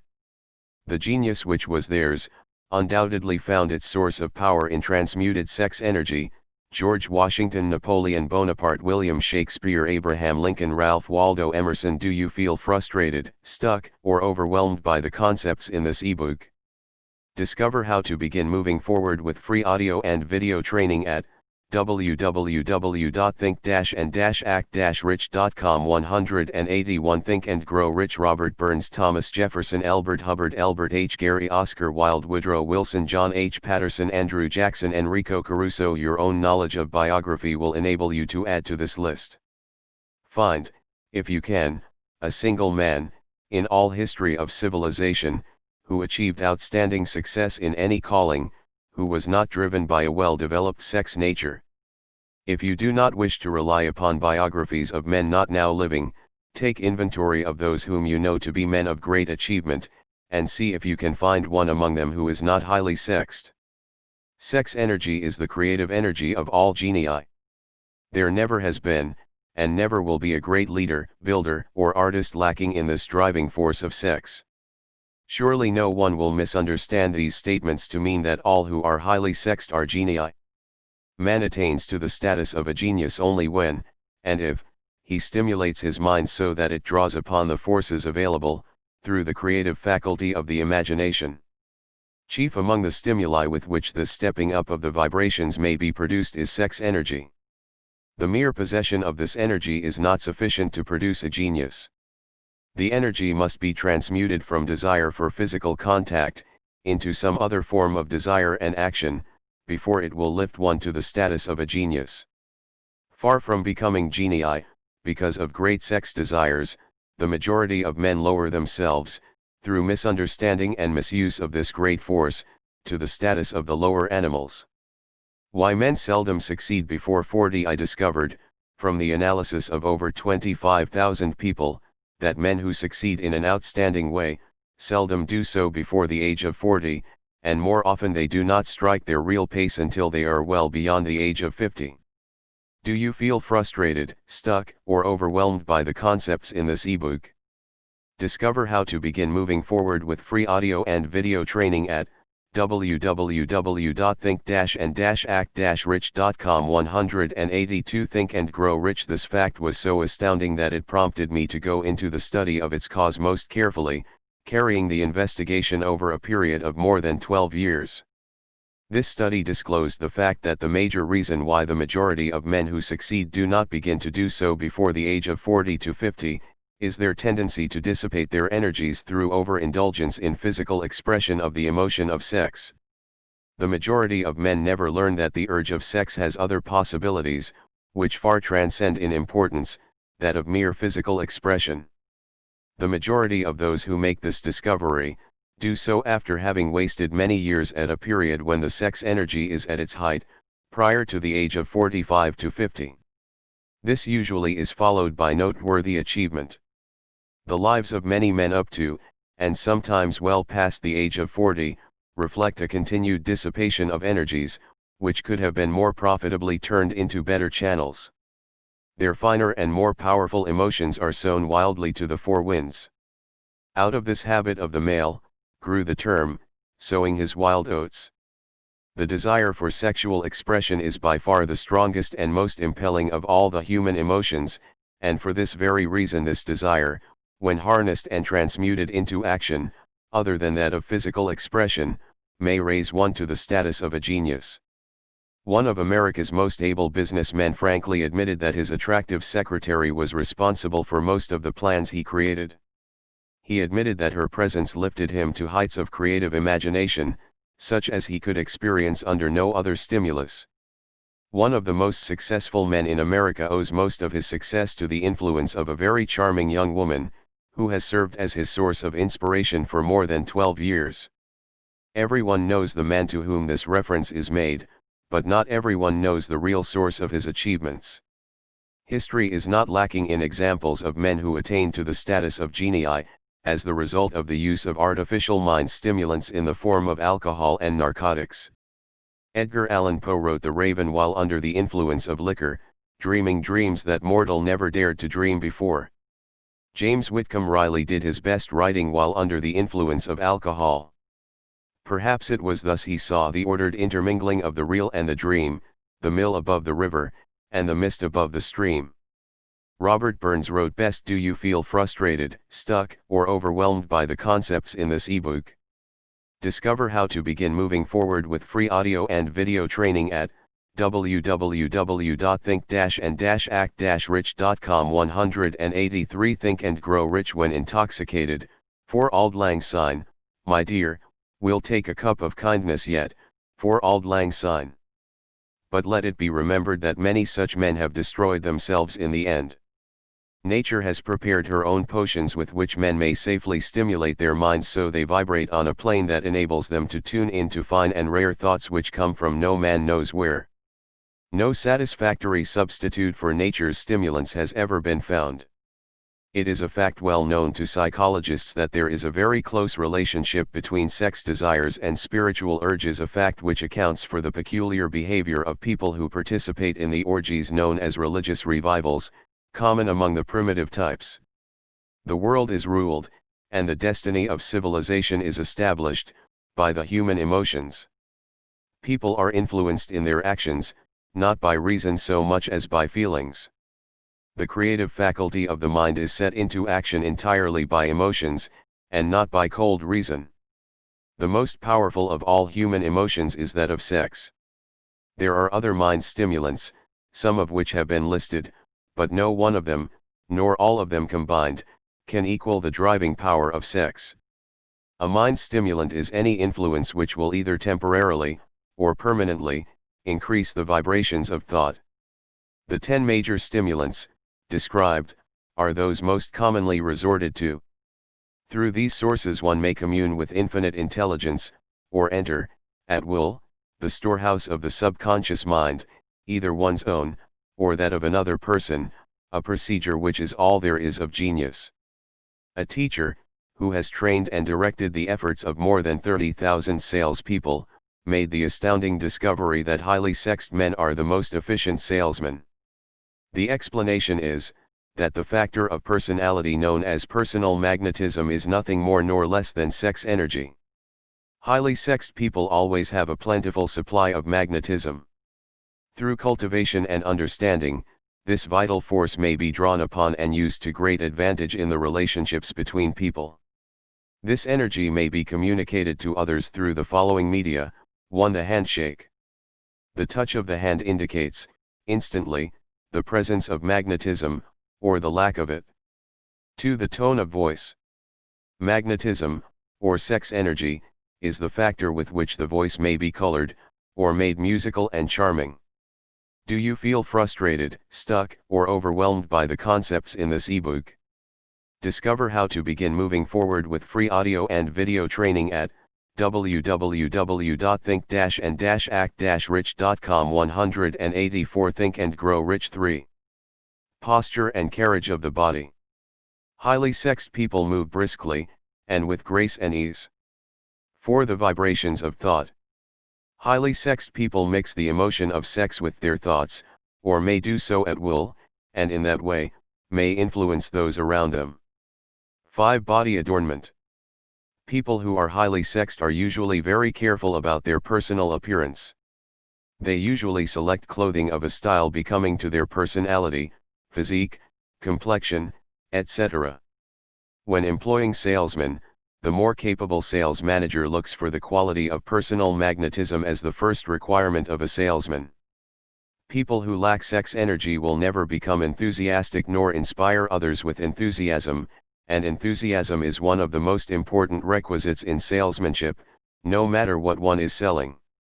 The public speaker, orator, preacher, lawyer, or salesman who is lacking in sex energy is a flop, as far as being able to influence others is concerned. Couple with this the fact that most people can be influenced only through an appeal to their emotions, and you will understand the importance of sex energy as a part of the salesman's native ability. Master salesmen attain the status of mastery in selling, because they, either consciously, or unconsciously, transmute the energy of sex into sales enthusiasm. In this statement may be found a very practical suggestion as to the actual meaning of sex transmutation.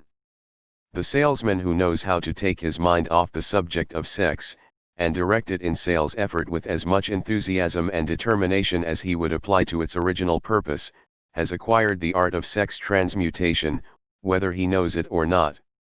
The majority of salesmen who transmute their sex energy do so without being in the least aware of what they are doing, or how they are doing it. Transmutation of sex energy calls for more willpower than the average person cares to use for this purpose.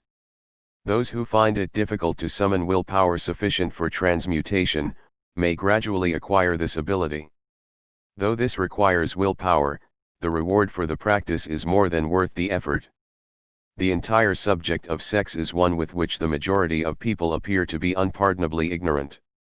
The urge of sex has been grossly misunderstood, slandered, and burlesqued by the ignorant and the evil-minded, for so long that the very word sex is seldom used in polite society. Men and women who are do you feel frustrated, stuck, or overwhelmed by the concepts in this ebook? Discover how to begin moving forward with free audio and video training at www.think-and-act-rich.com. 185 Think and Grow Rich. Known to be blessed, yes, blessed with highly sexed natures, are usually looked upon as being people who will bear watching. Instead of being called blessed, they are usually called cursed. Millions of people, even in this age of enlightenment, have inferiority complexes which they developed because of this false belief that a highly sexed nature is a curse. These statements, of the virtue of sex energy, should not be construed as justification for the libertine. The emotion of sex is a virtue only when used intelligently, and with discrimination. It may be misused, and often is, to such an extent that it debases, instead of enriches, both body and mind. The better use of this power is the burden of this chapter. It seemed quite significant to the author, when he made the discovery that practically every great leader, whom he had the privilege of analyzing, was a man whose achievements were largely inspired by a woman. In many instances, the woman in the case was a modest, self-denying wife, of whom the public had heard but little or nothing. In a few instances, the source of inspiration has been traced to the other woman. Perhaps such cases may not be entirely unknown to you. Intemperance in sex habits is just as detrimental as intemperance in habits of drinking and eating. In this age in which we live, an age which began with the World War, intemperance in habits of sex is common. This orgy of indulgence may account for the shortage of great leaders. No man can avail himself of the forces of his creative imagination, while dissipating them. Man is the only creature on earth which violates nature's purpose in this connection. Every other animal indulges its sex nature in moderation, and with purpose which harmonizes with the laws of nature. Every other animal responds to the call of sex only in season. Man's inclination is to declare open season. Every intelligent person knows that stimulation in excess, through alcoholic drink and narcotics, is a form of intemperance which destroys the vital organs of the body, including the brain.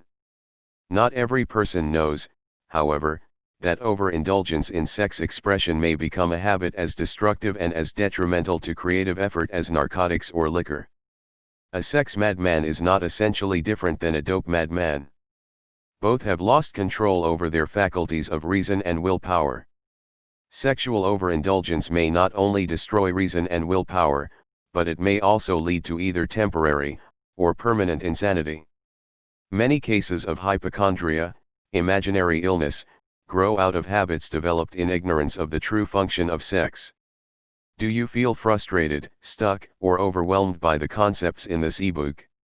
Discover how to begin moving forward with free audio and video training at www.think-and-act-rich.com. 186 Think and Grow Rich. From these brief references to the subject, it may be readily seen that ignorance on the subject of sex transmutation forces stupendous penalties upon the ignorant on the one hand, and withholds from them equally stupendous benefits, on the other.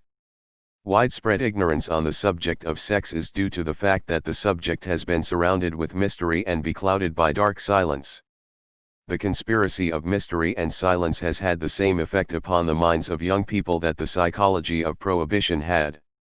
The result has been increased curiosity, and desire to acquire more knowledge on this forbidden subject, and to the shame of all lawmakers, and most physicians by training best qualified to educate youth on that subject, information has not been easily available.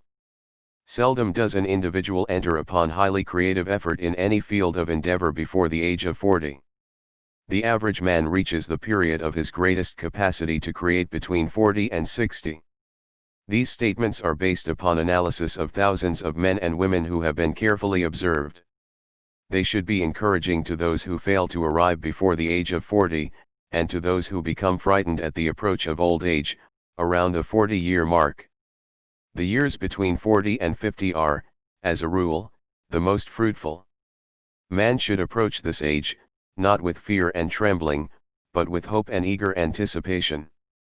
If you want evidence that most men do not begin to do their best work before the age of 40, study the records of the most successful men known to the American people, and you will find it. Henry Ford had not hit his pace of achievement until he had passed the age of 40. Andrew Carnegie was well past 40 before he began to reap the reward of his efforts. James J. Hill was still running a telegraph key at the age of 40. His stupendous achievements took place after that age. Biographies of American industrialists and financiers are filled with evidence that the period from 40 to 60 is the most productive age of man.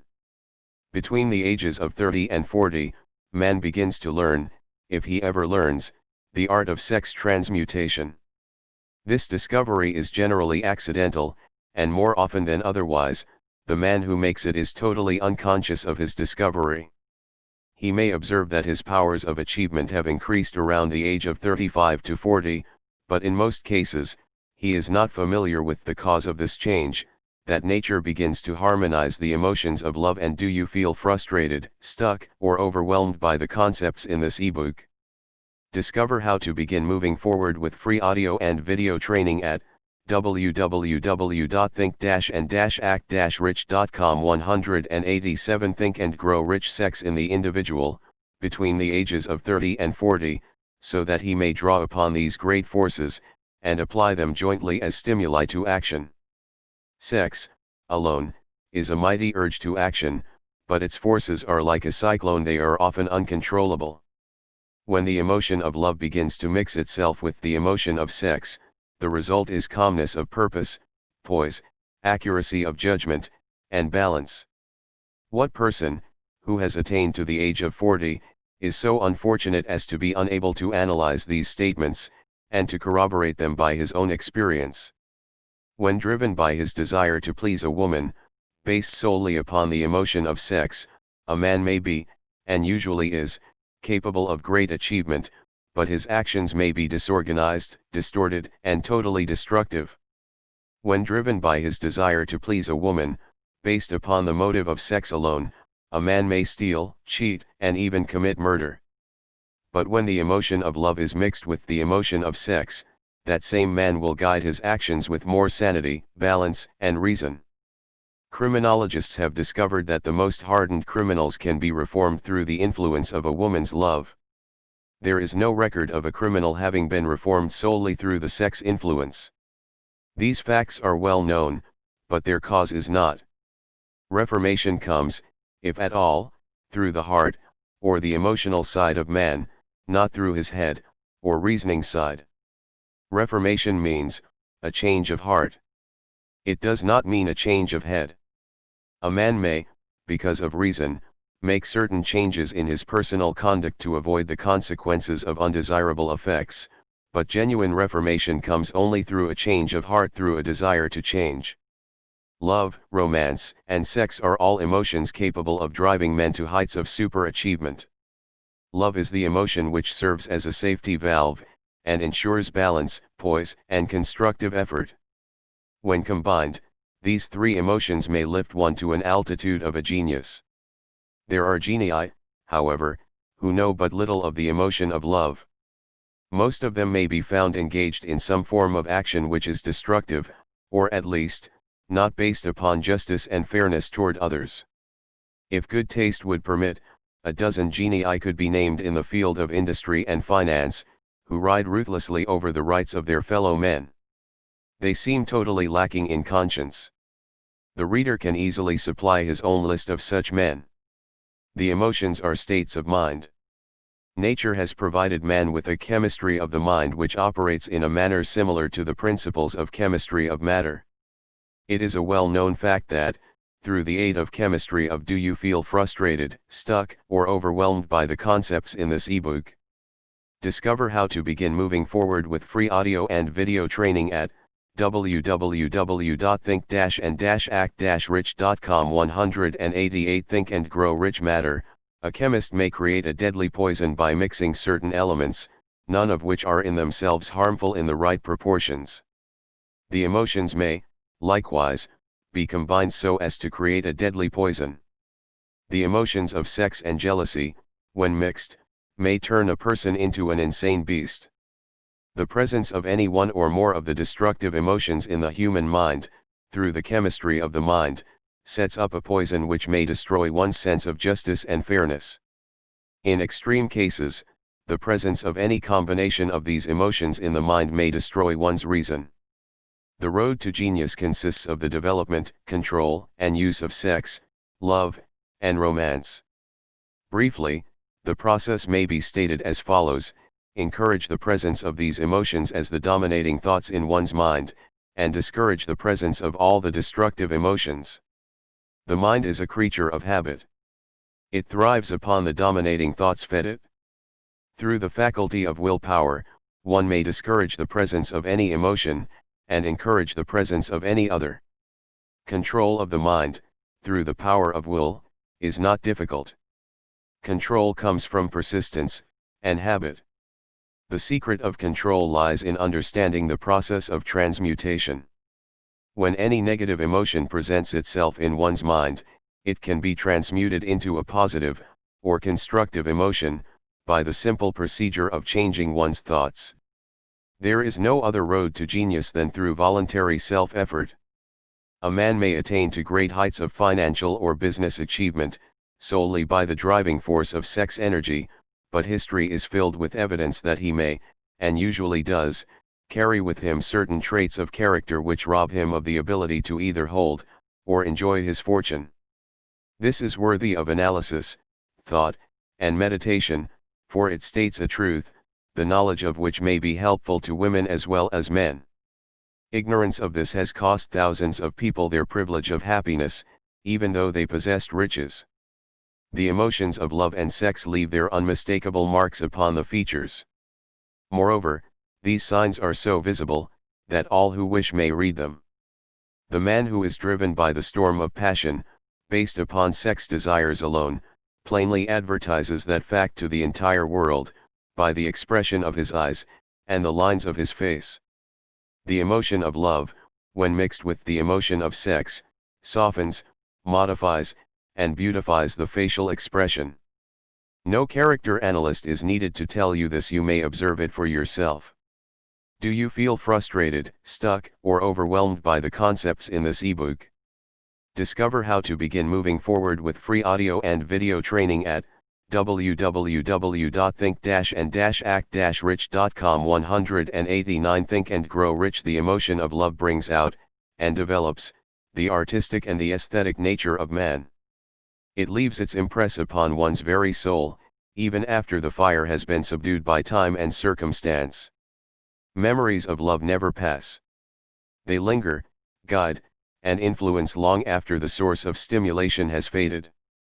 There is nothing new in this.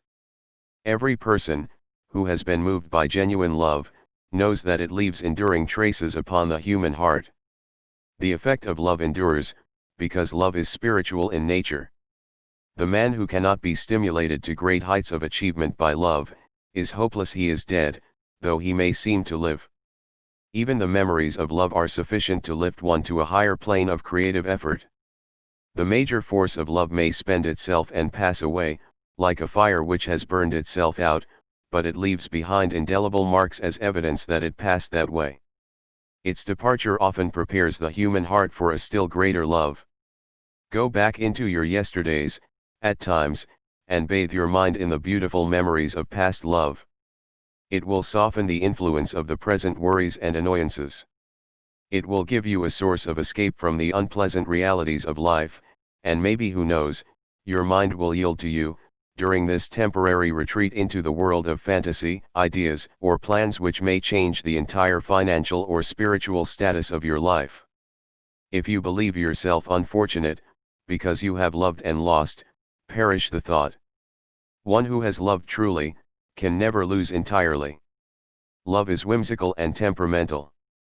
Its nature is ephemeral, and transitory. It comes when it pleases, and goes away without warning. Accept and enjoy it while it remains, but spend no time worrying about its departure. Worry will never bring it back. Dismiss, also, the thought that love never comes but once. Love may come and go, times without number, but there are no two love experiences which affect one in just the same way.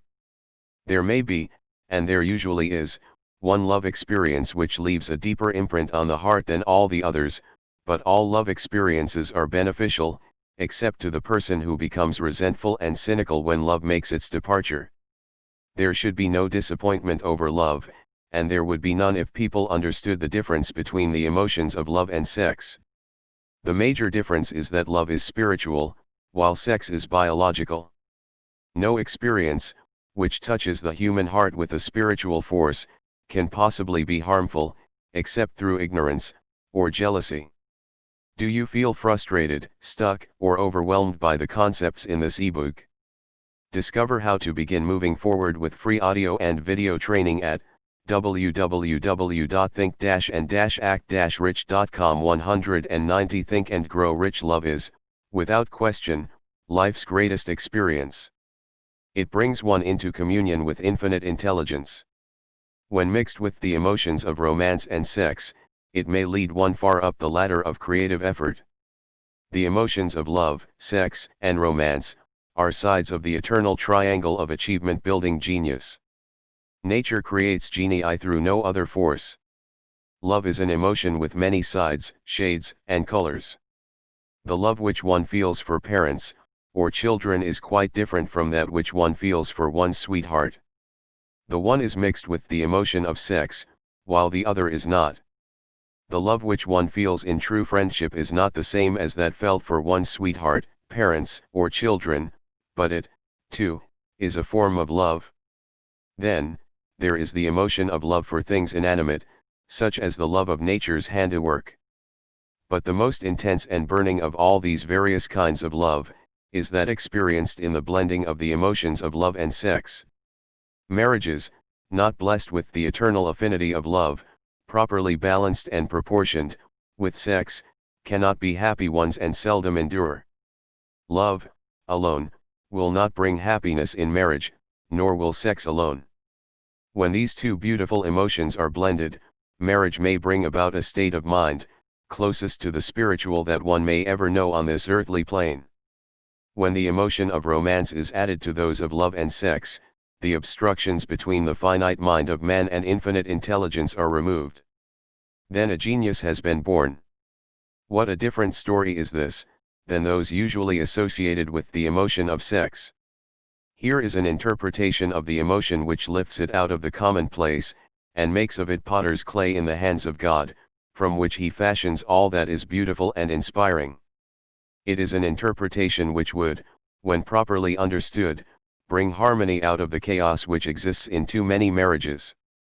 The disharmonies often expressed in the form of nagging, may usually be traced to lack of knowledge on the subject of sex. Where love, romance, and the proper understanding of the emotion and function of sex abide, there is no disharmony between married people. Fortunate is the husband whose wife understands the true relationship between the emotions of love, sex, and romance. When motivated by this holy triumvirate, no form of labor is burdensome, because even the most lowly form of effort takes on the nature of a labor of love. Do you feel frustrated, stuck, or overwhelmed by the concepts in this ebook? Discover how to begin moving forward with free audio and video training at www.think-and-act-rich.com. 191 Think and Grow Rich. It is a very old saying that a man's wife may either make him or break him, but the reason is not always understood. The making and breaking is the result of the wife's understanding, or lack of understanding of the emotions of love, sex, and romance. Despite the fact that men are polygamous, by the very nature of their biological inheritance, it is true that no woman has as great an influence on a man as his wife, unless he is married to a woman totally unsuited to his nature.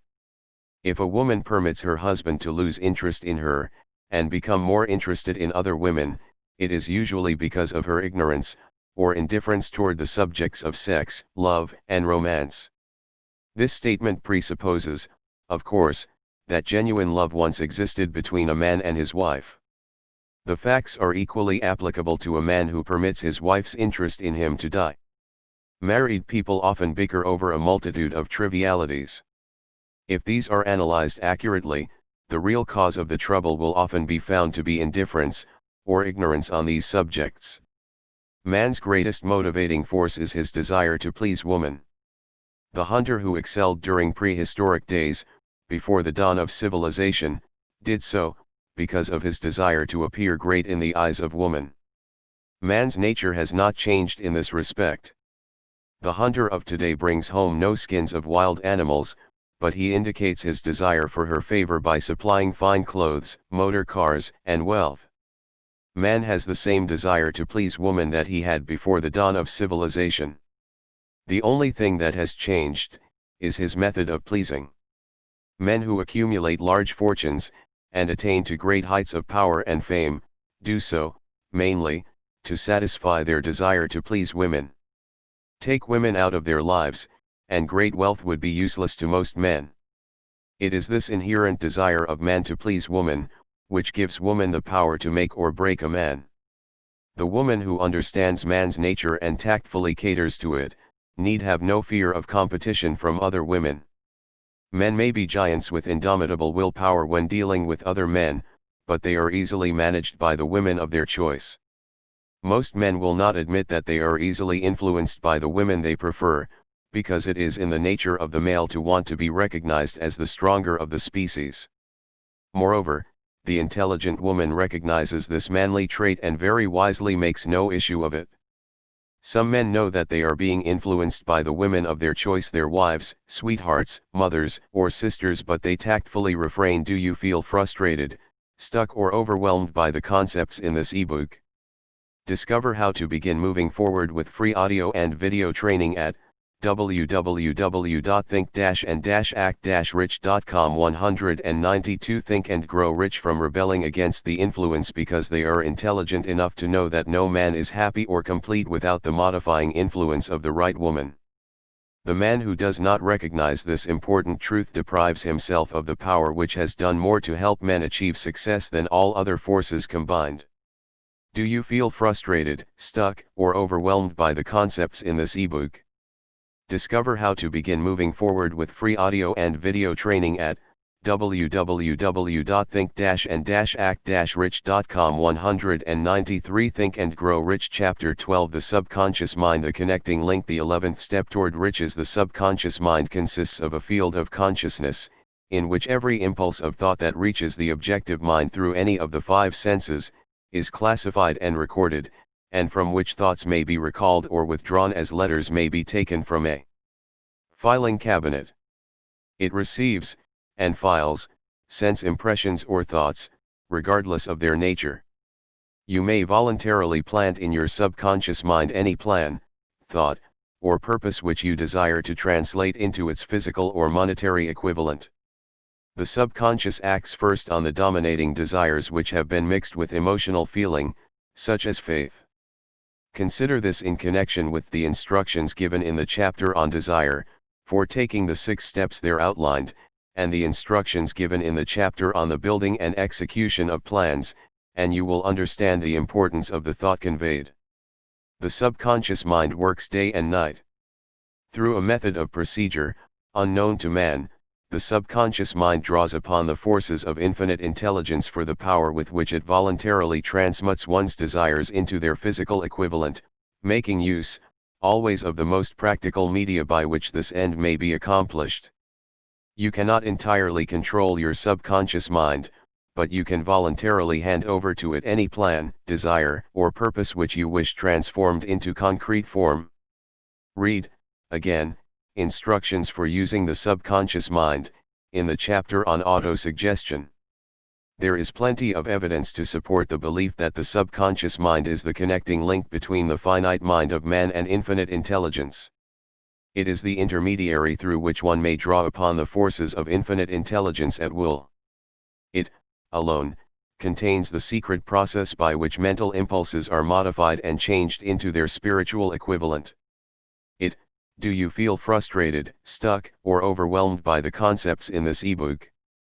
Discover how to begin moving forward with free audio and video training at www.think-and-act-rich.com. 194 Think and Grow Rich alone is the medium through which prayer may be transmitted to the source capable of answering prayer. The possibilities of creative effort connected with the subconscious mind are stupendous and imponderable. They inspire one with awe. I never approach the discussion of the subconscious mind without a feeling of littleness and inferiority due, perhaps, to the fact that man's entire stock of knowledge on this subject is so pitifully limited.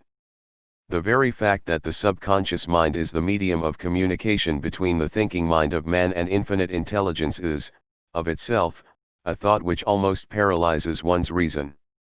After you have accepted, as a reality, the existence of the subconscious mind, and understand its possibilities, as a medium for transmuting your desires into their physical or monetary equivalent, you will comprehend the full significance of the instructions given in the chapter on desire. You will also understand why you have been repeatedly admonished to make your desires clear, and to reduce them to writing. You will also understand the necessity of persistence in carrying out instructions. The 13 principles are the stimuli with which you acquire the ability to reach, and to influence your subconscious mind. Do not become discouraged, if you cannot do this upon the first attempt. Remember that the subconscious mind may be voluntarily directed only through habit, under the directions given in the chapter on faith. You have not yet had time to master faith. Be patient. Be persistent. A good many statements in the chapters on faith and autosuggestion will be repeated here, for the benefit of your subconscious mind. Remember, your subconscious mind functions voluntarily, whether you make any effort to influence it or not. This, naturally, suggests to you that thoughts of fear and poverty, and all negative thoughts serve as stimuli to your subconscious mind, unless you master these impulses and give it more desirable food upon which it may feed. The subconscious mind will not remain idle. If you fail to plant desires in your subconscious mind, it will feed upon the thoughts which reach it as the result of your neglect. We have already explained that thought impulses, both negative and positive, are reaching the subconscious mind continuously, from the 4 sources which were mentioned in the chapter on sex transmutation. For the present, it is sufficient if you remember that you are living daily, in the midst of all manner of thought impulses which are reaching your subconscious mind, without your knowledge. Some of these impulses are: do you feel frustrated, stuck, or overwhelmed by the concepts in this ebook?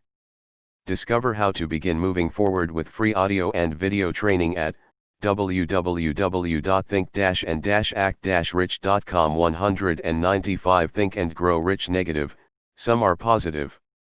You are now engaged in trying to help shut off the flow of negative impulses, and to aid in voluntarily influencing your subconscious mind, through positive impulses of desire. When you achieve this, you will possess the key which unlocks the door to your subconscious mind. Moreover, you will control that door so completely, that no undesirable thought may influence your subconscious mind. Everything which man creates, begins in the form of a thought impulse. Man can create nothing which he does not first conceive in thought. Through the aid of the imagination, thought impulses may be assembled into plans. The imagination, when under control, may be used for the creation of plans or purposes that lead to success in one's chosen occupation. All thought impulses, intended for transmutation into their physical equivalent, voluntarily planted in the subconscious mind, must pass through the imagination, and be mixed with faith. The mixing of faith with a plan, or purpose, intended for submission to the subconscious mind, may be done only through the imagination. From these statements, you will readily observe that voluntary use of the subconscious mind calls for coordination and application of all the principles. Ella Wheeler Wilcox gave evidence of her understanding of the power of the subconscious mind when she wrote, "You never can tell what a thought will do in bringing you hate or love, for thoughts are things, and their airy wings are swifter than carrier doves. They follow the law of the universe, each thing creates its kind, and they speed o'er the track to bring you back whatever went out from your mind."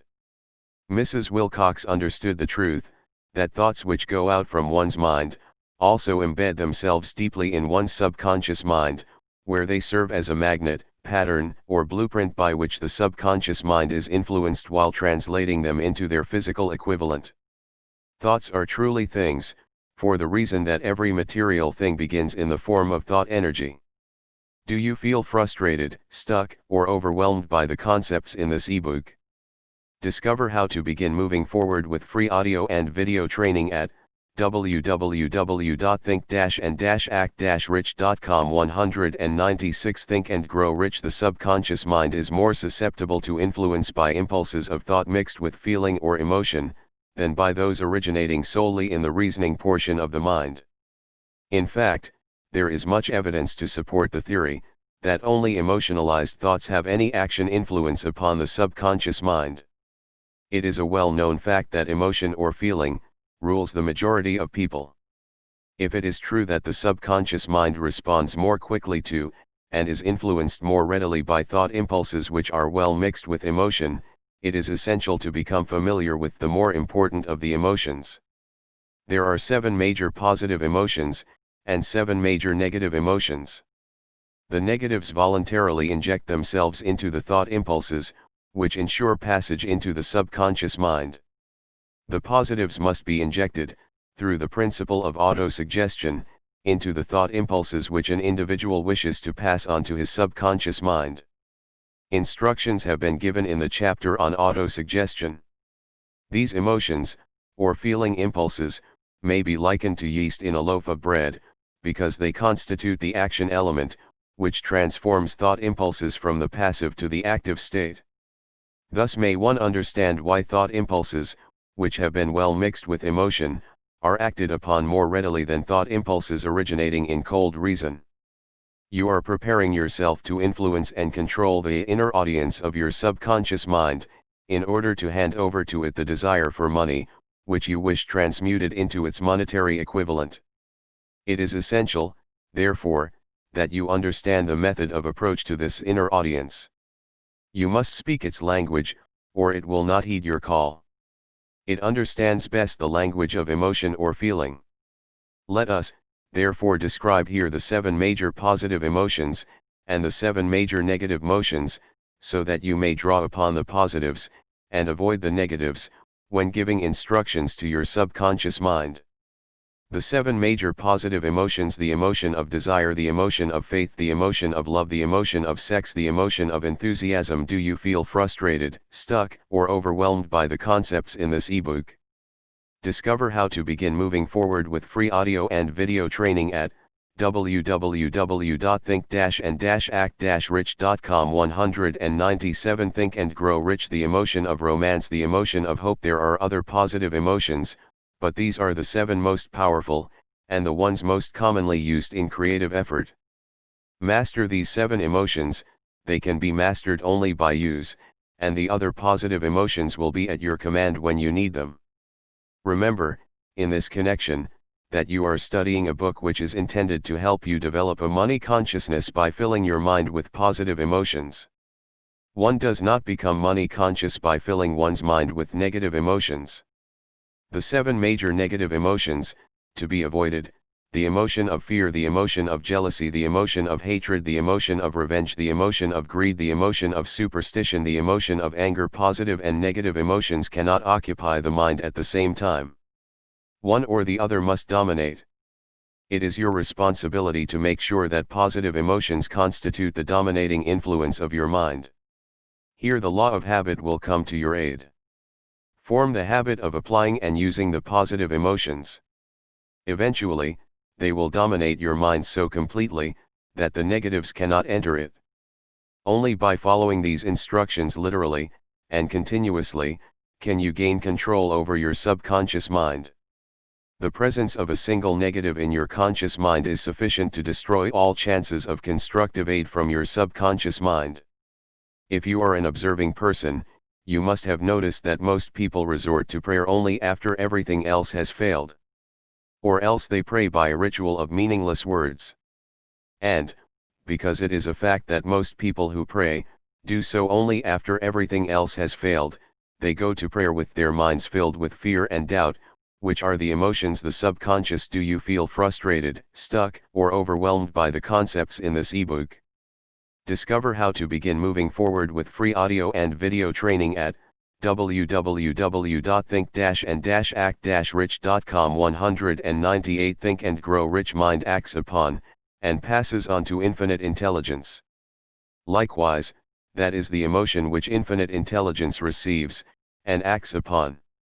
If you pray for a thing, but have fear as you pray, that you may not receive it, or that your prayer will not be acted upon by infinite intelligence, your prayer will have been in vain. Prayer does, sometimes, result in the realization of that for which one prays. If you have ever had the experience of receiving that for which you prayed, go back in your memory, and recall your actual state of mind, while you were praying, and you will know, for sure, that the theory here described is more than a theory. The time will come when the schools and educational institutions of the country will teach the science of prayer. Moreover, then prayer may be, and will be reduced to a science. When that time comes, it will come as soon as mankind is ready for it, and demands it. No one will approach the universal mind in a state of fear, for the very good reason that there will be no such emotion as fear. Ignorance, superstition, and false teaching will have disappeared, and man will have attained his true status as a child of infinite intelligence. A few have already attained this blessing. If you believe this prophecy is far-fetched, take a look at the human race in retrospect. Less than 100 years ago, men believed the lightning to be evidence of the wrath of God, and feared it. Now, thanks to the power of faith, men have harnessed the lightning and made it turn the wheels of industry. Much less than 100 years ago, men believed the space between the planets to be nothing but a great void, a stretch of dead nothingness.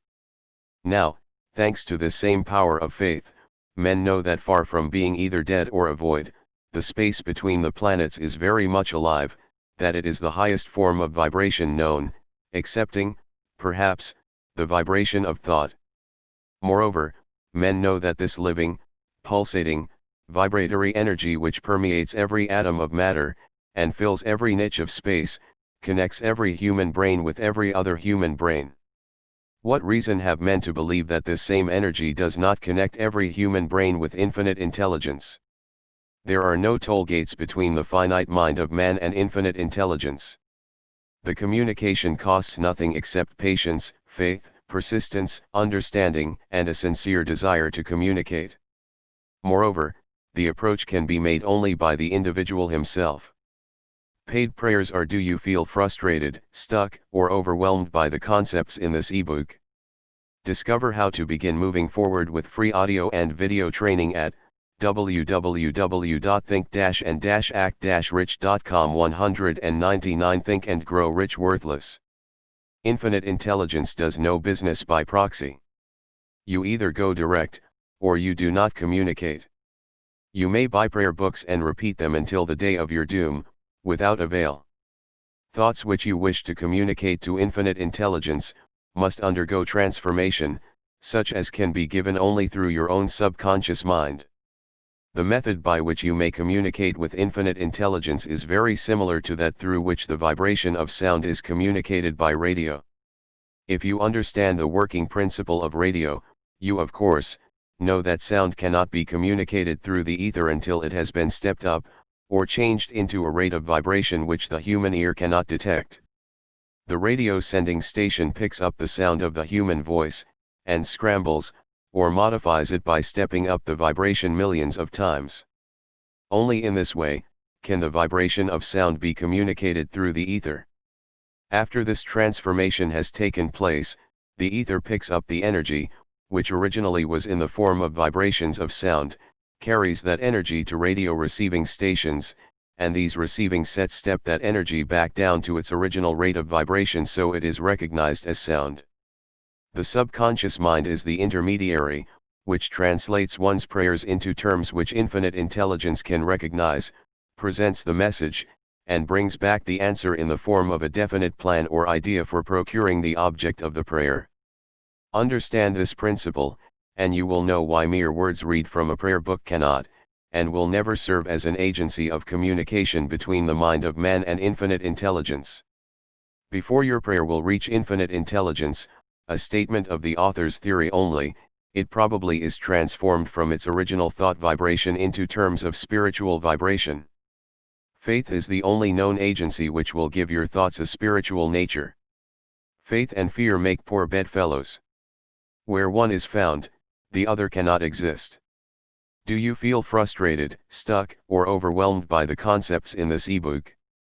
Discover how to begin moving forward with free audio and video training at www.think-and-act-rich.com. 200 Think and Grow Rich Chapter 13 The Brain, a broadcasting and receiving station for thought. The 12th step toward riches. More than 20 years ago, the author, working in conjunction with the late Dr. Alexander Graham Bell, and Dr. Elmer R. Gates, observed that every human brain is both a broadcasting and receiving station for the vibration of thought.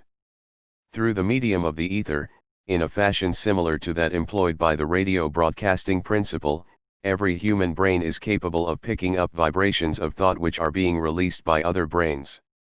In connection with the statement in the preceding paragraph, compare and consider the description of the creative imagination, as outlined in the chapter on imagination. The creative imagination is the receiving set of the brain, which receives thoughts, released by the brains of others. It is the agency of communication between one's conscious, or reasoning mind, and the four sources from which one may receive thought stimuli. When stimulated, or stepped up to a high rate of vibration, the mind becomes more receptive to the vibration of thought which reaches it through the ether from outside sources. This stepping up process takes place through the positive emotions, or the negative emotions. Through the emotions, the vibrations of thought may be increased. Vibrations of an exceedingly high rate are the only vibrations picked up and carried, by the ether, from one brain to another. Thought is energy traveling at an exceedingly high rate of vibration. Thought, which has been modified or stepped up by any of the major emotions, vibrates at a much higher rate than ordinary thought, and it is this type of thought which passes from one brain to another, through the broadcasting machinery of the human brain.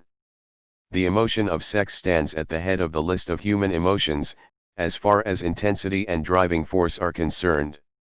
The brain which has been. Do you feel frustrated, stuck, or overwhelmed by the concepts in this ebook? Discover how to begin moving forward with free audio and video training at www.think-and-act-rich.com. 201 Think and Grow Rich. Stimulated by the emotion of sex, vibrates at a much more rapid rate than it does when that emotion is quiescent or absent. The result of sex transmutation is the increase of the rate of vibration of thoughts to such a pitch that the creative imagination becomes highly receptive to ideas, which it picks up from the ether. On the other hand, when the brain is vibrating at a rapid rate, it not only attracts thoughts and ideas released by other brains through the medium of the ether, but it gives to one's own thoughts that feeling which is essential before those thoughts will be picked up and acted upon by one's subconscious mind. Thus, you will see that the broadcasting principle is the factor through which you mix feeling, or emotion with your thoughts and pass them on to your subconscious mind. The subconscious mind is the sending station of the brain, through which vibrations of thought are broadcast. The creative imagination is the receiving set, through which the vibrations of thought are picked up from the ether. Along with the important factors of the subconscious mind, and the faculty of the creative imagination, which constitute the sending and receiving sets of your mental broadcasting machinery, consider now the principle of autosuggestion, which is the medium by which you may put into operation your broadcasting station. Through the instructions described in the chapter on autosuggestion, you were definitely informed of the method by which desire may be transmuted into its monetary equivalent. Operation of your mental broadcasting station is a comparatively simple procedure. You have but three principles to bear in mind, and to apply, when you wish to use your broadcasting station: the subconscious mind, creative imagination, and autosuggestion. The stimuli through which you put these three principles into action have been described. The procedure begins with desire. The greatest forces are intangible. The Depression brought the world to the very borderline of understanding of the forces which are intangible and unseen. Through the ages which have passed, man has depended too much upon his physical senses, and do you feel frustrated, stuck, or overwhelmed by the concepts in this ebook? Discover how to begin moving forward with free audio and video training at www.think-and-act-rich.com. 202 Think and Grow Rich has limited his knowledge to physical things, which he could see, touch, weigh, and measure. We are now entering the most marvelous of all ages, an age which will teach us something of the intangible forces of the world about us. Perhaps we shall learn, as we pass through this age, that the other self is more powerful than the physical self we see when we look into a mirror. Sometimes men speak lightly of the intangibles, the things which they cannot perceive through any of their five senses, and when we hear them, it should remind us that all of us are controlled by forces which are unseen and intangible. The whole of mankind has not the power to cope with, nor to control the intangible force wrapped up in the rolling waves of the oceans. Man has not the capacity to understand the intangible force of gravity, which keeps this little earth suspended in mid-air, and keeps man from falling from it, much less the power to control that force. Man is entirely subservient to the intangible force which comes with a thunderstorm, and he is just as helpless in the presence of the intangible force of electricity. Nay, he does not even know what electricity is, where it comes from, or what is its purpose. Nor is this by any means the end of man's ignorance in connection with things unseen and intangible. He does not understand the intangible force, and intelligence, wrapped up in the soil of the earth, the force which provides him with every morsel of food he eats, every article of clothing he wears, every dollar he carries in his pockets. The dramatic story of the brain. Last, but not least, man, with all of his boasted culture and education, understands little or nothing of the intangible force, the greatest of all the intangibles, of thought. He knows but little concerning the physical brain, and its vast network of intricate machinery through which the power of thought is translated into its material equivalent, but he is now entering an age which shall yield enlightenment on the subject. Already men of science have begun to turn their attention to the study of this stupendous thing called a brain, and, while they are still in the kindergarten stage of their studies, they have uncovered enough knowledge to know that the central switchboard of the human brain, the number of lines which connect the brain cells one with another, equal the figure 1, followed by 15 million ciphers. Do you feel frustrated, stuck, or overwhelmed by the concepts in this ebook? Discover how to begin moving forward with free audio and video training at www.think-and-act-rich.com. 203 Think and Grow Rich. The figure is so stupendous, said Dr. C. Judson Herrick, of the University of Chicago, that astronomical figures dealing with hundreds of millions of light years become insignificant by comparison. It has been determined that there are from 10 billion to 14 billion nerve cells in the human cerebral cortex, and we know that these are arranged in definite patterns. These arrangements are not haphazard. They are orderly. Recently developed methods of electrophysiology draw off action currents from very precisely located cells, or fibers with microelectrodes, amplify them with radio tubes, and record potential differences to a millionth of a volt. It is inconceivable that such a network of intricate machinery should be in existence for the sole purpose of carrying on the physical functions incidental to growth and maintenance of the physical body. Is it not likely that the same system, which gives billions of brain cells the media for communication one with another, provides, also the means of communication with other intangible forces? After this book had been written, just before the manuscript went to the publisher, there appeared in the New York Times an editorial showing that at least one great university, and one intelligent investigator in the field of mental phenomena, are carrying on an organized research through which conclusions have been reached that parallel many of those described in this and the following chapter. The editorial briefly analyzed the work carried on by Dr. Rhine and his associates at Duke University, viz. What is telepathy? A month ago we cited on this page some of the remarkable results achieved by Professor Rhine and his associates in Duke University from more than 100,000 tests to determine the existence of telepathy and clairvoyance. These results were summarized in the first two articles in Harper's Magazine. In the second, which has now appeared, the author, E. H. Wright, attempts to summarize what has been learned, or what it seems reasonable to infer, regarding the exact nature of these extrasensory modes of perception. The actual existence of telepathy and clairvoyance now seems to some scientists enormously probable as the result of Rhine's experiments. Various percipients were asked to name as many cards in a special pack as they could without looking at them and without other sensory access to them. About a score of men and women were discovered who could regularly name so many of the cards correctly that there was not one chance in many a million of their having done their feats by luck or accident. But how did they do them? These powers, assuming that they exist, do not seem to be sensory. There is no known organ for them. The experiments. Do you feel frustrated, stuck, or overwhelmed by the concepts in this ebook? Discover how to begin moving forward with free audio and video training at www.think-and-act-rich.com. 204 Think and Grow Rich work just as well at distances of several hundred miles as they did in the same room. These facts also dispose, in Mr. Wright's opinion, of the attempt to explain telepathy or clairvoyance through any physical theory of radiation. All known forms of radiant energy decline inversely as the square of the distance traversed. Telepathy and clairvoyance do not. But they do vary through physical causes as our other mental powers do. Contrary to widespread opinion, they do not improve when the percipient is asleep or half asleep, but, on the contrary, when he is most wide awake and alert. Rhine discovered that a narcotic will invariably lower a percipient's score, while a stimulant will always send it higher. The most reliable performer apparently cannot make a good score unless he tries to do his best. One conclusion that Wright draws with some confidence is that telepathy and clairvoyance are really one and the same gift. That is, the faculty that sees a card face down on a table seems to be exactly the same one that reads a thought residing only in another mind. There are several grounds for believing this. So far, for example, the two gifts have been found in every person who enjoys either of them.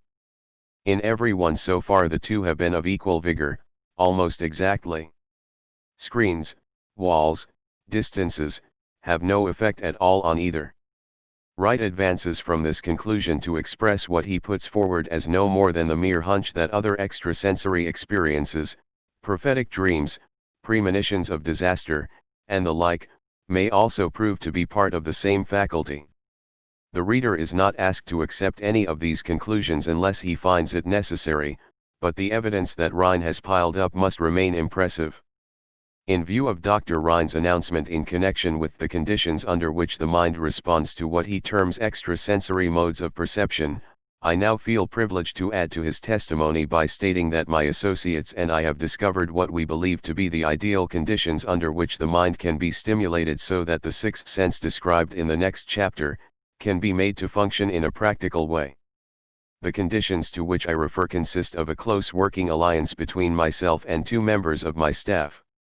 Through experimentation and practice, we have discovered how to stimulate our minds, by applying the principle used in connection with the invisible counselors described in the next chapter, so that we can, by a process of blending our 3 minds into one, find the solution to a great variety of personal problems which are submitted by my clients.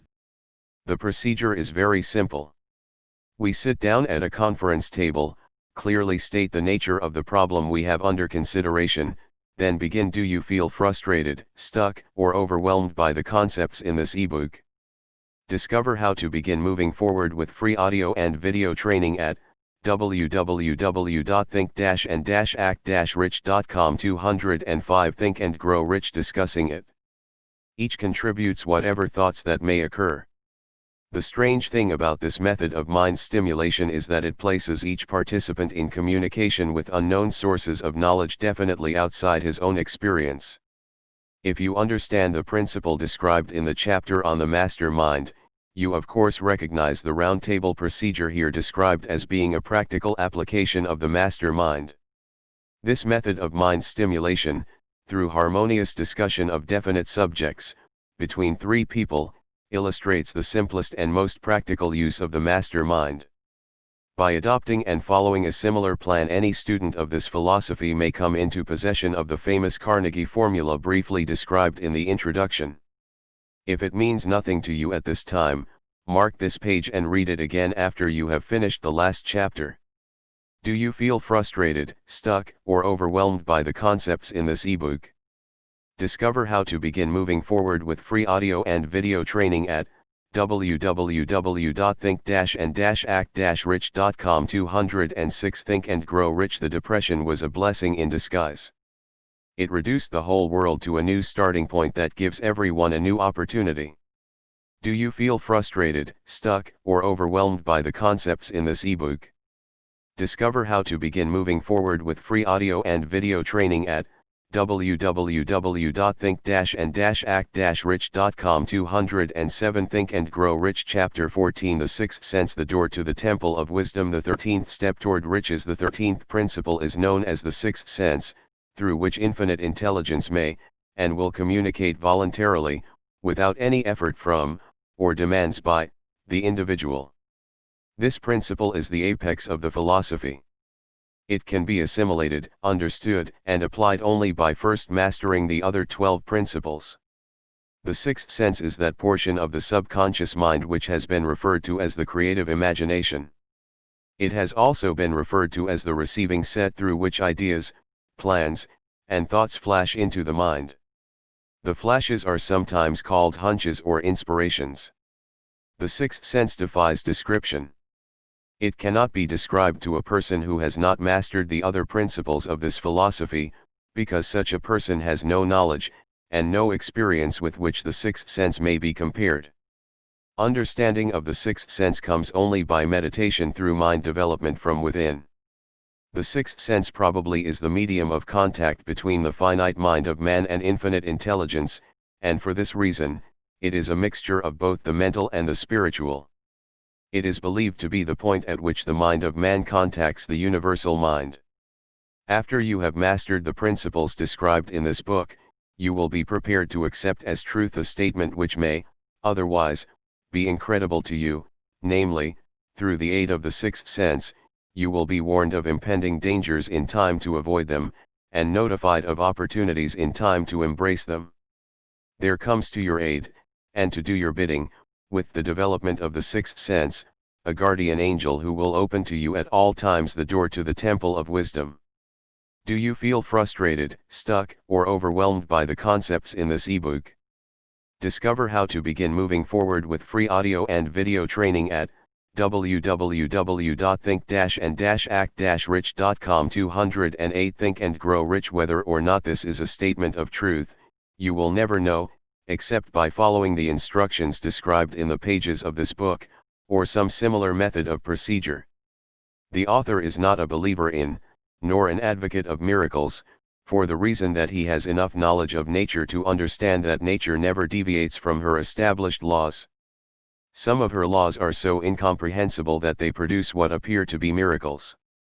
The sixth sense comes as near to being a miracle as anything I have ever experienced, and it appears so, only because I do not understand the method by which this principle is operated. This much the author does know, that there is a power, or a first cause, or an intelligence, which permeates every atom of matter, and embraces every unit of energy perceptible to man. That this infinite intelligence converts acorns into oak trees, causes water to flow downhill in response to the law of gravity, follows night with day, and winter with summer, each maintaining its proper place and relationship to the other.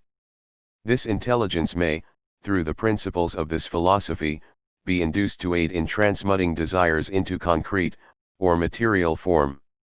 The author has this knowledge, because he has experimented with it and has experienced it. Step by step, through the preceding chapters, you have been led to this, the last principle. If you have mastered each of the preceding principles, you are now prepared to accept, without being skeptical, the stupendous claims made here. If you have not mastered the other principles, you must do so before you may determine, definitely, whether or not the claims made in this chapter are fact or fiction. While I was passing through the age of hero worship, I found myself trying to imitate those whom I most admired. Moreover, I discovered that the element of faith, with which I endeavored to imitate my idols, gave me great capacity to do so quite successfully. I have never entirely divested myself of this habit of hero worship, although I have passed the age commonly given over to such. My experience has taught me that the next best thing to being truly great, is to emulate the great, by feeling and action, as nearly as possible. Long before I had ever written a line for publication, or endeavored to deliver a speech in public, I followed the habit of reshaping my own character, by trying to imitate the 9 men whose lives and life works had been most impressive to me. These 9 men were, Emerson, Paine, Edison, Darwin, Lincoln, Burbank, Napoleon, Ford, and Carnegie. Do you feel frustrated, stuck, or overwhelmed by the concepts in this ebook? Discover how to begin moving forward with free audio and video training at www.think-and-act-rich.com. 209 Think and Grow Rich. Every night, over a long period of years, I held an imaginary council meeting with this group whom I called my invisible counselors. The procedure was this. Just before going to sleep at night, I would shut my eyes, and see, in my imagination, this group of men seated with me around my council table. Here I had not only an opportunity to sit among those whom I considered to be great, but I actually dominated the group, by serving as the chairman. I had a very definite purpose in indulging my imagination through these nightly meetings. My purpose was to rebuild my own character so it would represent a composite of the characters of my imaginary counselors. Realizing, as I did, early in life, that I had to overcome the handicap of birth in an environment of ignorance and superstition, I deliberately assigned myself the task of voluntary rebirth through the method here described. Building character through autosuggestion. Being an earnest student of psychology, I knew, of course, that all men have become what they are, because of their dominating thoughts and desires. I knew that every deeply seated desire has the effect of causing one to seek outward expression through which that desire may be transmuted into reality. I knew that self-suggestion is a powerful factor in building character, that it is, in fact, the sole principle through which character is builded. With this knowledge of the principles of mind operation, I was fairly well armed with the equipment needed in rebuilding my character. In these imaginary council meetings I called on my cabinet members for the knowledge I wished each to contribute, addressing myself to each member in audible words, as follows: Mr. Emerson, I desire to acquire from you the marvelous understanding of nature which distinguished your life. I ask that you make an impress upon my subconscious mind, of whatever qualities you possessed, which enabled you to understand and adapt yourself to the laws of nature. I ask that you assist me in reaching and drawing upon whatever sources of knowledge are available to this end. Mr. Burbank, I request that you pass on to me the knowledge which enabled you to so harmonize the laws of nature that you caused the cactus to shed its thorns, and become an edible food. Give me access to the knowledge which enabled you to make 2 blades of grass grow where but one grew before. Do you feel frustrated, stuck, or overwhelmed by the concepts in this ebook? Discover how to begin moving forward with free audio and video training at www.think-and-act-rich.com. 210 Think and Grow Rich and helped you to blend the coloring of the flowers with more splendor and harmony, for you, alone, have successfully gilded the lily. Napoleon, I desire to acquire from you, by emulation, the marvelous ability you possess to inspire men, and to arouse them to greater and more determined spirit of action. Also to acquire the spirit of enduring faith, which enabled you to turn defeat into victory, and to surmount staggering obstacles. Emperor of Fate, King of Chance, Man of Destiny, I salute you. Mr. Payne, I desire to acquire from you the freedom of thought and the courage and clarity with which to express convictions, which so distinguished you. Mr. Darwin, I wish to acquire from you the marvelous patience, and ability to study cause and effect, without bias or prejudice, so exemplified by you in the field of natural science. Mr. Lincoln, I desire to build into my own character the keen sense of justice, the untiring spirit of patience, the sense of humor, the human understanding, and the tolerance, which were your distinguishing characteristics. Mr. Carnegie, I am already indebted to you for my choice of a life work, which has brought me great happiness and peace of mind. I wish to acquire a thorough understanding of the principles of organized effort, which you used so effectively in the building of a great industrial enterprise. Mr. Ford, you have been among the most helpful of the men who have supplied much of the material essential to my work. I wish to acquire your spirit of persistence, the determination, poise, and self-confidence which have enabled you to master poverty, organize, unify, and simplify human effort, so I may help others to follow in your footsteps. Mr. Edison, I have seated you nearest to me, at my right, because of the personal cooperation you have given me, during my research into the causes of success and failure. I wish to acquire from you the marvelous spirit of faith, with which you have uncovered so many of nature's secrets, the spirit of unremitting toil with which you have so often wrested victory from defeat. My method of addressing the members of the imaginary cabinet would vary, according to the traits of character in which I was, for the moment, most interested in acquiring. I studied the records of their lives with painstaking care. After some months of this nightly procedure, I was astounded by the discovery that these imaginary figures became, apparently real. Do you feel frustrated, stuck, or overwhelmed by the concepts in this ebook? Discover how to begin moving forward with free audio and video training at www.think-and-act-rich.com. 211 Think and Grow Rich. Each of these 9 men developed individual characteristics, which surprised me. For example, Lincoln developed the habit of always being late, then walking around in solemn parade.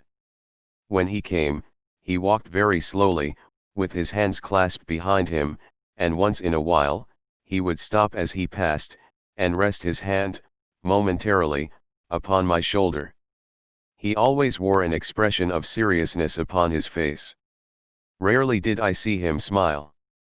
The cares of a sundered nation made him grave. That was not true of the others. Burbank and Payne often indulged in witty repartee which seemed, at times, to shock the other members of the cabinet. One night Payne suggested that I prepare a lecture on the age of reason, and deliver it from the pulpit of a church which I formerly attended. Many around the table laughed heartily at the suggestion. Not Napoleon.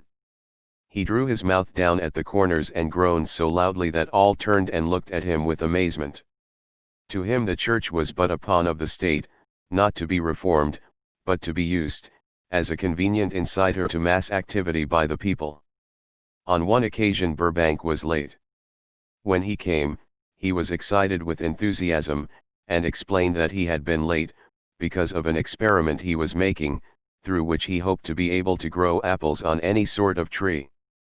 Paine chided him by reminding him that it was an apple which started all the trouble between man and woman. Darwin chuckled heartily as he suggested that Paine should watch out for little serpents, when he went into the forest to gather apples, as they had the habit of growing into big snakes. Emerson observed no serpents, no apples, and Napoleon remarked, no apples, no state. Lincoln developed the habit of always being the last one to leave the table after each meeting. On one occasion, he leaned across the end of the table, his arms folded, and remained in that position for many minutes. I made no attempt to disturb him. Finally, he lifted his head slowly, got up and walked to the door, then turned around, came back, and laid his hand on my shoulder and said, "My boy, you will need much courage if you remain steadfast in carrying out your purpose in life. But remember, when difficulties overtake you, the common people have common sense. Adversity will develop it." One evening Edison arrived ahead of all the others.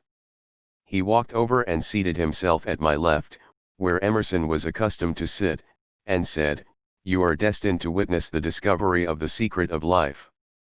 When the time comes, you will observe that life consists of great swarms of energy, or entities, each as intelligent as human beings think themselves to be. These units of life group. Do you feel frustrated, stuck, or overwhelmed by the concepts in this ebook? Discover how to begin moving forward with free audio and video training at www.think-and-act-rich.com. 212 Think and Grow Rich together like hives of bees, and remain together until they disintegrate, through lack of harmony. These units have differences of opinion, the same as human beings, and often fight among themselves. These meetings which you are conducting will be very helpful to you. They will bring to your rescue some of the same units of life which served the members of your cabinet, during their lives. These units are eternal. They never die. Your own thoughts and desires serve as the magnet which attracts units of life, from the great ocean of life out there. Only the friendly units are attracted, the ones which harmonize with the nature of your desires. The other members of the cabinet began to enter the room. Edison got up, and slowly walked around to his own seat. Edison was still living when this happened. It impressed me so greatly that I went to see him, and told him about the experience. He smiled broadly, and said, "Your dream was more a reality than you may imagine it to have been." He added no further explanation to his statement. These meetings became so realistic that I became fearful of their consequences, and discontinued them for several months. The experiences were so uncanny, I was afraid if I continued them I would lose sight of the fact that the meetings were purely experiences of my imagination. Some 6 months after I had discontinued the practice, I was awakened one night, or thought I was, when I saw Lincoln standing at my bedside. He said, "The world will soon need your services. It is about to undergo a period of chaos which will cause men and women to lose faith, and become panic-stricken. Go ahead with your work and complete your philosophy. That is your mission in life. If you neglect it, for any cause whatsoever, you will be reduced to a primal state, and be compelled to retrace the cycles through which you have passed during thousands of years." I was unable to tell, the following morning, whether I had dreamed this, or had actually been awake, and I have never since found out which it was, but I do know that the dream, if it were a dream, was so vivid in my mind the next day that I resumed my meetings the following night. At our next meeting, the members of my cabinet all filed into the room together, and stood at their accustomed places at the council table, while Lincoln raised a glass and said, "Gentlemen, Let us drink a toast to a friend who has returned to the fold. Do you feel frustrated, stuck, or overwhelmed by the concepts in this ebook? Discover how to begin moving forward with free audio and video training at www.think-and-act-rich.com. 213 Think and Grow Rich. After that, I began to add new members to my cabinet, until now it consists of more than 50, among them Christ, St. Paul, Galileo, Copernicus, Aristotle, Plato, Socrates, Homer, Voltaire, Bruno, Spinoza, Drummond, Kant, Schopenhauer, Newton, Confucius, Albert Hubbard, Bran, Ingersoll, Wilson, and William James. This is the first time that I have had the courage to mention this. Heretofore, I have remained quiet on the subject, because I knew, from my own attitude in connection with such matters, that I would be misunderstood if I described my unusual experience. I have been emboldened now to reduce my experience to the printed page, because I am now less concerned about what they say than I was in the years that have passed. One of the blessings of maturity is that it sometimes brings one greater courage to be truthful, regardless of what those who do not understand may think or say. Lest I be misunderstood, I wish here to state most emphatically, that I still regard my cabinet meetings as being purely imaginary, but I feel entitled to suggest that, while the members of my cabinet may be purely fictional, and the meetings existent only in my own imagination, they have led me into glorious paths of adventure, rekindled an appreciation of true greatness, encouraged creative endeavor, and emboldened the expression of honest thought. Somewhere in the cell structure of the brain, is located an organ which receives vibrations of thought ordinarily called hunches. So far, science has not discovered where this organ of the sixth sense is located, but this is not important. The fact remains that human beings do receive accurate knowledge, through sources other than the physical senses. Such knowledge, generally, is received when the mind is under the influence of extraordinary stimulation. Any emergency which arouses the emotions, and causes the heart to beat more rapidly than normal may, and generally does, bring the sixth sense into action. Anyone who has experienced a near accident while driving, knows that on such occasions, the sixth sense often comes to one's rescue, and aids, by split seconds, in avoiding the accident. These facts are mentioned preliminary to a statement of fact which I shall now make, namely, that during my meetings with the invisible counselors I find my mind most receptive to ideas, thoughts, and knowledge which reach me through the sixth sense. I can truthfully say that I owe entirely to my invisible counselors full credit for such ideas, facts, or knowledge as I received through inspiration. Do you feel frustrated, stuck, or overwhelmed by the concepts in this ebook? Discover how to begin moving forward with free audio and video training at www.think-and-act-rich.com. 214 Think and Grow Rich. On scores of occasions, when I have faced emergencies, some of them so grave that my life was in jeopardy, I have been miraculously guided past these difficulties through the influence of my invisible counselors. My original purpose in conducting council meetings with imaginary beings, was solely that of impressing my own subconscious mind, through the principle of auto-suggestion, with certain characteristics which I desired to acquire. In more recent years, my experimentation has taken on an entirely different trend. I now go to my imaginary counselors with every difficult problem which confronts me and my clients. The results are often astonishing, although I do not depend entirely on this form of counsel. You, of course, have recognized that this chapter covers a subject with which a majority of people are not familiar. The sixth sense is a subject that will be of great interest and benefit to the person whose aim is to accumulate vast wealth, but it need not claim the attention of those whose desires are more modest.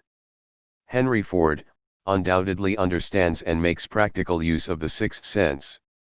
His vast business and financial operations make it necessary for him to understand and use this principle.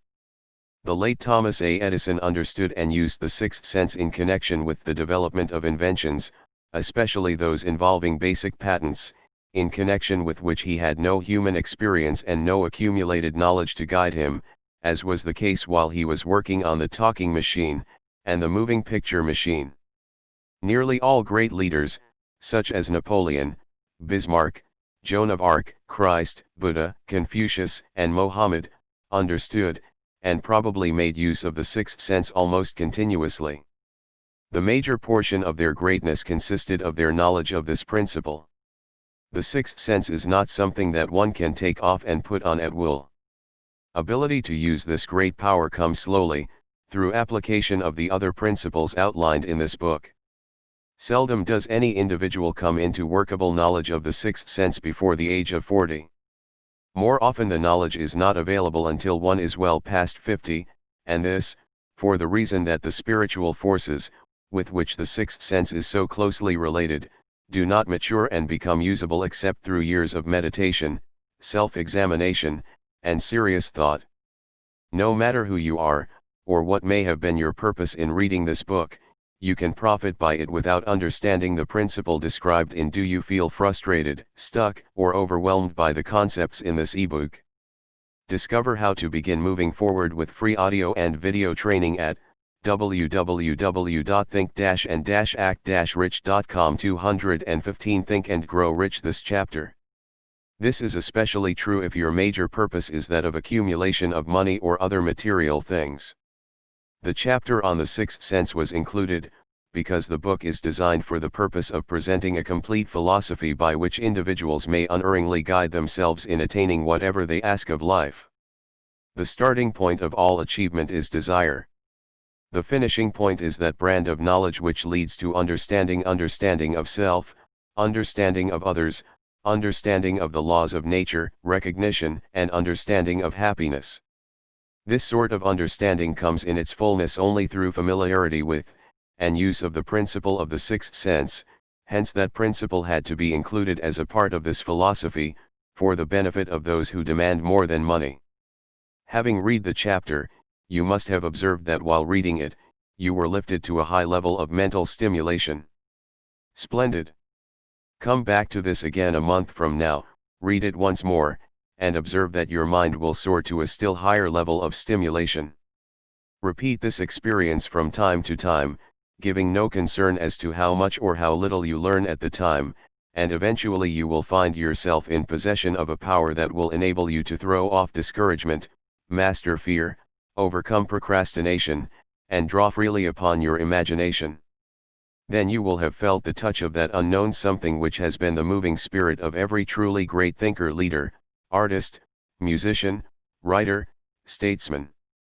Then you will be in position to transmute your desires into their physical or financial counterpart as easily as you may lie down and quit at the first sign of opposition. Faith vs. Fear. Previous chapters have described how to develop faith through autosuggestion, desire, and the subconscious. The next chapter presents detailed instructions for the mastery of fear. Here will be found a full description of the 6 fears which are the cause of all discouragement, timidity, procrastination, indifference, indecision, and the lack of ambition, self-reliance, initiative, self-control, and enthusiasm. Search yourself carefully as you study these 6 enemies, as they may exist only in your subconscious mind, where their presence will be hard to detect. Do you feel frustrated, stuck, or overwhelmed by the concepts in this ebook? Discover how to begin moving forward with free audio and video training at www.think-and-act-rich.com. 216 Think and Grow Rich. Remember, too, as you analyze the 6 ghosts of fear, that they are nothing but ghosts because they exist only in one's mind. Remember, also, that ghosts' creations of uncontrolled imagination have caused most of the damage people have done to their own minds. Therefore, ghosts can be as dangerous as if they lived and walked on the earth in physical bodies. The ghost of the fear of poverty, which seized the minds of millions of people in 1929, was so real that it caused the worst business depression this country has ever known. Moreover, this particular ghost still frightens some of us out of our wits. Do you feel frustrated, stuck, or overwhelmed by the concepts in this ebook?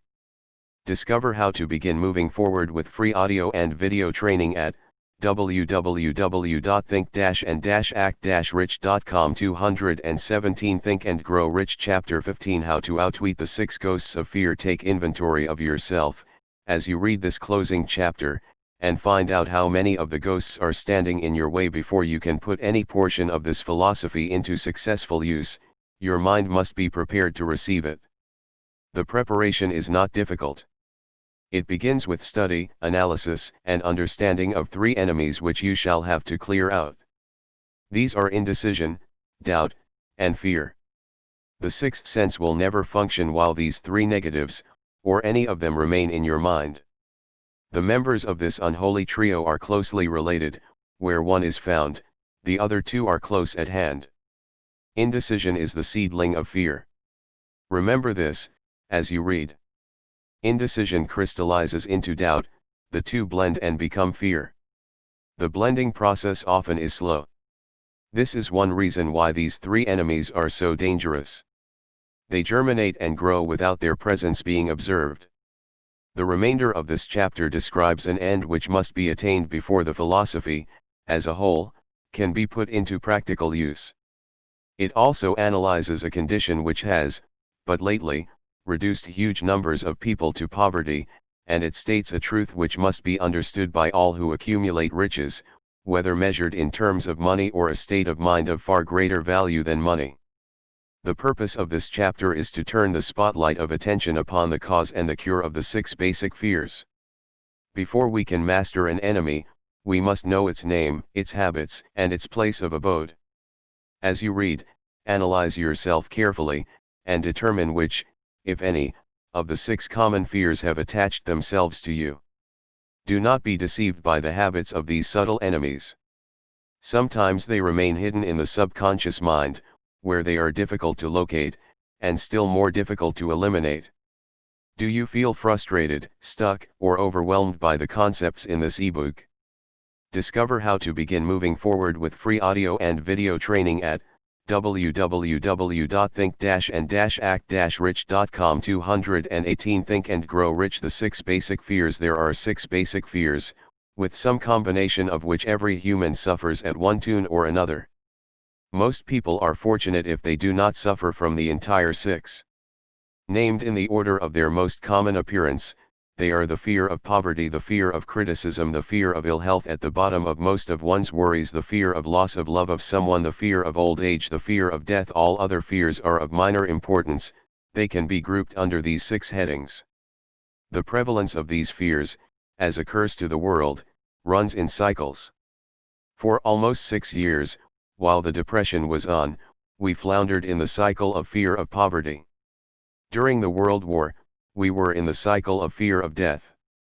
Just following the war, we were in the cycle of fear of ill health, as evidenced by the epidemic of disease which spread itself all over the world. Fears are nothing more than states of mind. One state of mind is subject to control and direction. Physicians, as everyone knows, are less subject to attack by disease than ordinary laymen, for the reason that physicians do not fear disease.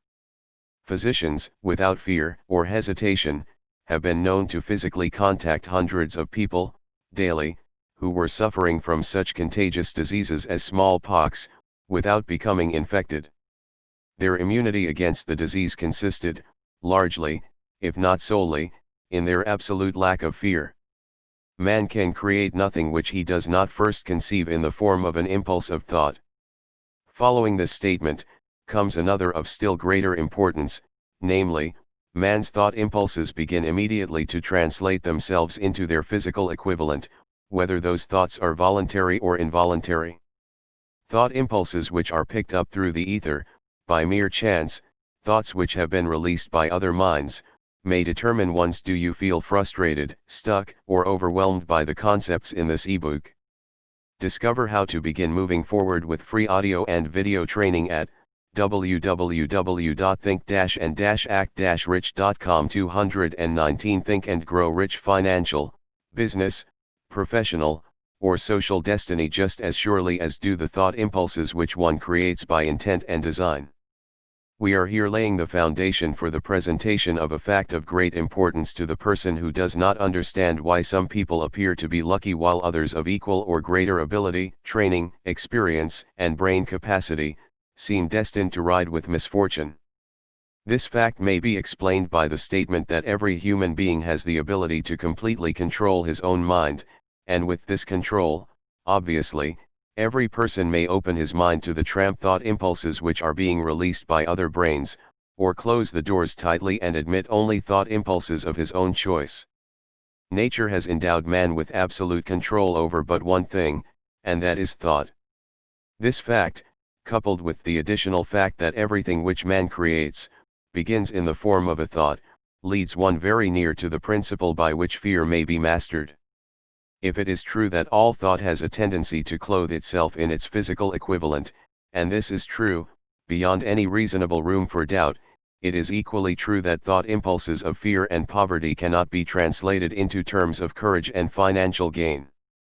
The people of America began to think of poverty, following the Wall Street crash of 1929. Slowly, but surely that mass thought was crystallized into its physical equivalent, which was known as a depression. This had to happen, it is in conformity with the laws of nature. The fear of poverty. There can be no compromise between poverty and riches. The two roads that lead to poverty and riches travel in opposite directions. If you want riches, you must refuse to accept any circumstance that leads toward poverty. The word riches is here used in its broadest sense, meaning financial, spiritual, mental and material estates. The starting point of the path that leads to riches is desire.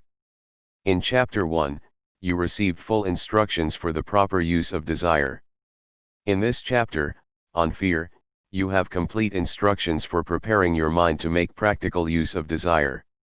Here, then, is the place to give yourself a challenge which will definitely determine how much of this philosophy you have absorbed.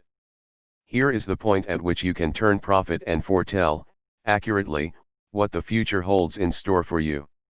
If, after reading this chapter, you are willing to accept poverty, you feel frustrated, stuck, or overwhelmed by the concepts in this ebook. Discover how to begin moving forward with free audio and video training at www.think-and-act-rich.com. 220 Think and Grow Rich may as well make up your mind to receive poverty. This is one decision you cannot avoid. If you demand riches, determine what form, and how much will be required to satisfy you. You know the road that leads to riches. You have been given a road map which, if followed, will keep you on that road. If you neglect to make the start, or stop before you arrive, no one will be to blame, but you. This responsibility is yours. No alibi will save you from accepting the responsibility if you now fail or refuse to demand riches of life, because the acceptance calls for but one thing incidentally, the only thing you can control, and that is a state of mind. A state of mind is something that one assumes. It cannot be purchased, it must be created. Fear of poverty is a state of mind, nothing else. But it is sufficient to destroy one's chances of achievement in any undertaking, a truth which became painfully evident during the Depression. This fear paralyzes the faculty of reason, destroys the faculty of imagination, kills off self-reliance, undermines enthusiasm, discourages initiative, leads to uncertainty of purpose, encourages procrastination, wipes out enthusiasm and makes self-control an impossibility.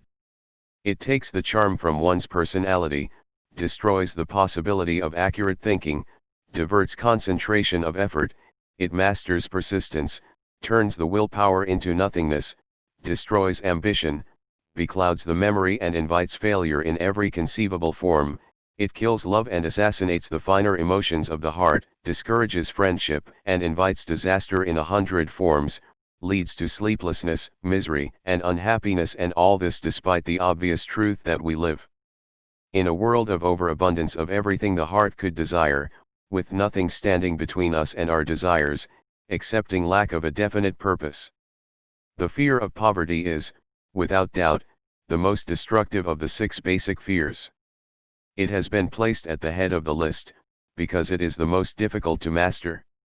Considerable courage is required to state the truth about the origin of this fear, and still greater courage to accept the truth after it has been stated. The fear of poverty grew out of man's inherited tendency to prey upon his fellow man economically.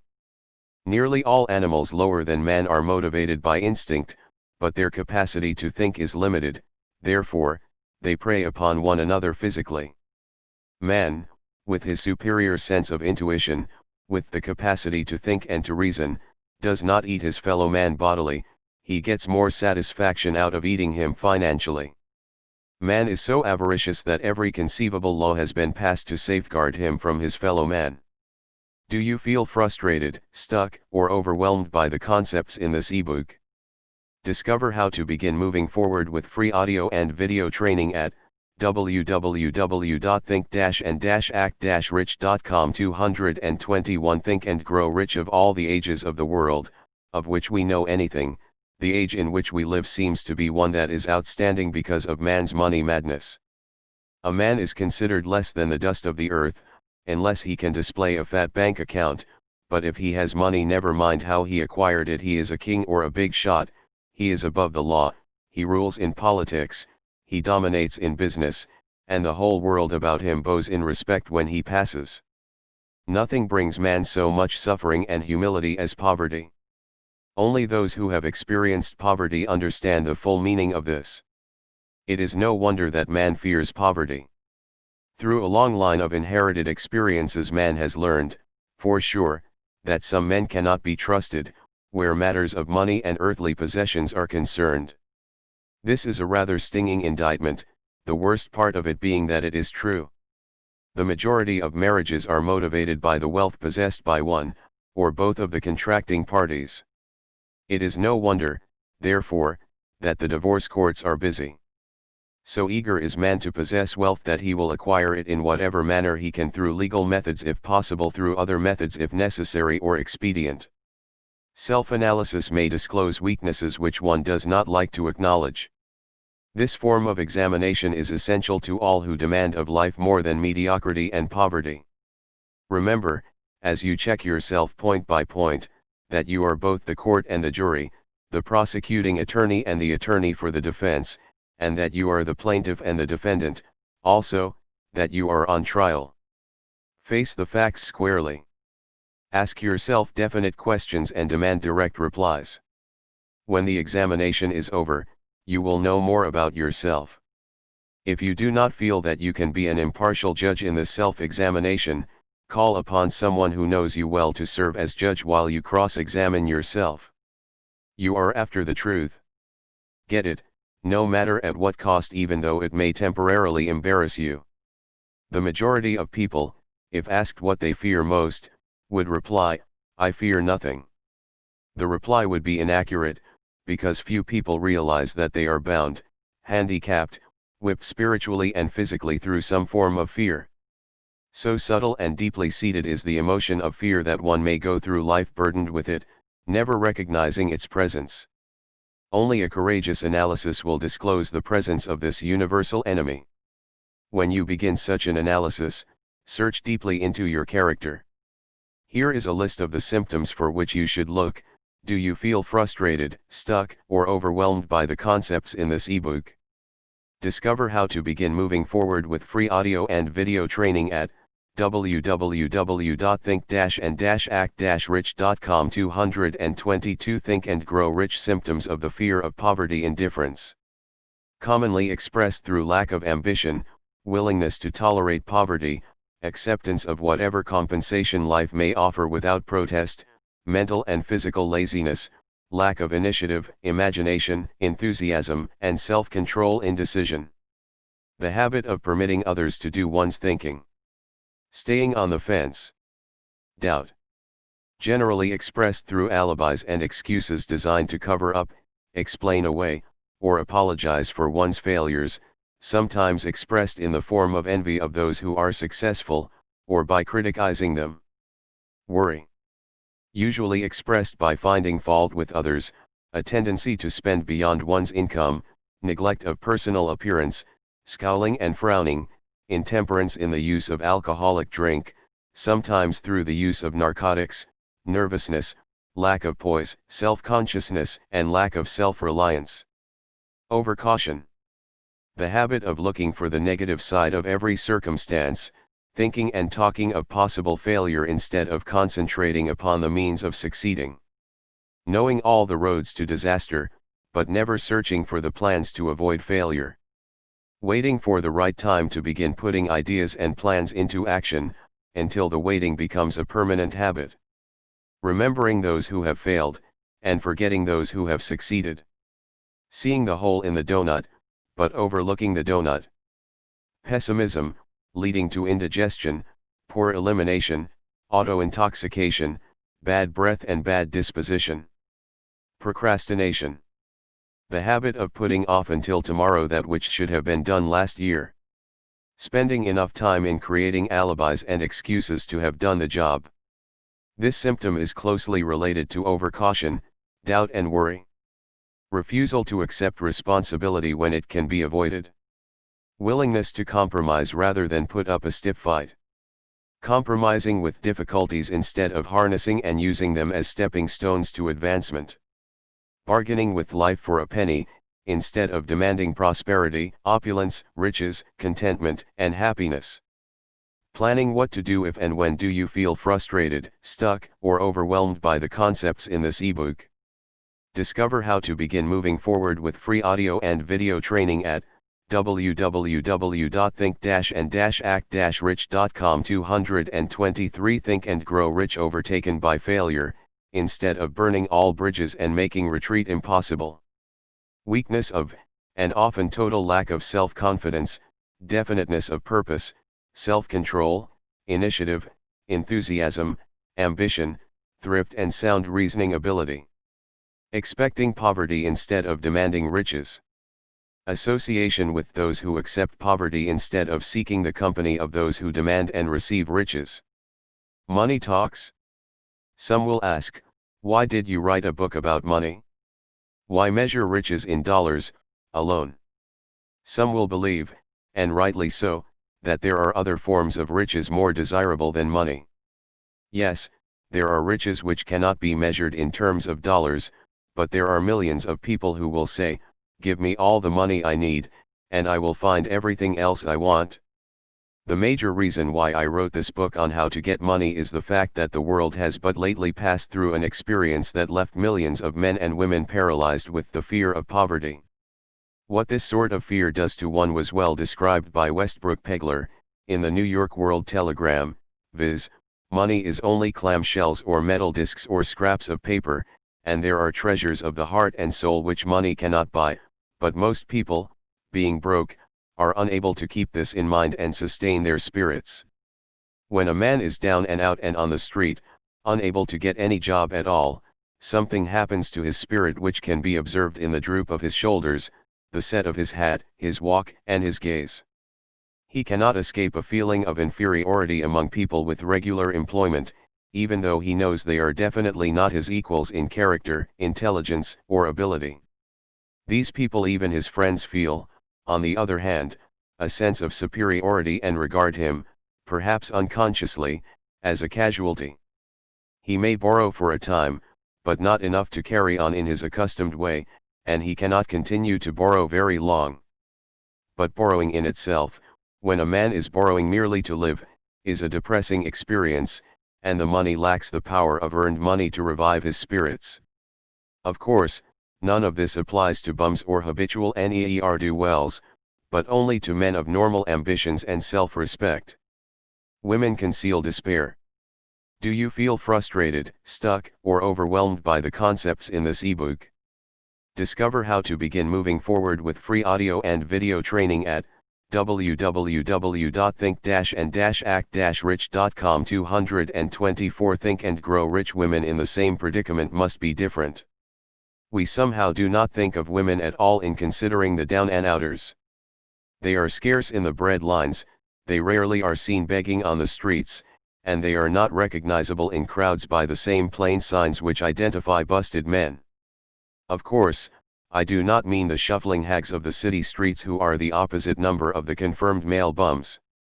I mean reasonably young, decent, and intelligent women. There must be many of them, but their despair is not apparent. Maybe they kill themselves. When a man is down and out, he has time on his hands for brooding. He may travel miles to see a man about a job and discover that the job is filled, or that it is one of those jobs with no base pay but only a commission on the sale of some useless knick-knack which nobody would buy, except out of pity. Turning that down, he finds himself back on the street with nowhere to go but just anywhere. So he walks and walks. He gazes into store windows at luxuries which are not for him, and feels inferior and gives way to people who stop to look with an active interest. He wanders into the railroad station or puts himself down in the library to ease his legs and soak up a little heat, but that isn't looking for a job, so he gets going again. He may not know it, but his aimlessness would give him away even if the very lines of his figure did not. He may be well dressed in the clothes left over from the days when he had a steady job, but the clothes cannot disguise the droop. Money makes difference. He sees thousands of other people, bookkeepers, or clerks, or chemists, or wagon hands, busy at their work, and envies them from the bottom of his soul. They have their independence, their self-respect, and manhood, and he simply cannot convince himself that he is a good man, too, though he argue it out and arrive at a favorable verdict hour after hour. It is just money which makes this difference in him. With a little money he would be himself again. Some employers take the most shocking advantage of people who are down and out. The agencies hang out little colored cards offering miserable wages to busted men, $12 a week, $15 a week. An $18 a week job is a plum, and anyone with $25 a week to offer does not hang the job in front of an agency on a colored card. I have a want ad clipped from a local paper demanding a clerk. Do you feel frustrated, stuck, or overwhelmed by the concepts in this ebook? Discover how to begin moving forward with free audio and video training at www.think-and-act-rich.com. 225 Think and Grow Rich. Good, clean penman, to take telephone orders for a sandwich shop from 11 a.m. to 2 p.m. for $8 a month, not $8 a week but $8 a month. The ad says also, state religion. Can you imagine the brutal effrontery of anyone who demands a good, clean penman for 11 cents an hour, inquiring into the victim's religion? But that is what busted people are offered. The fear of criticism. Just how man originally came by this fear, no one can state definitely, but one thing is certain: he has it in a highly developed form. Some believe that this fear made its appearance about the time that politics became a profession. Others believe it can be traced to the age when women first began to concern themselves with styles in wearing apparel. This author, being neither a humorist nor a prophet, is inclined to attribute the basic fear of criticism to that part of man's inherited nature which prompts him not only to take away his fellow man's goods and wares, but to justify his action by criticism of his fellow man's character. It is a well-known fact that a thief will criticize the man from whom he steals, that politicians seek office, not by displaying their own virtues and qualifications, but by attempting to besmirch their opponents. The fear of criticism takes on many forms, the majority of which are petty and trivial. Bald-headed men, for example, are bald for no other reason than their fear of criticism. Heads become bald because of the tight-fitting bands of hats which cut off the circulation from the roots of the hair. Men wear hats, not because they actually need them, but mainly because everyone is doing it.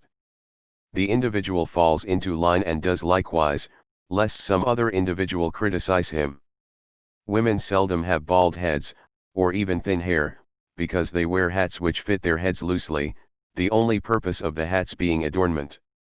But, it must not be supposed that women are free from the fear of criticism. If any woman claims to be superior to man with reference to this fear, ask her to walk down the street wearing a hat of the vintage of 1890.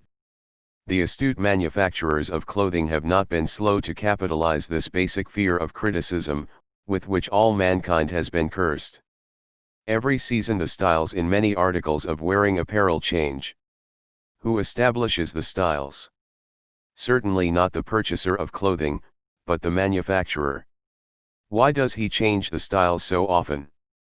The answer is obvious. He changes the styles so he can sell more clothes. Do you feel frustrated, stuck, or overwhelmed by the concepts in this ebook?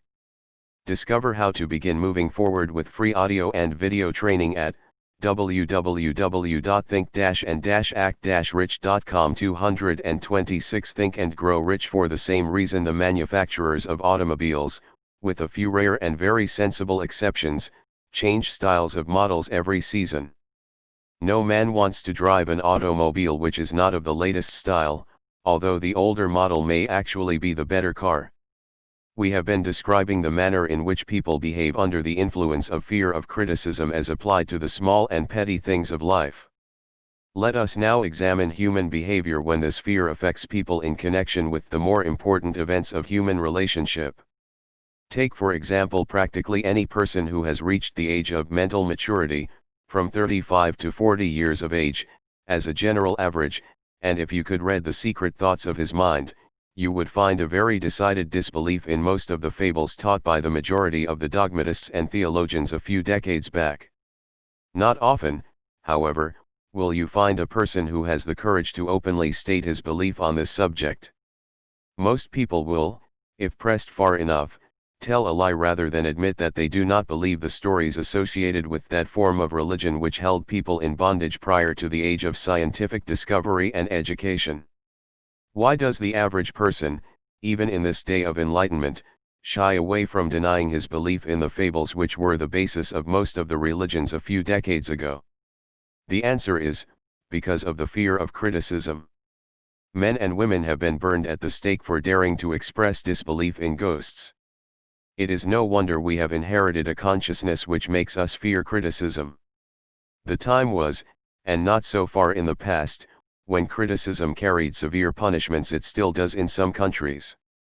The fear of criticism robs man of his initiative, destroys his power of imagination, limits his individuality, takes away his self-reliance, and does him damage in 100 other ways.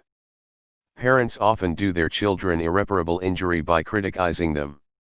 The mother of one of my boyhood chums used to punish him with a switch almost daily, always completing the job with the statement, "You'll land in the penitentiary before you are 20.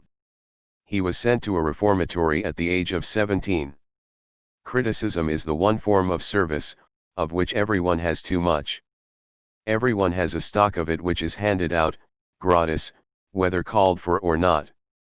One's nearest relatives often are the worst offenders. It should be recognized as a crime. In reality it is a crime of the worst nature, for any parent to build inferiority complexes in the mind of a child, through unnecessary criticism. Employers who understand human nature, get the best there is in men, not by do you feel frustrated, stuck, or overwhelmed by the concepts in this ebook. Discover how to begin moving forward with free audio and video training at www.think-and-act-rich.com. 227 Think and Grow Rich. Criticism, but by constructive suggestion. Parents may accomplish the same results with their children. Criticism will plant fear in the human heart, or resentment, but it will not build love or affection. Symptoms of the fear of criticism. This fear is almost as universal as the fear of poverty, and its effects are just as fatal to personal achievement, mainly because this fear destroys initiative, and discourages the use of imagination. The major symptoms of the fear are, self-consciousness. Generally expressed through nervousness, timidity in conversation and in meeting strangers, awkward movement of the hands and limbs, shifting of the eyes. Lack of poise. Expressed through lack of voice control, nervousness in the presence of others, poor posture of body, poor memory. Personality.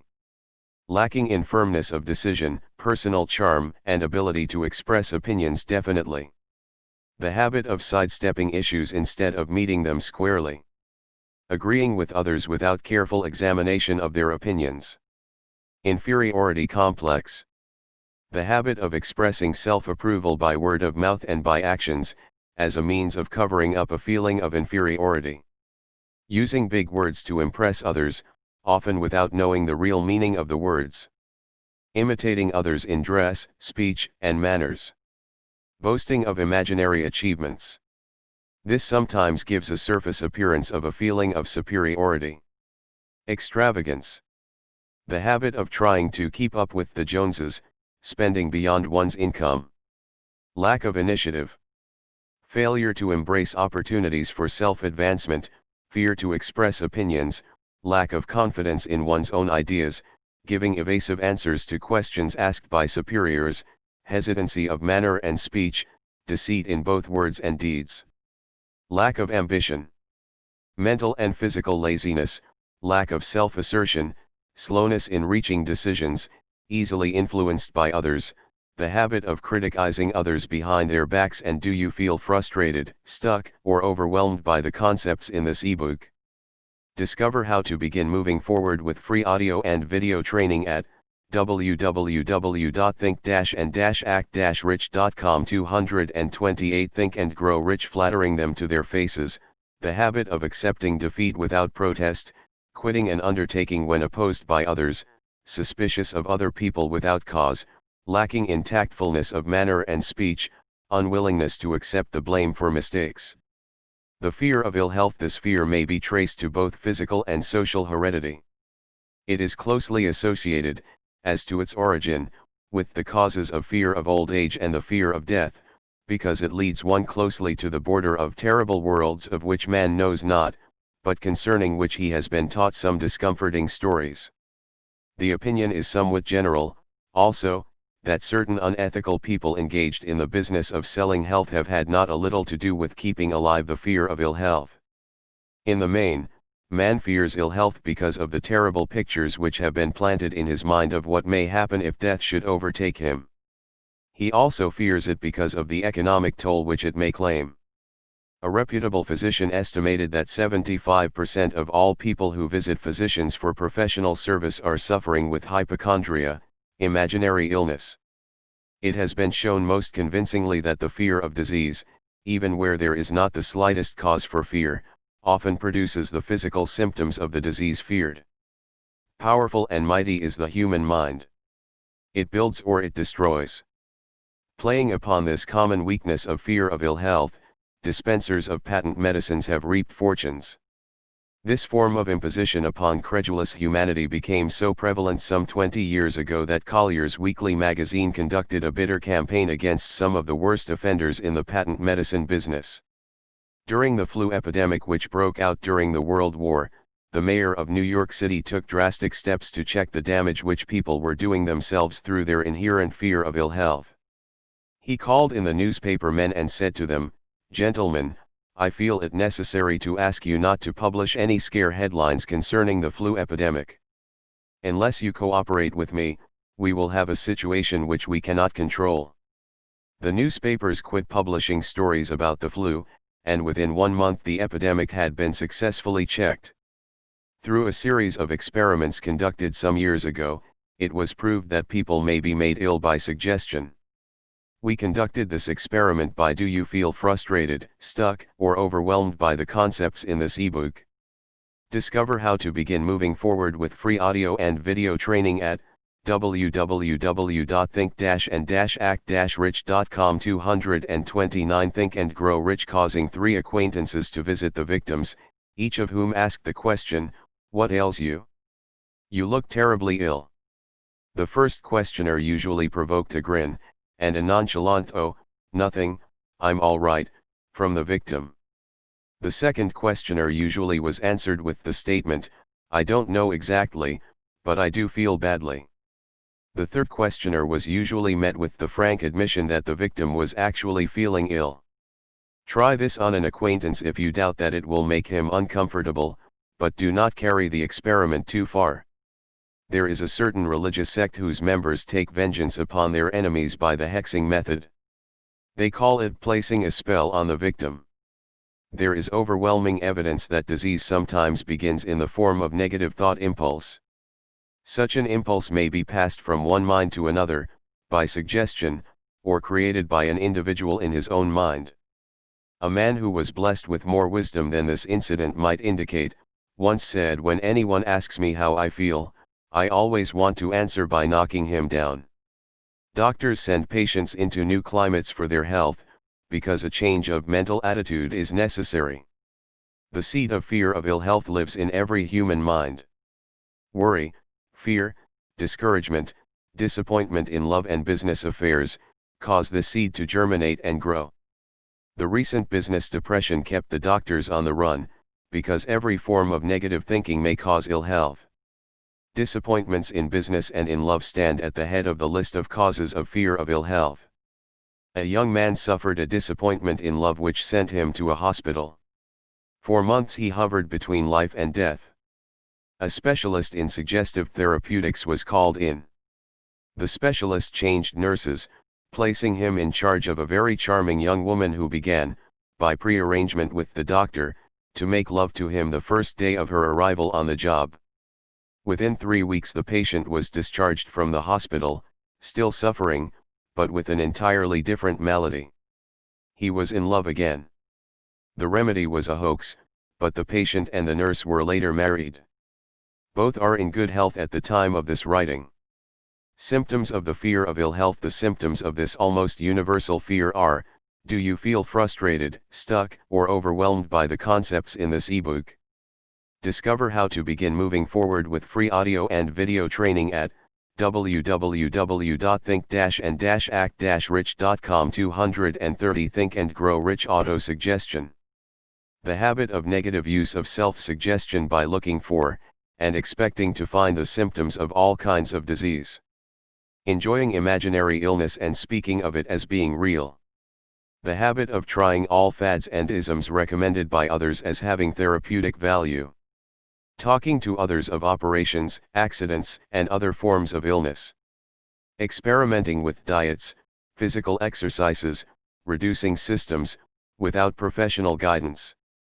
Trying home remedies, patent medicines, and quack remedies. Hypochondria. The habit of talking of illness, concentrating the mind upon disease, and expecting its appearance until a nervous break occurs. Nothing that comes in bottles can cure this condition. It is brought on by negative thinking, and nothing but positive thought can effect a cure. Hypochondria, a medical term for imaginary disease, is said to do as much damage on occasion, as the disease one fears might do. Most so-called cases of nerves come from imaginary illness. Exercise. Fear of ill health often interferes with proper physical exercise, and results in overweight, by causing one to avoid outdoor life. Susceptibility. Fear of ill health breaks down nature's body resistance, and creates a favorable condition for any form of disease one may contact. The fear of ill health often is related to the fear of poverty, especially in the case of the hypochondriac, who constantly worries about the possibility of having to pay doctor's bills, hospital bills, etc. This type of person spends much time preparing for sickness, talking about death, saving money for cemetery lots, and burial expenses, etc. Self-coddling. The habit of making a bid for sympathy, using imaginary illness as the lure. People often resort to this trick to avoid work. The habit of feigning illness to cover plain laziness, or to serve as an alibi for lack of ambition. Intemperance. The habit of using alcohol or narcotics to destroy pains such as headaches, neuralgia, etc., instead of eliminating the cause. Do you feel frustrated, stuck, or overwhelmed by the concepts in this ebook? Discover how to begin moving forward with free audio and video training at www.think-and-act-rich.com. 231 Think and Grow Rich. The habit of reading about illness and worrying over the possibility of being stricken by it. The habit of reading patent medicine advertisements. The fear of loss of love. The original source of this inherent fear needs but little description, because it obviously grew out of man's polygamous habit of stealing his fellow man's mate, and his habit of taking liberties with her whenever he could. Jealousy, and other similar forms of dementia precox grow out of man's inherited fear of the loss of love of someone. This fear is the most painful of all the 6 basic fears. It probably plays more havoc with the body and mind than any of the other basic fears, as it often leads to permanent insanity. The fear of the loss of love probably dates back to the Stone Age, when men stole women by brute force. They continue to steal females, but their technique has changed. Instead of force, they now use persuasion, the promise of pretty clothes, motor cars, and other bait much more effective than physical force. Man's habits are the same as they were at the dawn of civilization, but he expresses them differently. Careful analysis has shown that women are more susceptible to this fear than men. This fact is easily explained. Women have learned, from experience, that men are polygamous by nature, that they are not to be trusted in the hands of rivals. Symptoms of the fear of loss of love. The distinguishing symptoms of this fear are jealousy. The habit of being suspicious of friends and loved ones without any reasonable evidence of sufficient grounds. Jealousy is a form of dementia praecox which sometimes becomes violent without the slightest cause. The habit of accusing wife or husband of infidelity without grounds. General suspicion of everyone, absolute faith in no one. Fault finding. The habit of finding fault with friends, relatives, business associates, and loved ones upon the slightest provocation, or without any cause whatsoever. Do you feel frustrated, stuck, or overwhelmed by the concepts in this ebook?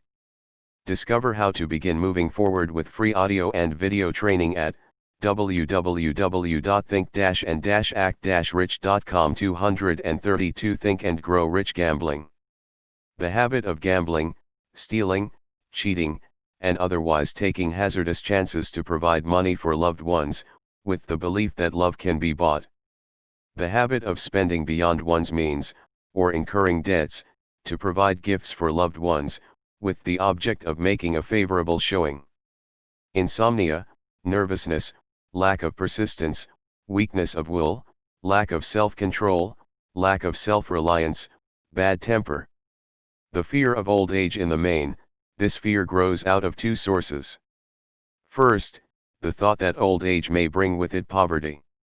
Secondly, and by far the most common source of origin, from false and cruel teachings of the past which have been too well mixed with fire and brimstone, and other bogies cunningly designed to enslave man through fear. In the basic fear of old age, man has two very sound reasons for his apprehension: one growing out of his distrust of his fellow man, who may seize whatever worldly goods he may possess, and the other arising from the terrible pictures of the world beyond, which were planted in his mind, through social heredity before he came into full possession of his mind. The possibility of ill health, which is more common as people grow older, is also a contributing cause of this common fear of old age. Eroticism also enters into the cause of the fear of old age, as no man cherishes the thought of diminishing sex attraction. The most common cause of fear of old age is associated with the possibility of poverty. Poorhouse is not a pretty word. It throws a chill into the mind of every person who faces the possibility of having to spend his declining years on a poor farm. Another contributing cause of the fear of old age is the possibility of loss of freedom and independence, as old age may bring with it the loss of both physical and economic freedom. Symptoms of the fear of old age. The commonest symptoms of this fear are the tendency to slow down and develop an inferiority complex at the age of mental maturity, around the age of 40. Do you feel frustrated, stuck, or overwhelmed by the concepts in this ebook? Discover how to begin moving forward with free audio and video training at www.think-and-act-rich.com. 233 Think and Grow Rich. Falsely believing oneself to be slipping because of age. The truth is that man's most useful years, mentally and spiritually, are those between 40 and 60. The habit of speaking apologetically of oneself as being old merely because one has reached the age of 40, or 50, instead of reversing the rule and expressing gratitude for having reached the age of wisdom and understanding. The habit of killing off initiative, imagination, and self-reliance by falsely believing oneself too old to exercise these qualities. The habit of the man or woman of 40 dressing with the aim of trying to appear much younger, and affecting mannerisms of youth, thereby inspiring ridicule by both friends and strangers. The fear of death. To some, this is the cruelest of all the basic fears. The reason is obvious. The terrible pangs of fear associated with the thought of death, in the majority of cases, may be charged directly to religious fanaticism. So-called heathen are less afraid of death than the more civilized. For hundreds of millions of years man has been asking the still unanswered questions, whence and whither? Where did I come from, and where am I going? During the darker ages of the past, the more cunning and crafty were not slow to offer the answer to these questions, for a price. Witness, now, the major source of origin of the fear of death. Come into my tent, embrace my faith, accept my dogmas, and I will give you a ticket that will admit you straight away into heaven when you die, cries a leader of sectarianism. Remain out of my tent, says the same leader, and may the devil take you and burn you throughout eternity. Eternity is a long time. Fire is a terrible thing. The thought of eternal punishment, with fire, not only causes man to fear death, it often causes him to lose his reason. It destroys interest in life and makes happiness impossible. During my research, I reviewed a book entitled A Catalogue of the Gods, in which were listed the 30,000 gods which man has worshipped. Think of it. 30,000 of them, represented by everything from a crawfish to a man. It is little wonder that men have become frightened at the approach of death. While the religious leader may not be able to provide safe conduct into heaven, nor, by lack of such provision, allow the unfortunate to descend into hell, the possibility of the latter seems so terrible that the very thought of it lays. Do you feel frustrated, stuck, or overwhelmed by the concepts in this ebook? Discover how to begin moving forward with free audio and video training at www.think-and-act-rich.com. 234 Think and Grow Rich. Hold of the imagination in such a realistic way that it paralyzes reason, and sets up the fear of death.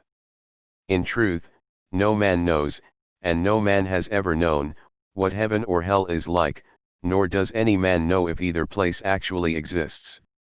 This very lack of positive knowledge opens the door of the human mind to the charlatan, so he may enter and control that mind with his stock of legerdemain and various brands of pious fraud and trickery. The fear of death is not as common now as it was during the age when there were no great colleges and universities. Men of science have turned the spotlight of truth upon the world, and this truth is rapidly freeing men and women from this terrible fear of death. The young men and young women who attend the colleges and universities are not easily impressed by fire and brimstone.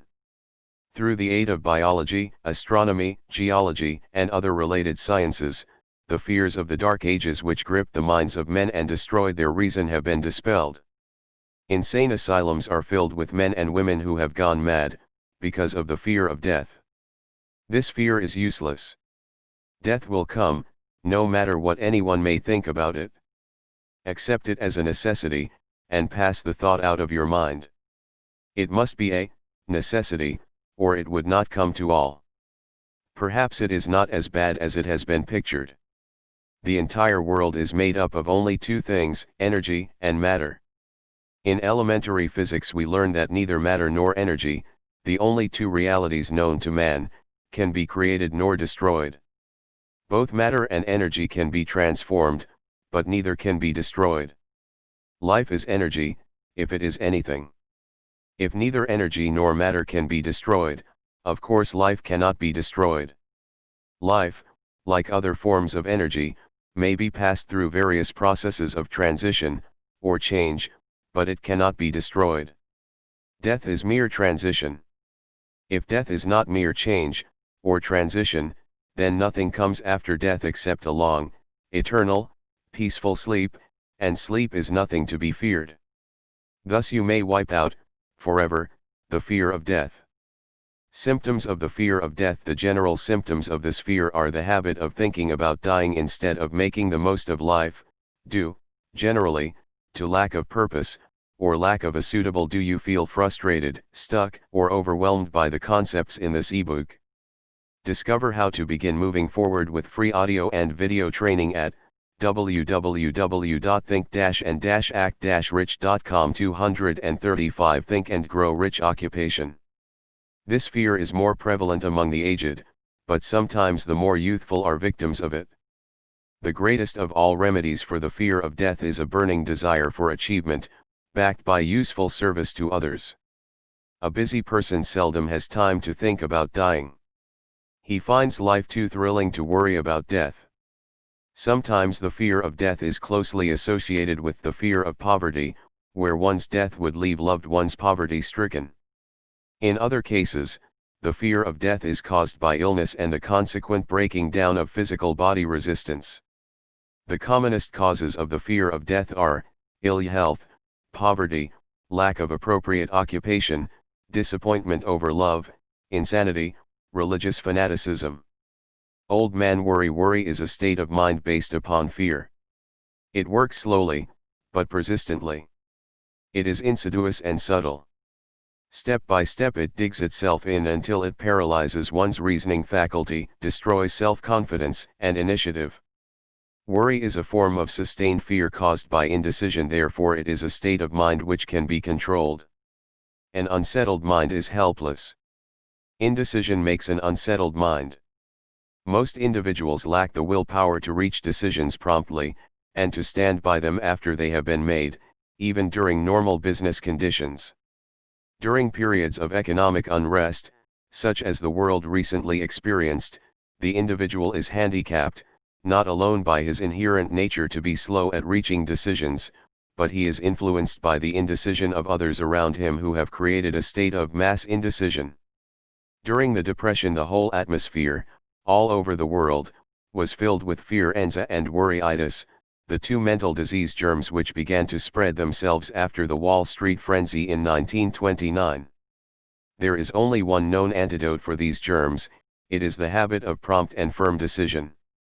Moreover, it is an antidote which every individual must apply for himself. We do not worry over conditions, once we have reached a decision to follow a definite line of action. I once interviewed a man who was to be electrocuted 2 hours later. The condemned man was the calmest of some 8 men who were in the death cell. Do you feel frustrated, stuck, or overwhelmed by the concepts in this ebook? Discover how to begin moving forward with free audio and video training at www.think-and-act-rich.com. 236 Think and Grow Rich with him.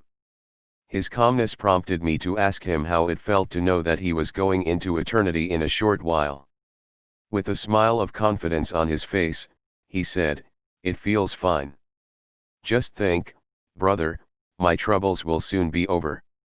I have had nothing but trouble all my life. It has been a hardship to get food and clothing. Soon I will not need these things. I have felt fine ever since I learned for certain that I must die. I made up my mind then, to accept my fate in good spirit." As he spoke, he devoured a dinner of proportions sufficient for 3 men, eating every mouthful of the food brought to him, and apparently enjoying it as much as if no disaster awaited him. Decision gave this man resignation to his fate. Decision can also prevent one's acceptance of undesired circumstances. The 6 basic fears become translated into a state of worry, through indecision. Relieve yourself, forever, of the fear of death, by reaching a decision to accept death as an inescapable event. Whip the fear of poverty by reaching a decision to get along with whatever wealth you can accumulate without worry. Put your foot upon the neck of the fear of criticism by reaching a decision not to worry about what other people think, do, or say.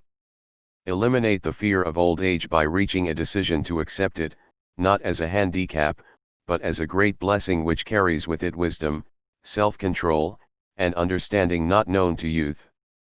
Acquit yourself of the fear of ill health by the decision to forget symptoms. Master the fear of loss of love by reaching a decision to get along without love, if that is necessary. Kill the habit of worry, in all its forms, by reaching a general, blanket decision that nothing which life has to offer is worth the price of worry. With this decision will come poise, peace of mind, and calmness of thought which will bring happiness. A man whose mind is filled with fear not only destroys his own chances of intelligent action, but he transmits these destructive vibrations to the minds of all who come into contact with him, and destroys, also, their chances. Even a dog or a horse knows when its master lacks courage. Moreover, a dog or a horse will pick up the vibrations of fear thrown off by its master, and behave accordingly. Lower down the line of intelligence in the animal kingdom, one finds the same capacity to pick up the vibrations of fear. A honeybee immediately senses fear in the mind of a person for reasons unknown. A bee will sting the person whose mind is releasing vibrations of fear, much more readily than it will molest the person whose mind registers no fear. Do you feel frustrated, stuck, or overwhelmed by the concepts in this ebook? Discover how to begin moving forward with free audio and video training at www.think-and-act-rich.com. 237 Think and Grow Rich. The vibrations of fear pass from one mind to another just as quickly and as surely as the sound of the human voice passes from the broadcasting station to the receiving set of a radio and by the self-same medium. Mental telepathy is a reality. Thoughts pass from one mind to another, voluntarily, whether or not this fact is recognized by either the person releasing the thoughts, or the persons who pick up those thoughts. The person who gives expression, by word of mouth, to negative or destructive thoughts is practically certain to experience the results of those words in the form of a destructive kickback. The release of destructive thought impulses, alone, without the aid of words, produces also a kickback in more ways than one. First of all, and perhaps most important to be remembered, the person who releases thoughts of a destructive nature, must suffer damage through the breaking down of the faculty of creative imagination. Secondly, the presence in the mind of any destructive emotion develops a negative personality which repels people, and often converts them into antagonists. The third source of damage to the person who entertains or releases negative thoughts, lies in this significant fact: these thought impulses are not only damaging to others, but they embed themselves in the subconscious mind of the person releasing them, and there become a part of his character. One is never through with a thought, merely by releasing it. When a thought is released, it spreads in every direction, through the medium of the ether, but it also plants itself permanently in the subconscious mind of the person releasing it. Your business in life is, presumably, to achieve success. To be successful, you must find peace of mind, acquire the material needs of life, and above all, attain happiness. All of these evidences of success begin in the form of thought impulses. You may control your own mind, you have the power to feed it whatever thought impulses you choose. With this privilege goes also the responsibility of using it constructively. You are the master of your own earthly destiny just as surely as you have the power to control your own thoughts. You may influence, direct, and eventually control your own environment, making your life what you want it to be, or, you may neglect to exercise the privilege which is yours, to make your life to order, thus casting yourself upon the broad sea of circumstance where you will be tossed hither and yon, like a chip on the waves of the ocean. Do you feel frustrated, stuck, or overwhelmed by the concepts in this ebook? Discover how to begin moving forward with free audio and video training at www.think-and-act-rich.com. 238 Think and Grow Rich. The Devil's Workshop. The seventh basic evil. In addition to the 6 basic fears, there is another evil by which people suffer. It constitutes a rich soil in which the seeds of failure grow abundantly. It is so subtle that its presence often is not detected. This affliction cannot properly be classed as a fear. It is more deeply seated and more often fatal than all of the 6 fears. For want of a better name, let us call this evil susceptibility to negative influences. Men who accumulate great riches always protect themselves against this evil. The poverty-stricken never do. Those who succeed in any calling must prepare their minds to resist the evil. If you are reading this philosophy for the purpose of accumulating riches, you should examine yourself very carefully, to determine whether you are susceptible to negative influences. If you neglect this self-analysis, you will forfeit your right to attain the object of your desires. Make the analysis searching. After you read the questions prepared for this self-analysis, hold yourself to a strict accounting in your answers. Go at the task as carefully as you would search for any other enemy you knew to be awaiting you in ambush, and deal with your own faults as you would with a more tangible enemy. You can easily protect yourself against highway robbers, because the law provides organized cooperation for your benefit, but the seventh basic evil is more difficult to master, because it strikes when you are not aware of its presence, when you are asleep, and while you are awake. Moreover, its weapon is intangible, because it consists of merely a state of mind. This evil is also dangerous because it strikes in as many different forms as there are human experiences. Sometimes it enters the mind through the well-meant words of one's own relatives. At other times, it bores from within, through one's own mental attitude. Always it is as deadly as poison, even though it may not kill as quickly. How to protect yourself against negative influences? To protect yourself against negative influences, whether of your own making, or the result of the activities of negative people around you, recognize: do you feel frustrated, stuck, or overwhelmed by the concepts in this ebook?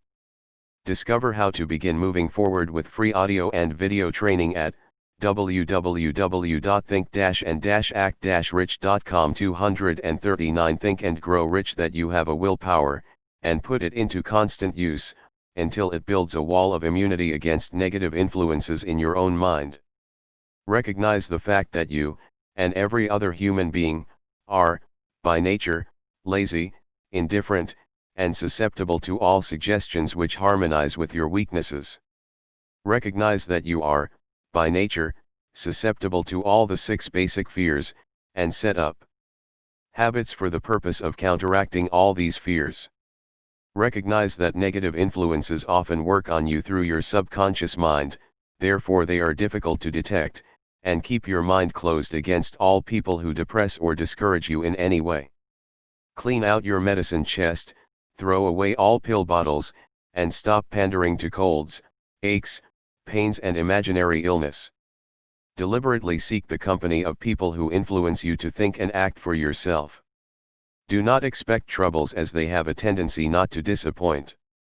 Without doubt, the most common weakness of all human beings is the habit of leaving their minds open to the negative influence of other people. This weakness is all the more damaging, because most people do not recognize that they are cursed by it, and many who acknowledge it, neglect or refuse to correct the evil until it becomes an uncontrollable part of their daily habits. To aid those who wish to see themselves as they really are, the following list of questions has been prepared. Read the questions and state your answers aloud, so you can hear your own voice. This will make it easier for you to be truthful with yourself. Self-analysis test questions: do you complain often of feeling bad, and if so, what is the cause? Do you find fault with other people at the slightest provocation? Do you frequently make mistakes in your work, and if so, why? Are you sarcastic and offensive in your conversation? Do you deliberately avoid the association of anyone, and if so, why? Do you feel frustrated, stuck, or overwhelmed by the concepts in this ebook? Discover how to begin moving forward with free audio and video training at www.think-and-act-rich.com. 240 Think and Grow Rich. Do you suffer frequently with indigestion? If so, what is the cause? Does life seem futile and the future hopeless to you? If so, why? Do you like your occupation? If not, why? Do you often feel self-pity, and if so, why? Are you envious of those who excel you? To which do you devote most time, thinking of success, or of failure? Are you gaining or losing self-confidence as you grow older? Do you learn something of value from all mistakes? Are you permitting some relative or acquaintance to worry you? If so, why? Are you sometimes in the clouds and at other times in the depths of despondency? Who has the most inspiring influence upon you? What is the cause? Do you tolerate negative or discouraging influences which you can avoid? Are you careless of your personal appearance? If so, when and why? Have you learned how to drown your troubles by being too busy to be annoyed by them? Would you call yourself a spineless weakling if you permitted others to do your thinking for you? Do you neglect internal bathing until auto-intoxication makes you ill-tempered and irritable? How many preventable disturbances annoy you, and why do you tolerate them? Do you resort to liquor, narcotics, or cigarettes to quiet your nerves? If so, why do you not try willpower instead? Does anyone nag you, and if so, for what reason? Do you have a definite major purpose, and if so, what is it, and what plan have you for achieving it? Do you suffer from any of the 6 basic fears? If so, which ones? Do you feel frustrated, stuck, or overwhelmed by the concepts in this ebook? Discover how to begin moving forward with free audio and video training at www.think-and-act-rich.com. 241 Think and Grow Rich. Have you a method by which you can shield yourself against the negative influence of others? Do you make deliberate use of auto-suggestion to make your mind positive? Which do you value most, your material possessions, or your privilege of controlling your own thoughts? Are you easily influenced by others, against your own judgment? Has today added anything of value to your stock of knowledge or state of mind? Do you face squarely the circumstances which make you unhappy, or sidestep the responsibility? Do you analyze all mistakes and failures and try to profit by them, or do you take the attitude that this is not your duty? Can you name 3 of your most damaging weaknesses? What are you doing to correct them? Do you encourage other people to bring their worries to you for sympathy? Do you choose, from your daily experiences, lessons, or influences which aid in your personal advancement? Does your presence have a negative influence on other people as a rule? What habits of other people annoy you most? Do you form your own opinions or permit yourself to be influenced by other people? Have you learned how to create a mental state of mind with which you can shield yourself against all discouraging influences? Does your occupation inspire you with faith and hope? Are you conscious of possessing spiritual forces of sufficient power to enable you to keep your mind free from all forms of fear? Does your religion help you to keep your own mind positive? Do you feel it your duty to share other people's worries? If so, why?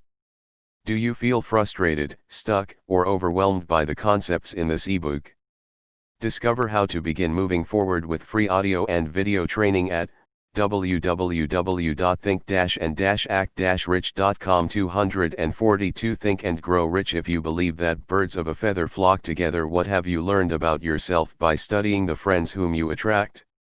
What connection, if any, do you see between the people with whom you associate most closely, and any unhappiness you may experience? Could it be possible that some person whom you consider to be a friend is, in reality, your worst enemy, because of his negative influence on your mind?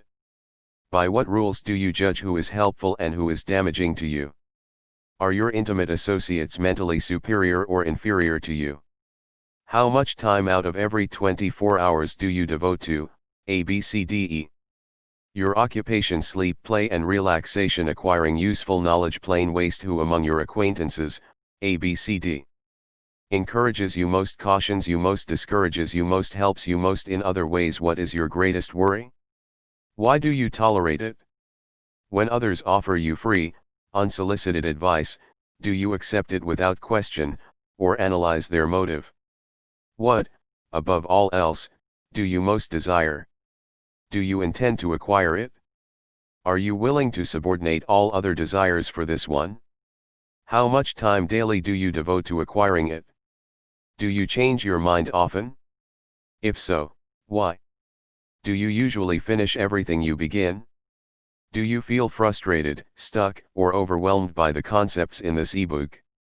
Discover how to begin moving forward with free audio and video training at www.think-and-act-rich.com. 243 Think and Grow Rich. Are you easily impressed by other people's business or professional titles, college degrees, or wealth? Are you easily influenced by what other people think or say of you? Do you cater to people because of their social or financial status? Whom do you believe to be the greatest person living? In what respect is this person superior to yourself? How much time have you devoted to studying and answering these questions? At least one day is necessary for the analysis and the answering of the entire list. If you have answered all these questions truthfully, you know more about yourself than the majority of people. Study the questions carefully, come back to them once each week for several months, and be astounded at the amount of additional knowledge of great value to yourself you will have gained by the simple method of answering the questions truthfully. If you are not certain concerning the answers to some of the questions, seek the counsel of those who know you well, especially those who have no motive in flattering you, and see yourself through their eyes. The experience will be astonishing. You have absolute control over but one thing, and that is your thoughts. This is the most significant and inspiring of all facts known to man. It reflects man's divine nature. This divine prerogative is the sole means by which you may control your own destiny. If you fail to control your own mind, you may be sure you will control nothing else. If you must be careless with your possessions, let it be in connection with material things. Your mind is your spiritual estate. Protect and use it with the care to which divine royalty is entitled. You were given a willpower for this purpose. Unfortunately, there is no legal protection against those who, either by design or ignorance, poison the minds of others by negative suggestion. This form of destruction should be punishable by heavy legal penalties, because it may and often does destroy one's chances of acquiring material things which are protected by law. Men with negative minds tried to convince Thomas A. Edison that he could not build a machine that would record and reproduce the human voice, because they said, no one else had ever produced such a machine. Edison did. Do you feel frustrated, stuck, or overwhelmed by the concepts in this ebook? Discover how to begin moving forward with free audio and video training at www.think-and-act-rich.com. 244 Think and Grow Rich. Not believe them. He knew that the mind could produce anything the mind could conceive and believe, and that knowledge was the thing that lifted the great Edison above the common herd.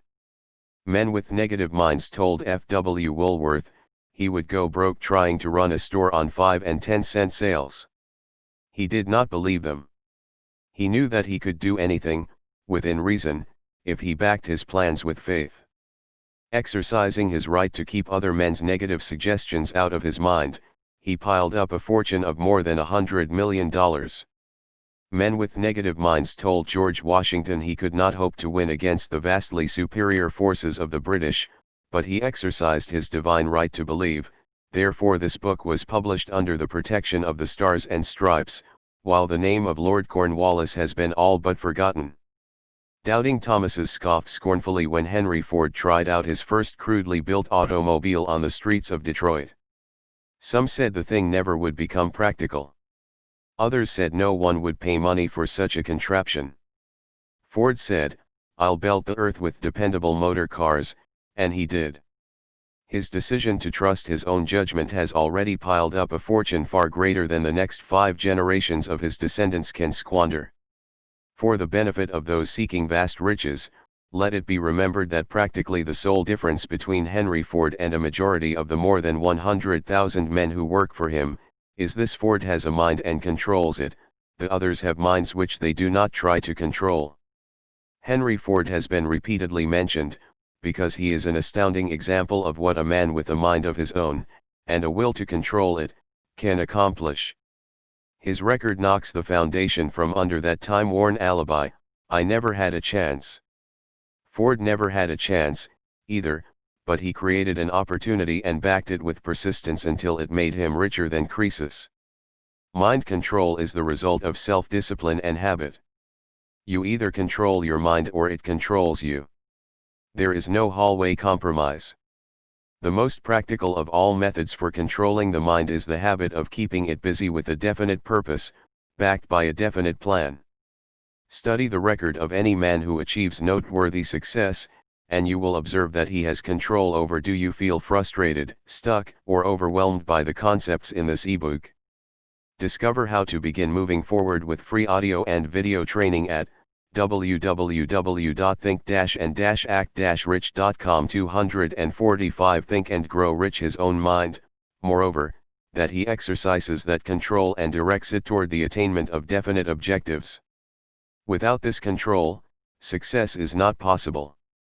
57 famous alibis by old man. If people who do not succeed have one distinguishing trait in common, they know all the reasons for failure, and have what they believe to be airtight alibis to explain away their own lack of achievement. Some of these alibis are clever, and a few of them are justifiable by the facts. But alibis cannot be used for money. The world wants to know only one thing: have you achieved success? A character analyst compiled a list of the most commonly used alibis. As you read the list, examine yourself carefully, and determine how many of these alibis, if any, are your own property. Remember, too, the philosophy presented in this book makes every one of these alibis obsolete. If I didn't have a wife and family. If I had enough pull. If I had money. If I had a good education. If I could get a job. If I had good health. If I only had time. If times were better. If other people understood me. If conditions around me were only different. If I could live my life over again. If I did not fear what they would say. If I had been given a chance. If I now had a chance. If other people didn't have it in for me. If nothing happens to stop me. If I were only younger. If I could only do what I want. If I had been born rich. Do you feel frustrated, stuck, or overwhelmed by the concepts in this ebook? Discover how to begin moving forward with free audio and video training at www.think-and-act-rich.com. 246 Think and Grow Rich. If I could meet the right people. If I had the talent that some people have. If I dared assert myself. If I only had embraced past opportunities.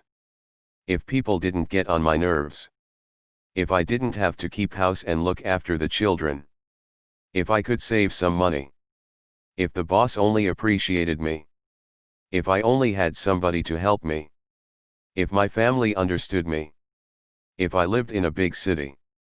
If I could just get started. If I were only free. If I had the personality of some people. If I were not so fat. If my talents were known. If I could just get a break. If I could only get out of debt. If I hadn't failed. If I only knew how. If everybody didn't oppose me. If I didn't have so many worries. If I could marry the right person. If people weren't so dumb. If my family were not so extravagant. If I were sure of myself. If luck were not against me. If I had not been born under the wrong star. If it were not true that what is to be will be. If I did not have to work so hard. If I hadn't lost my money. If I lived in a different neighborhood. If I didn't have a past. If I only had a business of my own. If other people would only listen to me. If and this is the greatest of them all I had the courage to see myself as I really am, I would find out what is wrong with me, and correct it, then I might have. Do you feel frustrated, stuck, or overwhelmed by the concepts in this ebook? Discover how to begin moving forward with free audio and video training at www.think-and-act-rich.com. 247 Think and Grow Rich. A chance to profit by my mistakes and learn something from the experience of others, for I know that there is something wrong with me, or I would now be where I would have been if I had spent more time analyzing my weaknesses, and less time building alibis to cover them. Building alibis with which to explain away failure is a national pastime. The habit is as old as the human race, and is fatal to success.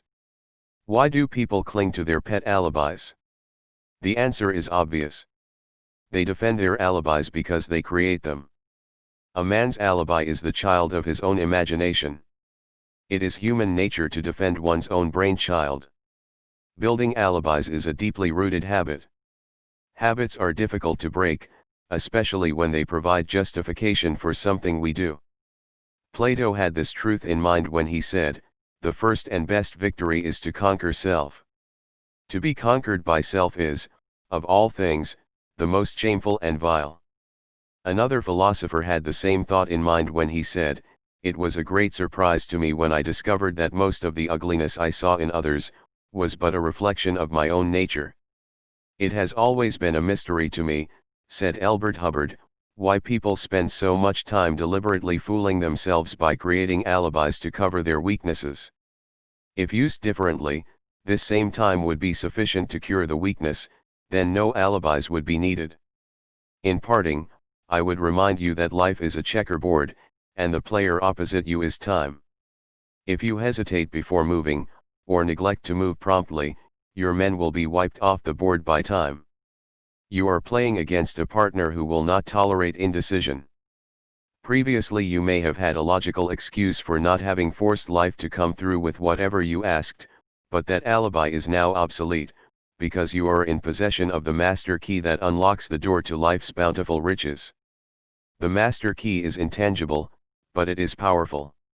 It is the privilege of creating, in your own mind, a burning desire for a definite form of riches. There is no penalty for the use of the key, but there is a price you must pay if you do not use it. The price is failure. There is a reward of stupendous proportions if you put the key to use. It is the satisfaction that comes to all who conquer self and force life to pay whatever is asked. The reward is worthy of your effort. Will you make the start and be convinced? Do you feel frustrated, stuck, or overwhelmed by the concepts in this ebook?